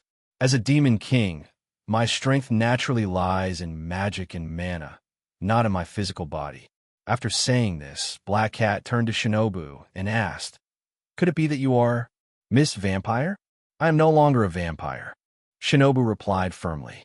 "As for me, now I should count as human." Black Cat screamed inwardly. Since when do humans have pointed ears? At that moment, Tosaka Rin and Ilya also walked over. Ilya circled around Souta a few times, then reached out to touch him. Her hand passed right through his body. Souta shook his head. "Ilya, right now your bodies are only holographic projections. Only Kurumi and I are actually present." "Ilya knows that. I just wanted to try," Ilya replied indifferently. For the record, she currently kept the form of a 12-year-old girl, dressed in a short skirt with white stockings, a pair of cat ears on her head. With her otherworldly beauty, her look fused cuteness and temptation into one, truly the kind of lowly that could make anyone's mouth water. Ilya noticed that Souta had let his gaze linger on her stockings. She smirked, leaned close, and whispered in a tiny voice, "Big brother can sneak into Ilya's room any night. I always sleep with my stockings on, never take them off. I change to a new pair every day. And right next to me is Mommy's bedroom. Exciting, isn't it? Hee hee." Souta was a little tempted, but with so many sharp-eared people present, he scolded Ilya with a glance. Then, secretly, he sent her a telepathic message. No problem. He wasn't even sure if telepathy would work during a video projection, but judging from Ilya's knowing expression, she had received it. On the other side, Tosaka Rin introduced herself to Black Cat, then stared curiously at the cat ears on her head. Why is Miss Black Cat wearing cat ears?" Black Cat answered calmly, "This is quite popular in the human world. I thought it was interesting, so I tried wearing them. To think a demon king doesn't mind wearing cat ears." Shiroyasha studied her closely. The more she looked, the more approving she became. "And this outfit, too. Oh, you really have good taste. No wonder you're the demon king I admire. Someone with the same hobbies as me. Equally carefree. You like this too?" Black Cat couldn't help glancing at Shiroyasha with acknowledgement. Of course, her real thoughts were the complete opposite of what her expression showed. So this kimono wearing lowly must be the so-called great benevolent god Shiroyasha? A so-called deity, and yet so unserious. So myths really are full of lies. "Yes, I love it. Very much," Shiroyasha chuckled. "I've got even more treasures back in my place, Black Cat. Once this meeting ends, come visit Little Garden. I'd love to discuss fashion with you."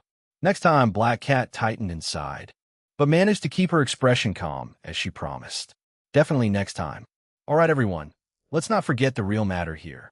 Kurumi clapped her hands, drawing everyone's attention. "I'd like to finish this battle before night fully falls. Souta, go lure out Takamiya Mio." "Wait." Souta's expression grew sharp as he fixed his eyes on Black Cat. "Black Cat, and I still haven't settled our contest of presence. As a god, how could I allow myself to be overshadowed by a demon king? That would be a disgrace, one I must wash away. Kurumi?" Black Cat felt the urge to quit the call immediately and run. But even more terrifying was the thought of these people noticing something was off, then hunting her down at home. She couldn't risk dragging her family into this. She had to keep up the act. She had to. A duel to wash away disgrace? Kukuku.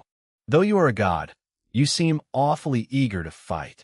But as for a contest of presence, it wouldn't do to decide for ourselves. Others must judge. Black Cat gave Souta a cold glance. God, tell me first, how do you want to compete? Has Black Cat given up all pretense? Souta studied the girl's steady expression and piercing gaze, and nearly believed she wasn't afraid at all. Her acting was flawless. Yet, behind that calm facade, she was probably panicking so hard she could barely stand. To toy with her like this, wasn't it too much, considering she was just an ordinary human? Thinking it over, Souta decided he should let it go. No need to push her to the breaking point. He wasn't a demon, after all. Just as Souta was about to relent, Rin suddenly spoke up. I think Black Cat-san's presence is far stronger than Souta's. The twin-tailed girl shot him a sharp look, her words blunt. Souta's presence comes from the divine aura of his godly power. It's just a byproduct of his strength. Strictly speaking, it doesn't even count as his own presence. Black Cat, on the other hand, feels like she could unleash dark magic at any moment. That is clearly stronger. Ah, forgive me, I didn't mean that as an insult. I agree. Black Cat's aura is stronger, Altair nodded. Shiroya should judge, the kid's just cheating with god power. Black Cat's projection isn't even her true body. Purely in terms of presence, I'd say Black Cat wins. Kurumi also nodded. Indeed, Black Cat comes out ahead. Black Cat, stop it. This is killing me with praise. If the god gets offended and insists on a real fight offline, she'll be doomed. Speaking of which, Rin frowned suspiciously. Why did Souta release his divine aura in the first place? Doesn't he usually control it at will? What's the point of showing off in front of us? It's strange. Indeed, Kurumi agreed. Saying he wants to compete in presence with Black Cat-san is odd to begin with. I never thought he was the type to be so competitive. Kurumi and Rin both turned towards Souta. Their eyes sharpened. It was as if they were silently saying, "Do you have some improper intentions toward Black Cat?" Souta slowly turned his gaze to the sky, ignoring their interrogating stares, and said casually, "It's getting late. They'll go lure out Takamiya Mio. Shirori and the others must be getting impatient." With that, he vanished on the spot. His sudden disappearance gave Black Cat another fright. Her sense of crisis deepened. Why, oh why, had she gone and provoked a god in the group chat? She had managed to bluff her way through this time. But what about later? Could she still quit the group now? Could one even leave this group? Glancing at the gathering of mighty beings still around her, the corner of Black Cat's eye twitched. She could barely hold the act together anymore. Meanwhile, Souta reappeared in the sky, scanning ahead until he located the warship Fraxinus. Its cloaking device couldn't hide from his sight. Takamiya Mio should be up there. But instead of warping directly over, Souta glanced back down at Black Cat, offering her a few silent seconds of pity. If only she had taken the chance to admit she was just a normal human earlier, by now she'd probably be chatting happily with everyone. After all, the group members were quite easy to get along with. Even Shiroya, as much of a rascal as she was still approachable. But Black Cat had chosen the path of the Master Klein. All Souta could do now was pray for her. Hopefully, when she witnessed the battle between Kurumi and Takamiya Mio, her expression would hold steady. If her legs gave out and she collapsed to the ground, the Demon King act will be impossible to maintain. Surrounded by so many big shots, she might break right then and there. I really shouldn't have teased her. Now I'll have to step in and bail her out later. Souta sighed, setting aside his mischief for the moment. He flew up to the outside of the warship, lifted his hand, and summoned a raging storm that shook its hull. Then his voice boomed forth. Takamiya Mio, no, Murasame Rain, dare you come out and fight me? Announcement, dear valued readers, as I sit at my desk, the weight of my thoughts pressing heavily upon me like an overstuffed bookshelf. I find myself compelled to offer you this heartfelt, yet somewhat meandering, apology. My heart is laden with a profound sense of remorse, a vague yet persistent pang of regret that lingers like the faint echo of a page turned too hastily. It is with the utmost sincerity and a touch of trepidation that I extend to you, my cherished audience. This lengthy expression of contrition for something that may have unfolded in a manner less than ideal, leaving you perhaps perplexed, perturbed, or otherwise disquieted. In the quiet moments of reflection, countless hours spent gazing into the abyss of my own creative process, I have come to realize that there may have been instances, fleeting or prolonged, where my words, my narratives, or perhaps my lack thereof, failed to meet the lofty expectations you so rightfully hold. I deeply regret any moment where my work might have caused a ripple of disappointment, a flicker of confusion, or even the slightest furrow of your brows. The precise nature of these missteps eludes me, like a plot point lost in the margins of a draft, but rest assured, the weight of my oversight is keenly felt.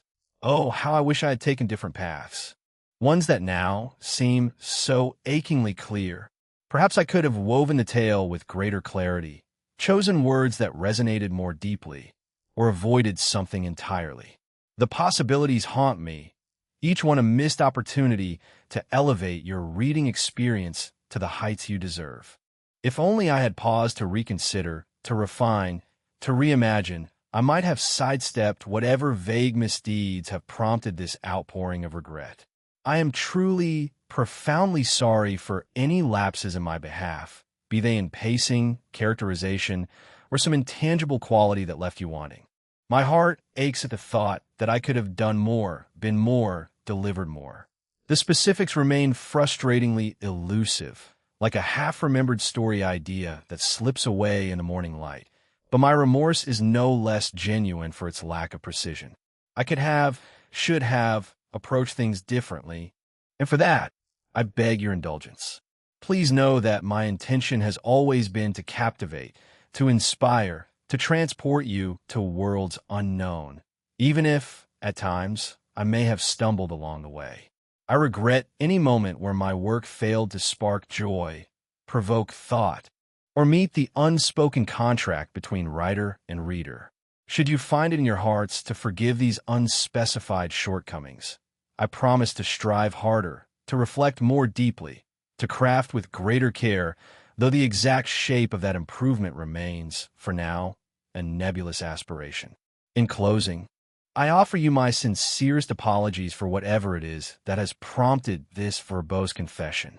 May we turn the page together, towards stories yet unwritten, and may you bear with me as I seek to make amends for these vague transgressions. Thank you for your patience, your support, and your willingness to endure this circuitous mea culpa.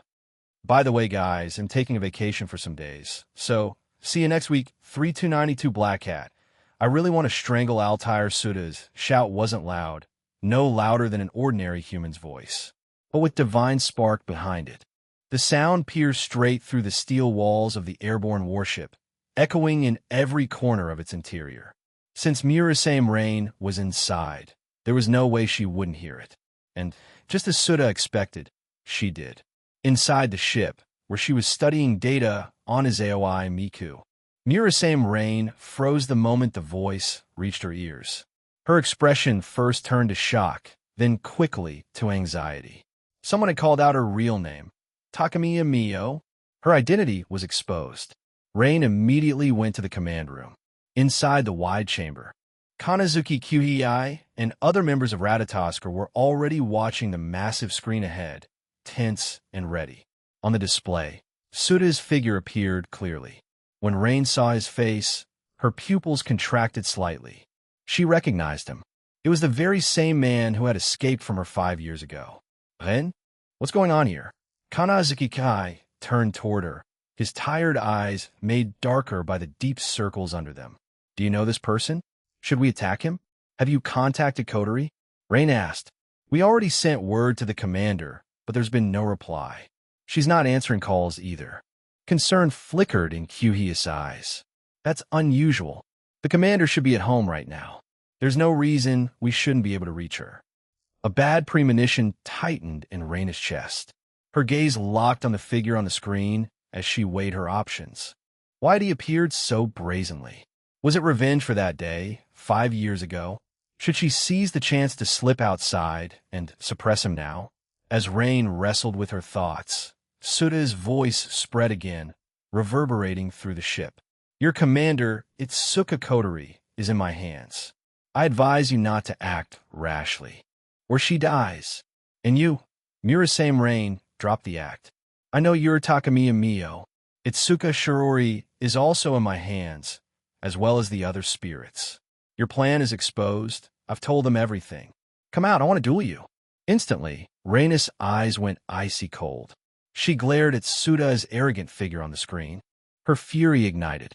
A storm of Ryuryoku erupted within the command center. The instruments that measured energy readings screamed with alarm. The air itself chilled sharply under her gaze. Everyone sensed that something was wrong. Kyuhei instinctively stepped back, lowering his voice. Ray, you're a spirit? Sorry for hiding it from you all for so long. Rain inhaled softly, a decision hardening inside her. Suta's arrival was too sudden, giving her no time to prepare. If her plans were already exposed to Kotori, then the only way forward was force. Erase their memories, and she could start again. Her life was nearly eternal. She had all the time in the world to wait. Return. Her voice was gentle, yet carried resolve. In an instant, a blurred, mosaic-like figure appeared in the command room, teleporting from nowhere. An avatar? Kyuhei exclaimed. Before his stunned eyes, the mosaic dissolved, revealing the body of a young girl. Her features were strikingly similar to Raina's. One looked pure, the other mature. The girl reached out her hand. Rain took it. Fusion began at once. Before anyone could even react, Raina's figure vanished. In her place stood a young girl of extraordinary beauty, clothed in a pure, white divine gown. Takamiya Mio had revealed herself completely, without concealment. Her spirit dress manifested in full. She paid no mind to the stunned reactions of the crew, instantly teleporting outside into the sky to face Suta directly. Delicate ribbons of light drifted around her body, part of her spirit armor. Behind her floated a radiant halo, set with 10 shining stars. Only the ragged, tattered teddy bear tied around her waist disrupted the majestic goddess-like image she projected. Are you here for revenge? Or to stop my plan? Mio's voice was serious as her gaze locked on Suta. Their last battle had already proven it that without using her full power, she couldn't capture him. She was stronger than he was, but his slippery, eel-like evasiveness made him impossible to pin down and flip him over. She had to be ready, every moment, for him to sabotage her designs. It had to be said, this was truly disgusting. In that case, there was no choice but to fight with the resolve to kill. Faced with Takamiya Mio's gaze, Suta said nothing. Without a word, he tossed a spirit bomb. Carried by divine power, the bomb detonated instantly, the energy blast splattering all across Mio's delicate face. Winds howled, shock waves burst outward, and the nearby cloud layers were blown apart. From the ground, it looked as if a gaping wound had opened in the overcast sky. For a moment, Mio was stunned. Protected by her spirit dress, she hadn't taken the slightest injury. But Suta's actions left her mind reeling. It was as if he had come here purely to defile her. I see. Mio's eyes chilled. You're here just to cause trouble. At once, her territory unfolded around her. The second angel, Ein Sof, paradise of samsara, manifested. Immediately after, the first angel, Ein Sof, or sanctuary of all things in creation, appeared as well. High above, lotus-like blossoms and deathly particles of light spread across the sky. Seeing this, Suta immediately retreated, flying backward. Even as he flew, he kept teleporting antimatter bombs right in front of Mio's face, mere millimeters away. And then boom, the clash of matter and antimatter unleashed annihilation, tearing apart everything in reach. The skies split open under the colossal energy surges. Vast holes punched through the sea of clouds. Suta had intended to teleport the bombs inside her body, but her overwhelming Ryuryoka blocked such cheating methods. Even so, the repeated close-range blasts left Mio a bit disheveled, her elegant figure now dust-covered and grimy. Each antimatter bomb carried enough force to devastate half a city. With so many detonations, even she couldn't ignore them.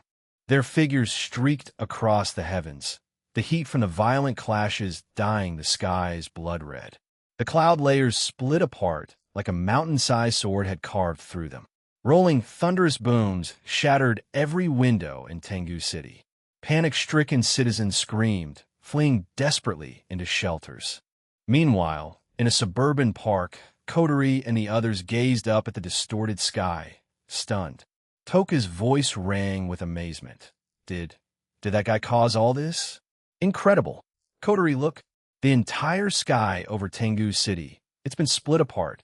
Shiori's heart pounded at the sight of the riven cloudscape. They're coming this way. Kurumi stepped forward, her expression sharper than ever. Her turn was almost here.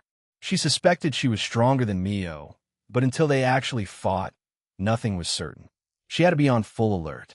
Don't worry. White Knight Demon gave Kurumi a careful look, then nodded with confidence. You should be stronger than her.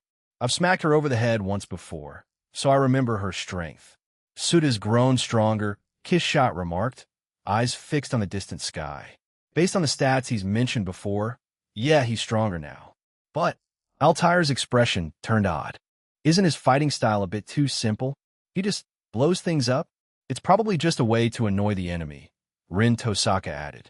I recall he can manipulate time, and he hasn't even used that yet. I see. Altair glanced at Black Cat. So, Black Cat, what the hell was with that endless barrage of explosions? All she saw was the crimson sky. All she heard was the deafening roars. What on earth was happening? She had no clue. Wait, was she the only one who couldn't see the battle in the sky? Could everyone else actually see it? Were gods really this strong? Her legs wobbled slightly, but no, she had to endure. Forcing herself, she let out a kukukuchini laugh, then declared, "This level of attack amounts to maybe 5 of my hold on." Kurumi interjected. Suta is just toying with her right now, only trying to irritate Mio. He told me before that at full power, he could destroy 3 Tokyos in one strike. Last time he visited me, he even mentioned he was close to ascending. By now, I'd say his divine rank has fully awakened. He should be much stronger. Oh, Altair raised her brows. In that case, he could probably wipe out an entire country with ease. For instance, the one we're standing in Japan. Black Cat pretended she heard nothing. She was an ostrich. Yes, an ostrich. Words like destroy 3 Tokyos or wipe out Japan. Nope, not a single one reached her ears. Steady, steady, her trembling legs. But Altair wasn't done. She turned back to her. Black Cat, earlier you were about to say 5, right? Isn't that too modest? Suta is just playing around now, while you are a demon lord above him. No, what I meant was 1/5000th. Black Cat's eyes were calm, her voice cool. The god's current display of strength is only 1/5000th of my power as a fallen angel.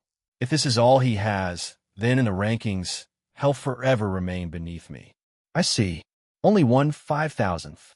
Just then, Suta landed nearby, right in time to hear Black Cat boasting about how she could crush him several times over. His eye twitched. He had been considering giving her an out, but if she insisted on digging her own grave, should he still help her? Suta thought for a moment, then flashed her a provocative smile. Fallen Angel Cat Demon Lord, you sure talk big. Since you're so confident, once this is over, they'll pay you a personal visit. We'll have ourselves a proper fight. Black Cat's shoulders shrank, but she quickly forced herself back into composure. God, battles are nothing more than diversions in my life. She smiled faintly, calm and aloof. I'm not like you, obsessed with winning and losing. So, if we fight, it will be only when I have time. Right now, I'm very busy. Humans are waiting for me to lure them into corruption. That's fine. You're busy, but I'm very free. Suta shrugged. I can wait until you're done. Then it's settled. Black Cat exhaled in relief. Just don't make me wait too long, Suta added. Otherwise, they'll come and disturb you myself. Black Cat's heart shook. She nearly dropped to her knees and shouted, I'm sorry. I was wrong. Please forgive me. But she pinched her thigh hard and held it in. At that moment, Kurumi spoke up. Mio is here. Instantly, everyone's eyes turned skyward. They saw Takamiya Mio, following the trail Suda had left, descending into the skies above the park. From high above, she looked down at them all. Her gaze paused briefly when she spotted Kurumi, before returning to calm. So, you all know. Then, are you here to settle this with me? No. The one who will fight you is me alone. Kurumi stepped forward, her sharp gaze fixed on Mio. Mio, it's time we settled our debt. 293. You might be able to fight evenly with Suda to settle accounts, huh? Takamiya Mio met Kurumi's cold gaze. Her heart stirred. Tokisaki Kurumi had once been her close friend, and the memories of the time they spent together still felt fresh. If possible, she didn't want to fight her again. But when weighed against her friend, her lover still came first. Forgive me. I can't allow myself to be killed here. Even if I must become a demon and devour my own friends, I will achieve my wish. Kurumi gave a faint, mocking smile. Then you're bound to be disappointed. Today, everything you plan will end here. It's time to end the 30-year feud. Kurumi, it really has been a long time since anyone called you that. Mio's expression didn't change as she glanced towards Suda. If the man behind you is what you're relying on, I'm afraid the one who will end up disappointed is you. Then, suddenly, Kotori's voice broke in. Is that really you? Have you been lying to us all along? Though her appearance and attire had changed, Kotori could still see traces of Murasame reign in Mio's face. Mio looked at her calmly. Haven't you already realized it, Kotori? Why? Even in commander mode, Kotori's face betrayed her shaken resolve. Was everything we shared just a lie to you? Mio shook her head gently, her eyes firm after crossing the threshold of guilt. You are my one and only true friend. I cherish the others as well. But I've already said it to reclaim Shinji. Even if my friends stand in the way, I will devour them. Her tone cooled, abandoning further meaningless talk. Since you've all gathered here, that saves me the trouble of capturing you one by one. Hennet. In an instant, her first angel unfurled, revealing its deadly prowess. A flower-like blossom shimmered in the air, releasing countless motes of pollen. The grains of light weren't swayed by the wind, nor could they be blocked. They passed through any defenses, even territory. Anyone who touched them died instantly. It was truly the angel of death. Suda's expression hardened at the sight. So, Mio intended to kill the spirits who had once been absorbed by Shirori to prevent the phenomenon of Ryuryoka backflow. As for those who hadn't been absorbed, yet Kumi, Origami, Miku, and the like, she would likely erase their memories, resetting the dates from the beginning. Spreading death directly, that's not very environmentally friendly. Suda spread his arms wide, divine power surging. A faintly golden shield of protection expanded, enclosing all the spirits. Normally, his divinity could only absorb damage applied directly to him. Projected outward, it had no real defensive power. But that could be remedied with a wish. He willed that the shield resist death itself. And so, the rain of deadly pollen fell harmlessly against the barrier, completely nullified. It was a clash of absolutes, instant death versus absolute survival. Concept against concept. Which would fail first? That depended on whose power ran dry. Kurumi, fight without worry. Leave the rest to me. Suda's voice rang out behind her. Kurumi's lips curled faintly. Without turning back, she rose into the air, facing Mio head-on. Meanwhile, Suda strolled to Shirori and the others, conjuring a long table laden with cola, popcorn, chips, fries, pastries, cakes, and assortment of snacks and sweets. Waving casually, he called out grandly, "Come on, help yourselves eat as much as you like." Kotori. Toka's eyes gleamed as she was about to leap forward, only for Kotori to hold her back. The twin-tailed commander glared at Suda, wary. "What are you playing at?" "I'm restoring my power," Suda answered solemnly. "It's my ability that whenever I create matter, I replenish energy. See the shield? Maintaining it drains me constantly. If I don't keep generating, it won't hold. Look outside. Those flowers are Mio's first angel, the sanctuary of all things in creation. One touch and you're dead. So, eat while you watch. I'm literally letting you save yourselves. Origami didn't hesitate. She grabbed a plate and started sampling. Toka broke free from coterie, snatching a cake and stuffing it in her mouth, nodding rapidly with every bite. Coterie's eye twitched. What a bizarre scene. Could eating snacks really restore divine power? Kuroneko, aka Black Cat, seemed equally doubtful and voiced the question. Kishshot answered in Suta's stead. It's a matter creation ability, inherited from me. It seems he's elevated it to divinity. How exactly he uses it to recover, I can't say. Perhaps just as he claims. He can create anything? Kuroneko pressed. Indeed, Suta pointed toward the crimson sky. See that? Those are antimatter bombs I whipped up. The blasts you saw were from them. Antimatter? That's unbelievably dangerous. Altair tilted her head, intrigued. Could you stockpile it in bulk? Yes, Suta replied. But I use divine power as the container, so the cap depends on my limit. And I always reserve some to teleport the payload. Otherwise, I'd blow myself up. So no, I can't hoard too much. Unless I upload it to the chat. But in battle, even if you store it, you can't summon too much at once, or you'd still be caught in it, Altair deduced. Exactly. Still, the amount I can deploy in a single strike is more than enough to level all of Japan. His matter-of-fact tone sent a shiver down Kuroneko's spine. She had actually tried to compare herself to him earlier. What was she going to do? Had already issued her a challenge, and even said that if she didn't respond soon, had come to her doorstep himself. The end of the world, that was how it felt. A duel with someone who could obliterate Japan in one shot? She couldn't handle this. Kuroneko was on the verge of tears when Altair twisted the knife further. So powerful? Then my estimate was wrong. At this point, you and Kuroneko-san might be evenly matched 50-50, perhaps. I'm really looking forward to your duel. She turned, eyes sparkling, and added, Kuroneko-san, don't forget to start a video call when it happens. They'll definitely tune in. Support? This was assassination by flattery. Kuroneko wanted nothing more than to pin Altair down and pummel her. But more importantly, what the hell was she supposed to do now? 294. Can't say a word, can't ask a thing. Up in the sky. Takamiya Mio and Kurumi faced each other, less than 20 meters apart. Behind Kurumi, space twisted. A gun and a combat knife materialized at the same time, one in each of her hands. At that moment, her right eye shifted from red to blue. The 12 signs of the zodiac appeared within her pupil, forming an eye just as unique as the clock eye. Her divine spirit dress, Sambin, appeared, but its form had drastically changed.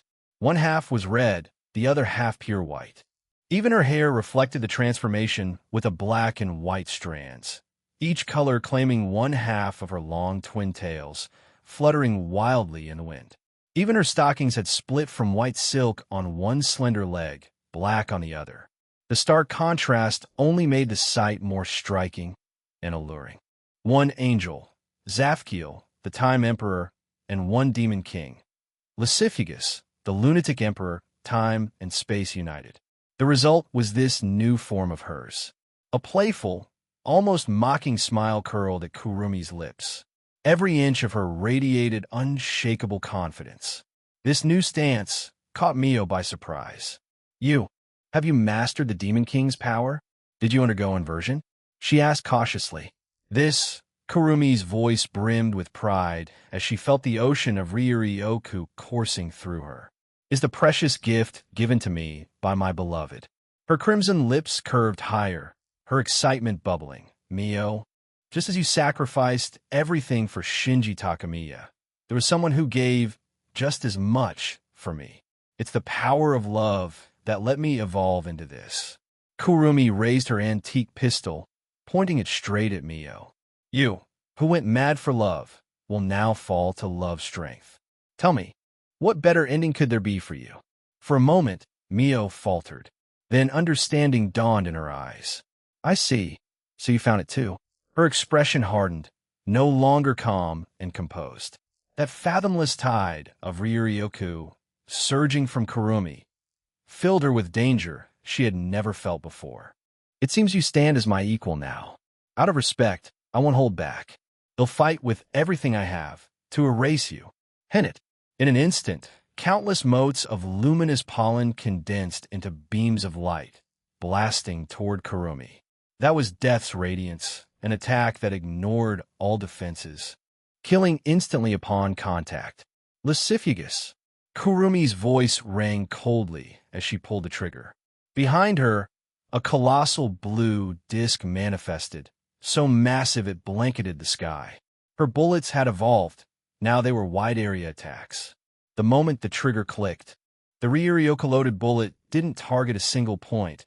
It rewrote the world itself. All the incoming pollen beams twisted away, diverted into warped space, and flung out past the clouds. Around Kurumi's body, space itself began to ripple and distort. Anything that came close was forcibly displaced, redirected wherever she willed. It was one of Lascivious' 12 zodiac abilities, capable of warping space itself. If she poured enough power into it, Kurumi could even hurl the entire city of Tengu into the depths of the ocean. Wrapped in her distortion field, she charged at Mio head-on. Every beam of death light that approached was warped away before it could touch her. Closing the distance, Kurumi swung her combat knife down in a vicious arc. Space itself split before her strike. The sea of clouds tore apart, starlight spilling through. In an instant, the heavens were smothered in the void of the cosmos. That was the atmosphere being cleaved open. And that was just the aftermath. The main impact, Mio herself, took the brunt. Her ability of Paradise of Samsara was torn open. Her chest armor shattered, the blade biting deep into flesh. Blood spilled from a gash that, to any normal human, would be a fatal wound. Cancer Sword Sartan, one of Lascivious' 12 spatial abilities. A blade that could rend space itself. Ugh! Mio grimaced in pain. Then shock followed. She was injured.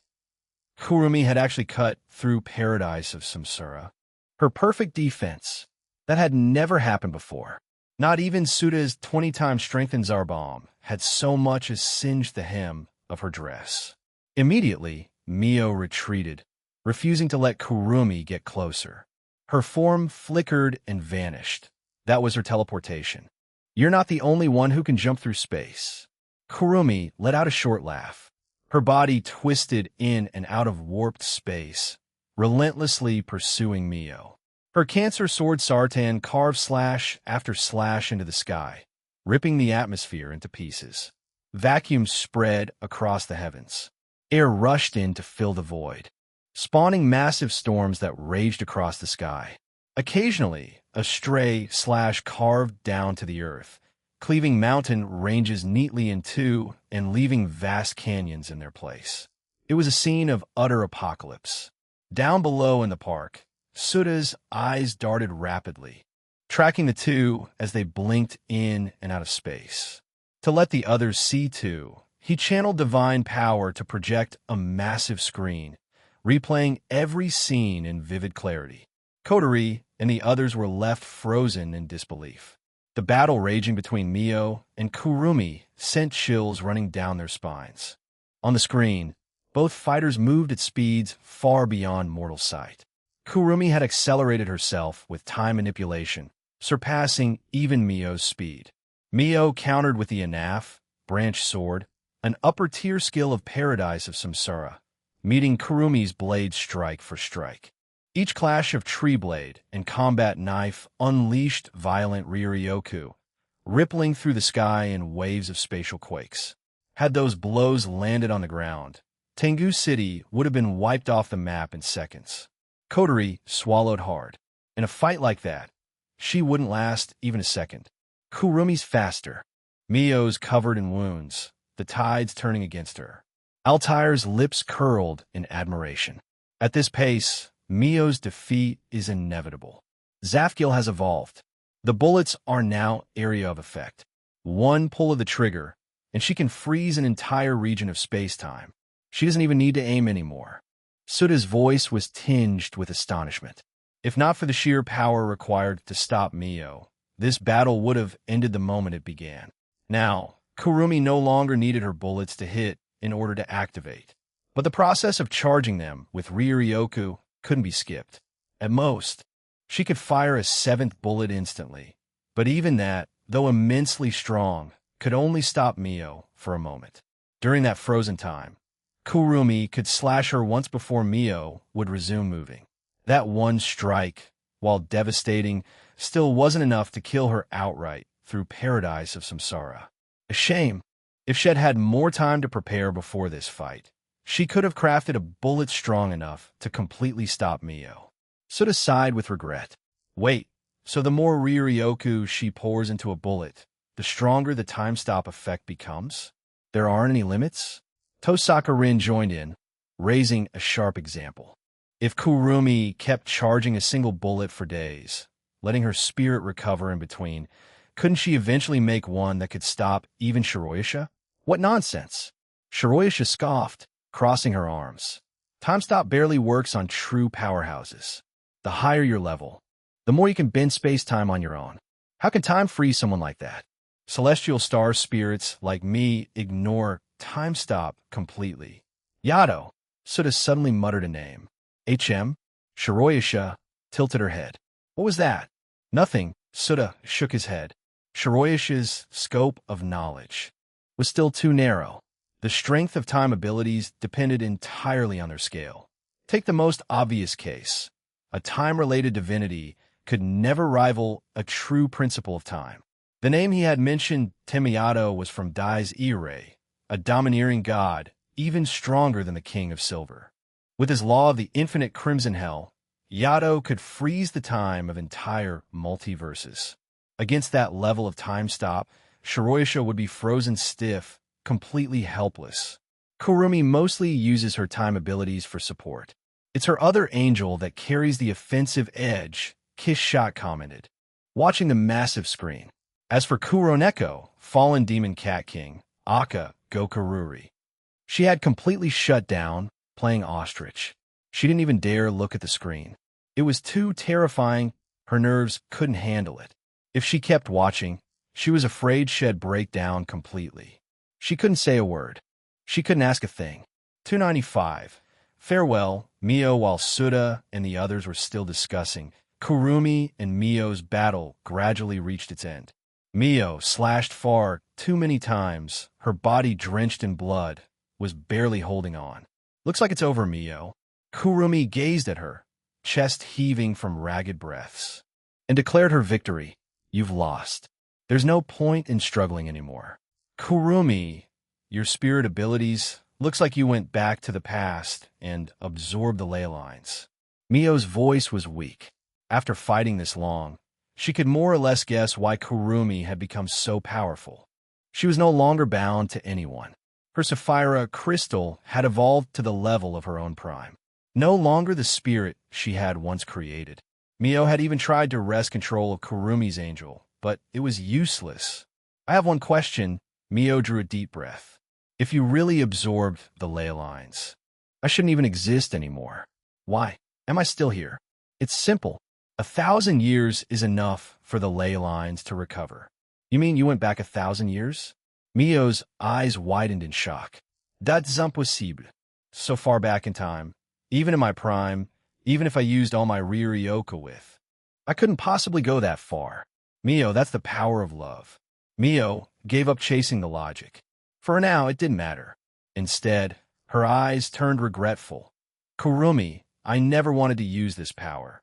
But now, I have no choice but to erase you. She possessed 3 angels. The third was the most dangerous. Ein, the angel of void. The strongest angel, one that ignored the laws of physics themselves, erasing anything from the world entirely. Her trump card. Once unleashed, the target would vanish completely. If she could avoid it, she would never use this against spirits. Because if a spirit disappeared, then Shiori's evolution would be incomplete, lacking that power. But now she had no choice. Ein! Mio stretched out her hand, and the seed-shaped angel appeared. Just what I was waiting for. Kurumi's expression turned stern as she gathered most of her Riryoku, activating one of Lascivious' abilities. Libra Bullet Ma's name. A bullet that could reverse cause and effect within space. Able to directly reflect the enemy's attack. Libra Bullet. With her left hand, Kurumi pulled the trigger of her old-fashioned pistol. Bang! The bullet sank into space itself. At the same moment, Mio's angel's power began to manifest. The power to return all things to nothing clashed with the power to rebound all attacks. Contradictory concepts met head-on. Surging Riryoku roared as the two forces collided. A calamity far beyond the Eurasian spacequake swelled within the clash of their attacks. Fortunately, Mio's Riryoku and Kurumi's Riryoku were swallowed together into that paradoxical vortex. No harm spilled into the outside world. "It's over, Mio," Kurumi roared, pouring in even more power, forcing Mio's own attack back at her. In sheer force, Mio's was undeniably stronger. But Mio wasn't at full power, and in this contest of spirit energy, she lost. Kurumi, by sheer overwhelming Riryoku, compensated for the difference in strength. At last, Mio was struck by her own attack. What little power she had left vanished. Kurumi warped before her, pressing a hand against her chest. Her modified spirit formula activated. Her Sapphira crystal began devouring Mio's remaining power without restraint. "You." Mio looked at Kurumi, weak and confused. "Why didn't you kill me?" She knew it. At the very last moment, Kurumi had held back, using her own Riryoku to cancel out part of Lascivious' force. The rebounded strike wasn't nearly as strong as it should have been. "You think you could just die that easily? Don't even dream of it." Kurumi continued draining her mercilessly. "You're going to use the rest of your time to atone, to punish instead of kill." That was something she and Souta had decided long ago. Kurumi herself didn't even know why she had chosen to spare this woman. The past pain had already been undone. Everyone was alive. Over 100 million people had been saved. Her old friend Sawa would even visit her from time to time. Because of Souta, she now lived in this warmth. The reasons for hatred had faded. Kurumi's mind drifted to the time she had once spent with Mio. There had been friendship there, even if it was built on lies. Mio looked back at Kurumi, first surprised, then her eyes softened. "Kurumi, you really are so kind. Just like before. You've never changed." She shook her head slightly. "Kill me. You have that right. I owe you that much." Perhaps 30 years ago, she had already expected such an ending. Even if Shinji were resurrected, he would never forgive her. She had clung to him with obsessive devotion, swallowing guilt and grief, turning herself into a merciless ghost. If she didn't go that far, she wouldn't have been able to follow through with her plan. Death, wasn't that a kind of release? I already told you, you'll use your time to atone. And besides, Kurumi shot her a sidelong glance, adding, "He wants to see every tragedy turn into comedy, farce. I'll help him realize that wish." I see." Mio's beautiful face suddenly curved into a smile of understanding. "So, I guess I still owe you a blessing. Congratulations, you've become just like me. I'm not as obsessed as you." Kurumi's absorption intensified. "Say goodbye to your past self, Mio. I won't forgive you, so I won't let you go. Without your power, you'll live the rest of your life under my shadow." "It's done." Souta waved his hand, dispersing the giant screen. He turned toward Altair and the others. "That's enough for today's video call. Mio isn't dead. What do you plan to do with her?" Altair asked. "Well," Souta replied, "once Kurumi drains her dry, Mio won't be able to cause trouble. After that, whatever happens is up to Kurumi." "Why does that sound weird?" Altair muttered with a twitch. Just then, Kuro Niko's voice chimed in. "I got things to handle back in a human world. I'm leaving first." "Wait," Souta quickly called out. "Kuro Neko, don't forget our duel. If you drag this out, they'll come knocking myself." Kuro Niko swallowed her panic and fear, keeping her expression calm as she nodded. "I know. You're in such a rush, Kami-sama. Fine then, wash your neck and wait for me." With that, she logged off the call. This time, she swore she'd quit the group. Smash her phone. Throw it away. Right into the sea. Good riddance. 296. Souta. ISNT at time we settled the score. The moment Souta saw the Kuroneko's eyes, he knew exactly what she was plotting. Smash the phone. Smash it. Then toss it away. And then meet again like nothing happened. The Kuroneko would soon learn. She was overthinking it. Back in the world of Akame Ga Kill, the system had already given the warning. The only way to escape from a group chat was to die once. Now Souta was curious to see how the Kuroneko would react once she realized that every escape method she imagined was useless. To make sure she never forgot the feeling of that Damocles sword hanging over her head, the fear and panic it carried, he would occasionally tag her in the chat, reminding her not to forget about the duel. Yes, I really am the bad guy here. Miss Kuroneko, don't forget to notify me when the duel happens. He'll come cheer you on. Altair followed right after Souta, calling out to her. I think others will be interested too. He'll bring them along when the time comes. Kuroneko. Her expression froze instantly. She stared at Altair's sincere smile, speechless. In the end, she didn't say a word, simply muttered an exit command and left the video call. Watching her go, Souta glanced at Altair and couldn't help saying, Altair, if I were Kuroneko, I'd definitely kill you. Altair. Imyoking. Souta smiled at her puzzled face. Clearly, she had no idea she was a natural backstabber, the kind who could cut people down without even realizing it. If Kuroneko ever gained power, Altair would probably be the first target she vented her anger on. He'll head out first. Souta. Altair waved, adding, Meteora, Österreich, and the others are almost done forging the birdcage. I might call you over soon, so be ready. Souta gave her an okay gesture. And the crabs, don't forget. Kiss Shot reminded him as she walked over. No problem. Out of habit, Souta reached out to pat her head. Because she had once said it was a sign of obedience and didn't mind, he had picked up this habit early on. But his hand passed right through her. Souta sighed. Feels like it's been a long time since we met face to face. If you want to come over, you can anytime. I've been a little bored lately.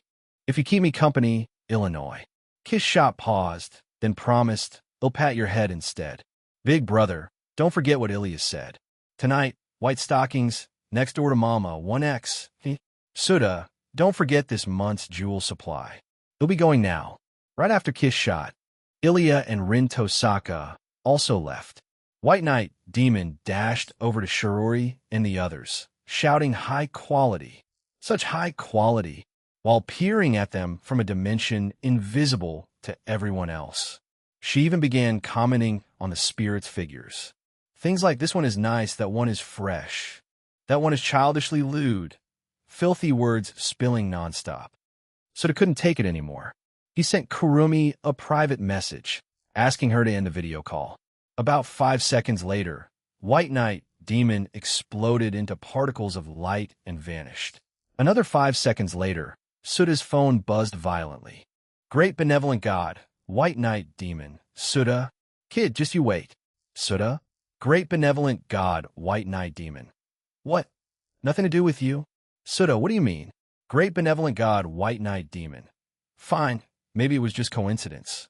Once everyone else had left, Souta said a brief goodbye to Shirori and the rest, then instantly teleported to Kurumi's house. Miku had already returned to her own place and sent him a message to say she was safe. The national idol had originally planned to sneak out to see him, but as soon as she got home, her manager caught her. Helpless, she had no choice but to obediently attend her idol activities. Seeing Kurumi's parents weren't home, Souta sat down on the sofa, quietly waiting for her return. Regarding the follow-up handling of Takamiya Mio, Kurumi would probably need his help. It wasn't long before Kurumi space-jumped back into the living room, carrying the unconscious Mio. When she noticed Souta waiting, her face lit up. She set Mio down on the sofa. What happened to her? Souta asked. I drained her dry. I mean her Riryoku, Souta. Were you thinking something dirty just now? Kurumi wasted no time teasing him. Souta ignored the provocation, steering the topic back. So you mean Mio is human now? No. Kurumi shook her head. Mio was born purely from a sapphire crystal. She can't become human. I only left her with the bare minimum of Ryuryoku to function day to day. Her power won't recover, right? Suda carefully examined Mio's condition. Kurumi stepped forward, blocking his view. No cheating in front of me. Kurumi, I'm not interested in Mio Mama. Suda said helplessly. Don't worry. Kurumi dropped the joke. The modified spirit formula absorbs Ryuryoku capacity itself. So the power she lost isn't the kind consumed in battle. It won't come back. You plan to let her live as an ordinary person? Suda asked. More or less, Kurumi sighed. Right now, I don't want to kill her. To stop her from plotting anything in secret, this is the only way. Then next, it's Shiori Itsuka's problem. Suda thought for a moment before speaking. Shiori's situation is similar to Origami's. One soul, carrying two personalities. Simply extracting one personality and giving it a new body won't work. Without a soul to anchor it, it won't hold. Not even divine power can do it? Kurumi was surprised. I've never tried, so I don't know. But even if it's possible, the price will be huge. Otherwise, gods could just create infinite believers at will. Suda shook his head. If solving a soul problem required too much divine power, he had no interest in it. After all, he charged points for giving divine power to chat members. Such a precious resource. Used for free to help strangers? What kind of nonsense was that? Polite to strangers, brutal to friends? That does make things tricky. Kurumi realized the problem and felt stuck. By the way, I forgot to ask something. Suda spoke up. Shinji's true form. Was it male or female? He had assumed male before, but the conclusion was shaky. If Shinji's true self was male, she wouldn't have made the mistake of turning Shinji into Shiori. Otherwise, when he awakened, he'd probably collapse. Which meant, was it Yuri from the start? Kurumi gave him a definite answer. Female. All right, that makes things easier. Suda immediately proposed. Let's add a safeguard to Shiori's soul so the two personalities won't merge or consume each other. Since they're both girls, sharing one body isn't that big a deal. Kurumi thought about it, then agreed. But soon, another thought struck her. If Mio and Shiori went on a date, would that mean she was cheating on all the spirits of the Itsuka household? And if Shiori dated the spirits, would that mean she was cheating on Mio? Who betrayed who? And whom did they betray? So confusing. She shook her head, throwing the mess aside for now, looking at Suda's face, which seemed to grow more perfect by the day. Kurumi suddenly stomped on him hard. Suda? Suda, don't you think? Kurumi leaned in, lowering her voice. It's time we settle the score? 297. Love makes people dumb. Kurumi's lowered voice carried a faint pressure. Settle the score, is it? Suda sighed. At last, the day had come. But since he had already chosen the path of a harem, there was no running from this. He had to face it head on. And besides, he already had a kikaku. Looking at Kurumi, who clearly wasn't going to let him off easily, Suda said calmly, I've already decided. Kurumi, as punishment, aside from leaving me, you can make any request you want.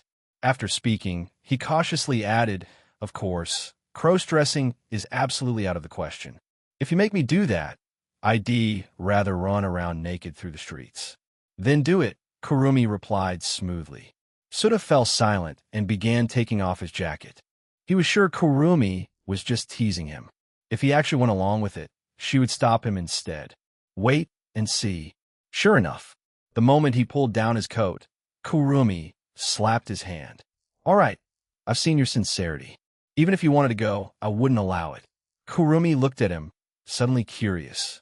Tell me, you weren't really planning to do it, were you? The speed and determination with which he stripped his coat off, she had to admit, it startled her. She had only been joking, never intending to punish him seriously. After all, she couldn't let herself look petty and narrow-minded. As the rightful queen, she had to keep her composure and magnanimity. Kurumi quickly pinched her thigh. Careful, she was about to slip into the mindset of being a member of his harem. That kind of submissive thinking was unacceptable. No choice, I did upset you. I feel guilty about it. Suda had no intention of streaking, but once the words left his mouth, they became irony. Don't stop me. I'm just destroying my own image. That's all. If it helps you vent your anger, it's worth it. With that, he stood, teeth clenched, putting on the look of someone ready to throw everything away. Kurumi hurriedly pulled him back and pushed him down on the sofa again. Wait, you weren't joking? She asked, surprised. Do I look like I'm joking? Suta's tone was grave. This isn't just about making you feel better.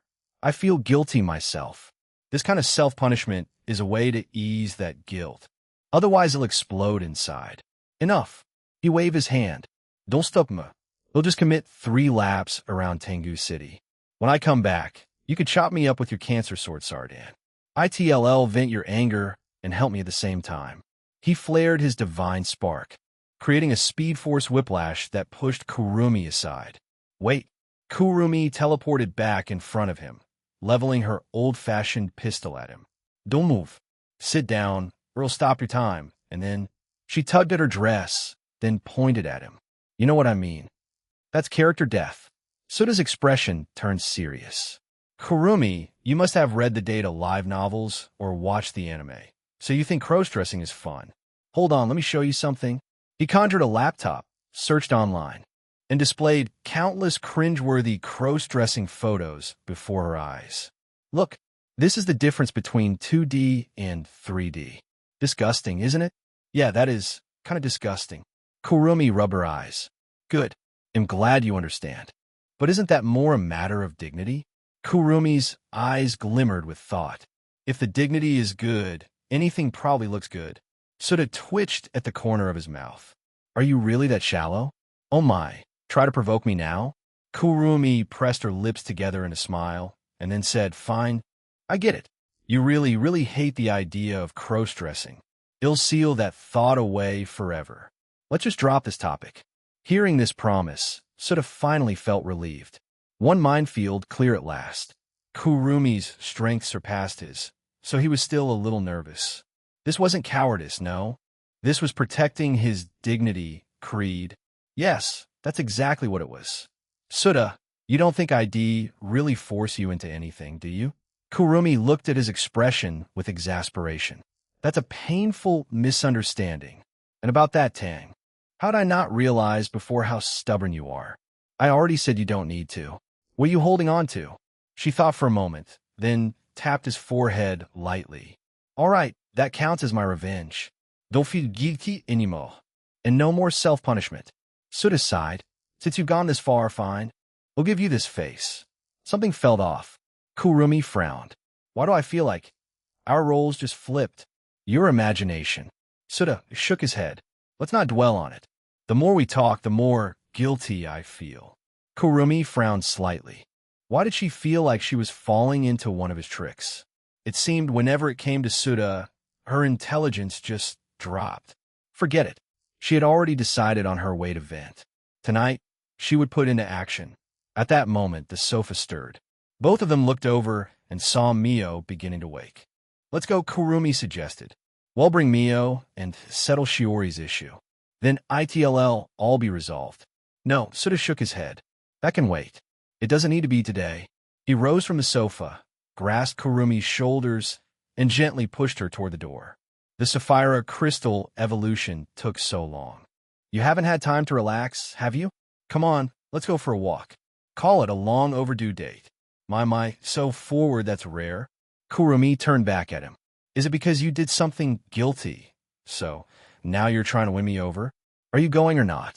If not, forget it. Suta said helplessly. He'll go. Kurumi smiled. But the evening is yours to arrange. You'd better make me so happy I forgive you completely. She stretched lightly, easing the fatigue of battle. Her graceful motion was like a Persian cat stretching after a nap, alluring, enough to make someone want to wrap an arm around her slim waist. By the way, Kurumi glanced at the sofa. What about Mio? She's waking. Simple. Suta's lips curled as he walked toward her.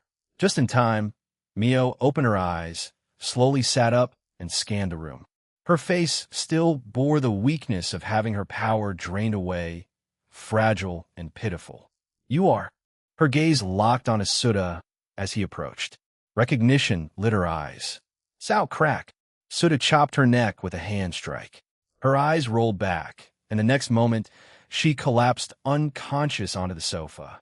All right, she won't be bothering us. For safety, Suda then unleashed a dozen sleep spells in succession, all layered onto Mio's body. When he was done, he turned back, smiling at Kurumi. Problem solved. Let's go. Kurumi. 298. Kurumi. You're such a noob as it turned out. Humans were creatures quick to adapt. Not long ago, a cataclysmic disaster had ripped across the skies above Tengu City. Even the mountains in the surrounding outskirts had cracked apart into canyons. And yet, for the people living in Tengu City, life simply went on. After the initial wave of panic passed and no further disasters followed, everyone calmed down. Soon enough, the whole city had turned to online forums, endlessly discussing the event. Threads flooded in like a tidal wave.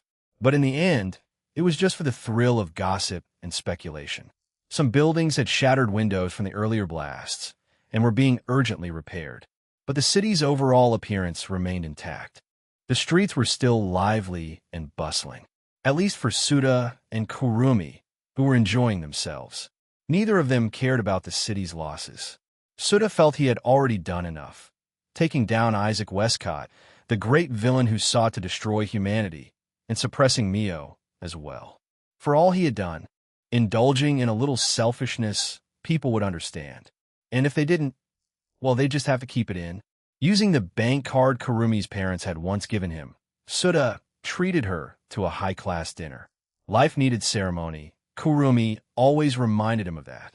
Afterwards, the two of them went to the cinema. They watched the latest animated film release. Kurumi thoroughly enjoyed the companionship, and halfway through she whispered, "Do you think this world could be crossed into?" Suda knew she meant the world depicted in the movie. He replied, "Don't talk. That's rude. Turn off your divine shield," Kurumi murmured. Suda did so, and she immediately reached over and pinched this irritating man hard. "Still not going to reason with me?" she asked in a whisper. Her voice was so quiet it didn't disturb anyone else. So really, this was entirely Suda's fault. Whether it can be crossed into, I'm not sure, he answered lightly, changing the subject. If I ever have 500 points to spare, I could test it. I've always wanted to try visiting a Shinshao world, DXD, and 100 girlfriends who really, really, really love you. Kurumi simply stared at him. All right, don't be mad, Suda said, patting her leg. A soft, smooth sensation greeted his hand, startling him. Only then did he remember Kurumi was wearing a short skirt. She had changed before they went out. He was so used to seeing her in her spirit dress or long, elegant gowns that he had forgotten. His hand had brushed against the bare skin of her leg. Startled by the contact, Kurumi instinctively shifted, pressing her legs together. Suda moved his hand slightly. "You shouldn't get ahead of yourself, Suda." Kurumi's tone was calm, but her expression wasn't. She lowered her head. She avoided his eyes and whispered, "This is a cinema. Do you want people thinking you're a pervert?" She didn't dare look up, as if forcing herself to appear calm. Suda glanced around. There were plenty of people. The warmth against his fingers stirred a dangerous thought. With his free hand, he pushed up the armrest between their seats and pressed closer to her. Kurumi trembled, her body stiffening for a moment. "Oh, looks like you're only good with words, Kurumi," Suda said with a taunting tone. "Deep down, you're just a little girl. Hard to believe you act so composed all the time." "Oh, I can't let that pass." Kurumi's competitive streak flared. She forced herself to ease the tension, turned her head, and smiled at him coolly. "Do you dare continue? Here?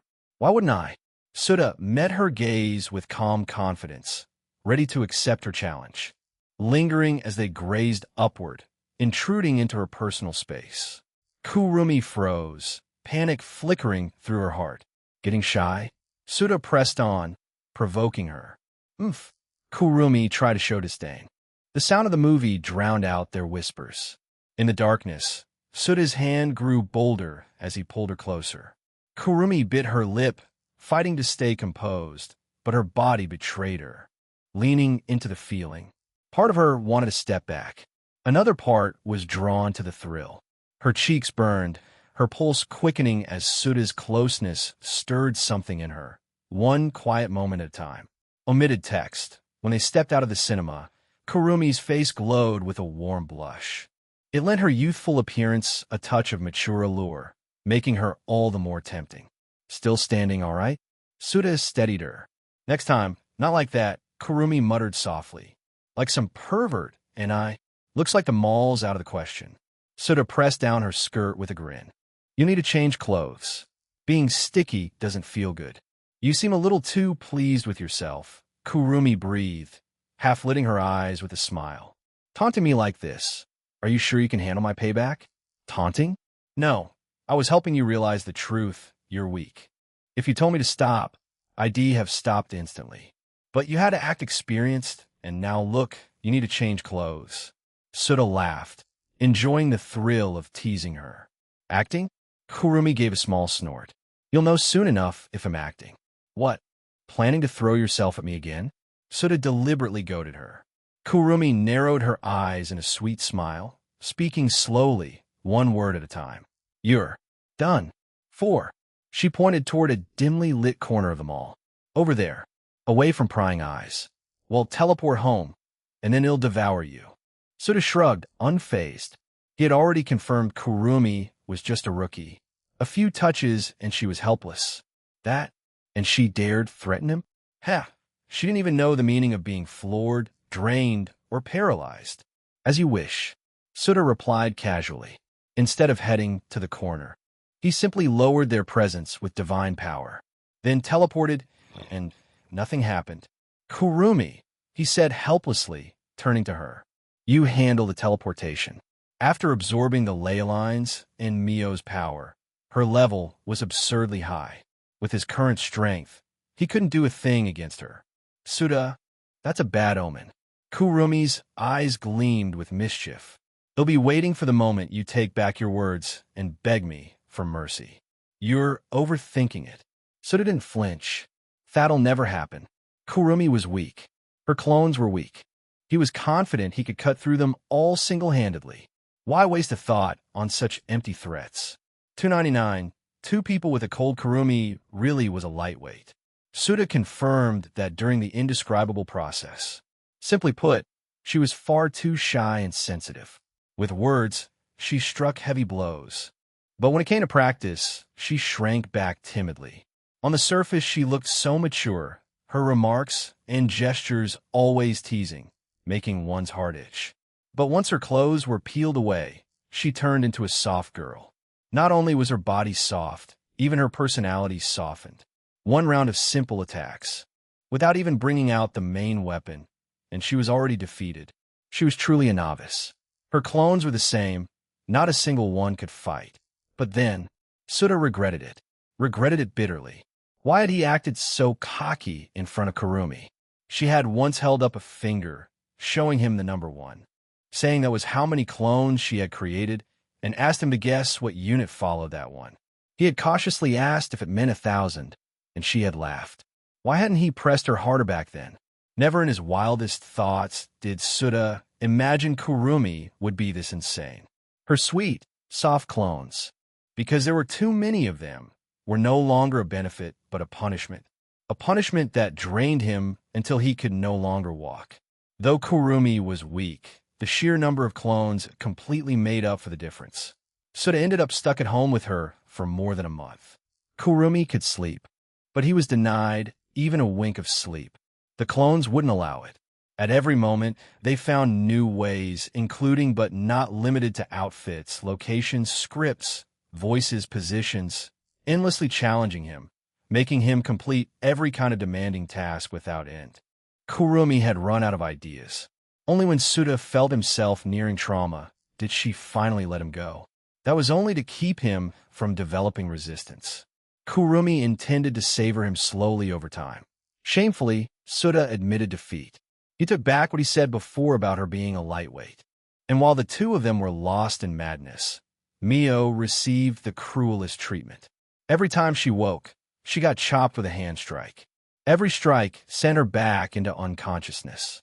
She had been left slumped on the sofa for over a month, completely unaware of what the two had been doing right beside her. Though she was a spirit and her Ryoryoka sustained her, keeping her alive even without food or drink, she still looked like she had withered away. Her face had grown terribly haggard, and Suda too looked withered. At this point, he couldn't even tell which Kurumi was the original and which was a clone. Morning. Gentle sunlight streamed through the uncovered window. Why hadn't the curtains been drawn? Of course, for reasons indescribable. Suda felt the warm light brush his face, stirring him awake from slumber. MH, so heavy. For some reason, his body felt weighed down. The blanket over him was puffed up high.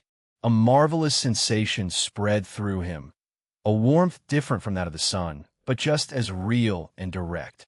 That warmth wrapped around him, making him want to let out a sigh. It felt so good, as though all the pressure on his body was being released right there. He had woken up uncomfortable and was waiting patiently for the feeling to pass.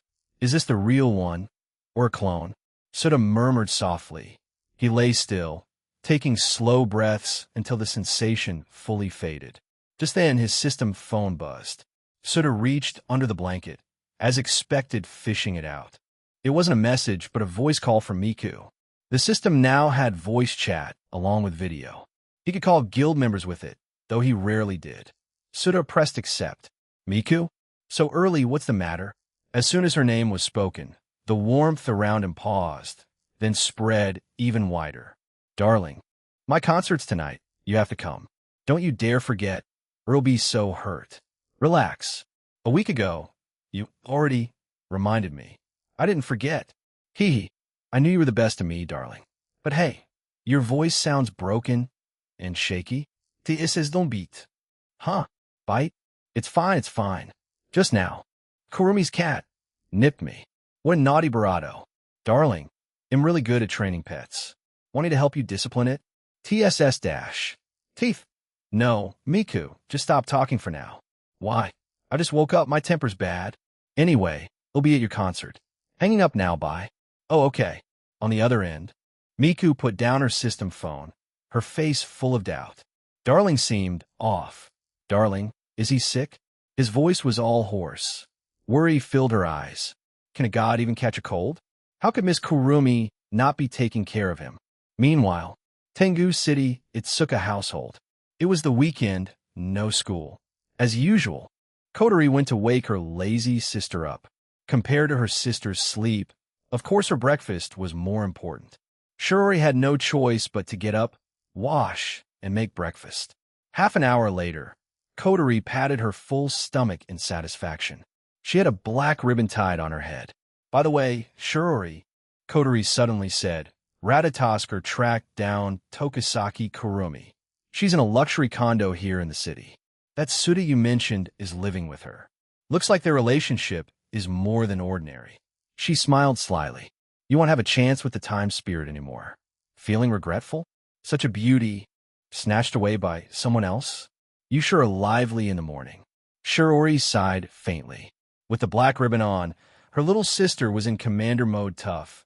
A bit cruel. Teasing her had become routine. She was used to it, too lazy to fight back. Kotori handed her a phone. Hey, Race, Tokisaki's number. You call. Rain should be with them. Why don't you call yourself?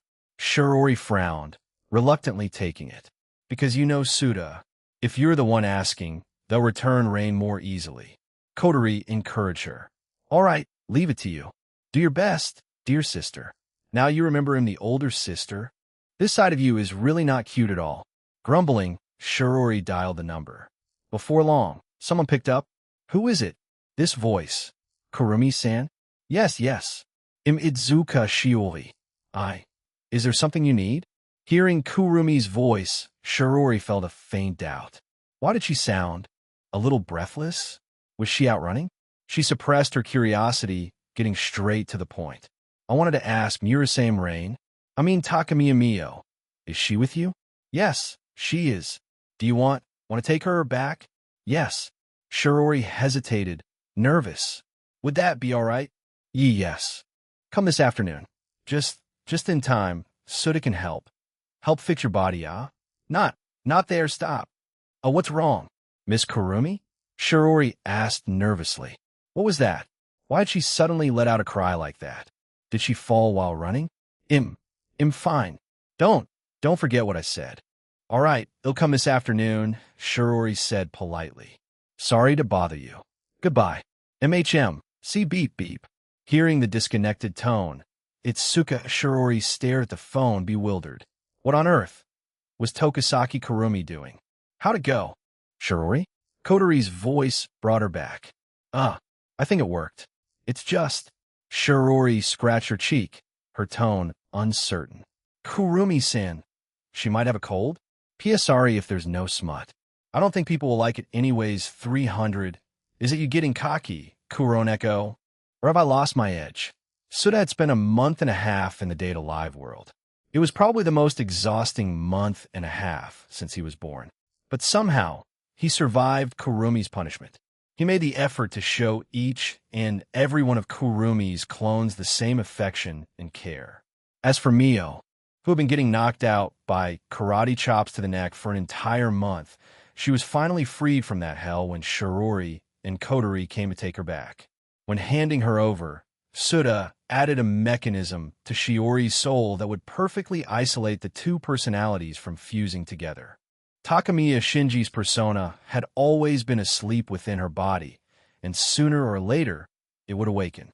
To avoid the two personalities clashing and severely interfering with one another, such a mechanism was absolutely necessary. Even Origami, who was already in a state of separation, was given an extra safeguard by him. By the way, Kurumi, you, and Miku and Origami, you three have been going out together a lot lately. When did you all become so close? After Mio was taken away, Suda sat in her old spot, reading a book as he casually asked Kurumi, who was making tea. Kurumi hummed a little tune while brewing the tea, occasionally swaying her hips from side to side as though she were dancing.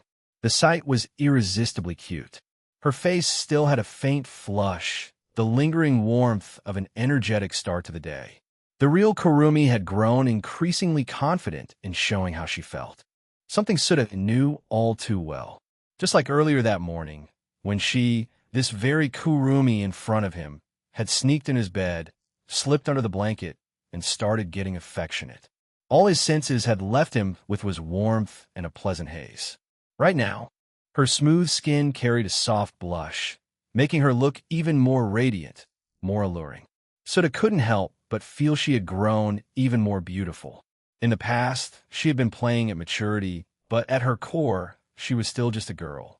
Now, though, purity and ripened allure had blended into one, giving her a charm that invited one in his sweet corruption.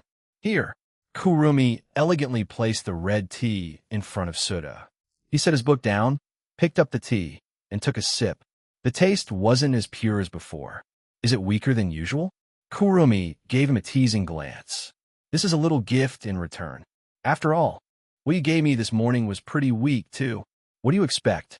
After being wrung dry by, by all of you for so many days, you think it'd still be strong? Suda retorted without a shred of shame. Ever since they had completely let loose, even their daily conversations were full of innuendo. Don't you have divine power? You can just restore yourself. Kurumi, divine power isn't meant for that sort of thing. Anyway, you still haven't answered my question. Suda repeated, how did you end up getting so close with Miku and Origami? We're on the same front now. We're from the same world, after all. We have to stick together. Kurumi explained casually. The same front? Suda, do you really not understand? Kurumi crossed her arms, looking down at him on the sofa. Her lowered lashes and sharp gaze carried overwhelming pressure. Shall I explain in detail the purpose of this front, its goals, and what we plan to do? Cough, on second thought, I'd rather not. Suda sensibly dodged the topic, which felt a little too dangerous for him. Just then, the system phone in his pocket buzzed. Altair, Suda. Suda, Meteor's birdcage is nearly finished. You can come over now. Tokisaki Kurumi, Suda. Didn't you already gain divinity? You don't need faith that badly anymore, do you? Do you still have to take part in the birdcage plan? Suda. Kurumi, I'm literally sitting right in front of you. Can't you just say it to my face? Tokisaki Kurumi. Ah, but look at how you sound right now. You've no right to blame me. Besides, talking in the group lets everyone else see too. Souta. Fine. You were asleep last time, so you didn't see the question I raised in the group. Souta. The quality of faith that humans from different worlds can provide varies. For example, in a Norse world, where people infected with the apocalypse virus have their minds enhanced, one person's faith is worth dozens from Chelsea's world. Tokisaki Kurumi. People in Chelsea's world are that weak? Souta. Exactly. Chelsea. Souta.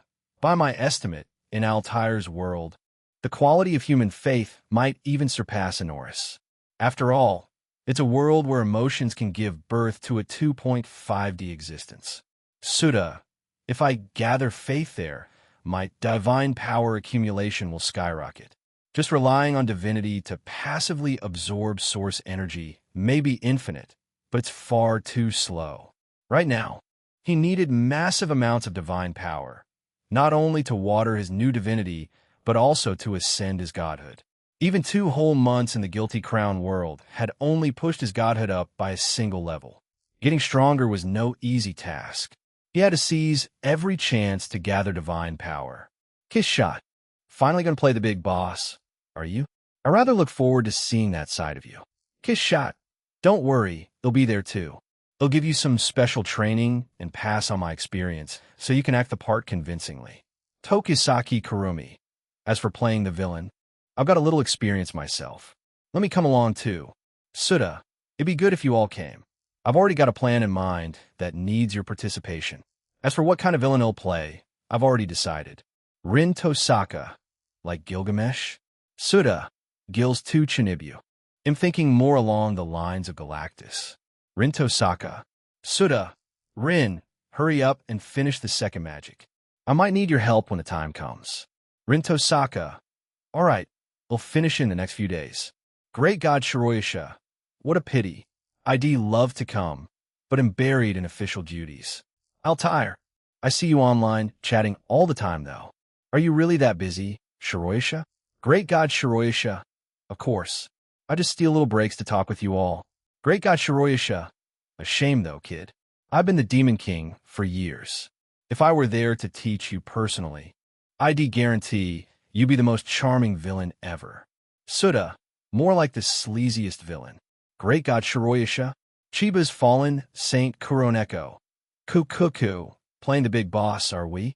Such a thrilling endeavor. Why not seek the wisdom of me, the demon lord of fallen heaven? Souta. Seeing Kuroneko's message, a slow question mark rose in Souta's mind. Was it that he couldn't lift his blade anymore? Or had Kuroneko gotten cocky again? After the fright she got last time, she still dared to pop up and act all Chinibu? Maybe she realized smashing her phone didn't work. Quitting the group was impossible, and just decided to give up completely. Whole time should the translator add smut scenes? Sometimes it's canon where the translator wanted to do a fanfic of a fanfic with a side of smut. Yes, number 301. I remember something that makes me happy, the Kuroneko's strange behavior. Suddenly jumping out and acting foolish again stirred Souta's suspicion. By his estimation, the Kuroneko knew that everyone in the group was a heavyweight, and after seeing Kurumi and Mio's world-shattering battle, she should have been too scared to ever speak in the group again. After the last video chat ended, once her consciousness returned, she would have wanted to destroy her phone or throw it away at the first opportunity. Then she would have realized it was useless. She was already bound to the system phone, and escape was impossible. In such a situation, Souta had expected the Kuroneko to fall into the ostrich mindset. In other words, as long as I bury my head in the sand, I cannot see or hear anything outside, and so, it doesn't exist. The Kuroneko would silently lurk in the group, refusing to say a word. Slowly, everyone would forget about her, treating her like an invisible person, just like Luo Hao. Campione, at that point, Souta would occasionally tag her, reminding her that the duel date was approaching, persecuting her as a little after-meal amusement. Wasn't that how things were supposed to go? So why had the Kuroneko come out to court death on her own, and even ask him to seek her advice on being a villain? Something's off. Definitely fishy, Souta muttered under his breath, staring at the system phone. From the sofa beside him, Kurumi glanced over and asked curiously, "What's wrong?" "Nothing. I was just thinking about how to play the role of a proper villain." Souta answered casually, then began analyzing in his mind the reason behind the Kuroneko's brazenness. Giving up in despair? No, she wouldn't go that far. That would only make her die faster. Did she think she could keep fooling everyone? Without the safeguard of video chat, her exposure was inevitable. She should know that much. Wait, how could I forget about the announcement? When the Kuroneko returned last time and found she couldn't destroy the phone, she must have studied the group announcement in detail. The announcement explained that group members were characters from works and that he knew their plot developments. After seeing that, she would have realized he was deliberately setting her up.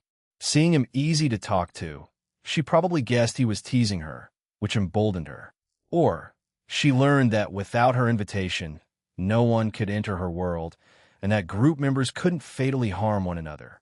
With no more fear of danger, she got cocky. Many thoughts flashed through Souta's mind, and he had already pieced together most of the picture. The details still needed testing. He began typing in the group chat. "Souta, since Miss Kuroneko has the heart for this, then I won't decline. I'll come over right now to learn from you the true essence of being a villain. And when our talk reaches its peak, we can even have a fight, fulfilling our duel agreement. Fallen Saint Kuroneko of Chiba, no need, Kami-sama. If you have questions, I can teach you here in the group. Fallen Saint Kuroneko of Chiba. Besides, my sense of territory is very strong, to the point of obsession. I dislike others, especially men, staying long in my domain. So, I won't be sending you an invitation. Souta, then you can come here. I'll pick you up. Fallen Saint Kuroneko of Chiba. Sorry. I'm busy dealing with chaos in the human world right now. No time to visit elsewhere. Fallen Saint Kuroneko of Chiba. As for the duel, since group members can't deal heavy damage to each other, battles have lost even the value of entertainment. As a Demon King, I have no interest in playing house fights. So let's drop it. Souta, Altair. Indeed, the fact that members can't cause real harm limits the fun of battle. Great virtuous fighting god Shiroyasha. If neither side can fully unleash their power, there's no point. Tokusaki Kurumi. Actually, powers can still be unleashed as much as you like. It's just that any fatal attack is blocked by the system. Even if it hits, it won't work. I asked about this before. Souta, wait, Kurumi, why did you ask about that? Tokizaki Kurumi, pure curiosity. No hidden motive of punishing someone. Please don't misunderstand. Souta, did he just brush against the gates of hell without realizing, almost stepping through? Souta turned his gaze toward Kurumi. Kurumi looked back at him, showing him a shallow, meaningful smile. Souta wisely chose not to ask if she truly had any plans. Better not to dig deeper. He had his divine shield anyway. So no fear of knives. Souta quickly let go of that matter and turned his thoughts back to the Kuroneko. Looks like she really has gotten cocky. From that brief test, he had determined she now knew the truth and had grown fearless. Souta understood her mindset. So long as I stay in my own world and go nowhere, no one can threaten me. After all, who would spend 500 points just to travel to her world for the sake of teaching her a lesson? Wasting such precious points on something so trivial. Only a lunatic would. That must be why the Kuroneko dared to keep acting like this. To think you even have the guts to toy with me. Someone who knows everything. Should I praise your courage? Souta couldn't help but admire the Kuroneko's nerve, considering she was only an ordinary human. He quickly thought of a way to punish her, the corners of his mouth lifting slightly. "What are you smiling about?" Kurumi suddenly asked. Souta glanced at her. "I just remembered something that makes me happy." "What kind of happy thing?" "That you and I have finally come this far. I'm very happy." As he spoke, Souta stroked Kurumi's black stockinged leg, smiling. "Oh my." Kurumi pulled her foot from her slipper, rested it on Souta's leg, leaned back slightly into a seductive pose, and teased. "Do you want to do it again?" "It just so happens my clones have passed down to me all sorts of techniques that make people feel much better. I've been eager to try them." "Cough tomorrow then." Tomorrow for sure, Souta replied half-heartedly. To avoid falling into that endless loop again, he dared not tease Kurumi further. He obediently withdrew his hand and returned to typing on the system phone. Souta, since Miss Kuroneko has no interest in fighting, then let's drop the duel. Fallen Saint Kuroneko of Chiba, sorry, Kemi-sama. I can't meet your expectations. As compensation, I'll share all of my abundant villain experience with you. Boasting without fear of spraining her tongue, Souta curled his lip and quickly replied. 302 Altair is also a blockhead, Souta. Then he'll trouble Miss Kuroneko with this. Souta, by the way, I want to organize an offline gathering for our group members. Once I decide the time, I'll notify all of you to come. Tokisaki Kurumi, a gathering? In Souta's world? Souta, I haven't decided on the location yet, so no rush. I'm just giving you a heads up. Everyone has to attend. Whoever doesn't show up will be disrespecting me. Souta, Altair, a gathering is a good thing. Rest assured, it'll be there. I believe others will too, so you don't need to worry about that. Souta, just a reminder, if anyone doesn't come, I'll personally visit them to bring them over. Souta, for example, Miss Kuroneko, if you don't show up, I'll spend 500 points to cross into your world and drag you over. That way we can also confirm who's stronger between us. Fallen Saint Kuroneko of Chiba, no need for that, God. Just open a video chat. The effect is about the same as if I were there in person. Souta, that has no soul. Tokisaki Kurumi, I agree. For a gathering, you must be there in person. Altair, Miss Kuroneko should come as well. I'd very much like to see the power of the fallen angel. Video chat can't show that. Altair again. Kuroneko ground her teeth in fury, but she couldn't show it. Fallen Saint Kuroneko of Chiba. Fine, I understand. Fallen Saint Kuroneko of Chiba. I have something else to do, so I'll stop here. Souta, don't rush. Miss Kuroneko. I still have something to discuss with you later. I'll message you privately. Kuroneko disappeared immediately. She was probably scared by what had just been said. An unavoidable gathering was equivalent to dragging her out of her safe zone by force, throwing this husky straight into a pack of wolves. How could she not panic? What a shame he couldn't see her expression in real time. Souta sighed inwardly. Such a pity. Souta, by the way, regarding going to Altair's side to participate in the birdcage plan and harvest faith, aside from Shinobu, Kurumi, and Rin, are there any other strong members who want to go? Great virtuous god Shiroyasha. I don't have time, so we'll stay out of it. Altair, Souta, since you're recruiting strong people, why include Miss Tosaka Rin? Tosaka Rin. Altair. Huh? My apologies, Miss Tosaka. I meant no insult. I just think that anyone weaker than me cannot be considered strong in this group. Tosaka Rin. Chelsea. Altair, maybe say a little less. Tokisaki Kurumi. If I recall, Altair's anime started with her trying to recruit someone, but the negotiation collapsed, right? Wasn't that person called Silesia? Kiss shot. Yes, Silesia. Altair chased her negotiation target from the 2.5D world into the 3D one. In the end, Meteora showed up and ruined her attempt at persuasion by force. Tokisaki Kurumi. I never thought about it before, but looking at it now, Altair is actually quite similar to Souta.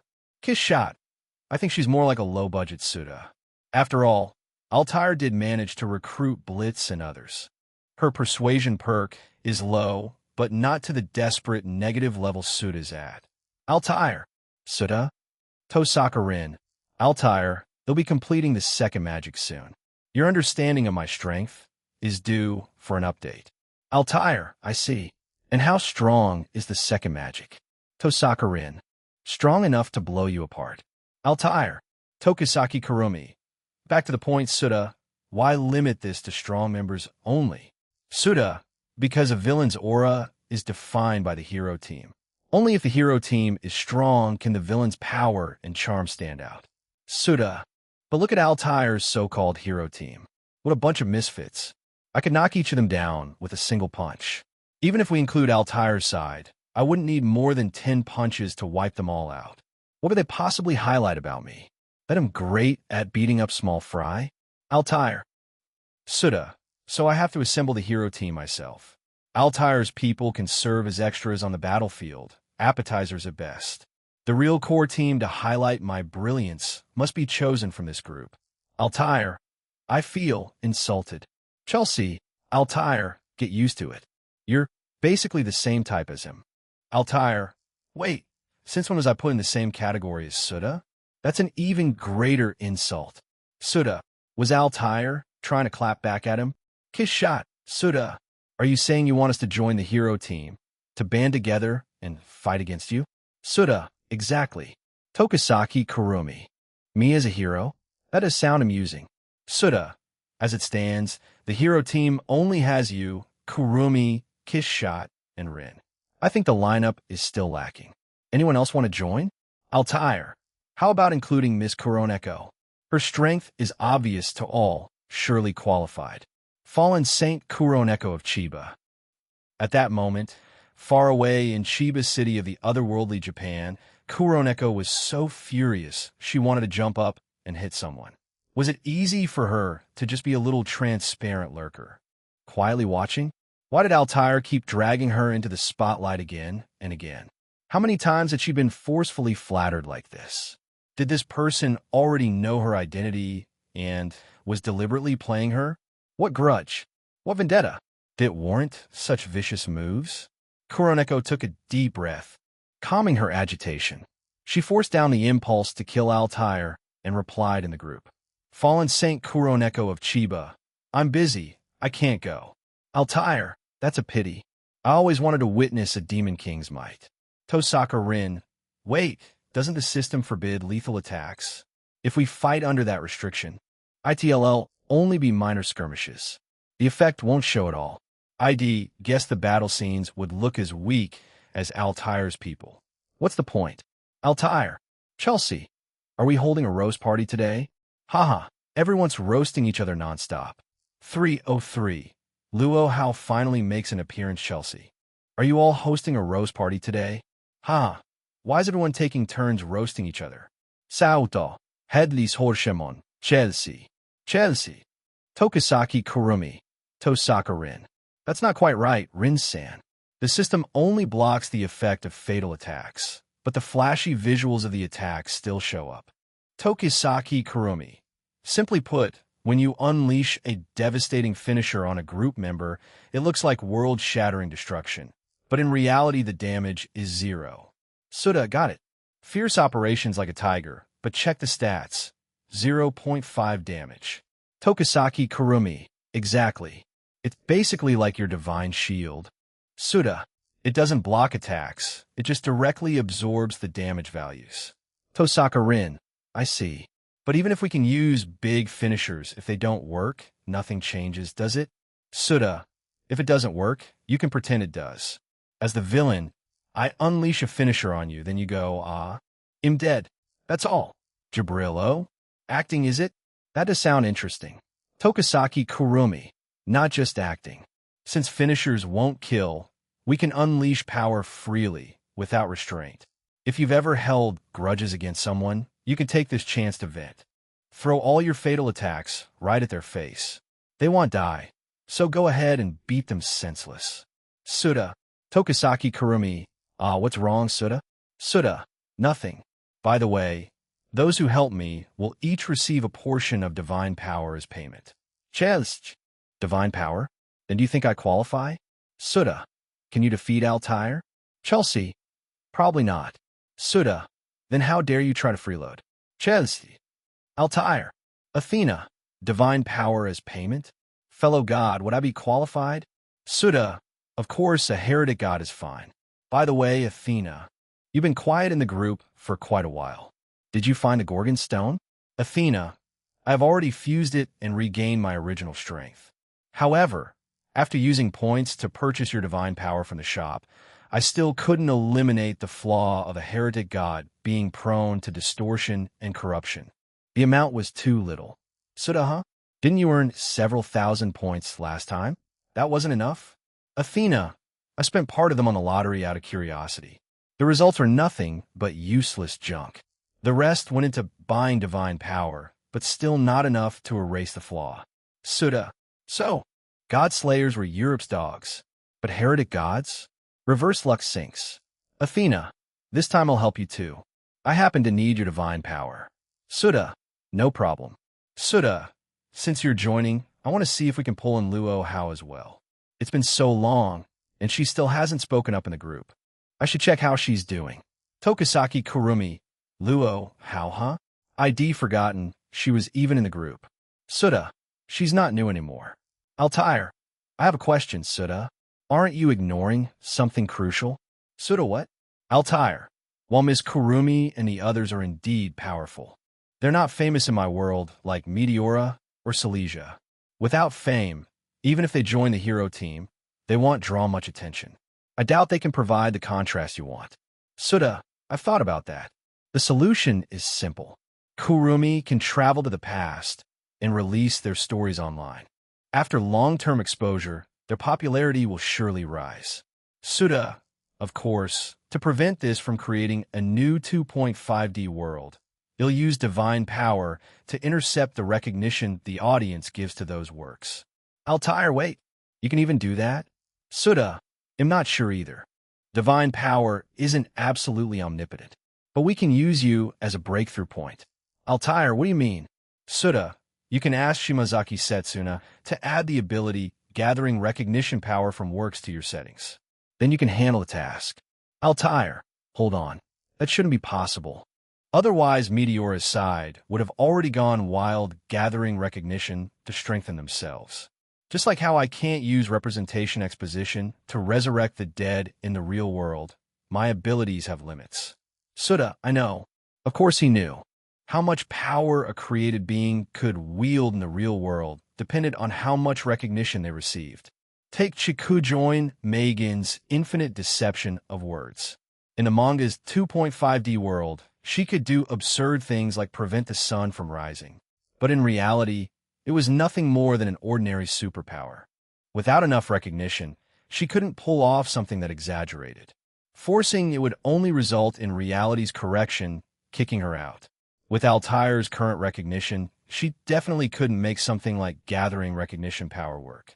But, Souta, Altair, did you forget that my divine power can substitute as recognition? I can use it to strengthen your ability until it works in the real world. Altair, so that's it. That is indeed a breakthrough. Souta, then let's settle it like that. Altair, when will you all come? The birdcage is almost complete. Souta, in the next few days. After making arrangements, he put away the system phone. You're heading back to your world? Kurumi asked when she saw Souta rise from the sofa. Yeah, I need to go to the Campione world. They'll meet Athena and also check on Luo Hao. Souta nodded, explaining in detail. If possible, I want to bring Luo Hao along too. She's quite strong. All right, Kurumi didn't try to stop him. After all, they could meet anytime. Just remember to notify me the moment you're ready. They'll come over to back you up. Yeah, they'll head out then. Souta stepped forward, hugged Kurumi, and kissed her gently on the forehead with a smile. Goodbye. With that, he silently willed himself back to the real world. As usual, he waved his hand to sweep away the dust in his home with divine power. He didn't rush straight to the Campione world. Instead, he pulled out his phone and contacted Kuroneko. There was something he needed her help with. 3-0 for the Liu Bei plot unfolds when it came to what kind of villain role he should play. Souta only had a rough idea. As for the finer details, he hadn't prepared. No, more accurately, he wasn't good at creating such character settings. So he planned to entrust this job to Kuroneko. Kuroneko's ability to write novels was pretty bad. Her works were often buried under piles of overly detailed setting documents. Not only were the components needlessly complicated, the descriptions were also ridiculously exaggerated. The perfect example of settings matter more than the story. Other than a tiny group of hardcore setting enthusiasts, most readers who encountered such a wall of info dumps would lose interest immediately. Which was why, for 3 years in a row, not a single one of Kuroneko's submissions had ever made it into a final selection. Her dream of relying on royalties to help with household expenses was nothing but a fantasy. She simply didn't understand what readers actually wanted to see. However, Suda wasn't asking Kuroneko to write a novel about him. So even if she was a terrible writer, it didn't matter. What he wanted her to do was take his current powers as a base and design a strong, over-the-top, Chinibu-style villain. More of a setting-driven character. And for that, Kuroneko, with her Chinibu streak and obsession with elaborate settings, was the perfect fit. She was terrible at pacing, narrative, and flow. But character design, even if he didn't know how good she really was, it had to be better than his own attempts. With that in mind, he sent her a private message. Suda, Miss Kuroneko, I'm coming over soon. I truly look forward to our duel. Shiba's fallen angel, Kuroneko. Chiba's fallen angel, Kuroneko. Wait. God, didn't we already cancel our duel? Suda, I thought about it afterward. I still can't accept being ranked below you in the group. No matter what, I need to settle this. Shiba's fallen angel, Kuroneko. Shiba's fallen angel, Kuroneko. You've been buttering me up all this time, haven't you? You knew my identity from the start, didn't you? Suda-o? So you want to come clean? Chiba's fallen angel, Kuroneko. I've read every group announcement. Since I'm considered a character from your side, that means you definitely know I'm actually just an ordinary person. Suda, were you saying Demon Lord? Shiba's fallen angel, Kuroneko. Suda, all right, I'll admit it. I didn't know, but since you seem to be enjoying yourself, I played along. Chiba's fallen angel, Kuroneko, as a god. That's way too cruel. You put me in a terrible spot. Suda-o, are you sure it was me? Have you forgotten about Altair? She praised you far more than I ever did. Chiba's fallen angel, Kuroneko. Altair really was over the line. Shiba's fallen angel, Kuroneko. What should I do now? Do you have a way to deal with this? Those star spirits, magi espers, what are their tempers like? Like someone clutching at a lifeline, Kuroneko typed frantically, sending messages one after another. Suda them? Most of them have killed before. Shiba's fallen angel, Kuroneko. Like a bolt from the blue, her last shred of hope shattered. She was doomed, completely doomed. The group prevented fatal attacks, but aside from that, nothing was off limits. And what if someone took their anger out on her? She had to think about her family's safety too. Shiba's fallen angel, Kuroneko. Please, can you keep my secret that I'm just an ordinary person? Stop inviting me to gatherings. Suda, I could, but I can't just help you for free, can I? Shouldn't you give me something in return? Chiba's fallen angel, Kuroneko. But I don't have anything you'd want. My family is poor, you know that. Suda, aren't you beautiful? Heh, you get what I mean? Shiba's fallen angel, Kuroneko. Chiba's fallen angel, Kuroneko. I can't believe you're that kind of god. Impossible. You can't come here. None of you can. I could just ignore you all. Suda, that ostrich mentality won't help. Hey, race a reminder. You know Shiroyasha, right? She's loaded with points. With just 500, she could buy a travel card and visit your world with ease. If I tell her your secret, what do you think would happen? Silence. A long silence. Minutes passed with no reply from Kuroneko. Did I go too far with the joke? Staring at her name on the screen, Suda reigned in his mischief. Suda, sorry, I was just messing with you earlier. Honestly, whether you keep up the Demon Lord act or not doesn't matter. Everyone in the group has good tempers. Even if you're exposed, no one will do anything to you. As group leader, you'll make sure you stay safe. Shiba's fallen angel, Kuroneko. Chiba's fallen angel, Kuroneko. That was too much. You nearly scared me to death. Suda, my apologies. As compensation, how about I give you a cheat? Since you call yourself a demon lord, wouldn't you like to feel like a real one? Chiba's fallen angel, Kuroneko. Really? Suda, of course. But I can't just hand it over that easily. You'll need to do me a favor. Help me design a character.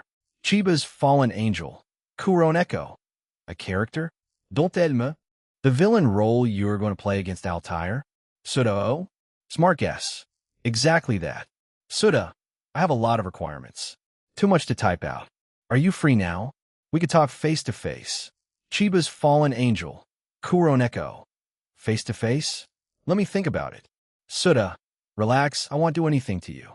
With so many women in the group, if I were a creep, ID already be ostracized and hunted down. Besides, I promised you power. To pay that reward, a face-to-face meeting is necessary. Unless you don't want it, meeting is inevitable. Of course, the payment part could wait.